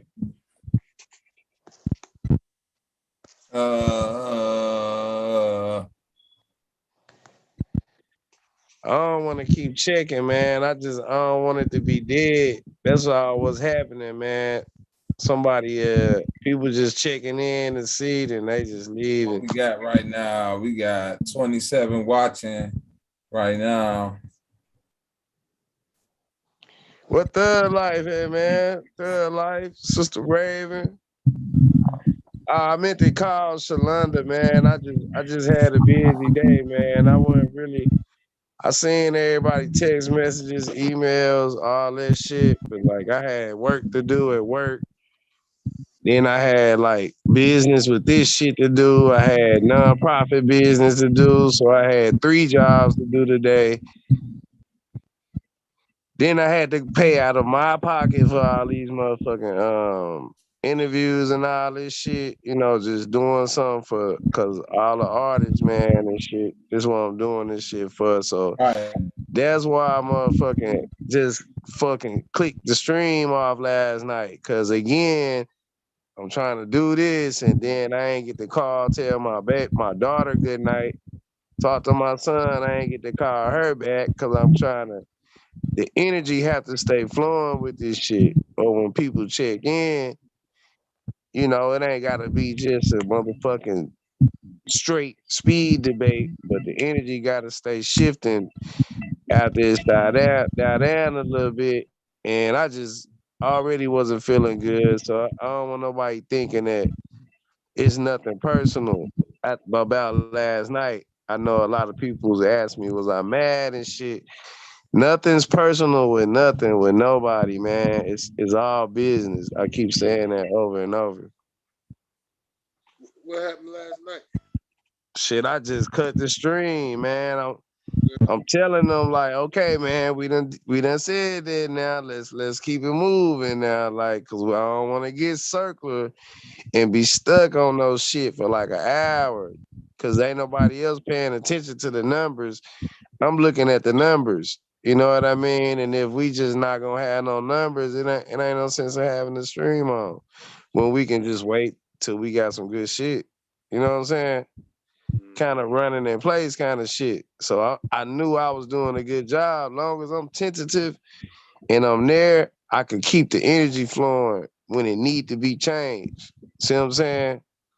So motherfucking me, they just wanted to go in a circular argument, and I told them, nah, I ain't finna let y'all do that. And then I told them why. Y'all not finna keep arguing about how y'all feel about something, and it's some shit that can't now one of y'all prove. So just go and say how y'all feel, and let's keep it moving. After I said that, they just said, fuck what I was saying and wanted to just go back into it anyway. So I just ended the stream without saying another motherfucking word. I just clicked that bitch off. But at this time, what I'm gonna do is since I did have to do that last night, I'm gonna go right ahead, man. Salutes to Sister Dunn Treese and salutes to my brother Nat Con Cole. Salutes to y'all, man, for supporting the stream last night. Much love and respect.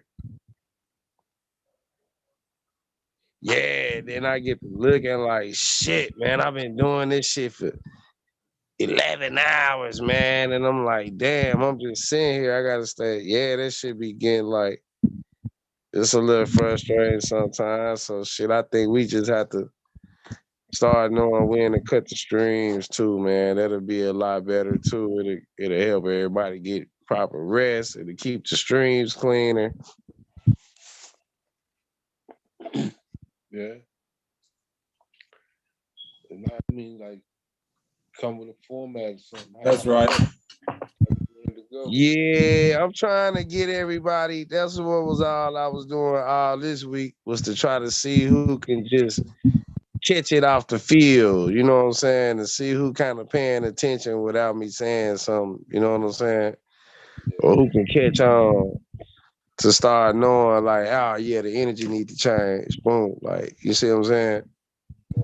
So I've been doing that all week too. That's why all the little debates and shit that done happened the past week, all the people who've been coming in, I've been sitting back, letting them go and all that shit.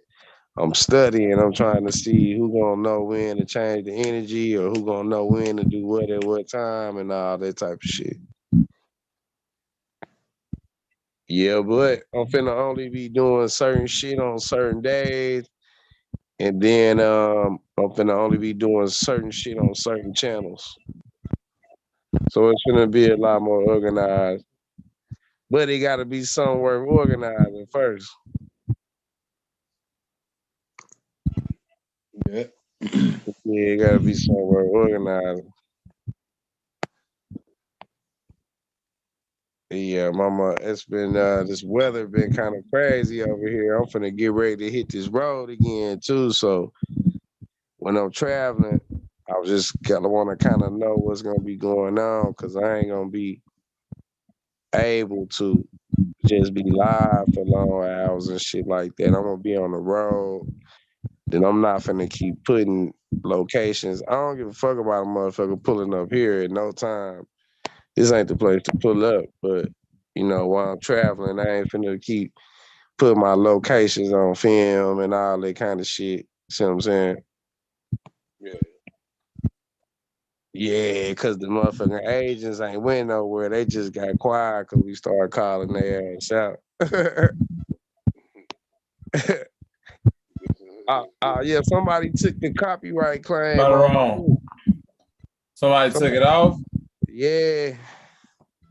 So it had to been somebody who was on the on some bullshit. Man, it's like, man, I don't know who to believe. I forgot to tell you that, Bobby. Hey, listen. You know what I say. You talking about from Friday? Yeah. Yeah. Wednesday night. That's good.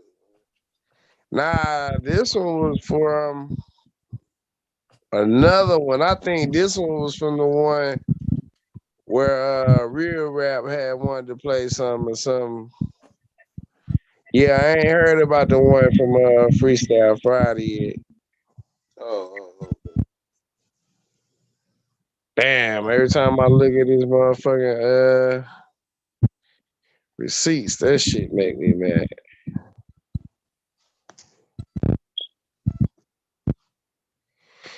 Yeah, man. Damn, I had one to I kinda wanted to review this shit from last night. If you trying to play that motherfucker, Bobby. What you trying to review, bro? Let's get it. Shit, that video from last night.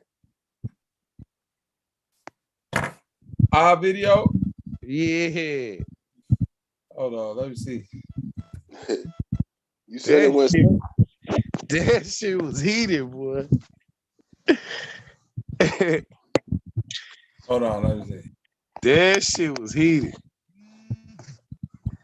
Hey, like I say, it was good, man. It's just the energy needed to just shift, and then it seemed like people was just so heated and just so passionate and dramatic about this shit that it was like they was like, I don't give a fuck if you shoot me in the head. I'm finna say this one more thing. Like, damn, nigga, calm down. It's just a fucking word, bro. You would have argued, but as I thought about it, it's the same young guy talking about shooting at the police. And it's my cousin who, you know, she'll die about the Bible and he'll die about just for being stupid, I guess. You know what I'm saying? So it was a lose-lose. So I just ended that shit. Fuck it. That sounds like some suicide shit, death by Yeah, police. it was I was dealing with 2 suicide bombers on that mission. You know what I'm saying? So I knew what type of day I had today. So I was like, you know what? Man, I don't even argue with I don't even have to tell my kids nothing, man. And I know they're my kids, but still, man, they young as fuck. If you just listen to what I'm saying, it's gonna work. I ain't finna waste my time with you trying to manipulate you or nothing. I ain't gotta do that. I got too many people I can just throw some game to and some shit gonna work for them like I've been doing my whole life. So I know how this shit gonna work. It be a method to the madness. See, my most valuable thing is time. You know what I'm saying? That should be everybody, you know. People don't think like that. They think it's their car, their job, or you know what I'm saying, or their status, or you know, some shit like that. All I need is the time. I give up all the money I got right now just to have time to do some more shit. Salute, salute. Hey man, y'all feel free to join the panel, man. We can keep this thing going. Y'all come up and help the bros, man. Shit, I'm trying to like close my eyes for like a second. I ain't necessarily gotta go to sleep, but I gotta fucking shut everything out my brain for a minute.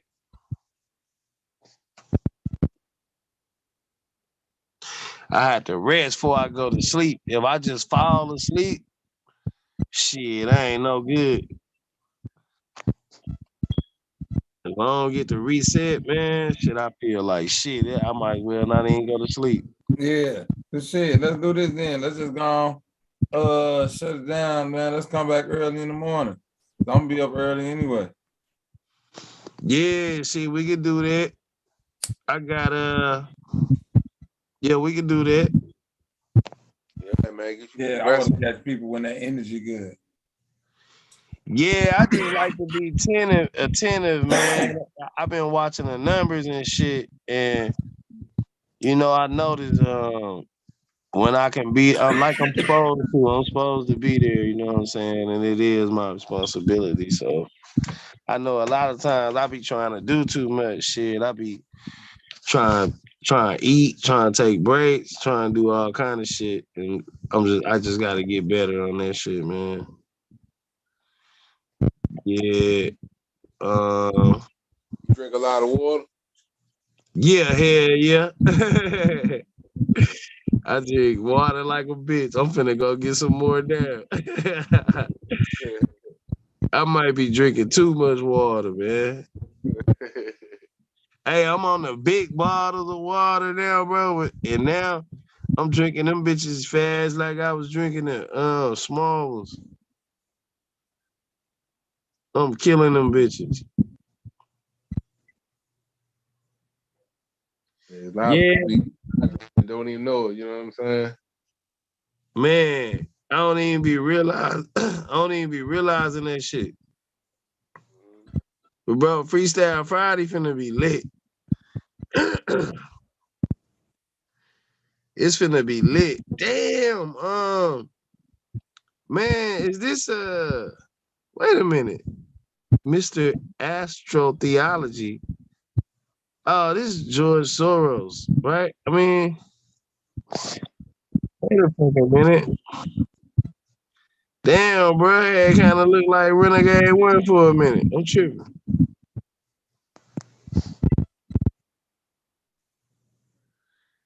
This what's dude name? It ain't Fibonacci. What's this nigga name, Bobby? Santos.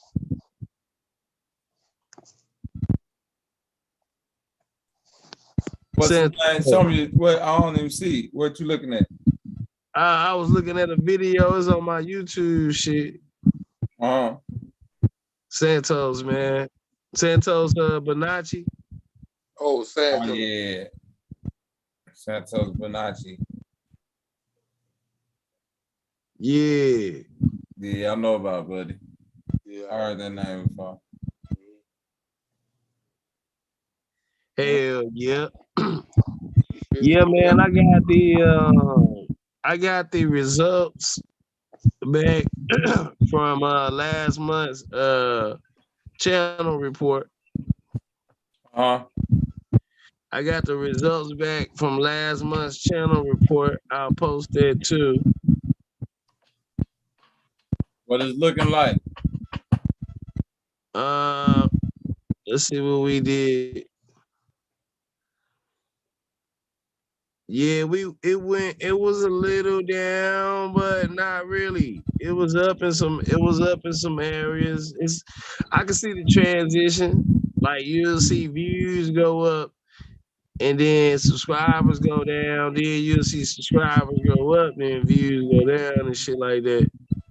But we pretty to be missing Facebook. This shit doing good because I know I'm missing a lot on Facebook. So the slack that's picked up is natural and organic. I know that for a fact. Because once I get back on Facebook, this shit finna double, bro. Oh yeah, we got the Party Boys. I don't know if y'all heard of the Party Boys. I'm pretty sure some people have. Maybe not everyone, but the Party Boys. I'm gonna interview them next week.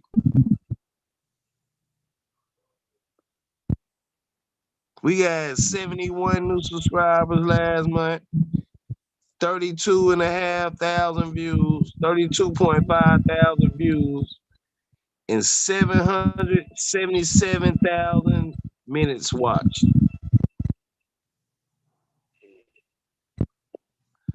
Now the month before that we had over a million minutes watched.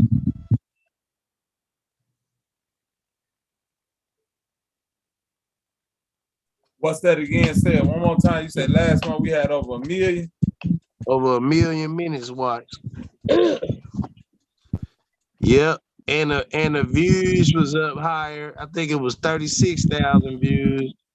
But the subscribers went up last month because there's been a lot of people playing a lot of games, going telling people shit, and then they come over and look, and then we probably do be fucking around when they come over to confirm what the other people done said, and so it's a lot of shit we got to keep in mind. And I'm trying to push us past this point. So anything I'm doing or saying, man, it's just for the better, man.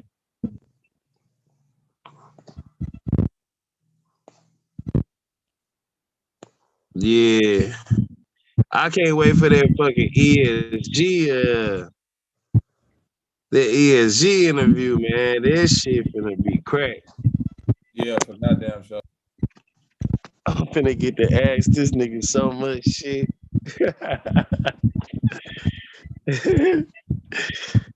Y'all saw him, man. He been having interviews all the last 2 weeks and shit, man.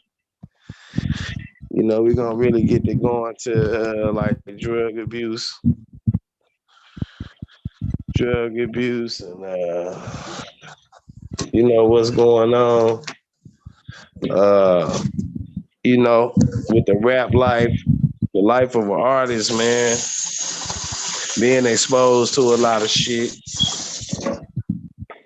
Oh yeah, we're gonna get into it. We're gonna get into it, man. Shout out to the Screw That Click.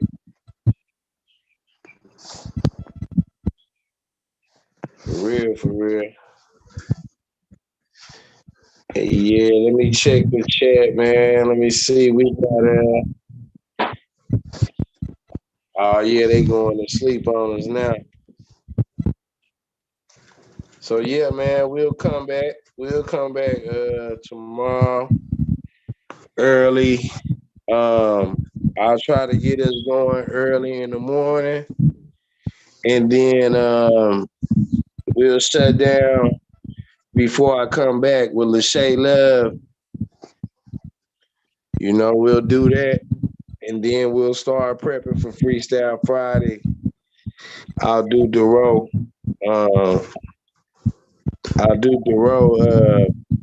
Before Freestyle Friday gets started.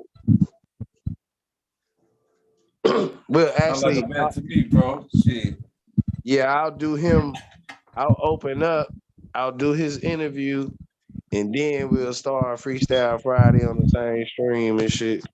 Just to keep them bitches getting better, cause they carrying all the views for the last few streams. That's right. Yeah.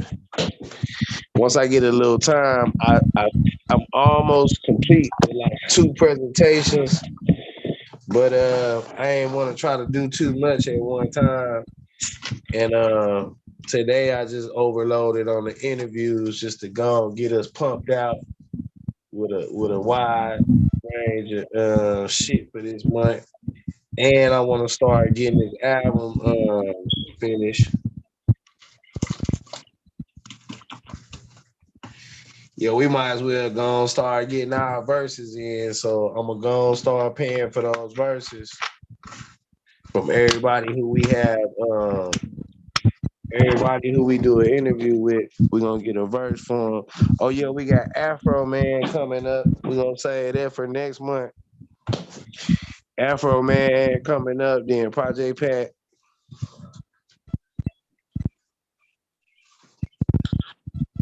See if we can't get Afro Man to do like a little skit or a hook for us or something. Because he got high.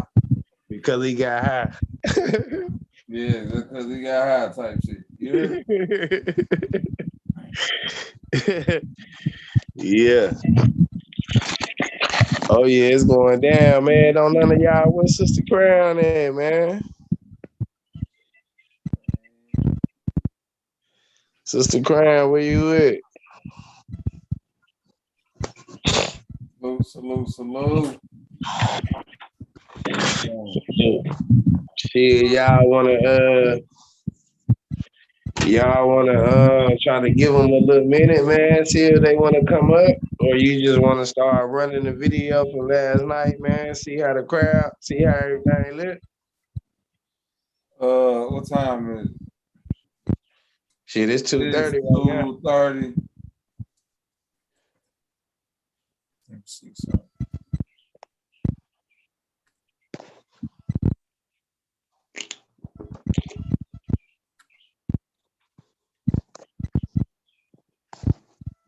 The Mayhem, salute. Salute.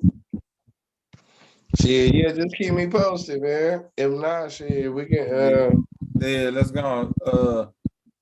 Tonight, we just gonna go and shut it down, man, and let's come back early. Cause I'm gonna be up early, you know what I'm saying? Yeah. So even if you keep it going tonight, you know what I'm saying? I want to get that early shift, get people going in the morning. We could, you know what I'm saying? I could wake up, turn the music on, get the babies together. Then we could do some building for a couple hours. Well, I tell you what, I'll just keep an eye on it. If you wanna, if you wanna at least just hit the play button on the thing, just to let that shit dialogue for a minute, let a few people come in. I'll check back. Yeah, I'll check back, and if they start coming on, then I'll drop that bitch down and let them go in on it, man. You want me to play the video from last night? Yeah. All right. Let me see. I got the host. Yeah, you could either give me the host or open up the share, however you want to do. The one you on now, the other one? The one I'm on right now. Okay, yeah. And then, yeah, if you just get that bitch started, I'll check in with it. Because I actually got up just then, so shit, I'll be up at least another half hour. Yeah, and this is the video from last night. Yeah, because they idolize these people. Yeah, this shit go along. One nigga out the group. It goes along and one nigga with the title from today's show. Yeah. It's more based on that than the lyrics. Yeah, you could dye your head with dresses and still be half these niggas is trash to me. I ain't gonna lie to you. I ain't gonna play with you or nothing. These niggas is trash. Like on some niggas. Like I don't listen to Young Thug or nothing like that. Don't get any twisted. I don't know who Gunna is. Don't get it twisted. You know what I'm talking about? Hey, how y'all feel about the murder that's been going on, man? Do y'all feel like, how y'all feel, you know, and I know it's just speculation, but we gonna reach a little bit just to keep the conversation a little interesting. Listen, how y'all feel about the murders that's been happening around Atlanta? You see the rapper Trouble. You see Metro Boomin mother was killed. How y'all feel about that? Y'all all feel free to share the mic real quick while I'm sharing the video and shit with everybody, getting more people on the panel. Salutes to everybody in the chat. Hit that like button, that share button, subscribe to the channel, support the channel, please. Like I said, we got the Road Music coming tomorrow. We got ESG and Afro Man coming in the next few weeks, man. Y'all like, share, subscribe, support the channel. Salutes to everybody. Y'all got it. Hey, Key, I want you to pull up Lil Key. Pull up Lil Key for the people who don't know who he is. But y'all go ahead. It's Lil Key, K-E-Y? K-E-E-D. Lil Key. Yeah. Oh, Lil Key. From Atlanta? Yeah. He under that's Young Thug artist. He died too, recently, before Trouble. Exactly. One thing I can say about that, I'm like, okay. I mean, like, y'all gotta understand, man. I know they showing y'all Atlanta, but niggas is dying everywhere today. Period. It ain't just Lil Key. I mean, it's Lil G, Lil C, Lil B. Like, niggas is dying out here in these motherfucking streets for real, for real. And like where I'm at right now, oh, a nigga on the news every week, just on my street. And that shit crazy.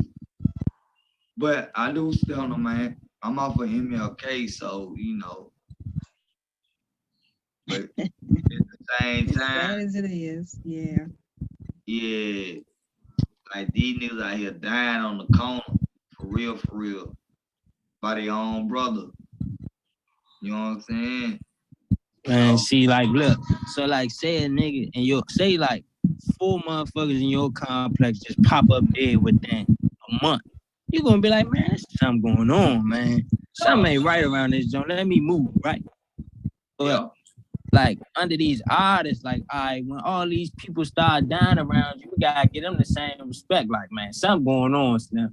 You know, and then the way they live, they not as subject to death as the regular person. You know what I mean? Like, they ain't just walking to the store and hanging on outside on the corner. Exactly. You feel me? It's a nigga down in Atlanta, down there every week. So look, I want y'all to, we can even dive into, I want to stay on topic, but now since we corner pocket in the combo, we can do that too. Y'all cooking. So now we can talk about where y'all from and what y'all see, where y'all live at. But first I want to reach out to the chat. Lil Mayhem, salute. Bronze Flat Power God, salute. You already know, Profile, Kelly Green, J Love. I saw your message, the link you sent. I'm waiting for Bobby. OG Philly, salute. Hit the link, brother.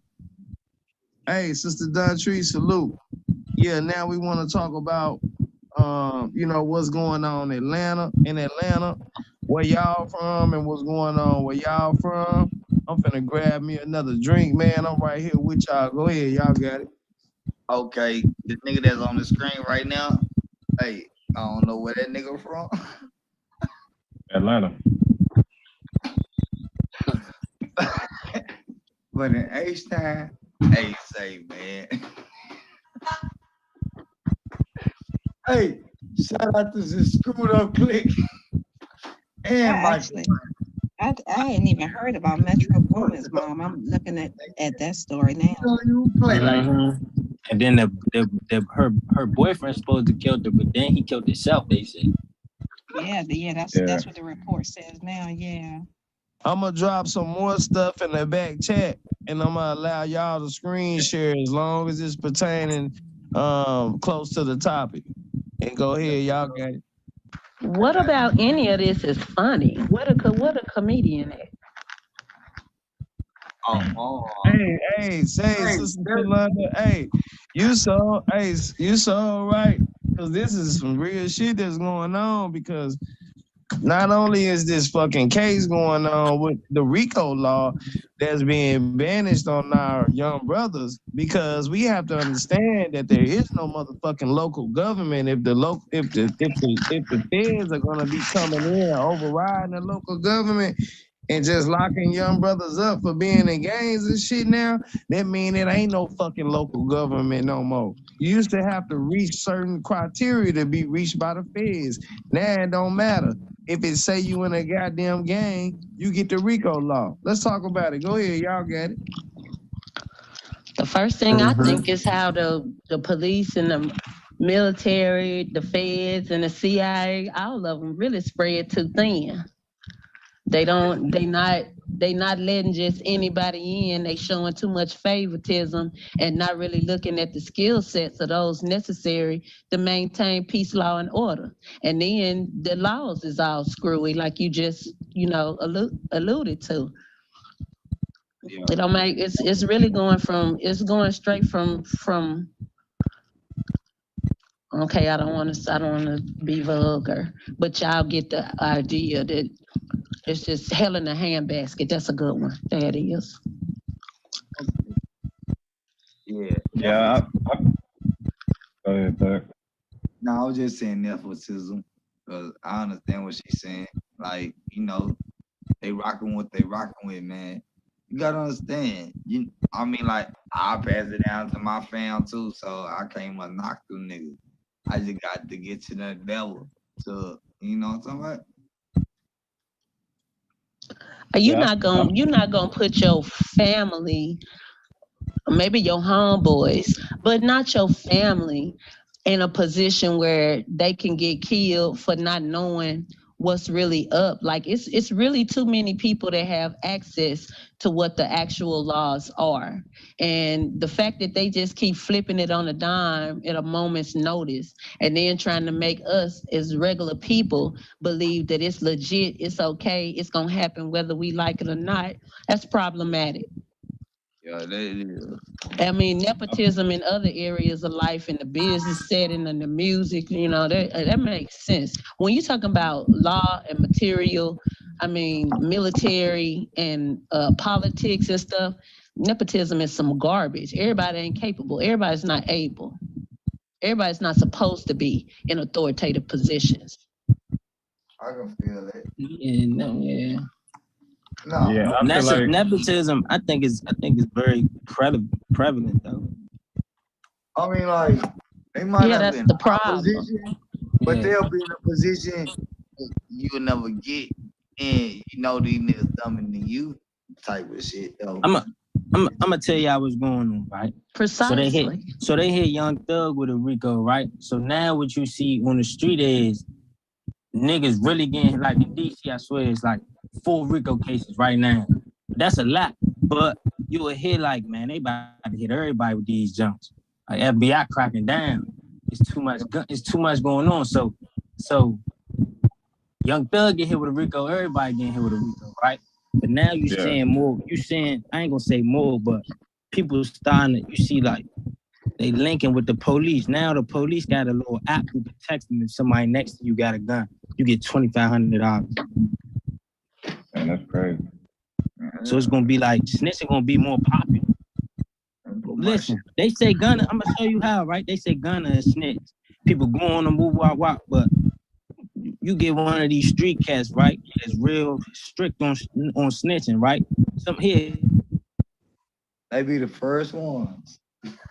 Stay in the cop. If y'all get where I'm going, like snitching, it's cool if you a snitch, if you got money, if you got millions. We'll accept that.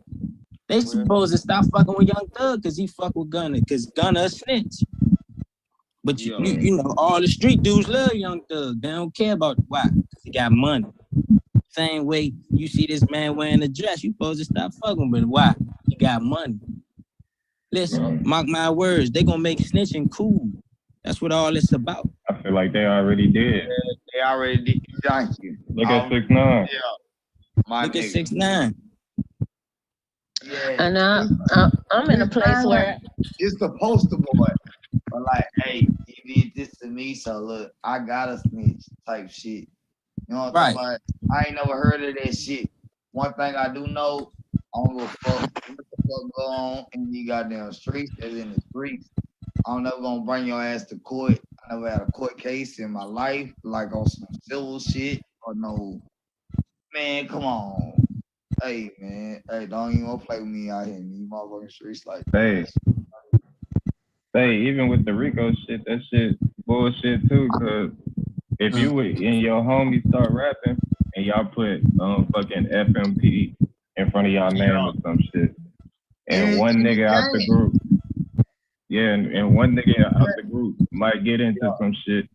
Now they gonna hit everybody with a Rico case, and now everybody going to fucking jail because of this one nigga. That's the only thing they doing right now.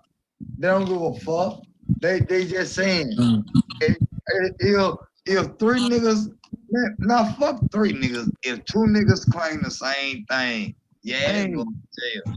Hey, yo, my brother, Yo Street Film, salute, man. Hit that link, man. Come up. We talking about this Young Thug and Gunna shit, man. Hey, man, come up, man, and let them know what you got going on over there, man. Shout out Matt Darrow, aka Money Castle Road. Shout out Yo Street Film, my bros over there in the M-Town, man. Salute. What's up, my bro? Whiskey. What's happening? Salute. Hit the link, family. Go ahead, y'all got it. Man, but they said, man, I know y'all done heard over on Sanchez joint where he be like at the top, the gangsters in the FBI, they working together. Oh yeah. Yeah, Young Thug is a real heavy gang leader, man. Young Thug is he's a real gangster, bro. Don't let him fool you. They love him out here. Anywhere you go, he gonna get the most respect, bro. So go ahead. So I wouldn't be surprised if he, I ain't gonna say I don't know. I ain't from Atlanta. So, I'm from You ain't gotta be from Atlanta.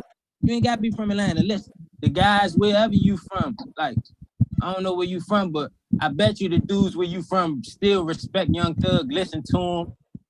You know what I mean? Listen, don't nobody listen to him because... Nah, I ain't gonna lie. I'm from Houston. We ain't listening to no Young Thug. I'm just saying, though. Thug, you 50 though, bro. Like, we young niggas. We listen to Young Thug. I fuck with Young Thug music. Fuck with his music. I'm 39, so y'all, we might listen to J Dog. You say who? I'm gonna represent. I'm 47. I'm from the South. I listen to Young Thug. It ain't limited to an age. It's the type of music you enjoy. It's a problem. It's a problem. Got popular, man. It's a problem when it stopped being about the music and start being about the streets. That's what a problem is. No, that just ain't my type of music, my nigga. I ain't saying about no streets, no nothing. I'm just saying though, that ain't my shit. You know what I'm talking about? That's understandable. I mean, but like, that ain't the topic. you got your own type of music. I got mine. I'm talking about the topic though. Before we get circular, I'm staying on topic. Yeah. Y'all, everybody cool. We just gonna guide the energy. That's what we doing right now. We got some new people watching us. We got some important people watching us. So we just gonna level up from where we leveled up from. That's what we doing tonight. This freestyle. We just vibing, chilling. Yo Street Films in the building. Salute, my brother. Salute. Yo Street, you got the floor, my brother. Salute.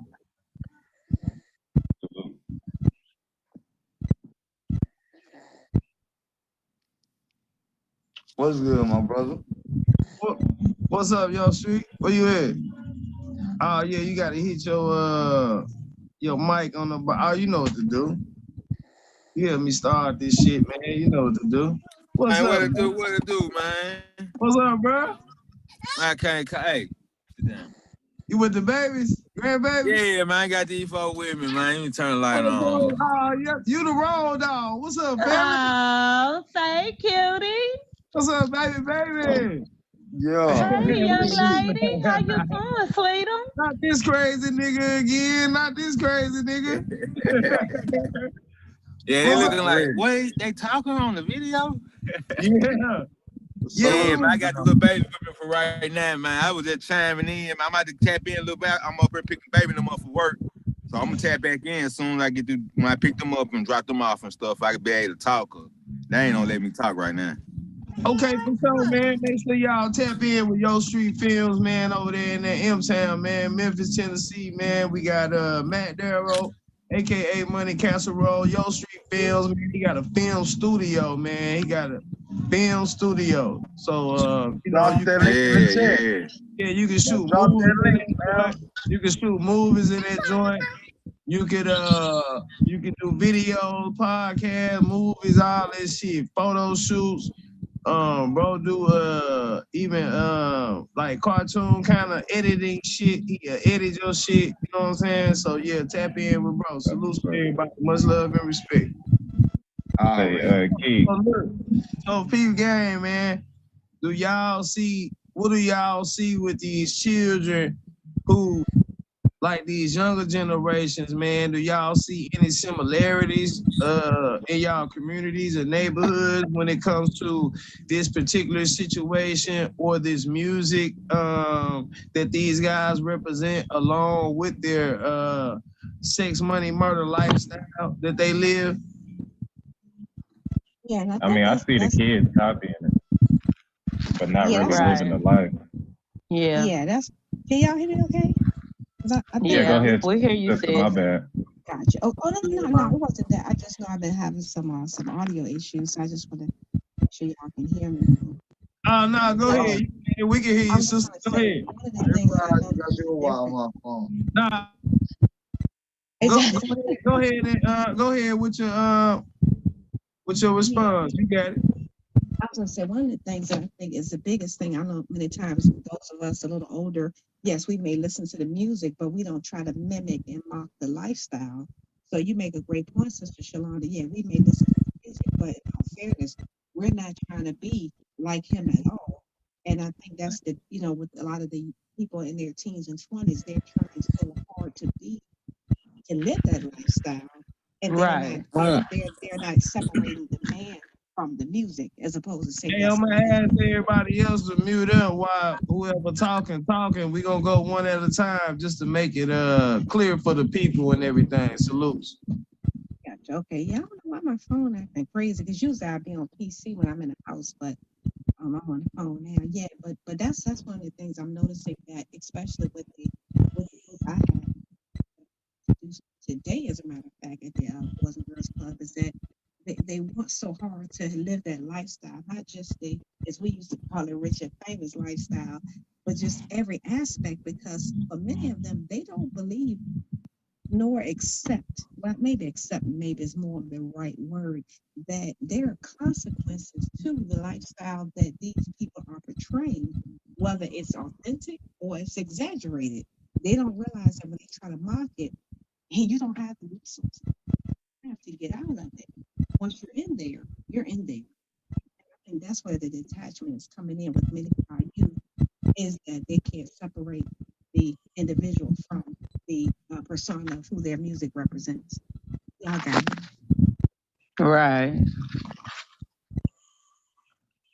Oh yeah. Anybody got anything to interject with that? If not, I'll go. Yeah, I can say something too. I don't really think it's that they trying hard to be like them so much. I think it's more so you gonna be whatever you listen to all day. So I think it's it's more of a hypnotization and like a deeper spiritual thing when we listen to these artists, right? So are you saying that you can listen to it and not be that way, or are you saying that as long I'm as saying, yeah, you can listen to it and not be that way. The same, like she admitted that she listened to it. I'm gonna say you can't. I'm gonna go against it. I'm gonna say ain't no way you can listen to it and not be that way. I'm gonna show you something. But the lady said she listened to it. Look, this the problem that we have with the life we live. We have to understand that the soul never sleeps. And when we supposed to be sleeping, the soul has to get prepared for its full day with the physical self. So it don't got time for no misconstrusions with the physical self and the conscience thinking it know the complete story, because it only know the outside of the building. It know what the building look like on the outside. So when somebody say, "Hey man, you seen the Sears Tower?" You be like, "Hell yeah, man! I'm from motherfucking where the Sears Tower at, nigga. Shit, hell yeah, that's the city. Whoop whoop whoop." But you never been inside. You shouldn't be explaining the Sears Tower when you haven't seen the foundation of the Sears Tower. Why it's even called the Sears Tower? The Sears Tower ain't called the Sears Tower because of what it looked like. Sears Tower called the Sears Tower because of what goes on inside the Sears Tower.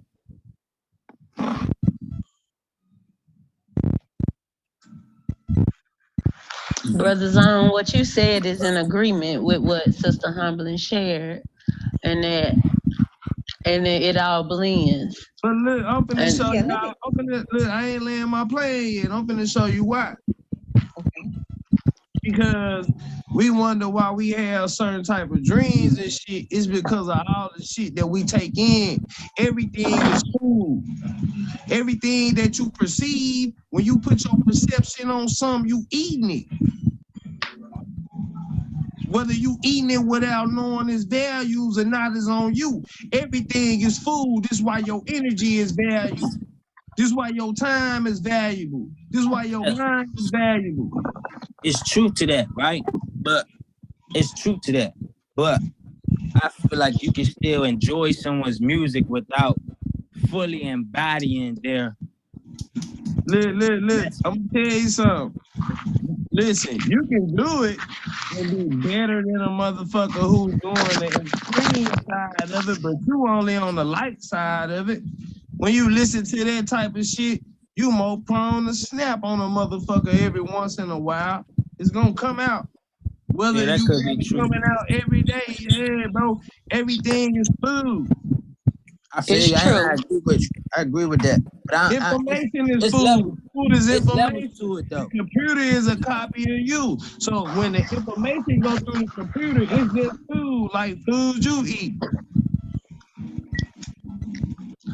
I can expand on that if it help you out, fam, a little bit, because we are subject to emulate the things that we absorb. If you listen to a certain type of music day in and day out, that's what you vibe to. That's where your head at. That's the space that I understand your perspective, what you're saying on that part where you absorb it. Your inner light, your soul, your spirit begins to mimic that behavior and that type of thing.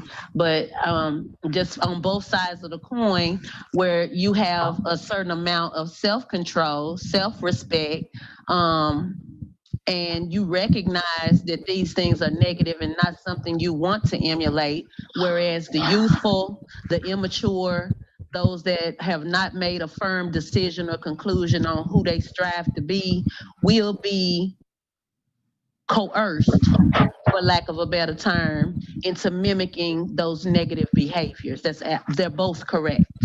Yeah, and a child's mind is more susceptible to, Absolutely. Absolutely. Be misled. We pretty much stuck in our ways as we are now. But, a 15-year-old don't even know who they are. That seem cool, but they don't know the truth. So all they got is the lie, most of them. And I only been telling brothers this since I recognized in high school, usually young men, mostly men of color, but not limited to it, leave the school around 7th grade. They start wandering away because they're more enamored with the fast money in the streets and their older brothers, cousins, and uncles that seem to be getting the money and the females, the cars, the jewelry, whether or not it's attached to the rap game. It's the lure of it looked like I got it going on. It looked like I'm in control of my own path and I got all the money, wealth, and resources to support that. That vision that is personified through the people they are closest to pulls them away from a vital portion of getting your education, because right around 7th grade is when the introduction, it becomes more than social studies and it goes into civics and political science. And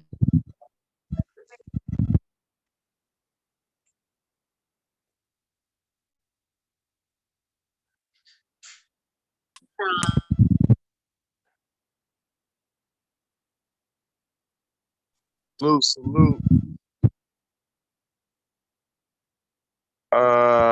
We lost Sister Hummer. Third light, salute. Oh, salute to my brother. You know what I'm talking about? Salute my nigga. Yeah, salute. Rob and B more. Bronze Fat Power guys, salute. Salute.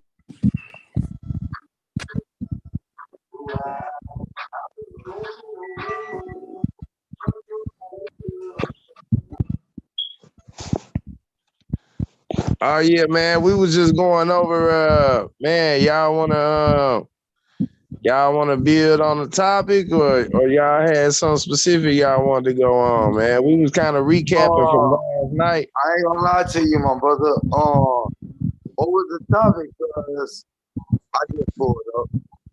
Oh yeah. Nah, like I was saying, we was just recapping from last night, the little convo we had last night. About the stance between the youngsters and the OGs. Yeah, hold on. Hey, I can say one thing. You also got to understand, they is the OG. So when the youngsters understand they the young G, they can understand that we listen to them and they got to listen to us at the same time. And yeah, we gonna meet somewhere in the middle, but at the same time, you gotta get this shit understood. That's all I'm saying, fam. That shit kind of like, to me, that shit kind of crazy. Not because when we was, their age and stuff like that. The OGs was like 50s and 60s now. And now it's like, we be in your late, your 30s and 40s, we become the OGs and shit. But basically, I think what's going on is that a lot of these youngsters, it's like I said, they kind of like too brainwashed from from what they're hearing and on the radios and videos and stuff like that. But my thing is, it's like, you could get all them to cite all these, these gangster rap lyrics and shit. But when it comes to shit like, anything with the government and things like that, these niggas is folding. So it's like, you mention anything about the government, these niggas turn to like little scared little boys. Okay, fam. How old is you? And I'm like, I'm 40. Okay, I'm 39. So we grew up around the same time period. See, you gotta understand. Maybe I'm different because when I growed up, I would listen to old school music. Yeah, I had 8 Ball and MJG and everything like that, but there was just music to us. We weren't trying to portray these niggas. We were just listening to these niggas.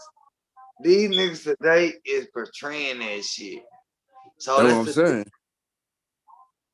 Yeah, that's what I was saying, bro. Because we was like, we listened to all that, but we didn't really do like all that shit. But like nowadays, a lot of these niggas, like, studio gangsters, and they're not really doing all that shit. Nah, I got you. Nah, I ain't gonna lie on some real nigga shit. Like, I ain't think we were gonna come to that, but at the same time, like, I know some little young niggas, and these niggas is not playing. You know what I'm saying? Yeah, and I know it, like I said, I know it better than anybody, being from New Orleans. So I already know how that shit is. So basically, like I'm saying, it's like a lot of these niggas are doing the shit that they're doing, but the problem is that the ones who they think are doing it isn't. And I've been around some that, what I'm saying, that thought most of these niggas were big timers like that, but they, you know what I'm saying? But they really not. It's always somebody else that's doing all the cover ups and shit. But I mean, but other than that, it's like when you try to reach out, you know, you could reach out to a lot of them, but the problem is that, you know, they don't have the role models, or the problem is that the role models they do have is like, you know, it's like the mom, she had time to be bothered with them while they working too hard. They don't get along with the dad, so they missing out on a lot of things. But even still, even if the dad's not there, you know, they don't, you know, and introduce them around any positive role models in the family, like the uncles, cousins, and you know everybody else that's doing something. But you know what I'm saying, it's just always the negative people, and then what happens is you growing up negatively. This is the end result of what you're getting right now because you don't have any guidance, and that's all most of these kids that's out here doing things like that need is just some guidance.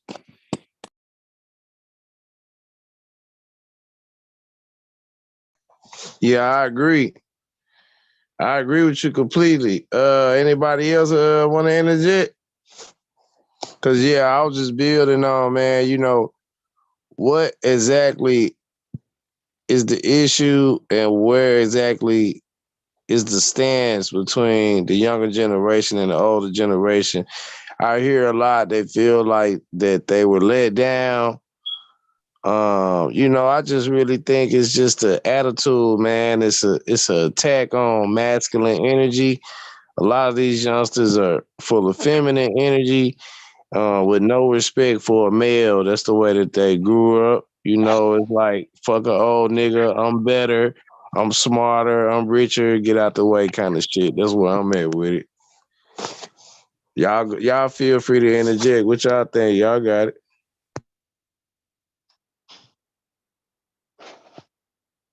Yeah, I think salutes everyone. Look, Ninja. You finally cried about that cave, huh? I did. I'm determined to stay up all night one night with y'all. I'm determined it's going to happen soon. No nodding off, no dozing, no nothing. Uh-huh. I'm determined. But See, that's why you gotta go to the powwow. Go ahead. I'm gonna let you speak. But see that all the people who need to go to sleep, y'all gotta go to the powwow. Y'all can't come to Bobby party.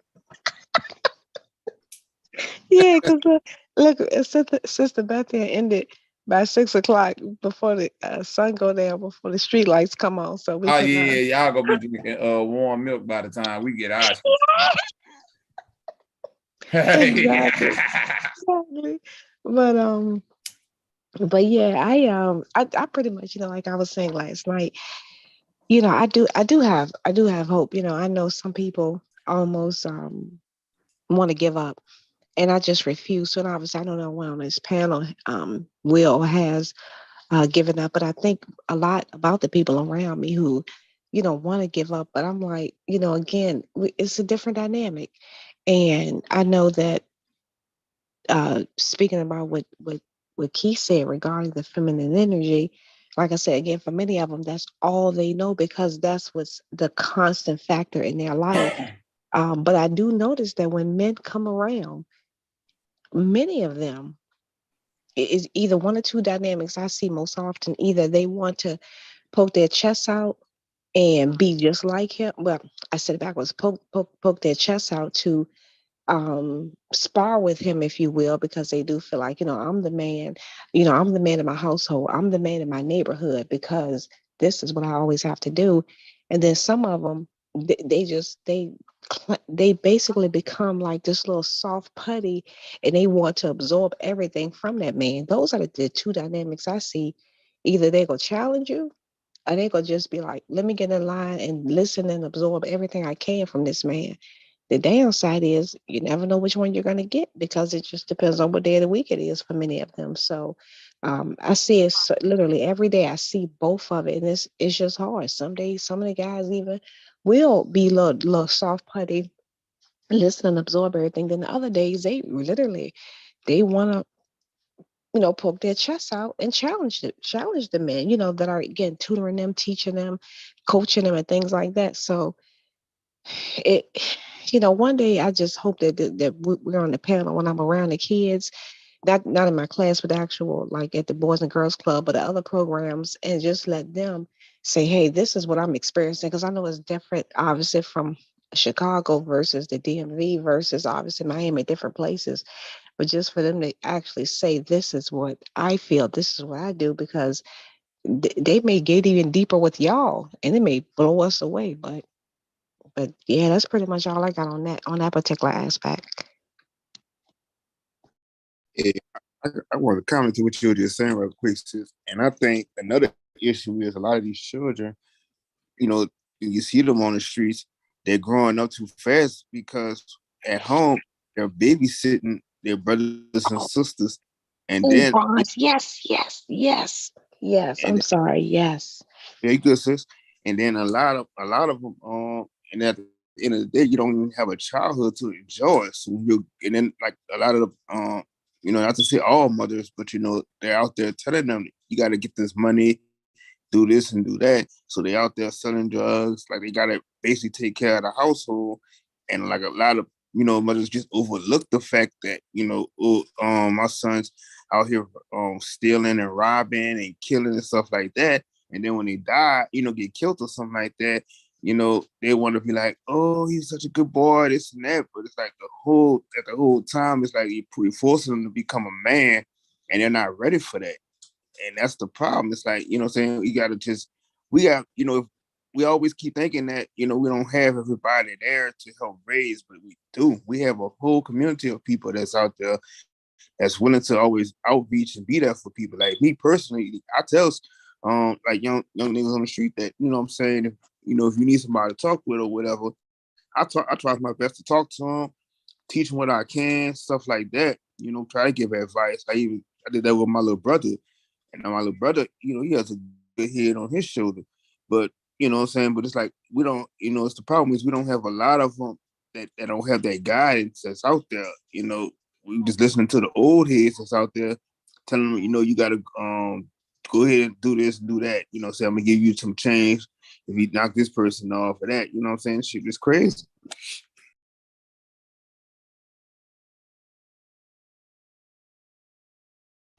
Yeah, Bronze, you hit that on the head. And I completely overlooked that aspect of it.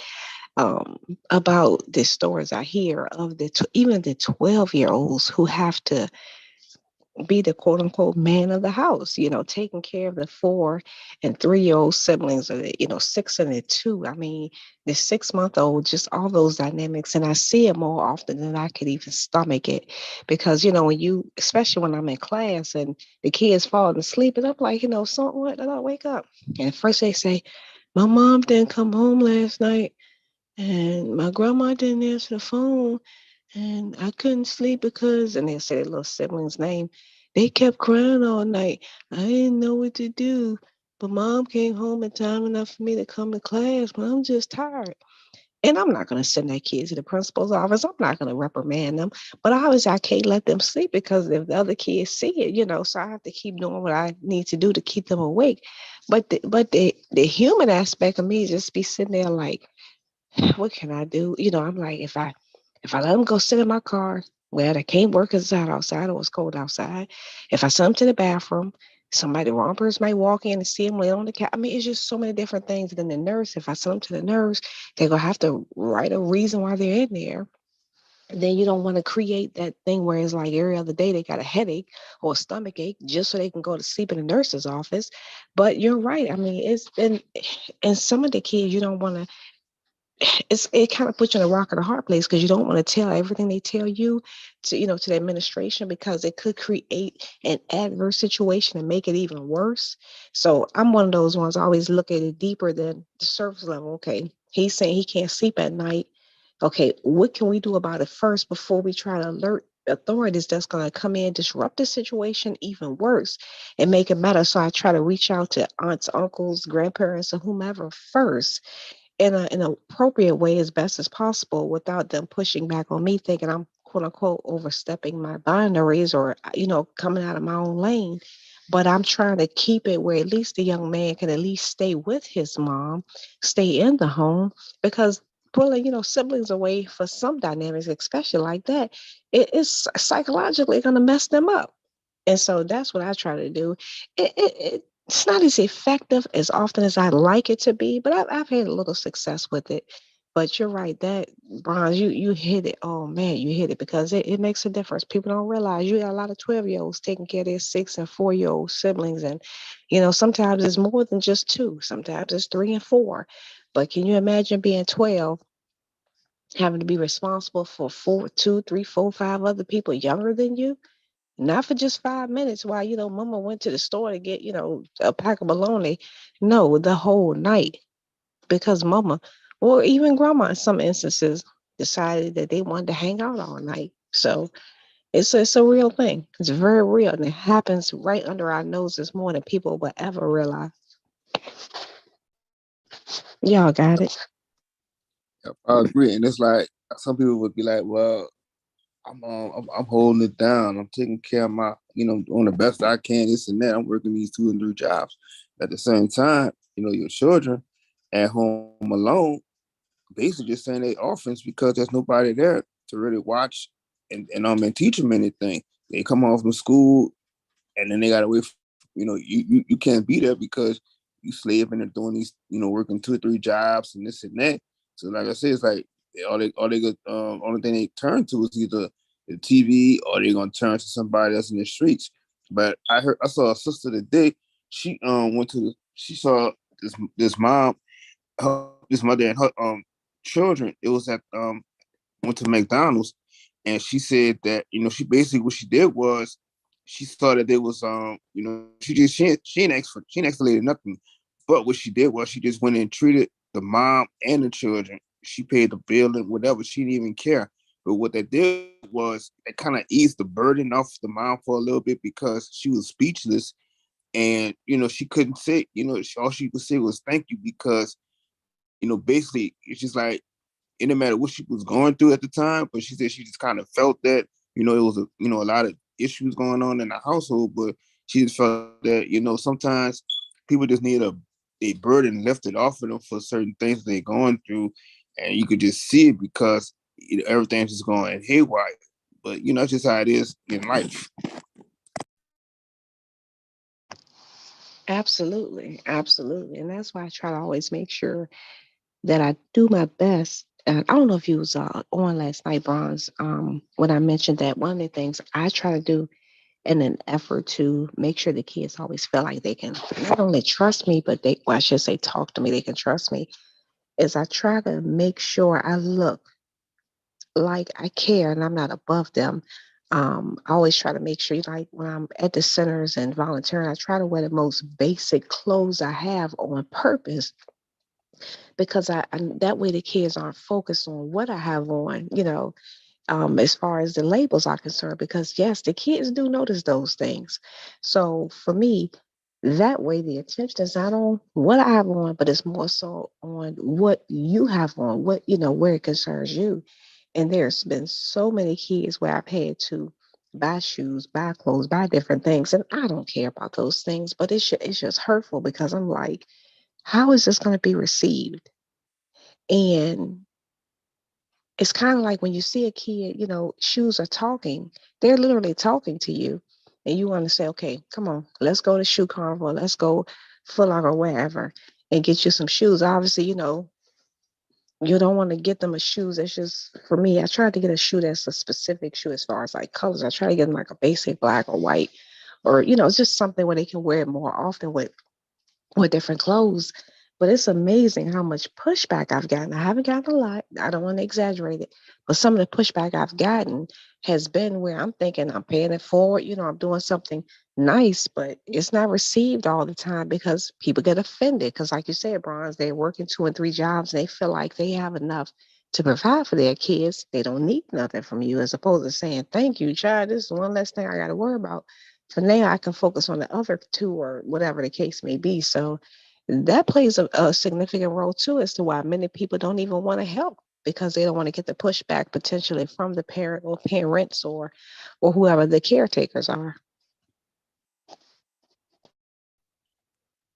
And I give a good example too. Even though I didn't, when I grew up, I didn't always have like my mom, my dad, they got divorced when I was 6.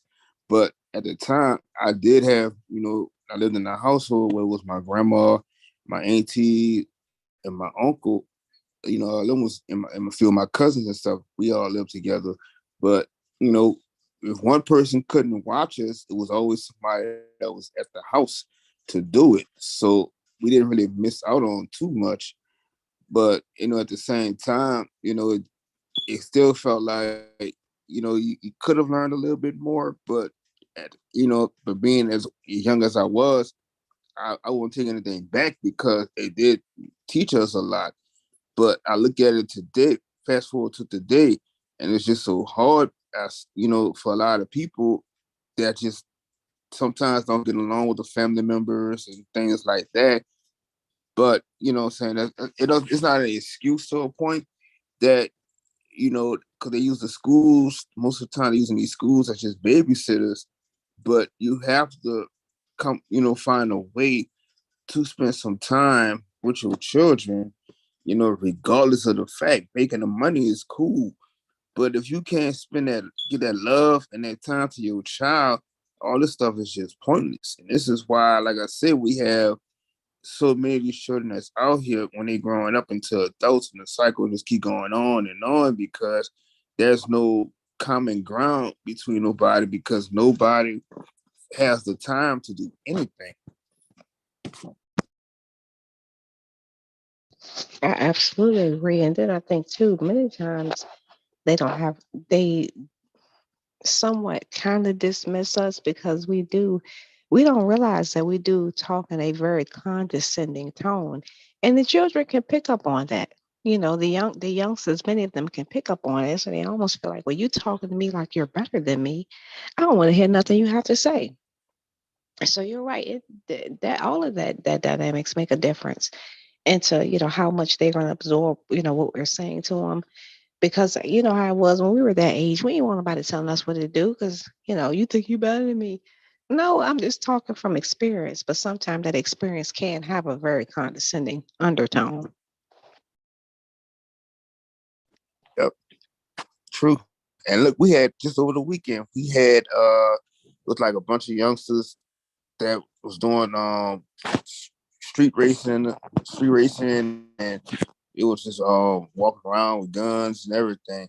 And then the problem was, and then they had, they were vandalizing the police cars and things like that too. But the problem is like nobody was holding the parents accountable for this, but they kept talking about, because I know the mayor of my city, she ain't shit and everybody else. But at the end of the day, it's like I'm saying is it's the parents that you need to hold accountable because that's their children, regardless, you still 18, 21 or whatever, you still a child if you in your household with your parents. So at the end of the day, it's like, how could you not be, aware of what's going on with your child walking around with a gun and doing this and doing that, and so I'm, oblivious to this, but you're still trying to find the government and the mayor and all these other people to help assist you with things like all this stuff going on, but stuff you just taking control of your household, but you keep hearing about if I do this and do that, they're gonna come through this, man. You gotta get to the point where I'm gonna start taking back raising my children the way I want to raise them. So be it if I have to whip my children. So be it if I have to punish them. You know what I'm saying? It don't matter. We got to stop letting these outside people tell us what we can't do no more. We got to get back to the foundation of it. Absolutely agree. And that actually, Bronze, goes back to many instances where the parents are afraid.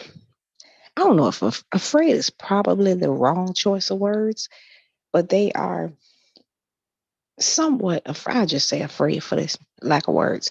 Are afraid because they know that if they discipline their children in certain manners, that child is going to go to school and tell the teacher, because I see it more than I'd like to, is going to misinterpret what the child is saying as abuse compared to discipline. Because come on, if you're 40 years old, you know the difference between abuse and discipline. And some discipline can be a little hard, But it depends on the frequency naturally.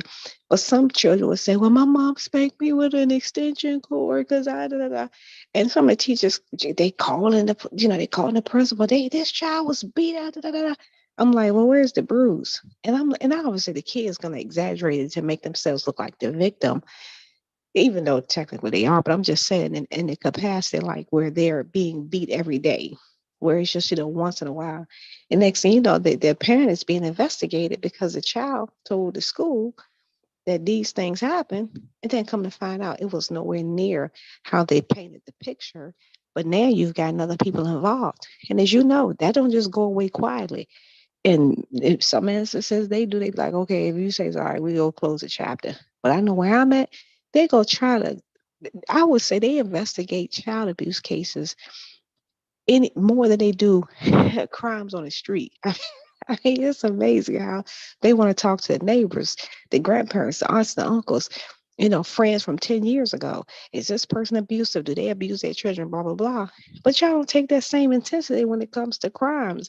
An actual crime is being committed. So that's why that fine line goes for many parents when it comes to discipline, because they don't want to face the potential backlash from, the school system, someone, other than obviously them, the child telling them what happened and creating a bigger problem for themselves. Yep, I agree, and and that's the problem. It's like I'm saying. It's like even CPS is basically nothing but a bunch of pedophile groups because they don't do nothing with these children when they try to take them away. They do not. They one of the leading causes of children trafficking and kidnapping and stuff. So what I'm saying. It's like we just gotta basically, like I say, is once you get your children out of that school system, which are teaching children much of nothing anyway, and I think that's what it things even better. Because like I said, once they took, it was already a tall sign when they started saying, they was taking the prayers out to schools and stuff. So basically, what I'm saying, when they did that, that was basically telling you that, you started shifting things that was changing because, it was just saying that we are not responsible for raising your children, doing this and doing that. Then they started putting a curriculum where they started teaching all the children of fake history. And now it's like, that shit do something to these children. You sitting in school, learning about your history as being, telling you everybody was a slave, this and that. So it's like, yeah, even as a man, as a boy, you feeling like, damn. So I got like all this negative stereotype of my people, that they did in the past. And they already labeled and said that we didn't do shit, and that wasn't true. But as you're getting older, now you're starting to feel like, it's got to be something outside of what they, this. But when you're at home, it's like, I don't have nobody to really talk to me about this. So now it's like I'm going into this rebellious mode that, since it's like I'm already being labeled as somebody negative and stuff like that. Now I gotta find love in the streets. And it's like I say, this is the ongoing saga. Let's keep going. So it's like, whoa, I'm gonna go and be a rapper or do this and do that. And like, that'd be like the fastest way I can make cash. And, at the end of the day, when niggas don't really read what they're, these contracts is saying and stuff like that. And that's basically why, they make them do the things they do, or they, end up like what Young Thug is in situations like he's in, all simply because, you found it in the street.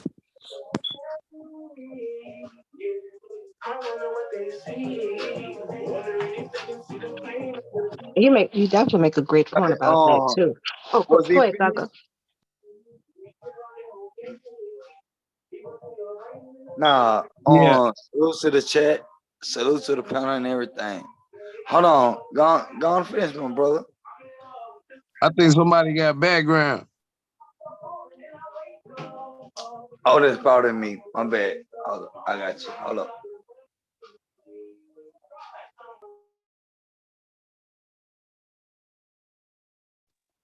Wait, hey, Doug, you had a party?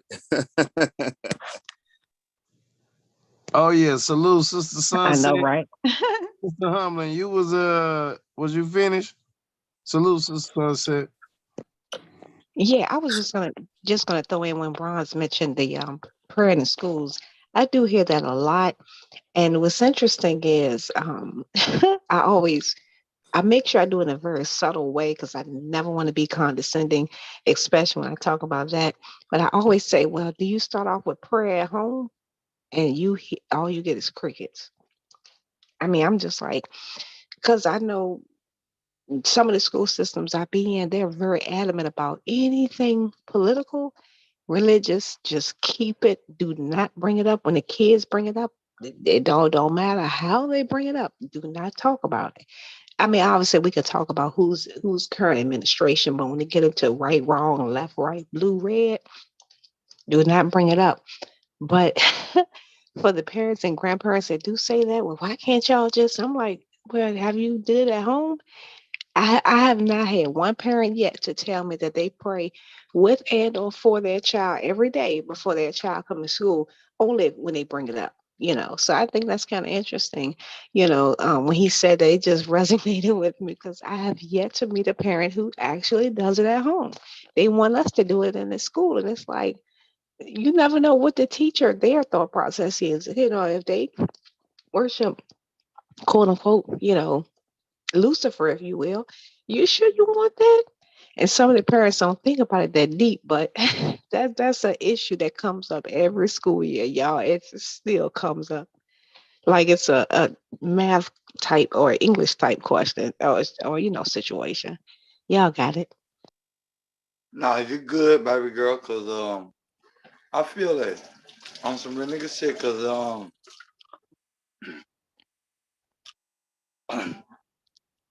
I know my daughter told me they got some curriculum that I never had before, so they introduce new shit every year.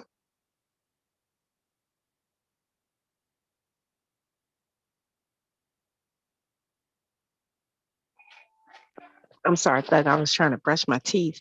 You're absolutely right because it's amazing the stuff we have to learn over the summer. I'm like, are y'all really changing the math? One plus one is easy. Don't make it more complicated. I should not have to add 10 and 40 to get two to one plus one. Not, I'm like, y'all not, really want us to sit in a sixth not day over the class? summer. Uh, the, but what a lot of people don't realize, many school systems, Hey, every summer is something new, so I understand it's what you're saying. Cause yeah, yes, the teachers have to learn stuff every summer, either at the end of the school year or right before the beginning of the school year, because it's required. So just like how people talk about they only train us for 2 days, it's the same way with us. They'll say, okay, this could be the new curriculum for the school year, and it's like you telling me on August the 5th, and school starts on August the 10th. So I got to learn a whole 8 months worth of stuff in 2 days. I'm yeah, 45, I'm 60, I'm 20. And think about it. The older we get, the harder it is to grasp immediately and maintain it. Then when you're 22, oh, you can get it click, click, click. But it's like the brain's slowing down. And you either want me to that, learn a new uh, method? What the hell? I can't, either no, that, I or you cannot. already know. Exactly, exactly. I can't unlearn what I already know You to don't know. change it. Yeah, I feel though. Yeah, so that Hey, that is. Oh, go ahead, hey, though. look, I try to stay ahead of my daughter, even though I know I can't, but at the same time, I try to make I'm on speed over what she got going at the time. Anything other than that, she'll pass me up. And she already have, don't get it twisted, but at the same time, yeah, catch up. Yeah, your background thug. When you get through talking, you just have to mute. Hold on. Yeah, let me cut that shit out. Oh yeah, it's all good. Go ahead, y'all got it.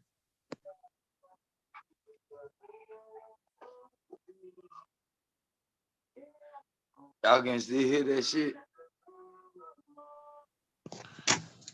Yeah, it's cool now and shit. Anybody else want to interject?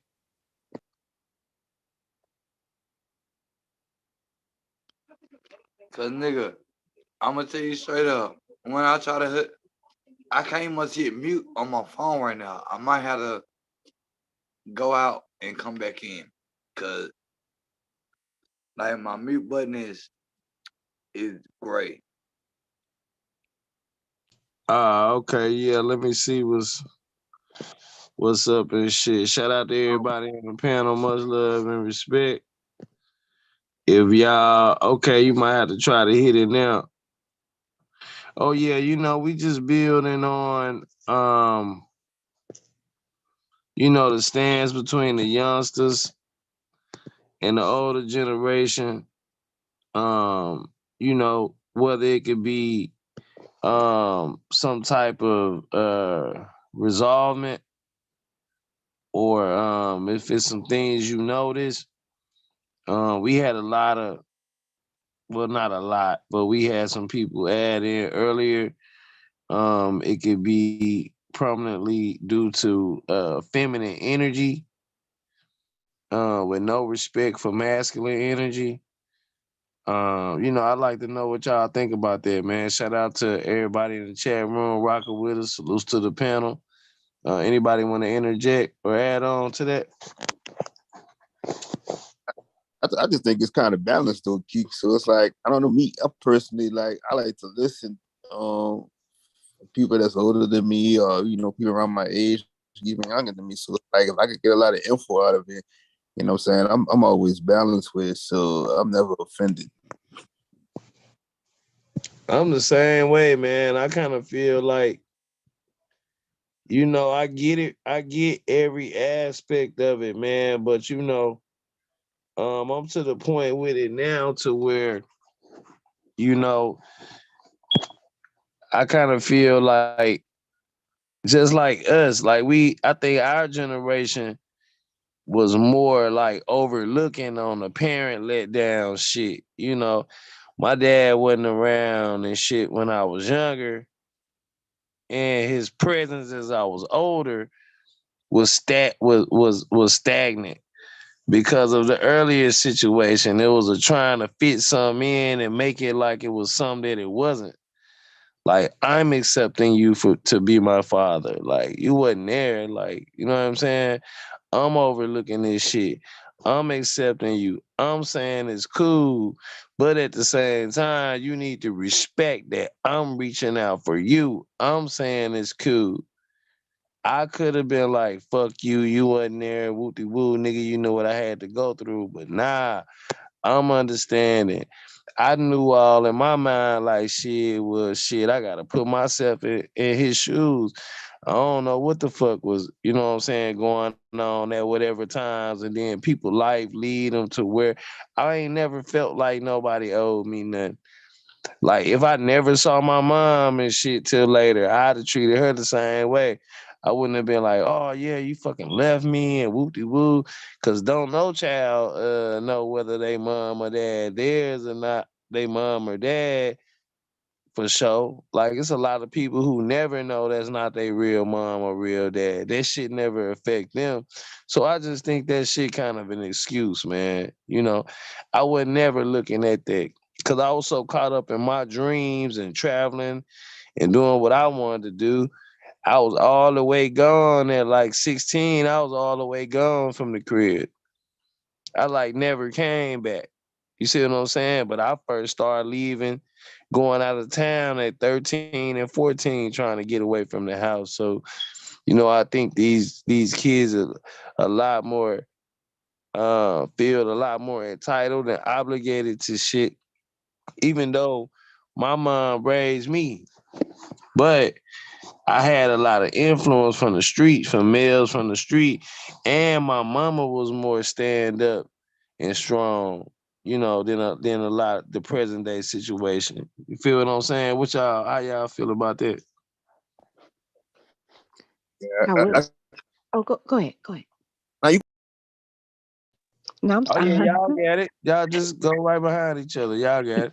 yeah, I was just gonna say right quick too, because that is another thing that impacts a lot of these kids is that they've never left the block, if you will. They've never been outside their actual like 5 block radius, except when it's if the school, if they just happen to go to another school, when they go on field trips, because the awe in a lot of these kids' faces when they when the school bus leaves the neighborhood is like they're in amazement when they see things that they're like, what is that? Oh, look at that. And I'm like, that's literally 2 miles from where you live. But I realize they've just never seen it. There's, monuments and just different artifacts, just all kind of things in the city that they've just never seen. And if it wasn't for the field trips, they probably wouldn't have never seen them until they've got, obviously gotten older. Many of them have never been to a movie. Some of the basic things that we used to do, we just everyday stuff, that's new to them. So yeah, there's 13-year-olds who've never been inside of a movie theater, who've never been, inside of a restaurant, other no, not the wing joint, an actual sit down actual fabric napkins.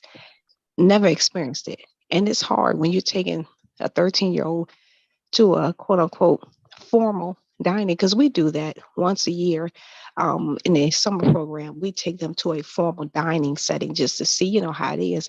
And they're like, well, what are we supposed to do with this? And I'm like, it's the napkin. And they're like, can you throw it away? I'm like, no, they're going to wash it. And it's just the amazement in their face to see that, wow. So these things we see on TV, people do in real life.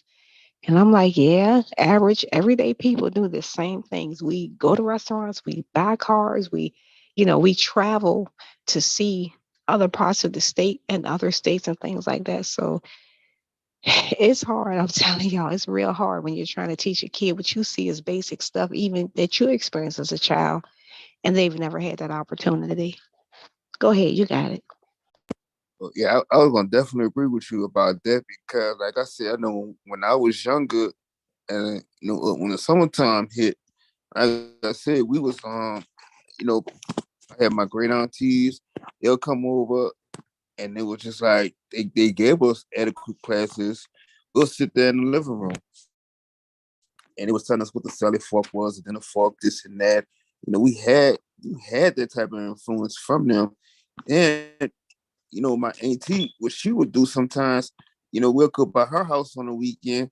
She'll take us just for a walk, around her apartment. We'll just go taking a walk around, you know what I'm saying? Just checking out, looking at all the different, it didn't matter if it was a squirrel, a bird, or whatever.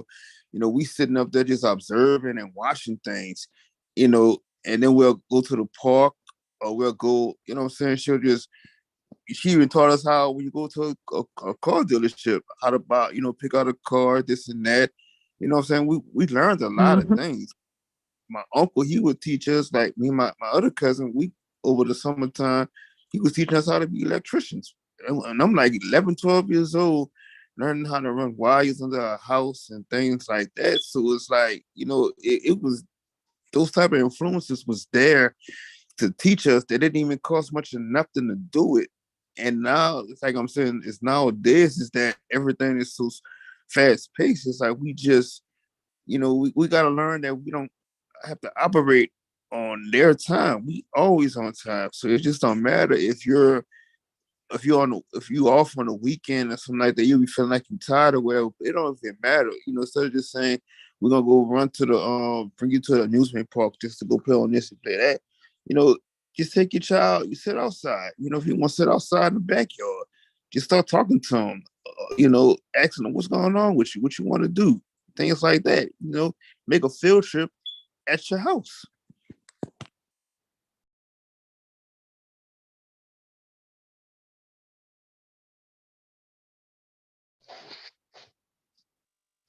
It's funny you mentioned that, like the electrician, excuse me, things like that. That's another thing that we try to do too a lot in the summertime with them as well, is try to expose them to those type of things too.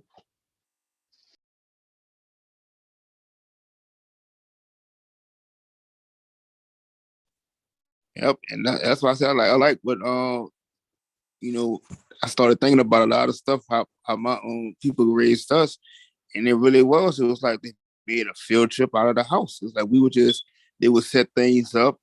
Like Yeah. I said, they find an area for us. It set up, you know what I'm saying?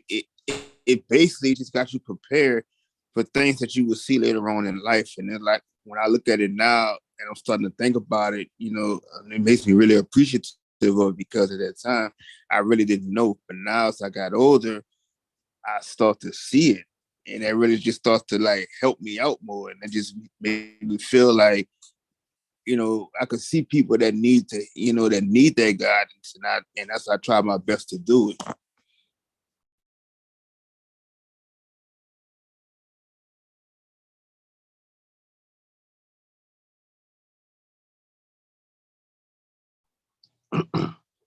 Oh yeah. I don't know if everybody else need to get themselves together first or whatever, but y'all feel free to join the bill. Yeah, this is the generation gap, seeing similarities and differences between young and old. Um, the way they use computers and new technologies, 73% different. The music they like, 69% different. Work ethic, 58% different. Moral values, 54% different. Respect they show others, 53. Political views, 43% different. Religious beliefs, 41% different. Attitudes toward different races and groups, 34% different.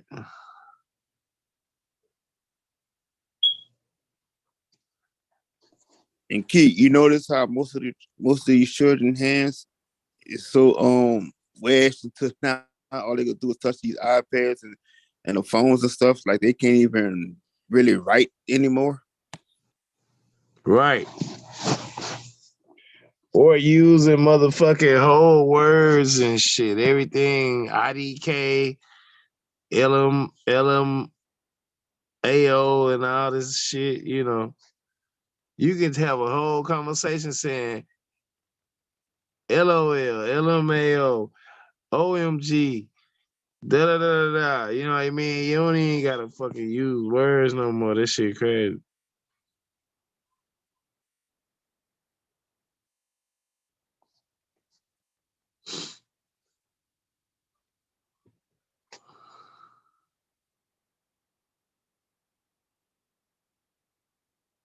Oh yeah.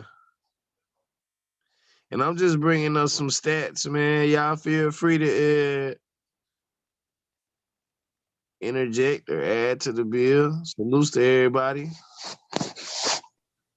Man, that shit just reminds me too much, though. Man, like really, like like I was saying, it was like when summertime came, it really was like homeschool. It was like you learned more over the summer than you ever learned at school, and we would sit there and it sharpens your skills on things. Even though we did have, when they was coming out with those computers and things like that, but I was, I had every summer. It didn't matter. I had to read.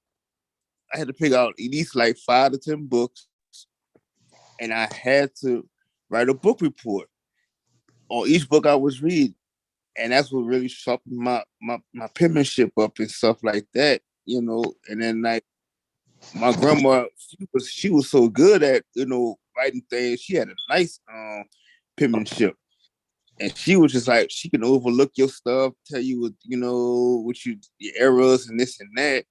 But it really, like I said, it was just like that type of stuff really made me look forward to when I did things like that, just to sit down and have those type of people there just to guide you through certain things. Oh yeah. I'm with you on that, man. I'm with you on that. I'm just trying to look at a couple things with this shit right here. See if I can pull up something.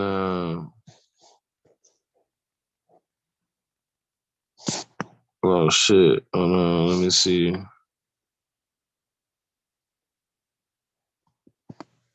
Okay, I think Sister Humble said she lost connection. Okay, yeah, we can let her back in when she come back through. I don't know if yeah, it's been storming, man. in a few different places. So people might be having connection issues and shit like that.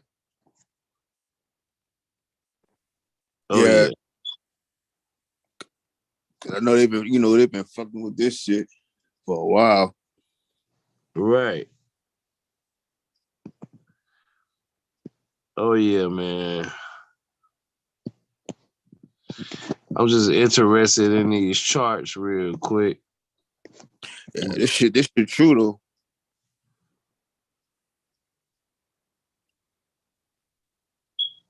Damn. And I remember we used to have to write the letters, not just when somebody was in jail or whatever, but you would write letters, to your friends and shit like that.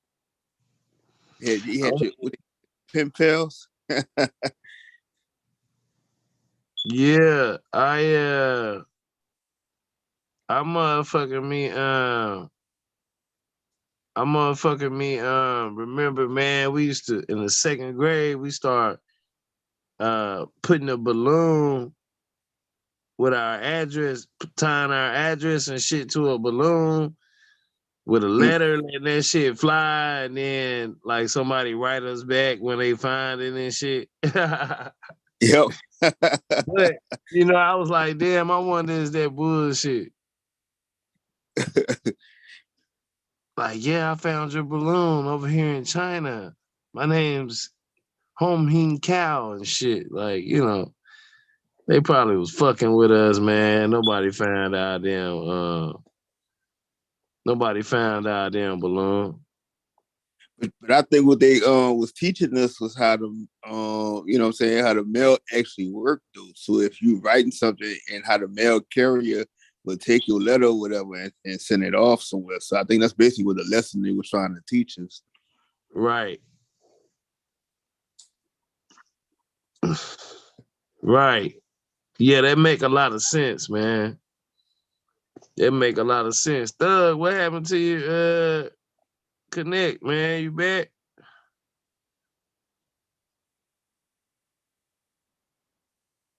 Shit. Oh, what's good, my nigga? Can you hear me? Oh yeah. Oh my bad. Shit, I'm over here trying to cook me something and every goddamn thing, yo. Roll up Oh me yeah. something, looking for a cigar. You know how it is. Oh yeah. Like, well, what's good with you, bro? Oh I'm shit, listening. man. We just sitting up here building, man. Touching on this topic and shit, trying to Oh, just what the touch on topic it a is? little bit to let everybody bounce in and out and shit. I'm fucking tired, man. Nah, it's all good. What the topic is? You see the title? And the Hold on, shit I from got last you. night Hold is on, the older generation, young generation. Any way you can wrap your finger around the shit. You want to go somewhere else different with it, don't matter. It's just the older nah, generation, young generation. I'm good. Let me look at it real quick. Yeah. Older generation, younger generation.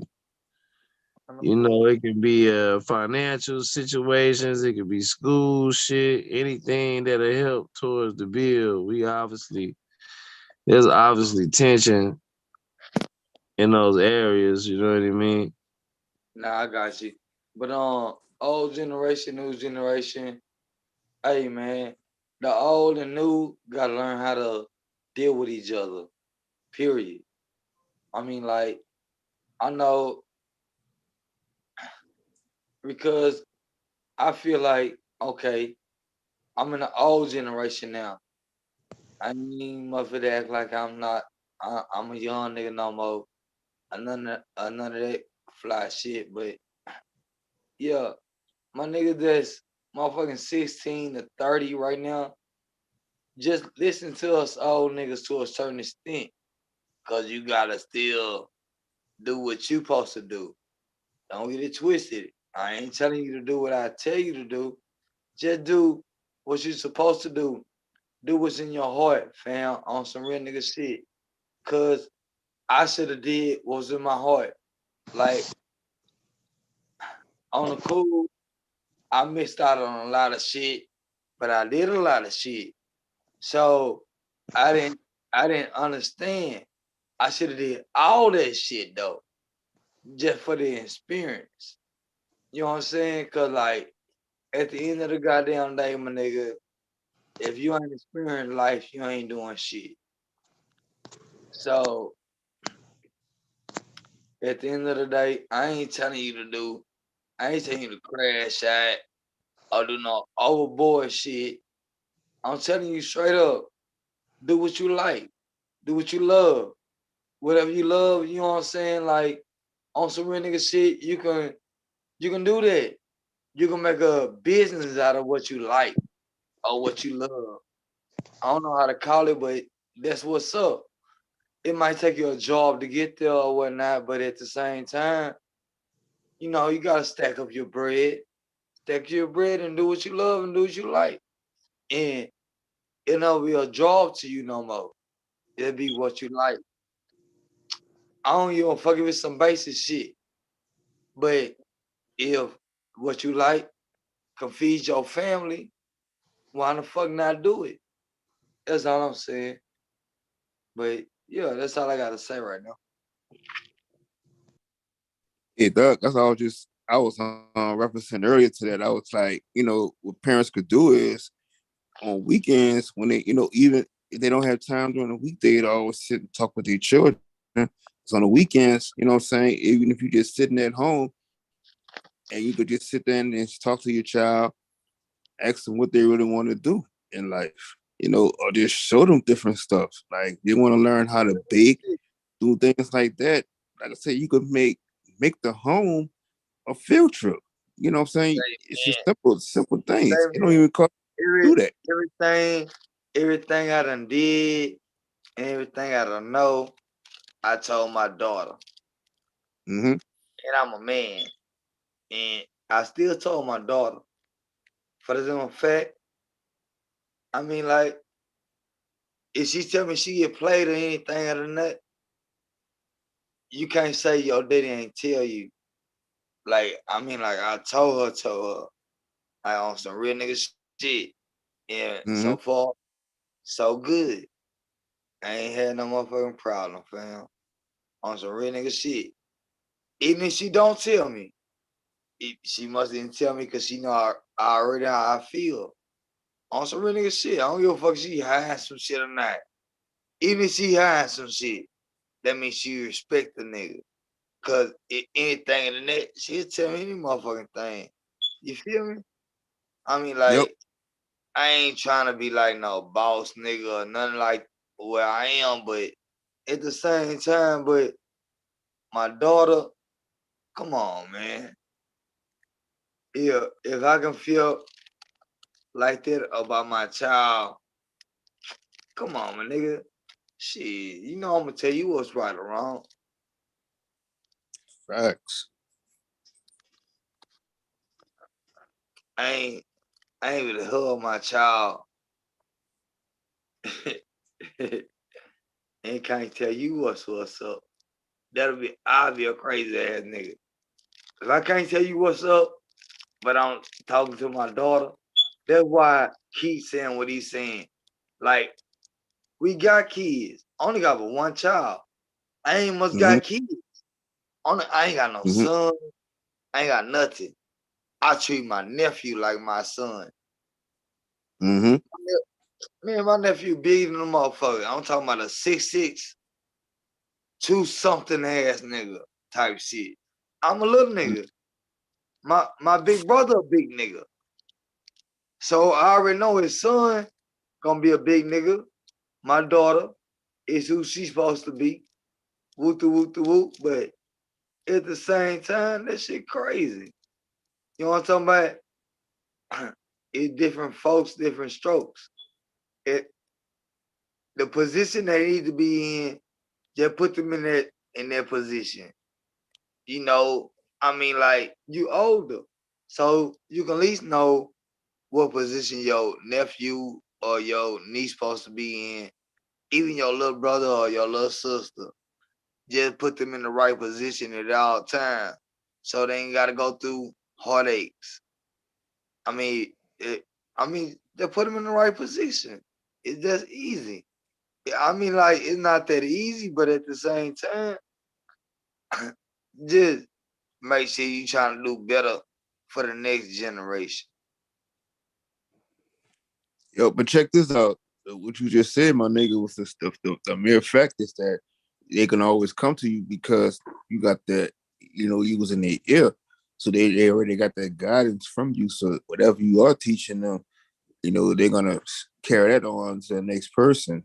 And Yeah. that's just basically But supposed to go. guess what though? You know why? You know why I really just feel like I feel, cause Mm-hmm. they really have to tell me that I felt it. And Mm-hmm. I know the next generation, if I felt the shit I felt, I'm feeling like it ought to be 2 times that by the time next generation come. Cause I really respect my next generation. You know what I'm Mm-hmm. saying? Like more elder niggas don't. Like I tell niggas, I want you to be better than me. As long as they crazy out here in these streets. They doing what the fuck they want to do. But at the same time, you can't put that past every nigga, man. Like I know some respectable niggas out here in these streets that really do some shit that's better than me. And I'm not gonna knock my niggas, man. My niggas doing their thing, and I'm respecting that shit on some real nigga shit. I ain't finna lose you or not, but at the same time, I'm gonna fall back. I appreciate you. I ain't finna be all in your ear. You need to do this, cause shit, nigga on the cool. Shit, you doing it better than I was doing it, and you doing it. I'm gonna fall the fuck back, and I'm watching my little young niggas. It maybe it just be me and my streaks, but I'm just letting y'all niggas know, man. These niggas ready out here in these streets.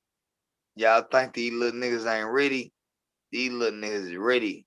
I was ready. Maybe you just gotta motherfucking motivate them young niggas.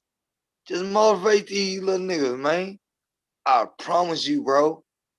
These niggas gonna come up on top at all times, my nigga. I ain't seen a nigga fall off yet. Anything the little wisdom that I say, man. I don't know everything, but I'ma tell them everything they need to know. Mm-hmm. You feel me? So Yep. I ain't gonna tell them. I'm gonna tell them how I fucked off. I'm gonna tell them where I fucked up. I'm gonna tell them that shit. I ain't gonna tell them the good life. I'm gonna tell them how I fucked off, cause how I learned how to not fuck off from other nigga mistakes. And even though I would learn from other nigga mistakes, I made my own. So I'm like, damn, if I made some mistakes and I was looking at their mistakes and I still make mistakes, shit, man, I'm gonna tell my little nigga, look, this how I made the other mistakes. Don't do that shit. This how I make the new mistakes. Don't do that shit. Carry on, my brother. I ain't gonna tell you how not to or not to. I'm gonna just tell you what I fucked up at. Cause a real nigga, oh, back to that real nigga, motherfucking goddamn hood nigga shit. A real nigga told me how he fucked up. So I know not to do that shit. A hood nigga just was a hood nigga. He didn't understand he was a hood nigga. He had to graduate. Everybody gotta graduate. Cause if you don't graduate, my nigga, you gonna be lost. I ain't talking about no school shit. I'm talking about some hood shit. A hood nigga gotta graduate to a street nigga regardless. And all the other shit, it's cool or whatnot. But at the same time, say, man, our young brothers gotta understand. Our young sisters gotta understand. They gotta love each other. Cause we not loving each other like we supposed to. Say, man, I ain't gonna lie. I ain't seen nobody love each other since like the 80s, 90s. I'm talking about some real love, my mom and my daddy love type shit. Like I watch this shit. You know what I'm talking about? Nigga in the house, listen to love and happiness type shit. But Mm-hmm. you know, it is what it is. Everybody, everybody ain't gangster, my nigga. Hey, like when I was listening to music when I was little, it was music to me. You gotta understand. I listen to A-Ball, fucking UGK, Slim Thug, SUC, everything. You know what I'm talking about? But at the same time, I knew the difference. It's like these niggas don't know the difference these days. Like on some real nigga shit, it's like these niggas think what a nigga rapping, that's their life. That ain't your life. I don't give a Mm-hmm. fuck if it's true. I don't care if it's true or not. That's their life. Right. He just expressing himself. You ain't gotta jump up and be like, oh, I'm thugging too because this nigga thugging. Nah, he just expressing himself. You might have not. I've been through some shit. You know what I'm saying? But at the same time, come on, my nigga. Nigga, yeah, they call me thug and gangster. But look, at the same time, I ain't much shot a nigga a day in my life. I ain't did a lot of shit because I ain't had to. I ain't put myself in that situation. Right. You call me what? You call me because you see how I move regardless. Ain't about no thug shit or no gangster shit. It's about on some real nigga shit. It, like, understand now, it's about some spirit shit on some real nigga shit. Cause most niggas ain't gotta do what they do or say what they say. I ain't gonna lie. But on some real nigga shit, like niggas move how they move. I ain't gonna, you know, somebody, I ain't gonna never take nothing away from a nigga. I'm always gonna respect you as a man until you show me otherwise. Once you show me otherwise, yeah, I'm gonna play you cause I ain't gonna let you play me on some real nigga shit.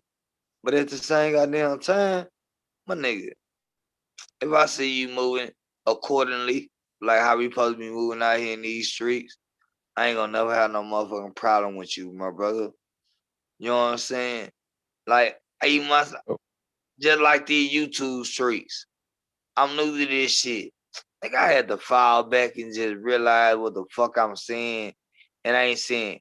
I had to realize that everything I say online, this shit permanent. Mm-hmm. This shit Mm-hmm. gonna be forever type shit for now. I don't know if it ain't or it is, but for right now, this shit recorded. So right now, I feel like, yeah, I'm on an investigation. So I know what to say and what not to say on some real nigga shit.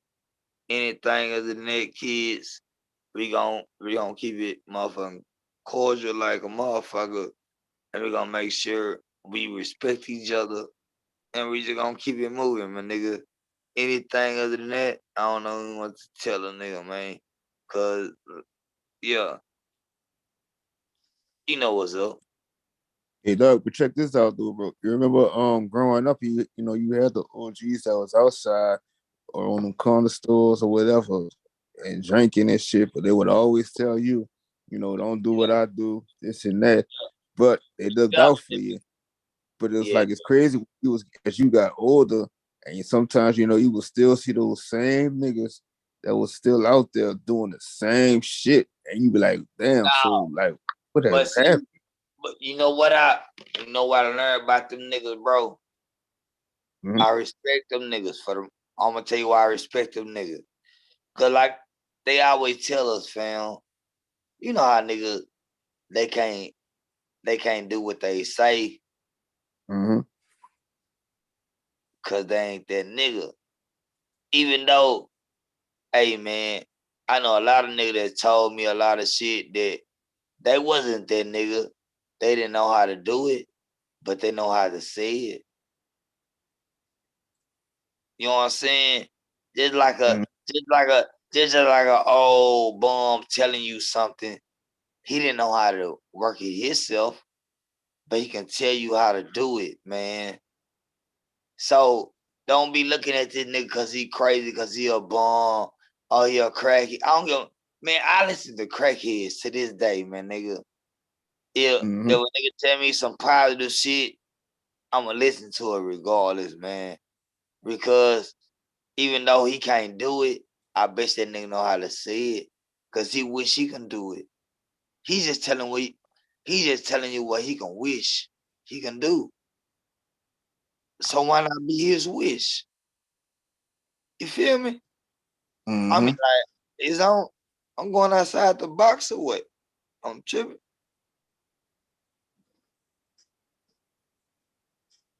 Man, these Yep.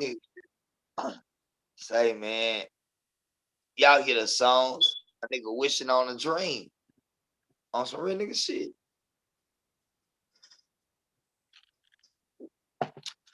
Most niggas ain't trying to be too much. You know what I'm saying? But we that much, so we don't know how to be lesser than that we greater than. That's why we have to learn how to pass it down to each other.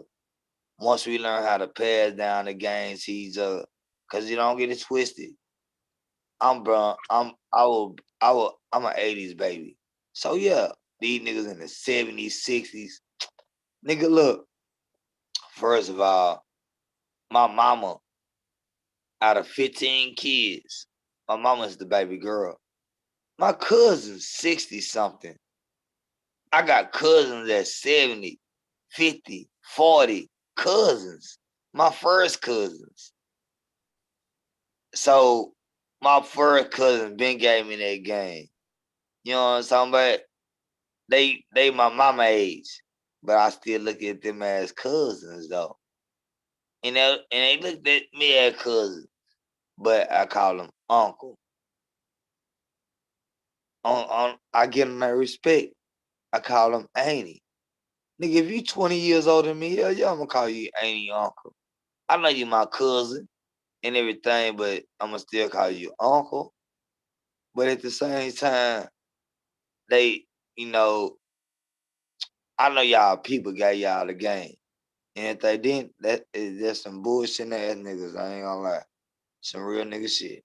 Cause I know my auntie, my uncle, everybody that I know that done passed in my life gave me something that I can live with and die with. I mean, stand on type Got them shit. life tools.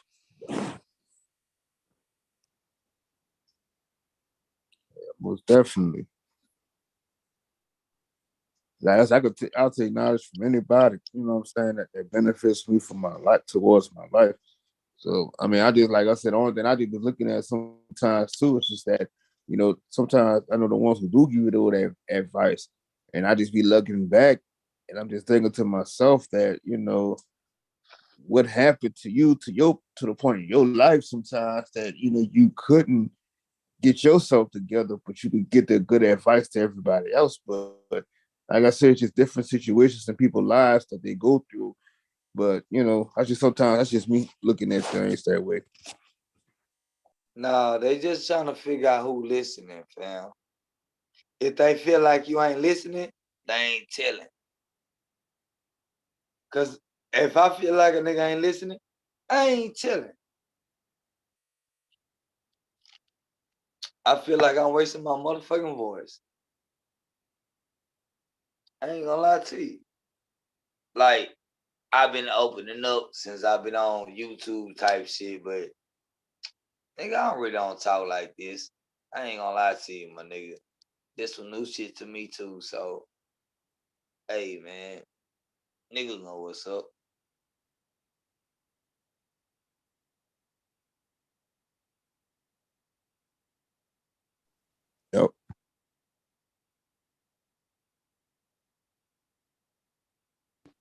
So how do you be talking in real life then, Thugger? What's good, fam? It was good. I was asking like, how do you know like when you say you don't use it talk like this in real life, then how do you talk in real life? I was just curious because you had mentioned it. Now, like on some real nigga shit, like I'm learning how to talk on some real nigga shit. Me and my niggas don't talk like that. We probably joke around and we in our we in our little circle or whatnot, but just talking about our feelings, talking about you know what I'm saying? Like niggas don't be talking about their feelings like that. Niggas do what they do, was what I'm saying. Oh, I got what you're saying. You talk about from that point of view. Got you. But how you doing, Sister Homely? I'm doing great. How are you? I'm good, baby girl. Real That, nigga shit. that's good. And also, hey Key, you still there? Bobby, I don't know if Bobby drifted off, but when y'all were talking the other night about street versus hood, I will admit I never thought about it that deep before. I never thought about the impact that the street versus hood, have on the youngsters. And once y'all broke it down, especially the way Bobby got very deep and specific, and likewise with Key got very deep and specific, I noticed that the kids do take to the street guys, based on the way it was classified more than they do the hood guys. And they do consider them OGs, even if they're just You know 10 years why? older than them. And, oh, yeah, go You ahead, know, Thugger. you know why the street guys always gonna resonate with everybody? Cause a street nigga can be anybody. A hood nigga gotta come out the hood. A street nigga can come out the suburbs. See, a street nigga can be a nigga that a street nigga come from anywhere. A hood nigga gotta come out the hood. Ain't nowhere around that shit. You know what I'm talking about? Ain't no one the fuck you growed up in the suburbs in your hood nigga. See, a street nigga, he can be a street nigga. He can grow up in the suburb. I mean, like, and the nigga can just have some bread and just know how to move some shit. He'll be a street nigga because he moving the wrong shit. But a hood nigga always gonna be out the hood nigga regardless, cause even if he don't move no shit, even if he be an entrepreneur, he's still a hood nigga, regardless of the way he started from. I ain't gonna even much lie, cause like when I was growing up too, I learned a lot from a lot of street niggas too, cause like he taught us how to do how to fix our flats on our bikes, so he was like all type of shit. So, but it's like Like, you knowledge just from them. like you just said, that's how I learned how to fix a bike. Nigga, that when we were riding low riders. Nigga, that's how I learned how to strip down my Fred bike, repaint that motherfucker, put a banana seat on it, and all this other good shit. So I understand, my brother. Carry on. Yep. He was like the neighborhood mechanic and all type of shit. So, but like I said, it was at that point in time, it would always look out. It looked out for everybody too, because like my grandma knew her grandma, things like that. So, that's the things I loved about growing up. And even if they did certain things, you would never know nothing about it because they never did that shit around you. So, and that's why I said I respect the fact that, not just from being raised with my family, but also the outside influences that I did have, that did teach me some stuff. If nothing else, them niggas had like cause like where I growed up at, you know what I'm talking about? Cause I played for the Trinity Garden Bulldogs. Shit, Coochie Man ran that shit. Everybody know who Coochie Man was, whoop, whoop, whoop. But at the same time, shit, nigga, He had his own little football team. We did our thing. Hey, he made sure we was good every summer. I can say that.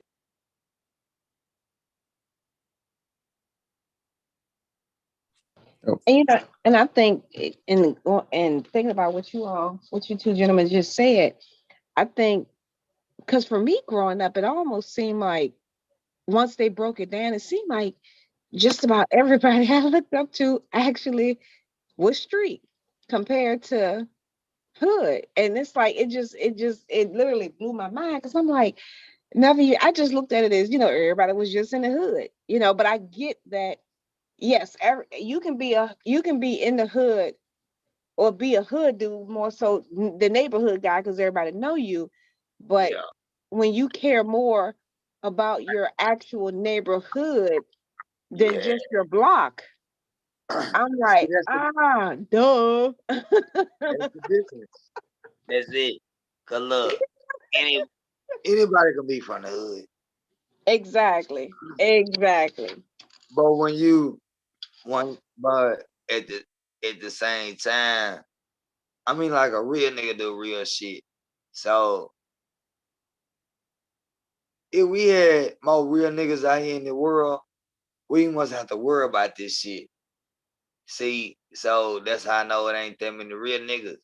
Cause if it was, the shit we worried about right now is some bullshit. Cause ain't no one to fuck. You ain't gonna want your child to be good. It ain't no fuck. You want your neighbor to be good. Cause if your child good and your neighbor good, you know what I'm saying? Like it is different levels to where they all in the same environment. Ain't no one to fuck your child gonna be good and everybody around her fucked up. So her chances is so low. Man, how about you turn off these goddamn high beams, man? I got you, bro. Damn. My bad. My eyes got a headlight looking at me. Yeah, but her shit so low to where, I don't know, baby girl. I mean, like, it just ain't to the point to where I know her percentage is gonna, his percentage is gonna be low. For real, for real. Yeah, and also too, I think a lot has to do with when we think about just many of the young people, just not having the respect for the OGs and things like that too, is a point you just made, Thugger, because many people feel a lot of my age and older feel like, oh, I've made it, I got mine, get yours, and aren't reaching back as much as they should. And we moved out, quote unquote, the neighborhood to planned communities because many of us, when we feel like we've made it, we have to get as far away from what we grew up as, where we grew up, what we grew up as, and move away to the more suburban areas. Or if we do still live in the city, for those of us who actually grew up in the city, then we want to move to the parts of the city where it's been, quote unquote, the G word and less, quote unquote, hood. And so that's where more of the disconnect has come from, because many of us, we have either moved away, or if we've moved away, we're not giving back, we're not reaching back. And then we're wondering again why the kids don't have the respect for us, because they don't see us. They don't know us. And a few guys that are left, they're more, to me, what I see, especially with a lot of the parents, they're more hood than street because they've never been off the block. And that's all they care about. I don't mean doing any activity. I'm talking physically. They've never been off the block except when they go to the mall a time or two to get some clothes or shoes or, something like that. But other than that, literally, they're in that one block radius 95% of their time. And so how can you experience anything else if you're not trying to live beyond the four walls of your house to become a street guy? Right. And Now that I know, I see that I would actually be rather considered somebody's street than hood for real. If obviously I was in that dynamic. Yeah, cause it really ain't no street and hood is the same thing. Yeah, I see that now. I mean, I know you can be So it's like, one and not the other, but yeah. I mean, like it's street smart. I'm gonna say that. Okay, some niggas got street smart, so when they do the street shit, it just makes sense. Some nigga do dumb shit, so it don't make sense to a nigga that got street smarts.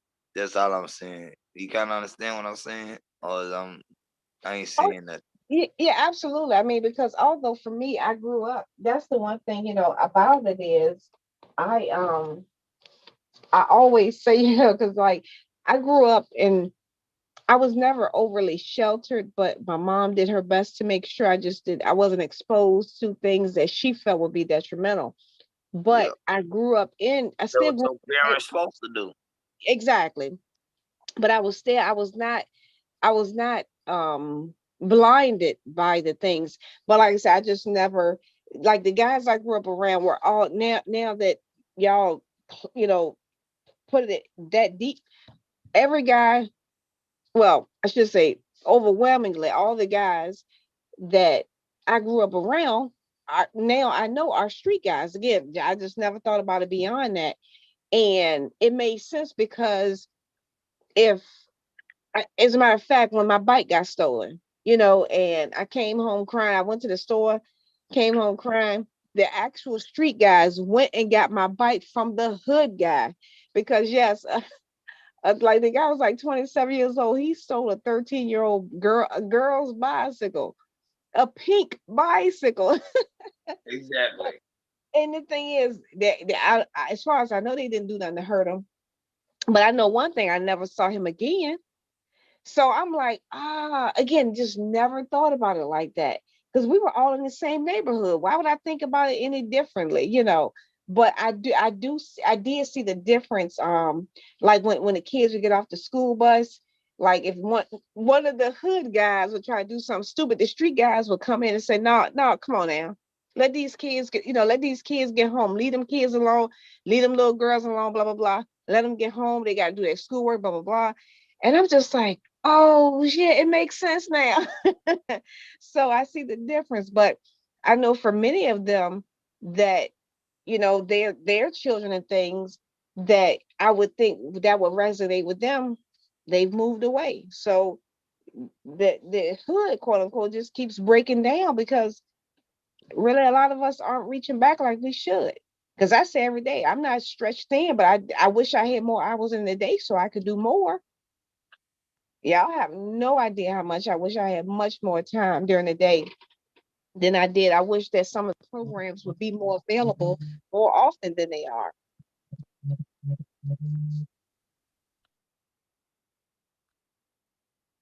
So I definitely feel that one. What's up?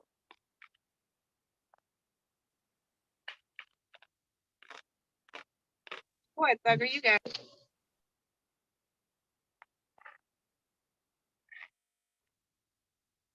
Nah, you good. I was just really just making sure because I just wanted to know everybody's perspective on a situation and whatnot because I thought I was tripping. No, not at all. And I do try to make sure that I have the conversation with as many people as I can about reaching back, giving back, whatever you want to use, because I know when many of us, quote unquote, make it, for those of us who did come up in humble beginnings, it's like we forget about it. Because I do understand not everybody grew up in or of the hood. I have cousins who, parents were making, 40 years ago were making 60 plus $1,000 a year. So for them, they literally did the family vacations every summer. They did those type things. So in hindsight, I do Back then, 65,000 was some money. Yeah, that's true. I ain't That's gonna lie. true. Gotta Yeah, understand. Hey, look, to this day, if you making over 50,000 a year, you doing good. Type that's shit. true. So nigga can't. Hey man, that's why I be trying to tell niggas, man, you ain't gotta be all out here flapping and capping, cause at the end of the day, niggas add it up. They go home and divide that shit up, cause 50,000 is really still ain't shit. But and then you understand like how much you really making, and then we ain't even gotta play like that. That's true. But then for some people, that 50,000 compared to your 20,000, they do feel like they are millionaires and they're better than you. I know they do. Shit, I would too. I'm making 30,000 better than you a year. Like you said, 20,000 is how much these niggas really making. Once it's all said and done. Yeah, and niggas don't understand it. And when I wrote that down, hey man, look, let's say man, I make 20,000 as being me, so I be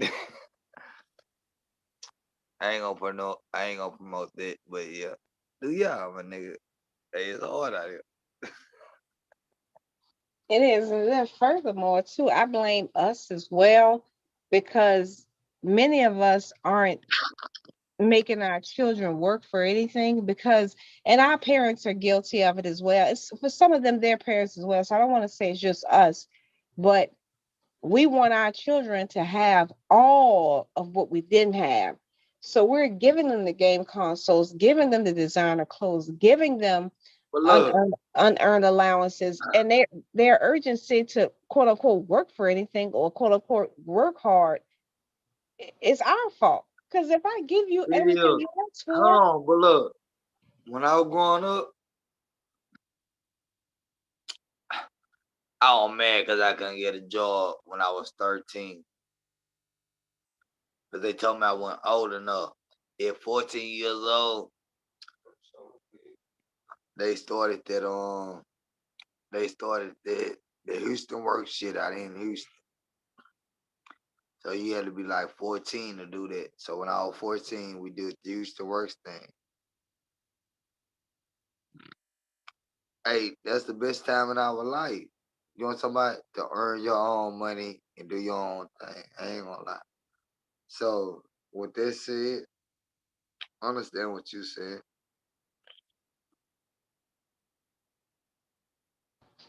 yeah, exactly. And I think because I hear that a lot too, amongst my friends, they want their children to live their best life, enjoy, have the time of their lives. So, for some of their kids, it's like, they have a X, a PS, and whatever other game console. And I'm like, they 14. They haven't worked for any of that. But then at the same token, I'm like, you know what? You did give birth to these kids. They ain't asked to be here. Why not? If they're good kids, they're doing great in school, that's fair. But at the same token, they've never had to work for it. So I understand when they get 18 and 20, when I'm dealing with them at school, when they become 19, 20, and obviously, not everybody can come out of high school straight being an entrepreneur. And obviously, I just want to say, for the record with us, we highly encourage entrepreneurship on every level. For some people, if you just want to be, sole proprietor, owner operator type situation, from being an S corp, C corp, whatever the case may be, and all in between. So we do highly recommend that, but we also make sure that the kids understand if you didn't come from wealth, you have to finance that. It doesn't just happen overnight. And well, what's interesting is, when you recommend to the kids, just whatever you want to do, just do something in that field. And for some of them, it does require getting your fingers dirty.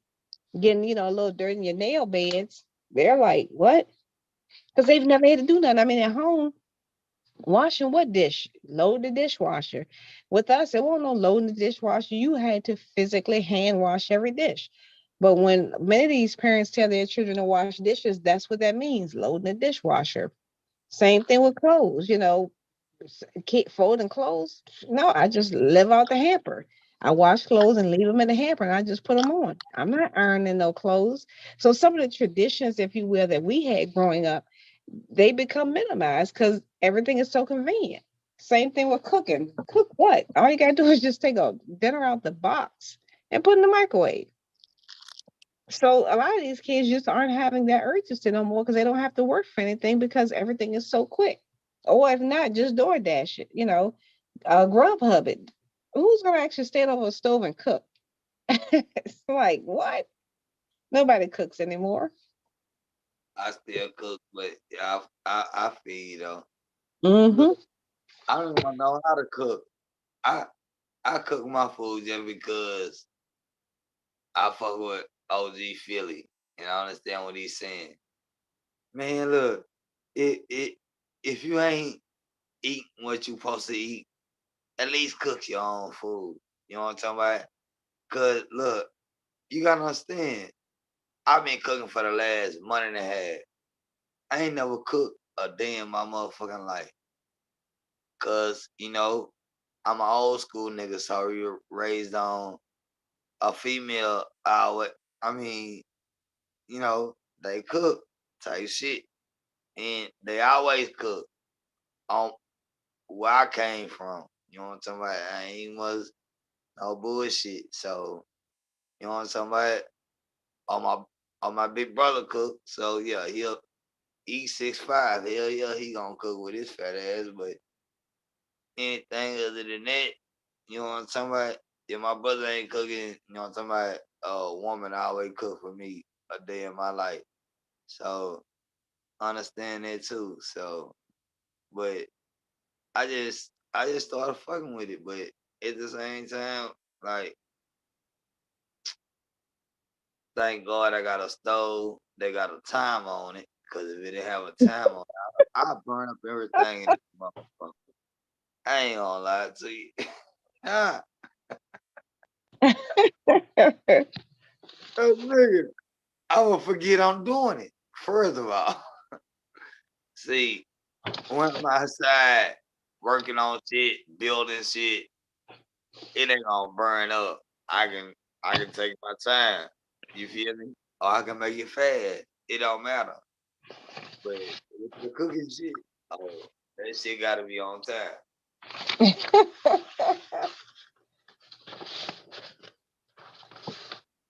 And and that's another thing too with many of the kids. When they see us bringing food from home that's not a PBJ or a ham sandwich, and they're looking like, what is that? Like, especially like something like pot roast.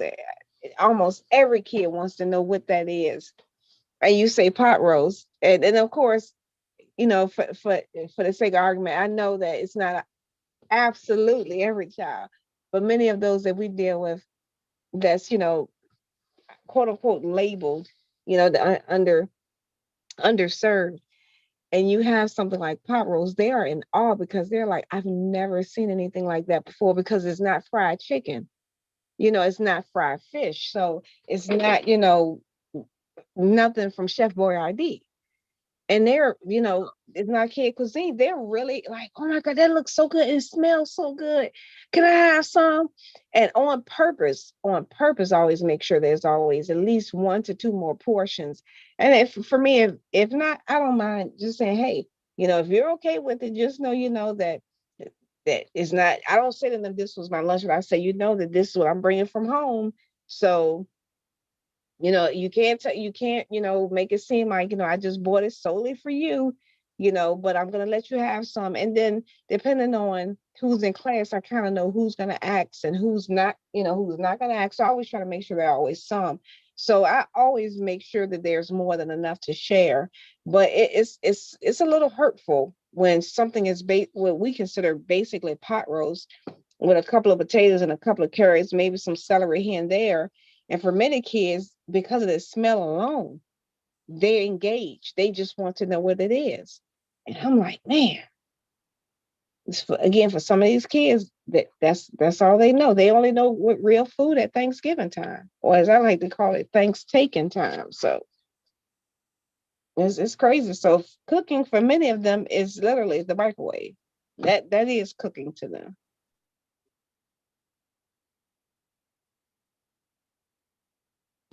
Go ahead, Thugger, you got it.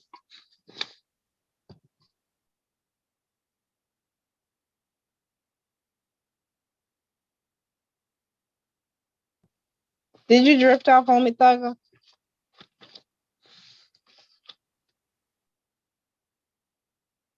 Or did I drift off? Y'all still there? Yeah, I was just listening to y'all. Oh, okay. Yeah, I think Thugger might have drifted off. That voice was getting a little more and more raspy unless he got us on mute and talking to somebody else. No, he Yeah. not on mute. Oh, I'm sorry. Go ahead, Bronze. Oh no, I Yeah. ain't saying that. I Oh, wasn't saying okay. that. Yeah. I think I talked Thugger to sleep. I have that power. I can just to keep talking and not shut the heck up and people drift off. I never take it personally though, because I even talk myself to sleep. I was listening to it, so like most of the time people be talking, and that's like I said, I'm resonating with it. So like sometimes I be quiet. Yeah, likewise with me too. Because a lot of times like nothing else to say, because some people they have to say something, they wind up being a circular argument. So that's why I'm like, oh, yep, nothing to say. Hey, Bronze, I'm gonna get y'all in that smoke detector battery. Get it up and say like, well, y'all change that battery. So I don't know why. I think I'm the only person that probably picks up on that. I guess just having my grandmother, my father's mother died in a house fire, so I'm just more sensitive to it. That's all. And of course, the thing is, no, they didn't have any working smoke detectors. So it's just that whenever I hear a battery chirping, it just kind of does something to me. Well, it wasn't just her; it was I think two of my aunts. I think it was. Wait a minute, it was his mother, his sisters, I think niece or nephew. It was about 5 or 6 people that died in the fire. And it happened overnight. I can't remember what caused it though, but yeah, so that's why I'm just a little more sensitive about it. I'd be like, please change the battery. I was like, because I just can't help, obviously, but think about my grandmother, that I barely even had a chance to know before she had passed away. And I don't even think nobody even remembers. Well, I'm sure somebody remember, but all of his siblings are deceased. So um I never really had a chance to really ask him about it. He never really talked about it. But yeah, so when I be picking with y'all about that, about the chirping, it actually is kind of personal for me. So I just want everybody just to have a smoke detector, not chirping, but I know sometimes we get kind of used to the to the sound. It actually is kind of like good background noise too. But Yeah. It kind of alerts me a little bit, but yeah, you said somebody had died in the fire. Yeah, when I was I think when I was younger, and I think my uncle, his stepchildren had died in a house fire.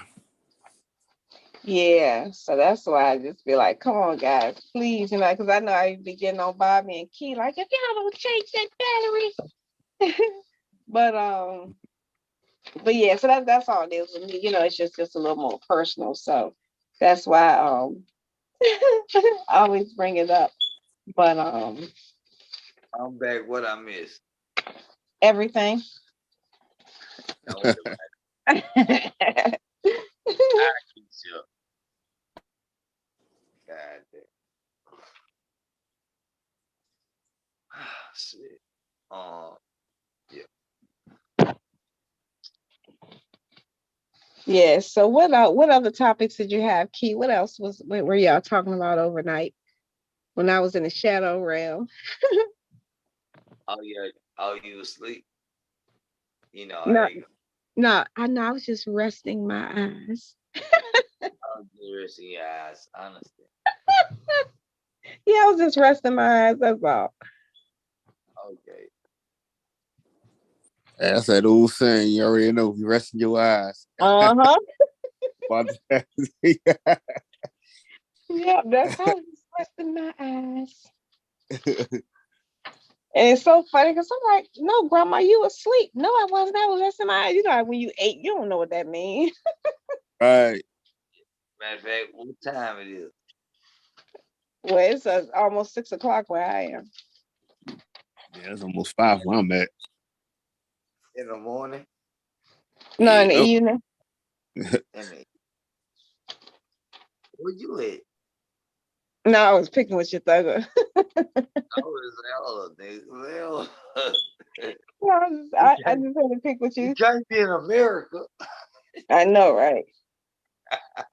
Well, yeah, it's already bright. It's bright as heck outside for me because I'm actually on the coast, so I quote unquote see daylight. Before people obviously in the inside of the state. So it looked like it's 2 o'clock where I'm at right now. I mean, I'm exaggerating. It's not quite that bright, but huh?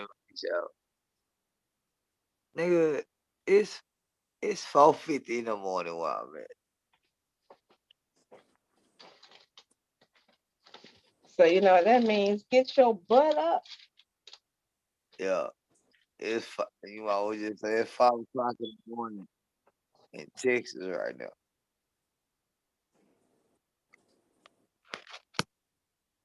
And it's so funny. Your governor is the laughing stock on Twitter right now. I tell you that. Man, y'all believe Governor Abbott alone. He been going for 40 years. Not one, not two, 40. Fuck y'all talking about. Say, man, all that shit is a game, man. So I don't even what. Hey, when I looked at them, when I looked at these niggas that get elected and shit like that, I ain't want to play with these niggas, man. That shit That's first of all, that shit do not apply to me. So carry on. I thought that was an interesting bill too the other night when they were talking about involvement in the politicals of the world and right, wrong, and different. I think some people do dismiss it, but it still impacts the everyday we live, regardless of how you ultimately want to become sovereign, detached, whatever. Until you actually do it, you still are living within the society. And I know many people are discounting it, but I can definitely say that my grandmother, up until the time she passed away, had to sadly continuously fight to keep from domain imminent, and I'm saying it backwards on purpose, taking her house because they wanted to expand the highway and different things. And I can say for her, the town hall meeting made a huge difference because as of this conversation, they have not built. They built on the other side, so they took some businesses away, but they didn't build on her side. They didn't try to expand on her side. And we're talking, when I was 6, I just remember I didn't know what it meant, but I just remember at the time, being adamant about they are not taking my home. And I'm like, well, who is they? Now that I'm older, I realized that's what it was about. So, but many of those people have either passed on, and they've died, and many of those homes have now been the G word. So I doubt it now if it happens, but her going down to City Hall every other day, however often she had to go, at least she didn't lose hers. Now, many of her friends further up and down the road did because I don't know how they were able to wiggle it around, but yeah, so many of them didn't speak out and they don't have their homes anymore. The homes aren't in their lineage anymore. But for mine, she made sure, and that house is still standing today. They've actually turned into a duplex, but it's still there today, though. So for some, it does make a difference. But I understand many of the people who may say it doesn't may not be the ones who go. And I understand some cities in different places, it doesn't make a difference. I know down in the Atlantas, not so much. You know, they took people homes just to build a new stadium, and churches. So I get, but I can definitely say where I'm at, it seemed to be impactful. But yeah, I know this is not a multi-billion-dollar revenue area, so that makes a difference too. Go ahead, y'all got it.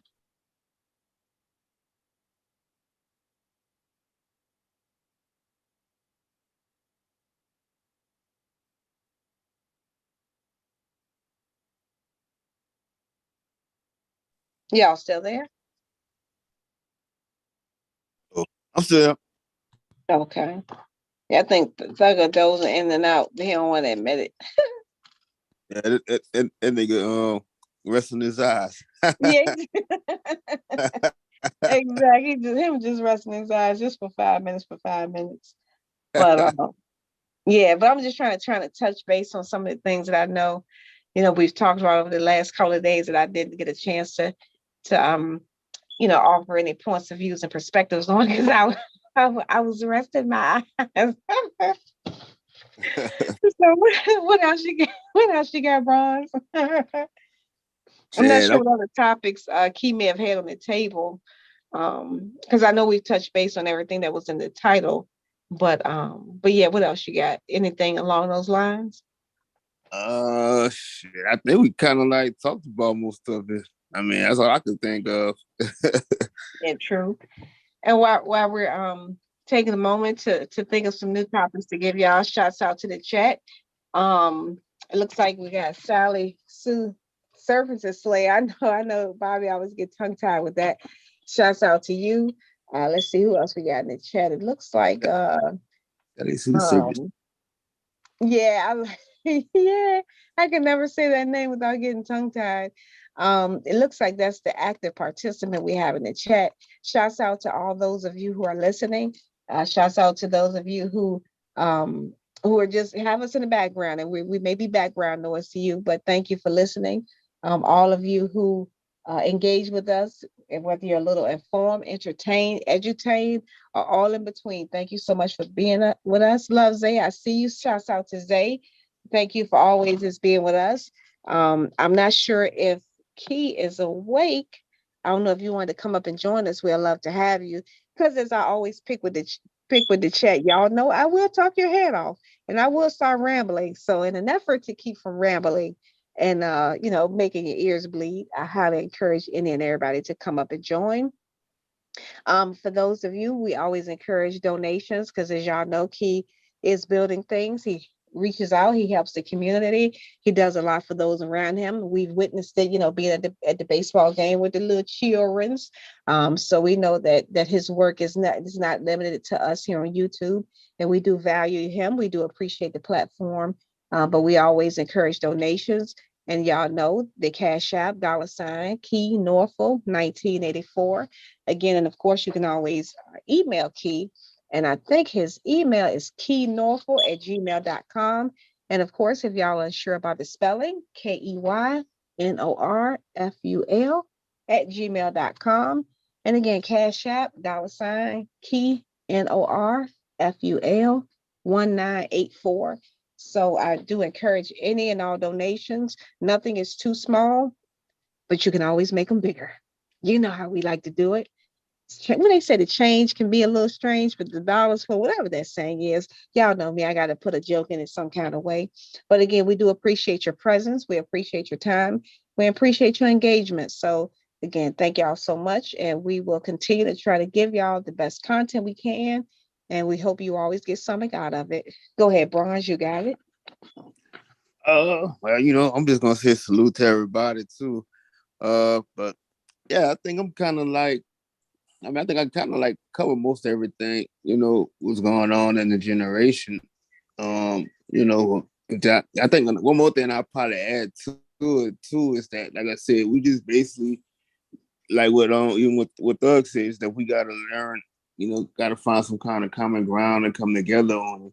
But at the same time, we just got to stop letting all these outside sources control the narrative and raising, our children, and just get back to the values. Like I said, I don't give a fuck who these CPS or whoever the fuck is. Like, nobody should control you and tell you how to raise your child.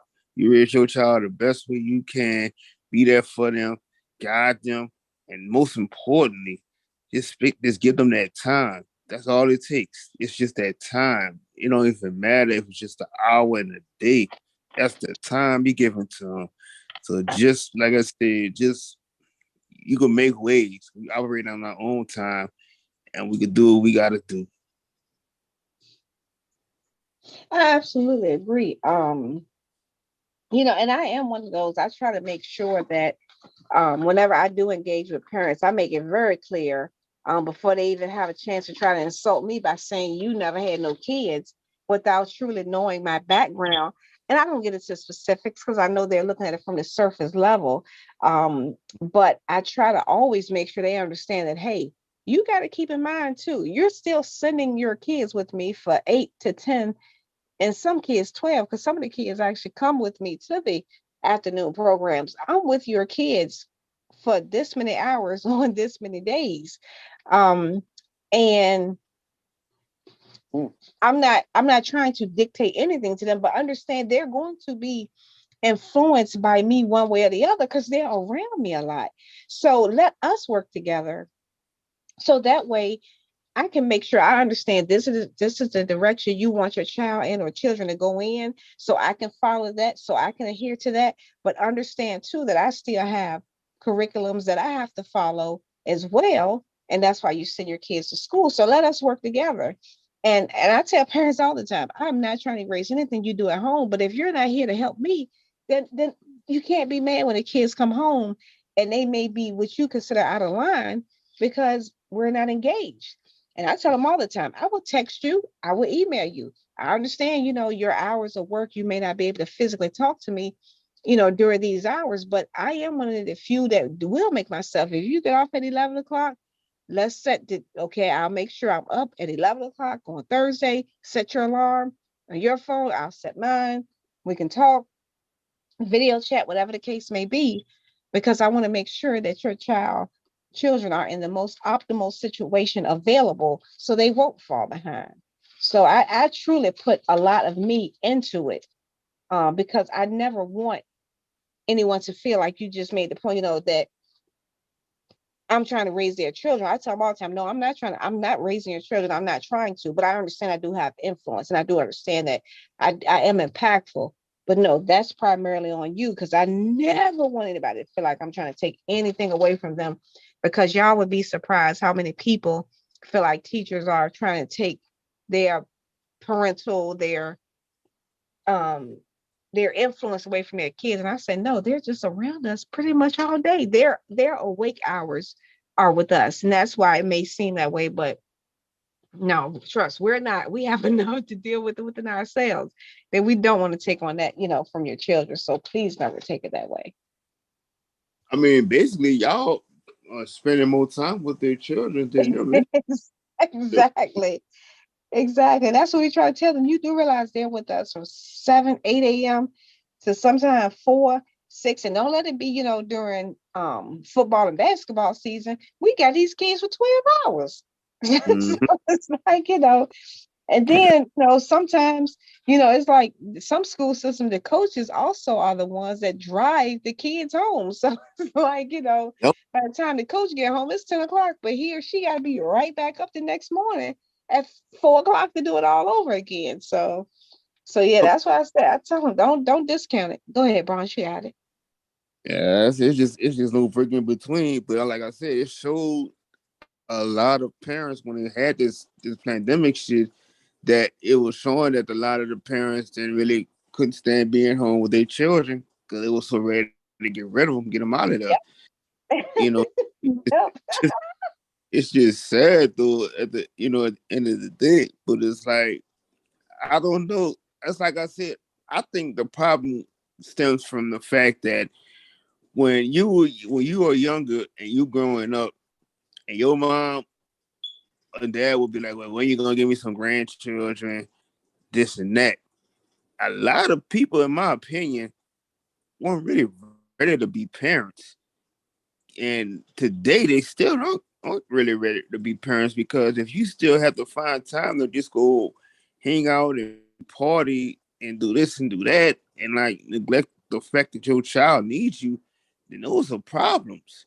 So my thing is, like I said, people don't do a lot of evaluating of themselves first before you go and have all these children because, like I said, you learn about what other people are telling you that, oh, you don't have no children, when you gonna give me grandkids, this and that. You know what I'm saying? I think that's the biggest issue that a lot of people don't see either. You're absolutely right. I actually did a parenting class. I've done several. Um, I shied away from it because I've realized that that's one of those things that will always be a circular argument when I have the classes. And um, they were CPS, they were state mandated classes for people who were having issues at home, things like that. And what's interesting is I would ask, and I would always, put the disclaimer out there. That's why I always be, picking on a disclaimer, when we on the on the panel. But I would say, this is not, me looking down my nose at anyone. This is not me judging anyone, but I have to ask a fair question. And as y'all know, in this class, you have anonymity. So, and I will ask them, how many of y'all actually plan to have the children that you had? And how many of you got, pregnant? And by the time you may have actually realized that that's what it was too late to do anything to it. Not suggesting you would have, but how many of y'all had considered the other alternatives and options prior to actually giving birth? Now, mind you, now in these classes, they don't know each other. On a personal level, for the most part, obviously, every now and again, you're gonna have somebody that, but for the most part, they come from various walks of life. And more often than I would care to hear, many of them say it was just too late for them to do anything about it, and they just had to deal with it. And there have been a few, and I want to be fair, there have been a few that will say, some of them obviously don't say one either way, but those that choose to speak up will say, yeah, me and my significant other at the time, this is something that I, whatever, wanted. And, we took the steps to try to create the best solid foundation, the best situation, blah, blah, blah. And I just noticed the difference that those who do um, plan it, and I use that term loosely when I say plan it versus just, oops, I found out I'm, with child, the dynamics seem to be a lot different. The frustration levels aren't as high because this was something you intended to happen versus now I'm quote unquote stuck with it. And yes, I do hear that a lot. I do hear so many parents when I converse with them who say, I have to work 2 jobs. I can't come to every parent teacher conference. They're like, I'm stuck with these kids. What else am I supposed to do?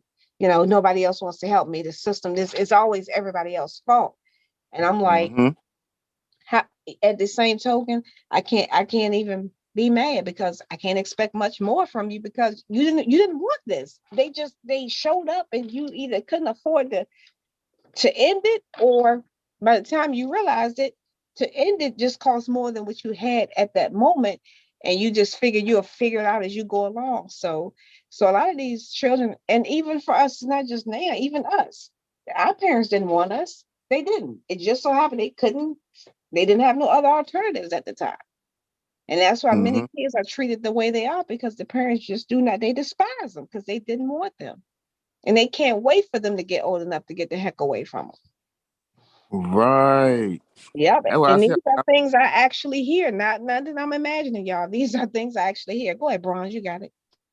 That's what I was about to say because that's why a lot of people don't really understand that word love because they could say they love their child, but they really don't, and it shows.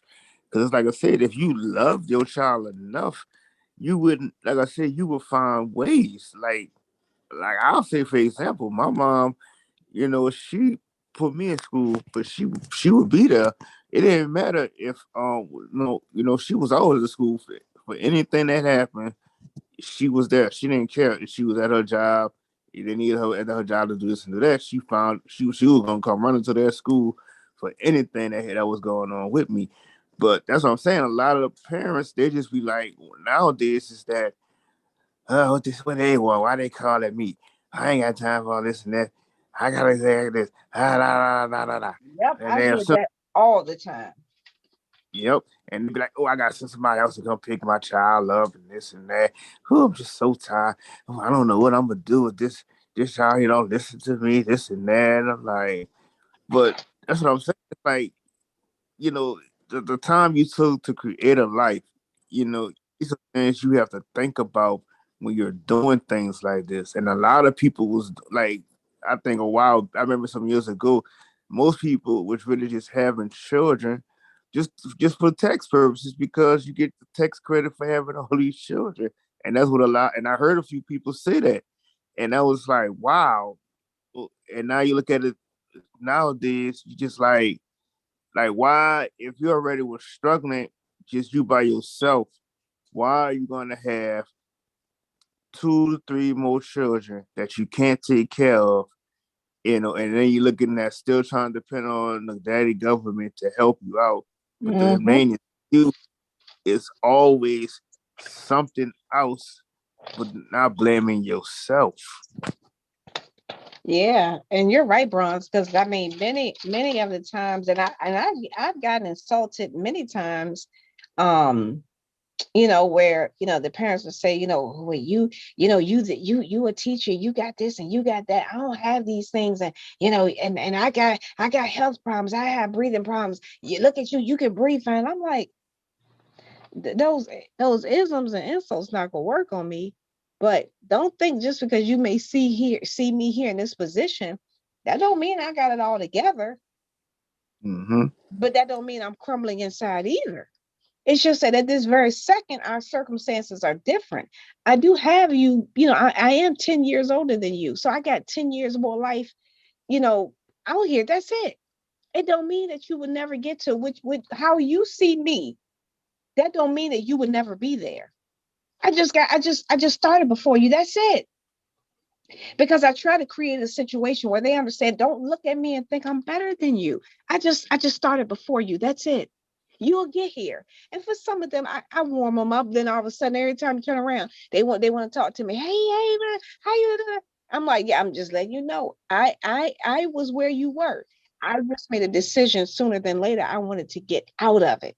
That's it. That's it. I didn't want those circumstances for me as an adult that I had as a child. That's it. That's it. So and once I kind of come in from that angle, they do warm up a little bit, and they do be more deep. They do get more specific, but Mm-hmm. it definitely does. And I see that Key is putting some things in the chat. Yeah, I heard about the teacher, and there's been several of those abuse things real prevalent. And I'm gonna touch base on the pandemic, the last 2 years as well that you just mentioned. But yeah, that I'm noticing more teachers are physically abusing these kids. I mean, the gym teacher threw a whole hockey stick at the kid and broke the kid's tooth. You know, Wow. right. Now, mind you, that yes, we all have those moments because there's times when I'll be sitting under the desk and I'll be balling my my hand up like, man, I got. But the biggest thing I remind myself is that would be illegal, and I like my freedom a little more than I would love to hit this kid upside the head with this dry eraser, with this with this Mm-hmm. marker because it ain't chalk no more. So I just be sitting there like, ooh, but then I think to myself, you know what? This kid might be a future doctor that has to work on me. So let me not. Let me not, because if I hit him upside the head, that's one less doctor out there. And that's how I try to look at it too. And that's why I do encourage, just as much as entrepreneurship, I try to encourage, the medical field things too. Because in all fairness, Bronze, we forget why we encouraging everybody to be entrepreneurs. Who the heck is gonna take care of us when when we get 80, we need somebody to wash our butt in the nursing home. So it's like, yes, we want them to have that, but we also, got to think about, who's going to be the ones to, when we get 80 and 90, that's going to be, helping us to see who going to be our bankers, who are going to, be the people that's going to be able to help us with the things that we need now. Because, I mean, it's I know some people, we try to be as holistic as possible, but there are times that sometimes we may have to, ask, hey, what is this I see a little hand growing on my arm. I mean, what's going on? Next thing you know, you're like, wait a minute, it's a person actually growing out of me, so, so I do try to encourage the kids to think about some of the things, that we will need. Obviously, we're going to need bus drivers, because when we get 90, we're going to need somebody to drive us around, because we ain't going to be able to see DMV going to say, no, give me your license. Let me get that. Let me get that. Even though we're still going to drive without one, at some point, we're going to need somebody to drive us around. So I try to encourage, some of the service-based industry things we need as well, for people who don't have the discipline to be an entrepreneur. I try to encourage them to be in the fields that we know ain't really going nowhere. They're not going to be that automated, because some things will still need to be manned. Because I must admit, as a woman, I don't want no machine, look doing a pap smear on me. I'm just saying, I just don't. I just don't. At the same token, it's weird when you got somebody looking down there too that's not your mate. But at the same token, I'm not saying the machine won't be accurate, because obviously a human had to program it. It's just weird, knowing that you got AI, looking in your areas of personal. That's personal, and then printing out a sheet to tell you this is what I found. Like, what? I mean, even though ultimately, the doctors put things in a petri dish anyway. It's just some things mentally you just think about. So that's just definitely one of them things. But absolutely. So trying to read some more of the things that can you see the chat, Bronze? Some of the other things that Key has posted, touch base on. Yep. So yeah, so just know, for those of you that's listening now and that will listen in the future, please, as best as you can, please, if you don't have any children, whether you have grandchildren, well, I should say if your children rather are grown, but if you have grandchildren who are still in school, some of your friends' children, please encourage these teachers, because you have no idea how much we appreciate the encouragement. I can't tell y'all how much it means something to me when a parent brings in donuts. I mean, it may seem, oh, it's just donuts. No, it makes a difference, because it lets you know somebody thought enough for you to say, hey, I want to brighten your day by giving you something sweet, or giving you a gift card to, get some ice cream or get some whatever. So those little things do make a difference, because many of us are coming overwhelmingly out of our pockets for the children, and it's because we don't mind. So every now and again, if we can reciprocate it, that's always a good thing too. So just please, I highly encourage everybody, to definitely, the teachers in your community, your children's teachers, you want them mentally, emotionally, physically, and financially to be in the most healthy position ever, because your children are going to see it. It is going to reflect back to them. So if you can just give them a little bit every now and again, even if it's just saying thank you, because obviously I know some people may not have the means. Even a simple thank you is appreciated, because I actually want more verbal thank yous, than anything else. If can't nobody give me a gift card to get some ice cream, I'm okay with that. But when they say thank you for giving to my children, that means more to me, because at least you do appreciate it and understand that the job is not as easy as they try to make it seem. Because yes, we do sometimes want to knock your kids upside the head. But I digress, and I'm just saying that for entertainment purposes only, for the sake of parody. It's not to be taken literal or absolute.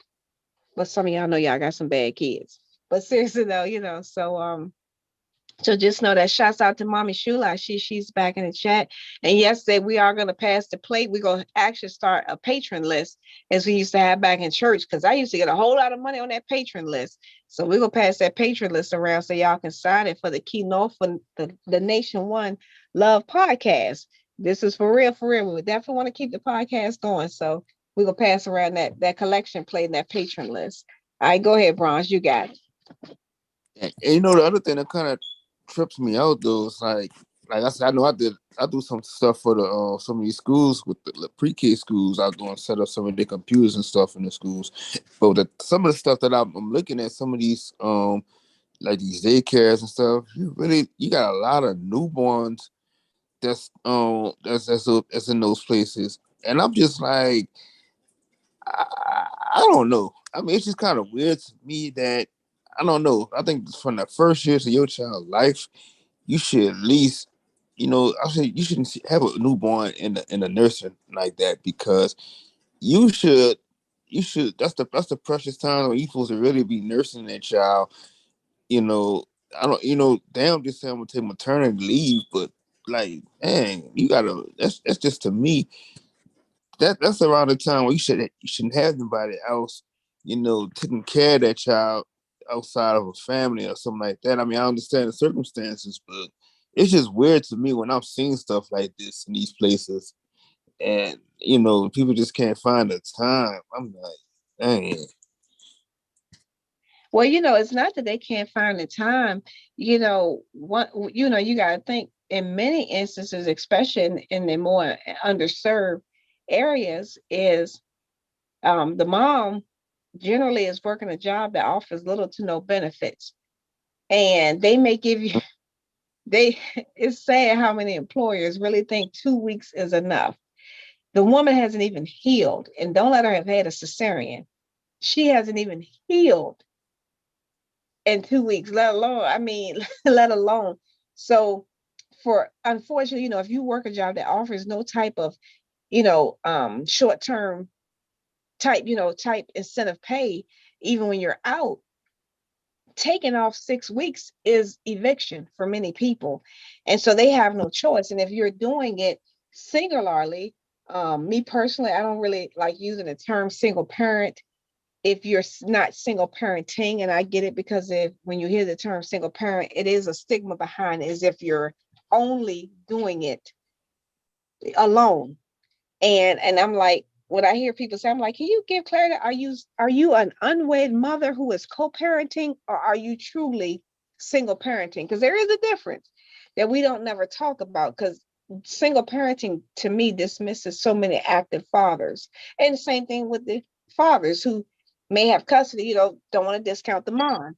So but what happens is, if you're a manager at McDonald's, you're not getting 6 weeks off paid. You're just not. If you're a nursing assistant, you're not getting 6 weeks off. So that initial time, like you said, Bronze, to bond, it just isn't there, because in order for the parent to bond with the child, the mother to bond with her offspring, she needs that time. But then if she has that time, where are they going to live? And then many instances, you got to think the grandmother is my age. So, and think about it, I'm still working. So that days of great grandma and grandma being the house mother, because she didn't have to work because grandpa did everything. Those days, I don't want to say long gone, because we know it still exists for some, but overwhelmingly, we know that's not a reality for many of us. So we don't have a choice but to give birth and say, okay, here you go, because I have to get back to work. Because if not, who's going to feed us? And I do feel like, once you engage in activity that's going to, produce a child, at that point, the wheel should start turning. I got to figure this out. Me and the father, if we're not together for, one night stand, not those extreme situations, but if we're not going to be in a relationship, we're going to have to maintain this together. Let's figure it out. Just because I gave birth does not mean the onus is all on me. You have to do your fair share. But unfortunately, for so many men, I have a conversation with them often. They feel like it's all on a woman, that they can, give a few dollars here and there and just be done with it. But you consciously made the decision to release yourself into her.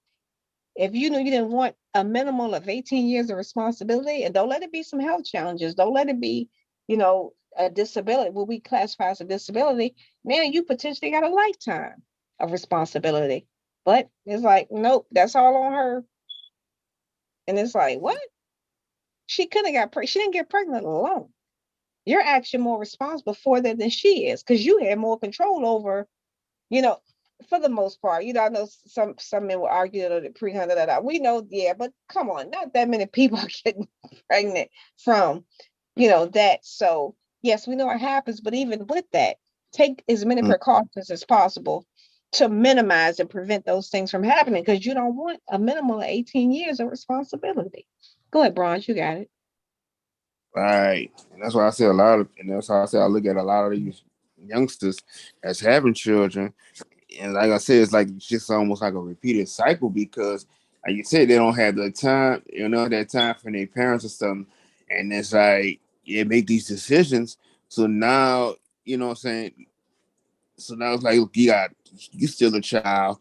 You got another child raising a child, and it's just like, nobody's thinking things out. And I'm looking, and I even look at it like this. I see like when they send these children to these summer camps and stuff, you got 16, 17-year-olds watching your children. It to me, and then I'm looking at these youngsters can't even raise themselves. So it's funny to the point that, like, I don't understand, like you're saying, the parents got to get to work and this and that, but at the same time, you really, like I said, it's like you don't really have nobody teaching your children at the same time when you're doing that. You know what I'm saying? It's still like another way. You still looking for a babysitter, but when you do have, you can find ways to get around certain things. A lot of people just don't want to do it. They just, like I said, they just want to pass it on to somebody else.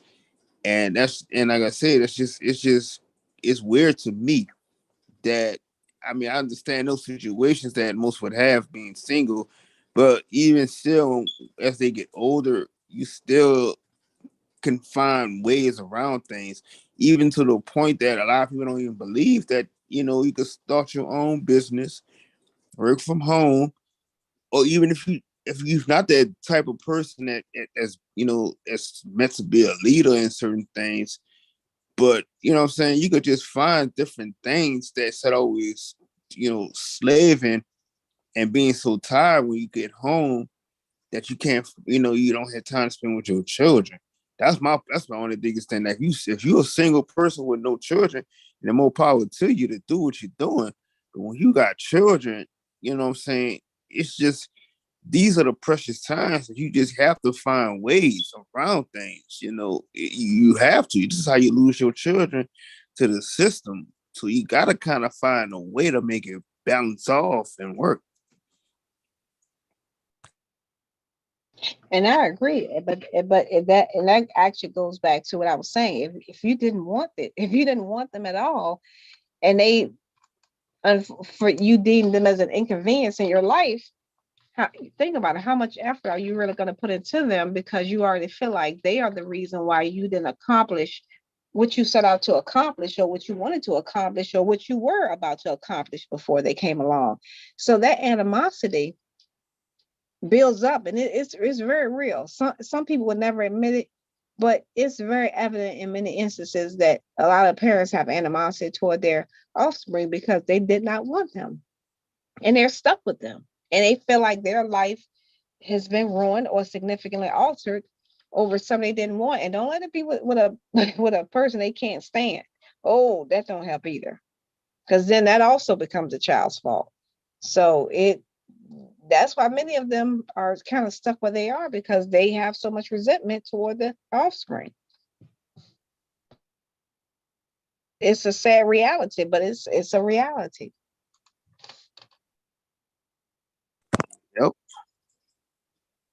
Yeah, like I said, we just gotta do better in our community, you know. Cause like I said, it's just, most of the time, like I said, you sit to these children, it's always the first thing you hear from. Well, my mom, she tried to do what she could, but I didn't really have nobody there to talk to me.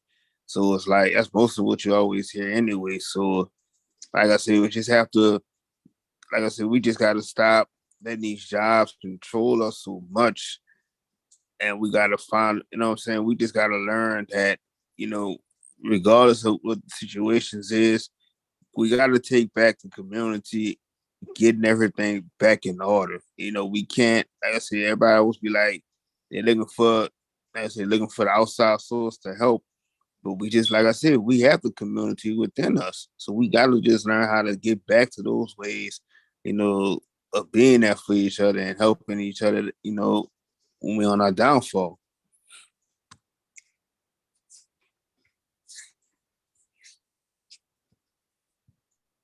I agree. And that's why, I feel like that's why I say I have hope on it.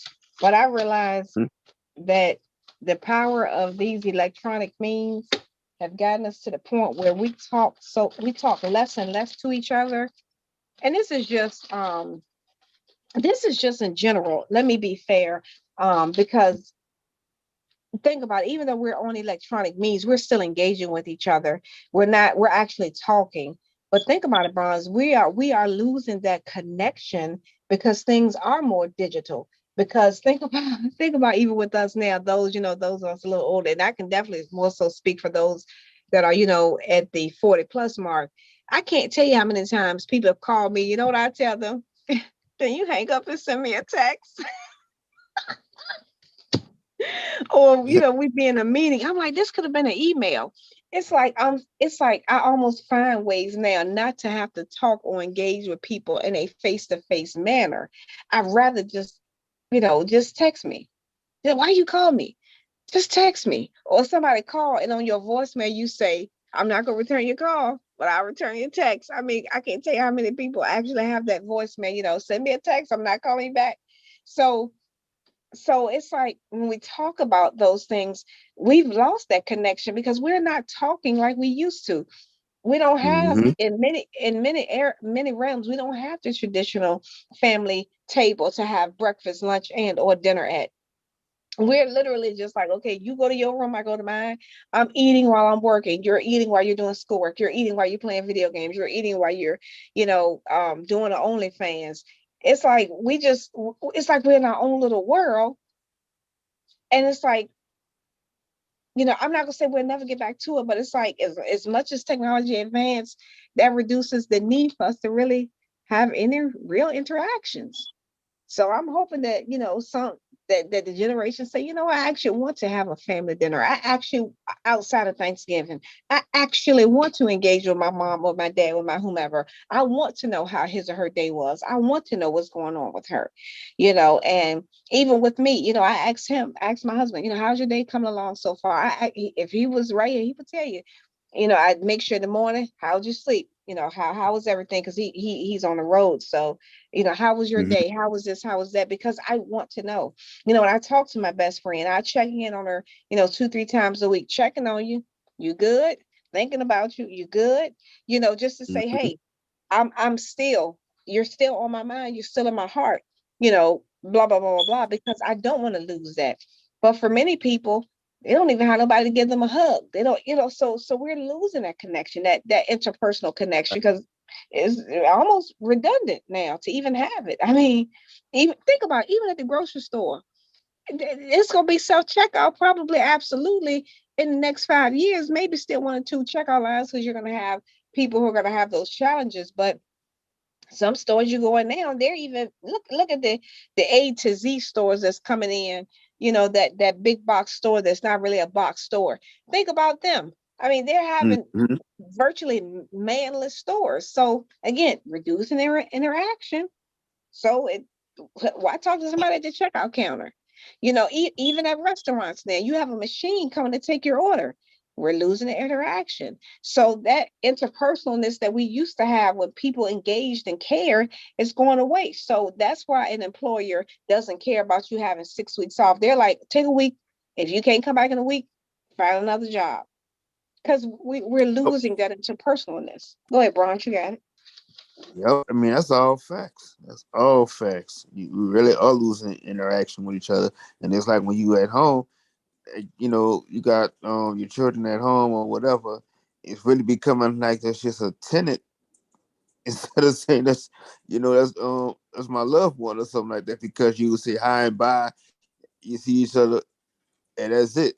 You know what I'm saying? There's really no talking because everybody's, like I said, they on the phone, watching TV, you know, or they just playing on a computer, things like that. So it's like who is this person, a stranger in my house? Because y'all don't know each other too well no more. And that's why I be like, even when you try to talk to people generally, it's like people just don't even know how to talk to each other at all. It's like it's getting weird to the point where, you know what I'm saying, you gonna have to, it is, you know, you even when people do these dating apps and stuff like that, like you really letting the computer generate and talk for you. So it's like you really don't know what the human emotion is anymore. You don't know any of that. So it's like it's really crazy that it's become this way. But you know, this is why, and I think this is when they started that with the whole. When you think about it, when it's the whole fake pandemic shit started, and when they really was saying that that 6 feet apart shit, that shit really was to the point where everybody is distant from each other with communication.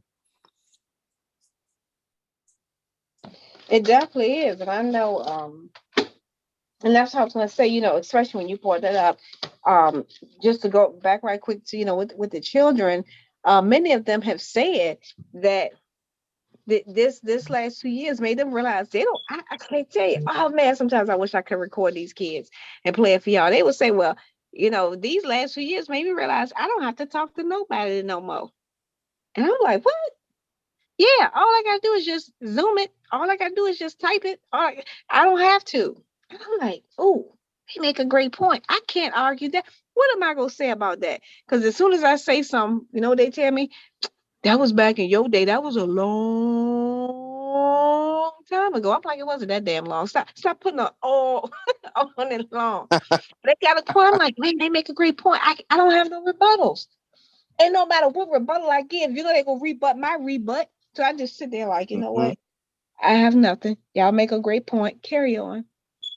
Because no matter what I say, it's not going to change anything. Because even think about it, it's like even now, when we're having things taken, and when we do gather around at that time, because many people, whether you celebrate it or not, we still eating together on that day. So regardless of what you want to call it, it's still on that day. So it's like, 'cause some people like to get all technical. You're still eating turkey on that day. You're still eating the chicken, regardless of what it is. You're eating something that you normally would not eat on a Thursday, on the fourth Right. Thursday in November.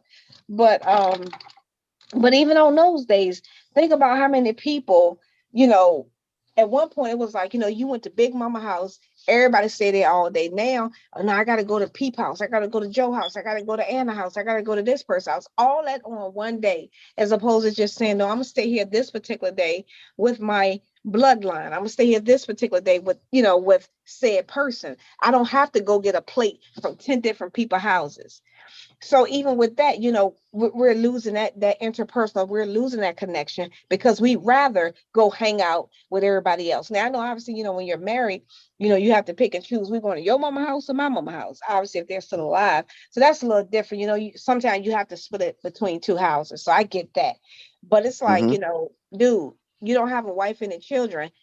If you have a girlfriend, okay, boyfriend, whatever. But you get what I'm saying? Like, if you don't have that dynamic, why are you going to 10 different people's houses? Because it's like, again, we're not engaging, we're not talking, we're not actually asking, how are you? How are you doing? What can I do to help? What's lacking? What are you missing? You know, let's talk. Nope. I got my turkey, got my ham sandwich. Peace. I'll come back later for some pie. But yet, you know, many of us are missing that. Many of us are longing for it.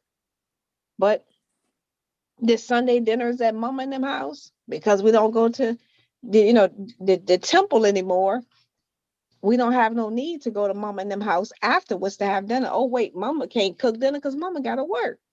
Mama don't get Sundays off no more. Mama gotta work. There again goes that personal connection because Mm-hmm. everybody has to work. So you're right. I mean, I do feel like there's hope that yes, one day it will get better. But when, that's the thing. But at the rate things are going now, especially now that we have these Zooms, I mean, some school districts are gonna always have now, online. You don't even have to go in person anymore. And I'm talking 8-year-olds, not not the college level. So even less interaction. Yep.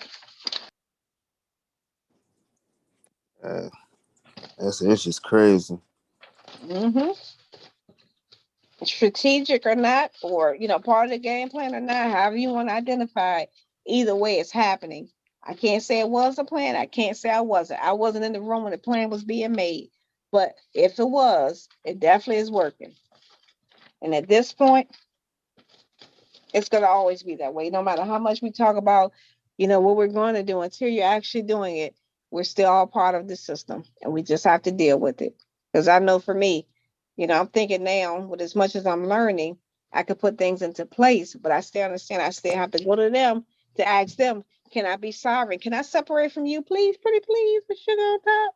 You know, can my straw Mm-hmm. man this and all those things, no matter how people want to get technical with it, at the end of the day, we still paying taxes. So it kind of that circle, it kind of just takes us back to, let's just at least work within ourselves so we can at least make sure that the system isn't as an impactful on us, and that we'll have better days in the future than what we have now. Yeah, go ahead, Brian. You got it. Yep. So, like I basically was saying to myself, like even when I was feeling down, but it was still to the point where if I did really interact too many times with a lot of people, I still found ways to interact with nature. But at the same Mm-hmm. time, it was just that I really was seeing things from from the outside view of how people were, and it's just that like I said, if he was getting it as mind frame that they give us this digital time in for everything. But once you get into your head that you operate on your own time for everything, you see a big difference in everything that you do in life. And all this stuff, like I said, we have the keys to take down all this stuff. Like even though I'm a computer tech myself, but I just was never too people say, well, got this technology for this and that. I mean, I like this shit, but to a point, I don't really get excited about it. So it's like, what I'm saying? We have ways, the keys to turn all this shit around.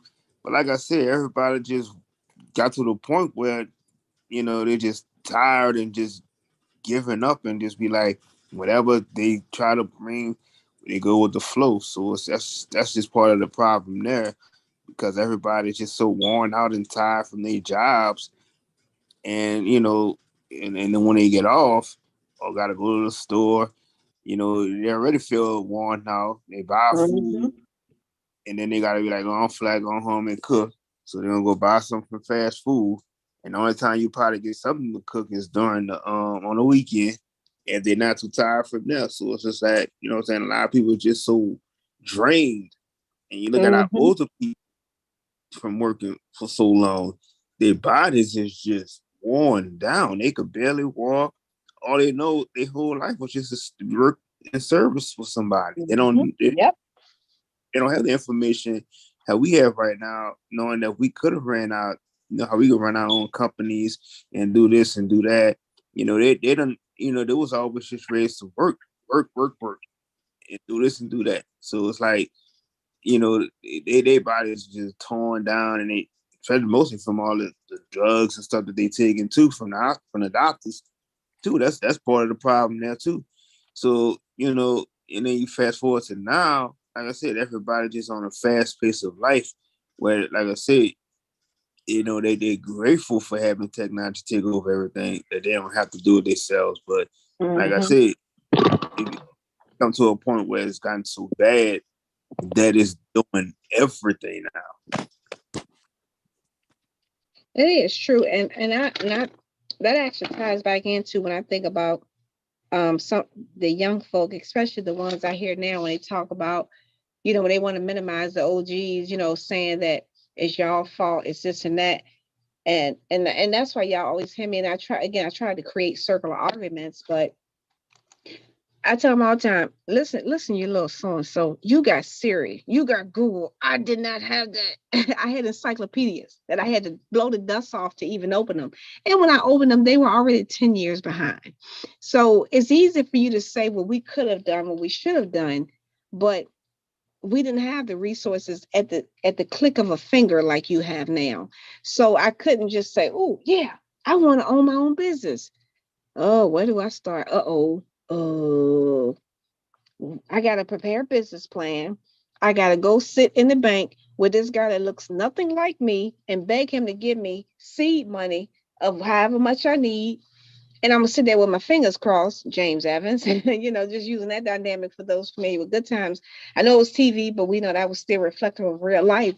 And beg him or her, it was mostly him, to give me said money so I can start this business. It's a great business plan and model to me, but I present to him and he laughs at me. In the 1950s, how encouraging was that? So it's not that, we didn't want to own businesses back then or be the entrepreneur, but the means were just not there. We didn't have things at the click of a button. We didn't know, we didn't have many people around us to say, you have to go, get your licensure, get your this, get your that. So that's why we had the shade tree mechanics. They were still owning their own business, just not in the formal sense of, an LLC or an S corp, blah, blah, blah. They were still doing the whole entrepreneurial thing, just not in the formal sense. We didn't have the business license. We didn't have those things, but it was still operating as such. And so that's why, I say to the young folk again, as long you had Siri, how about I take Siri away from you? How about I take Google away from you? Then let's have the conversation. Every time, every student I've had, everybody I've asked that's particularly under the age of 30, they be like, wait a minute, when you say take Google away, you mean like no Google, no Google. Do like I did. Take a trip with me down memory lane for one day.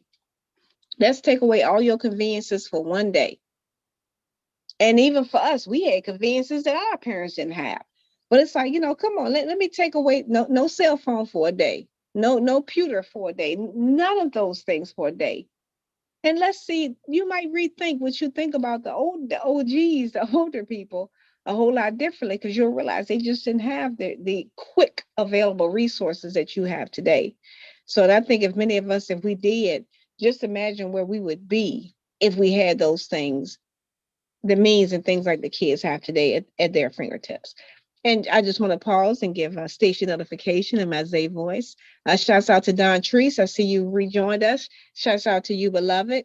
Kalingo, if I'm saying that correctly. Shouts out to you. Shouts out to Zay. Thank you all for joining us. Please donate to the Key Norfolk podcast. Cash App, $ Key Norfolk 1984. You can email Key at keynorfolk@gmail.com. And again, thank you all for joining us and enjoying us. I hope that we are enlightening you, informing you, entertaining you, or all in between, or just background noise while you do work. Either way, as I always say, thank you for joining us. Thank you for giving us your time, your data, and your ear. So I hope you're enjoying yourself as much as we enjoy being here. And we thank you as always for your presence. Go ahead, Bronze. You got it. Yep, and to add to what you were saying, like they have a lot of entrepreneurs in the hood and stuff like that. Like I said, they knew the resources.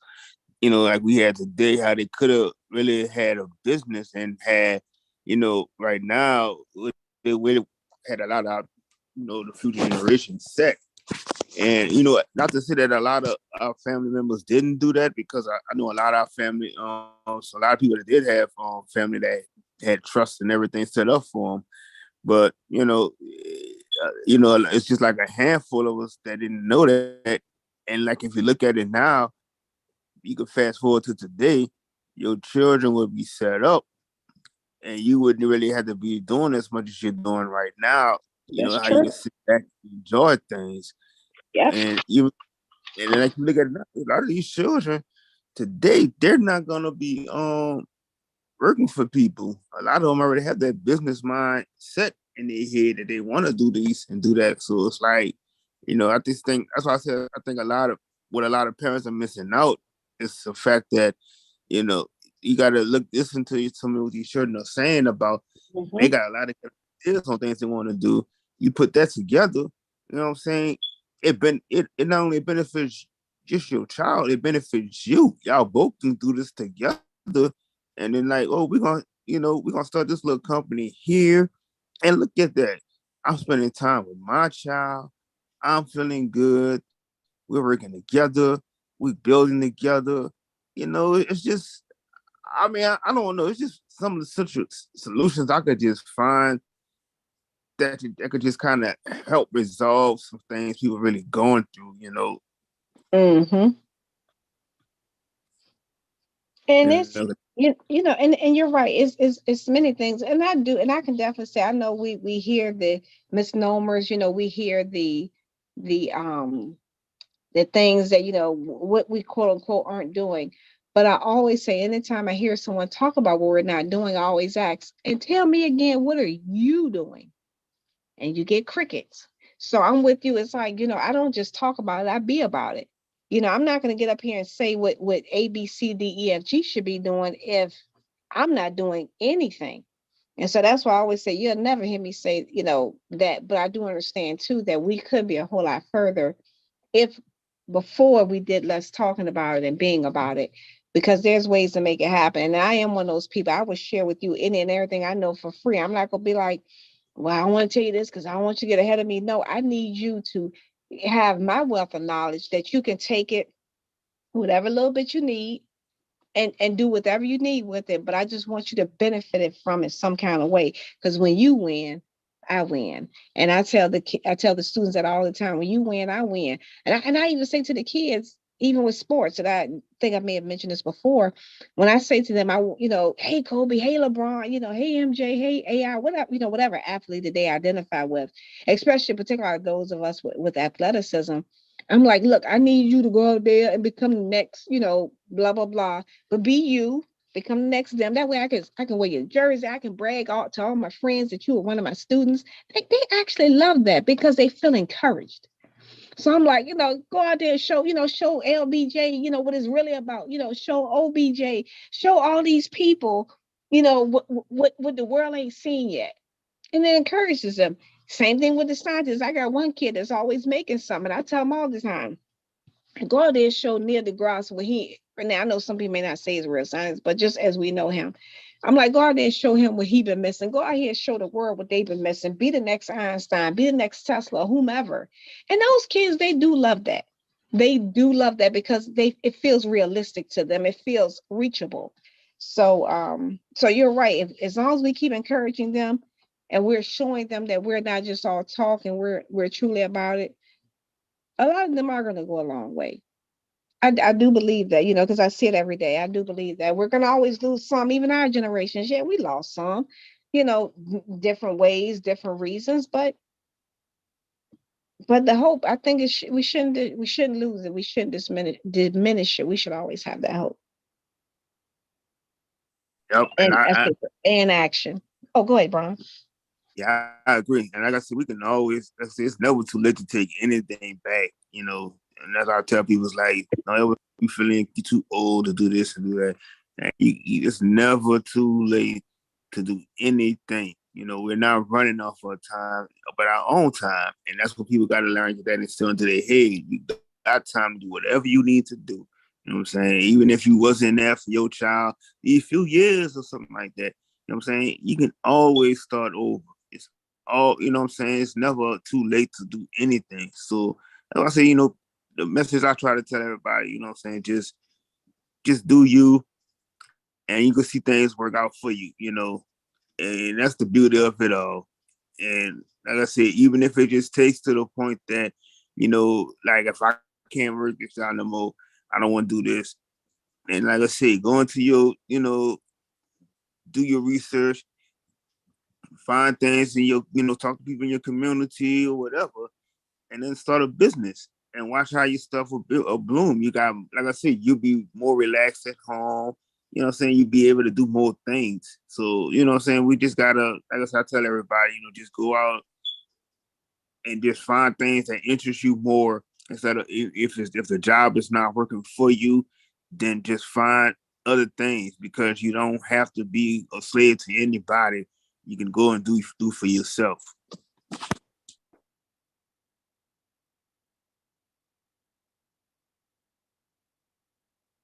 You're absolutely right, and I also mentioned this as well.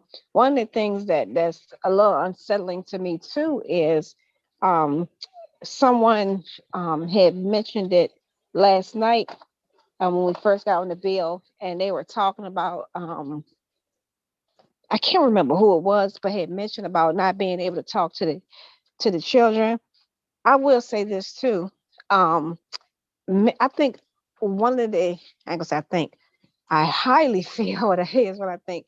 One of the things too that I'm seeing a lot too when I ask, especially when I ask a lot of the people my age and older, that hey, help, volunteer this particular program and help do this and do that. Many of them are sadly afraid to interact with the children because they just don't know. And I'm like, you can't let what you see on TV or what you may see on the news, quote unquote, dictate to you because that's not every child. We know it's overwhelmingly too much. Don't get me wrong. But stop thinking that every Pookie and Ray Ray is gonna steal from you. No.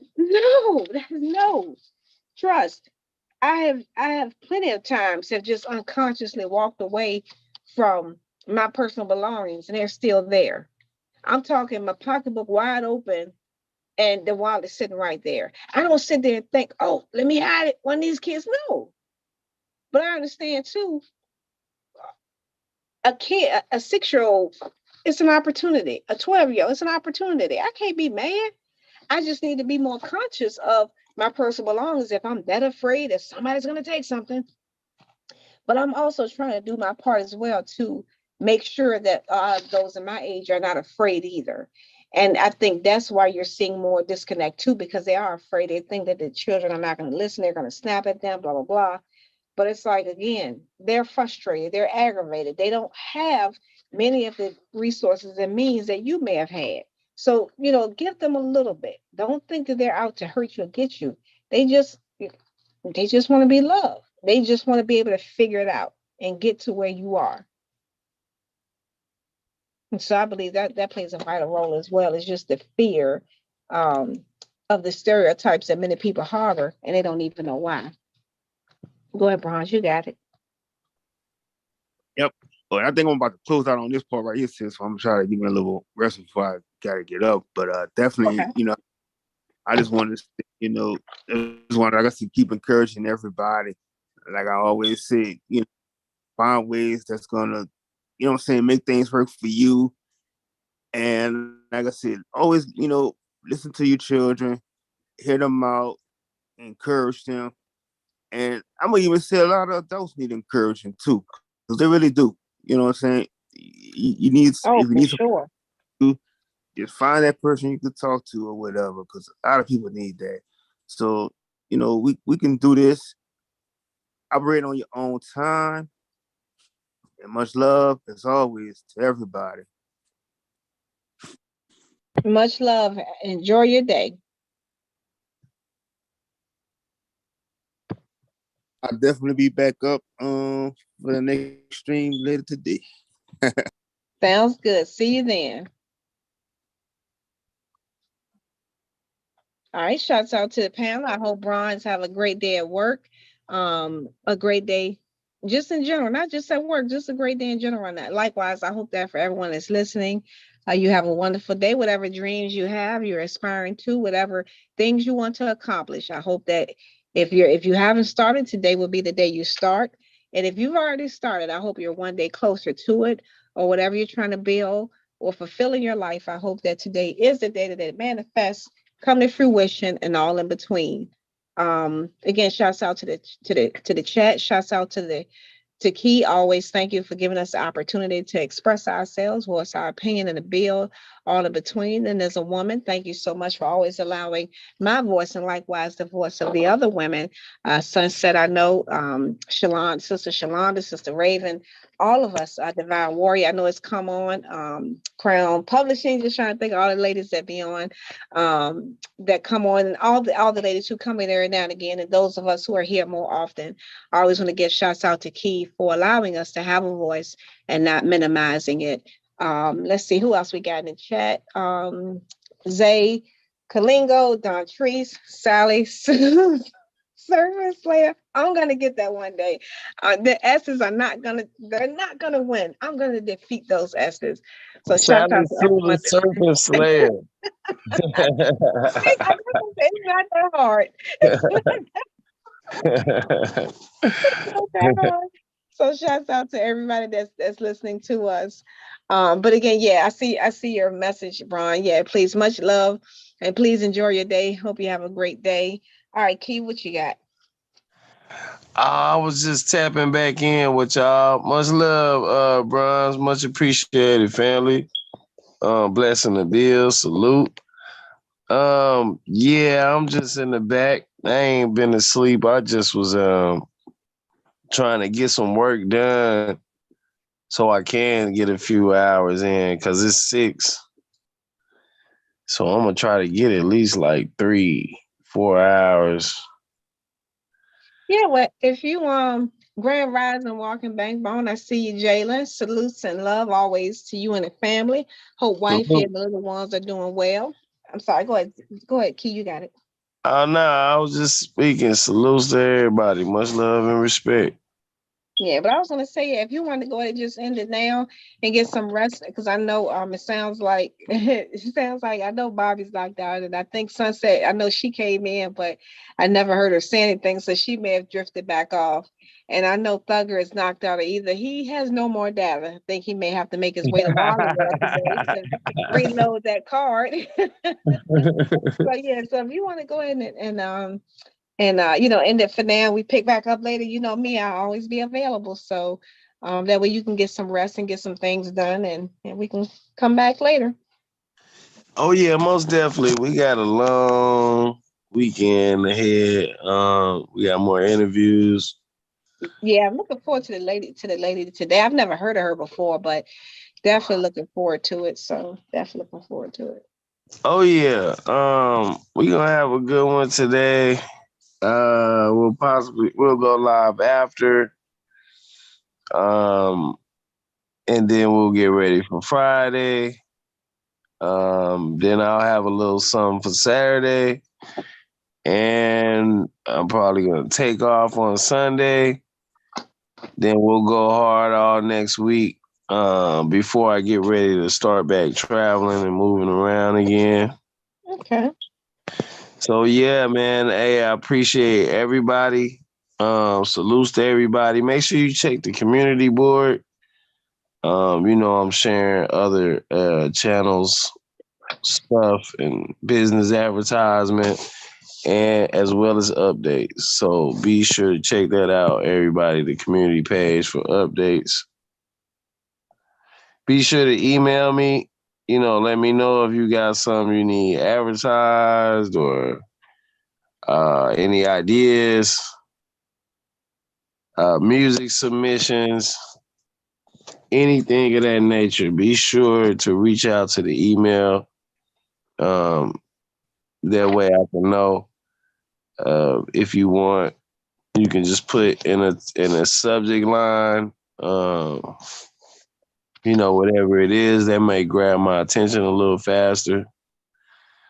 I do have to skim through the emails at this point for first priority. So yeah, other than that, I appreciate everybody. And let's see. Salutes to NatCon Cole. And salutes to the Sister Don Trees for supporting the stream. Salute. And I will allow to close out if anyone on the panel would like to close out. And I'll just say, as I always, I want everybody to have a wonderful day. Whatever you're manifesting in life, I hope it comes to fruition. Whatever broken relationships, whatever broken situations you have going on, try to repair them. Just great vibes, great love to everybody. And I will see you all again soon. Yes, definitely. Salutes to everybody. Hey, have a great one. Peace and power. Family, much love and respect.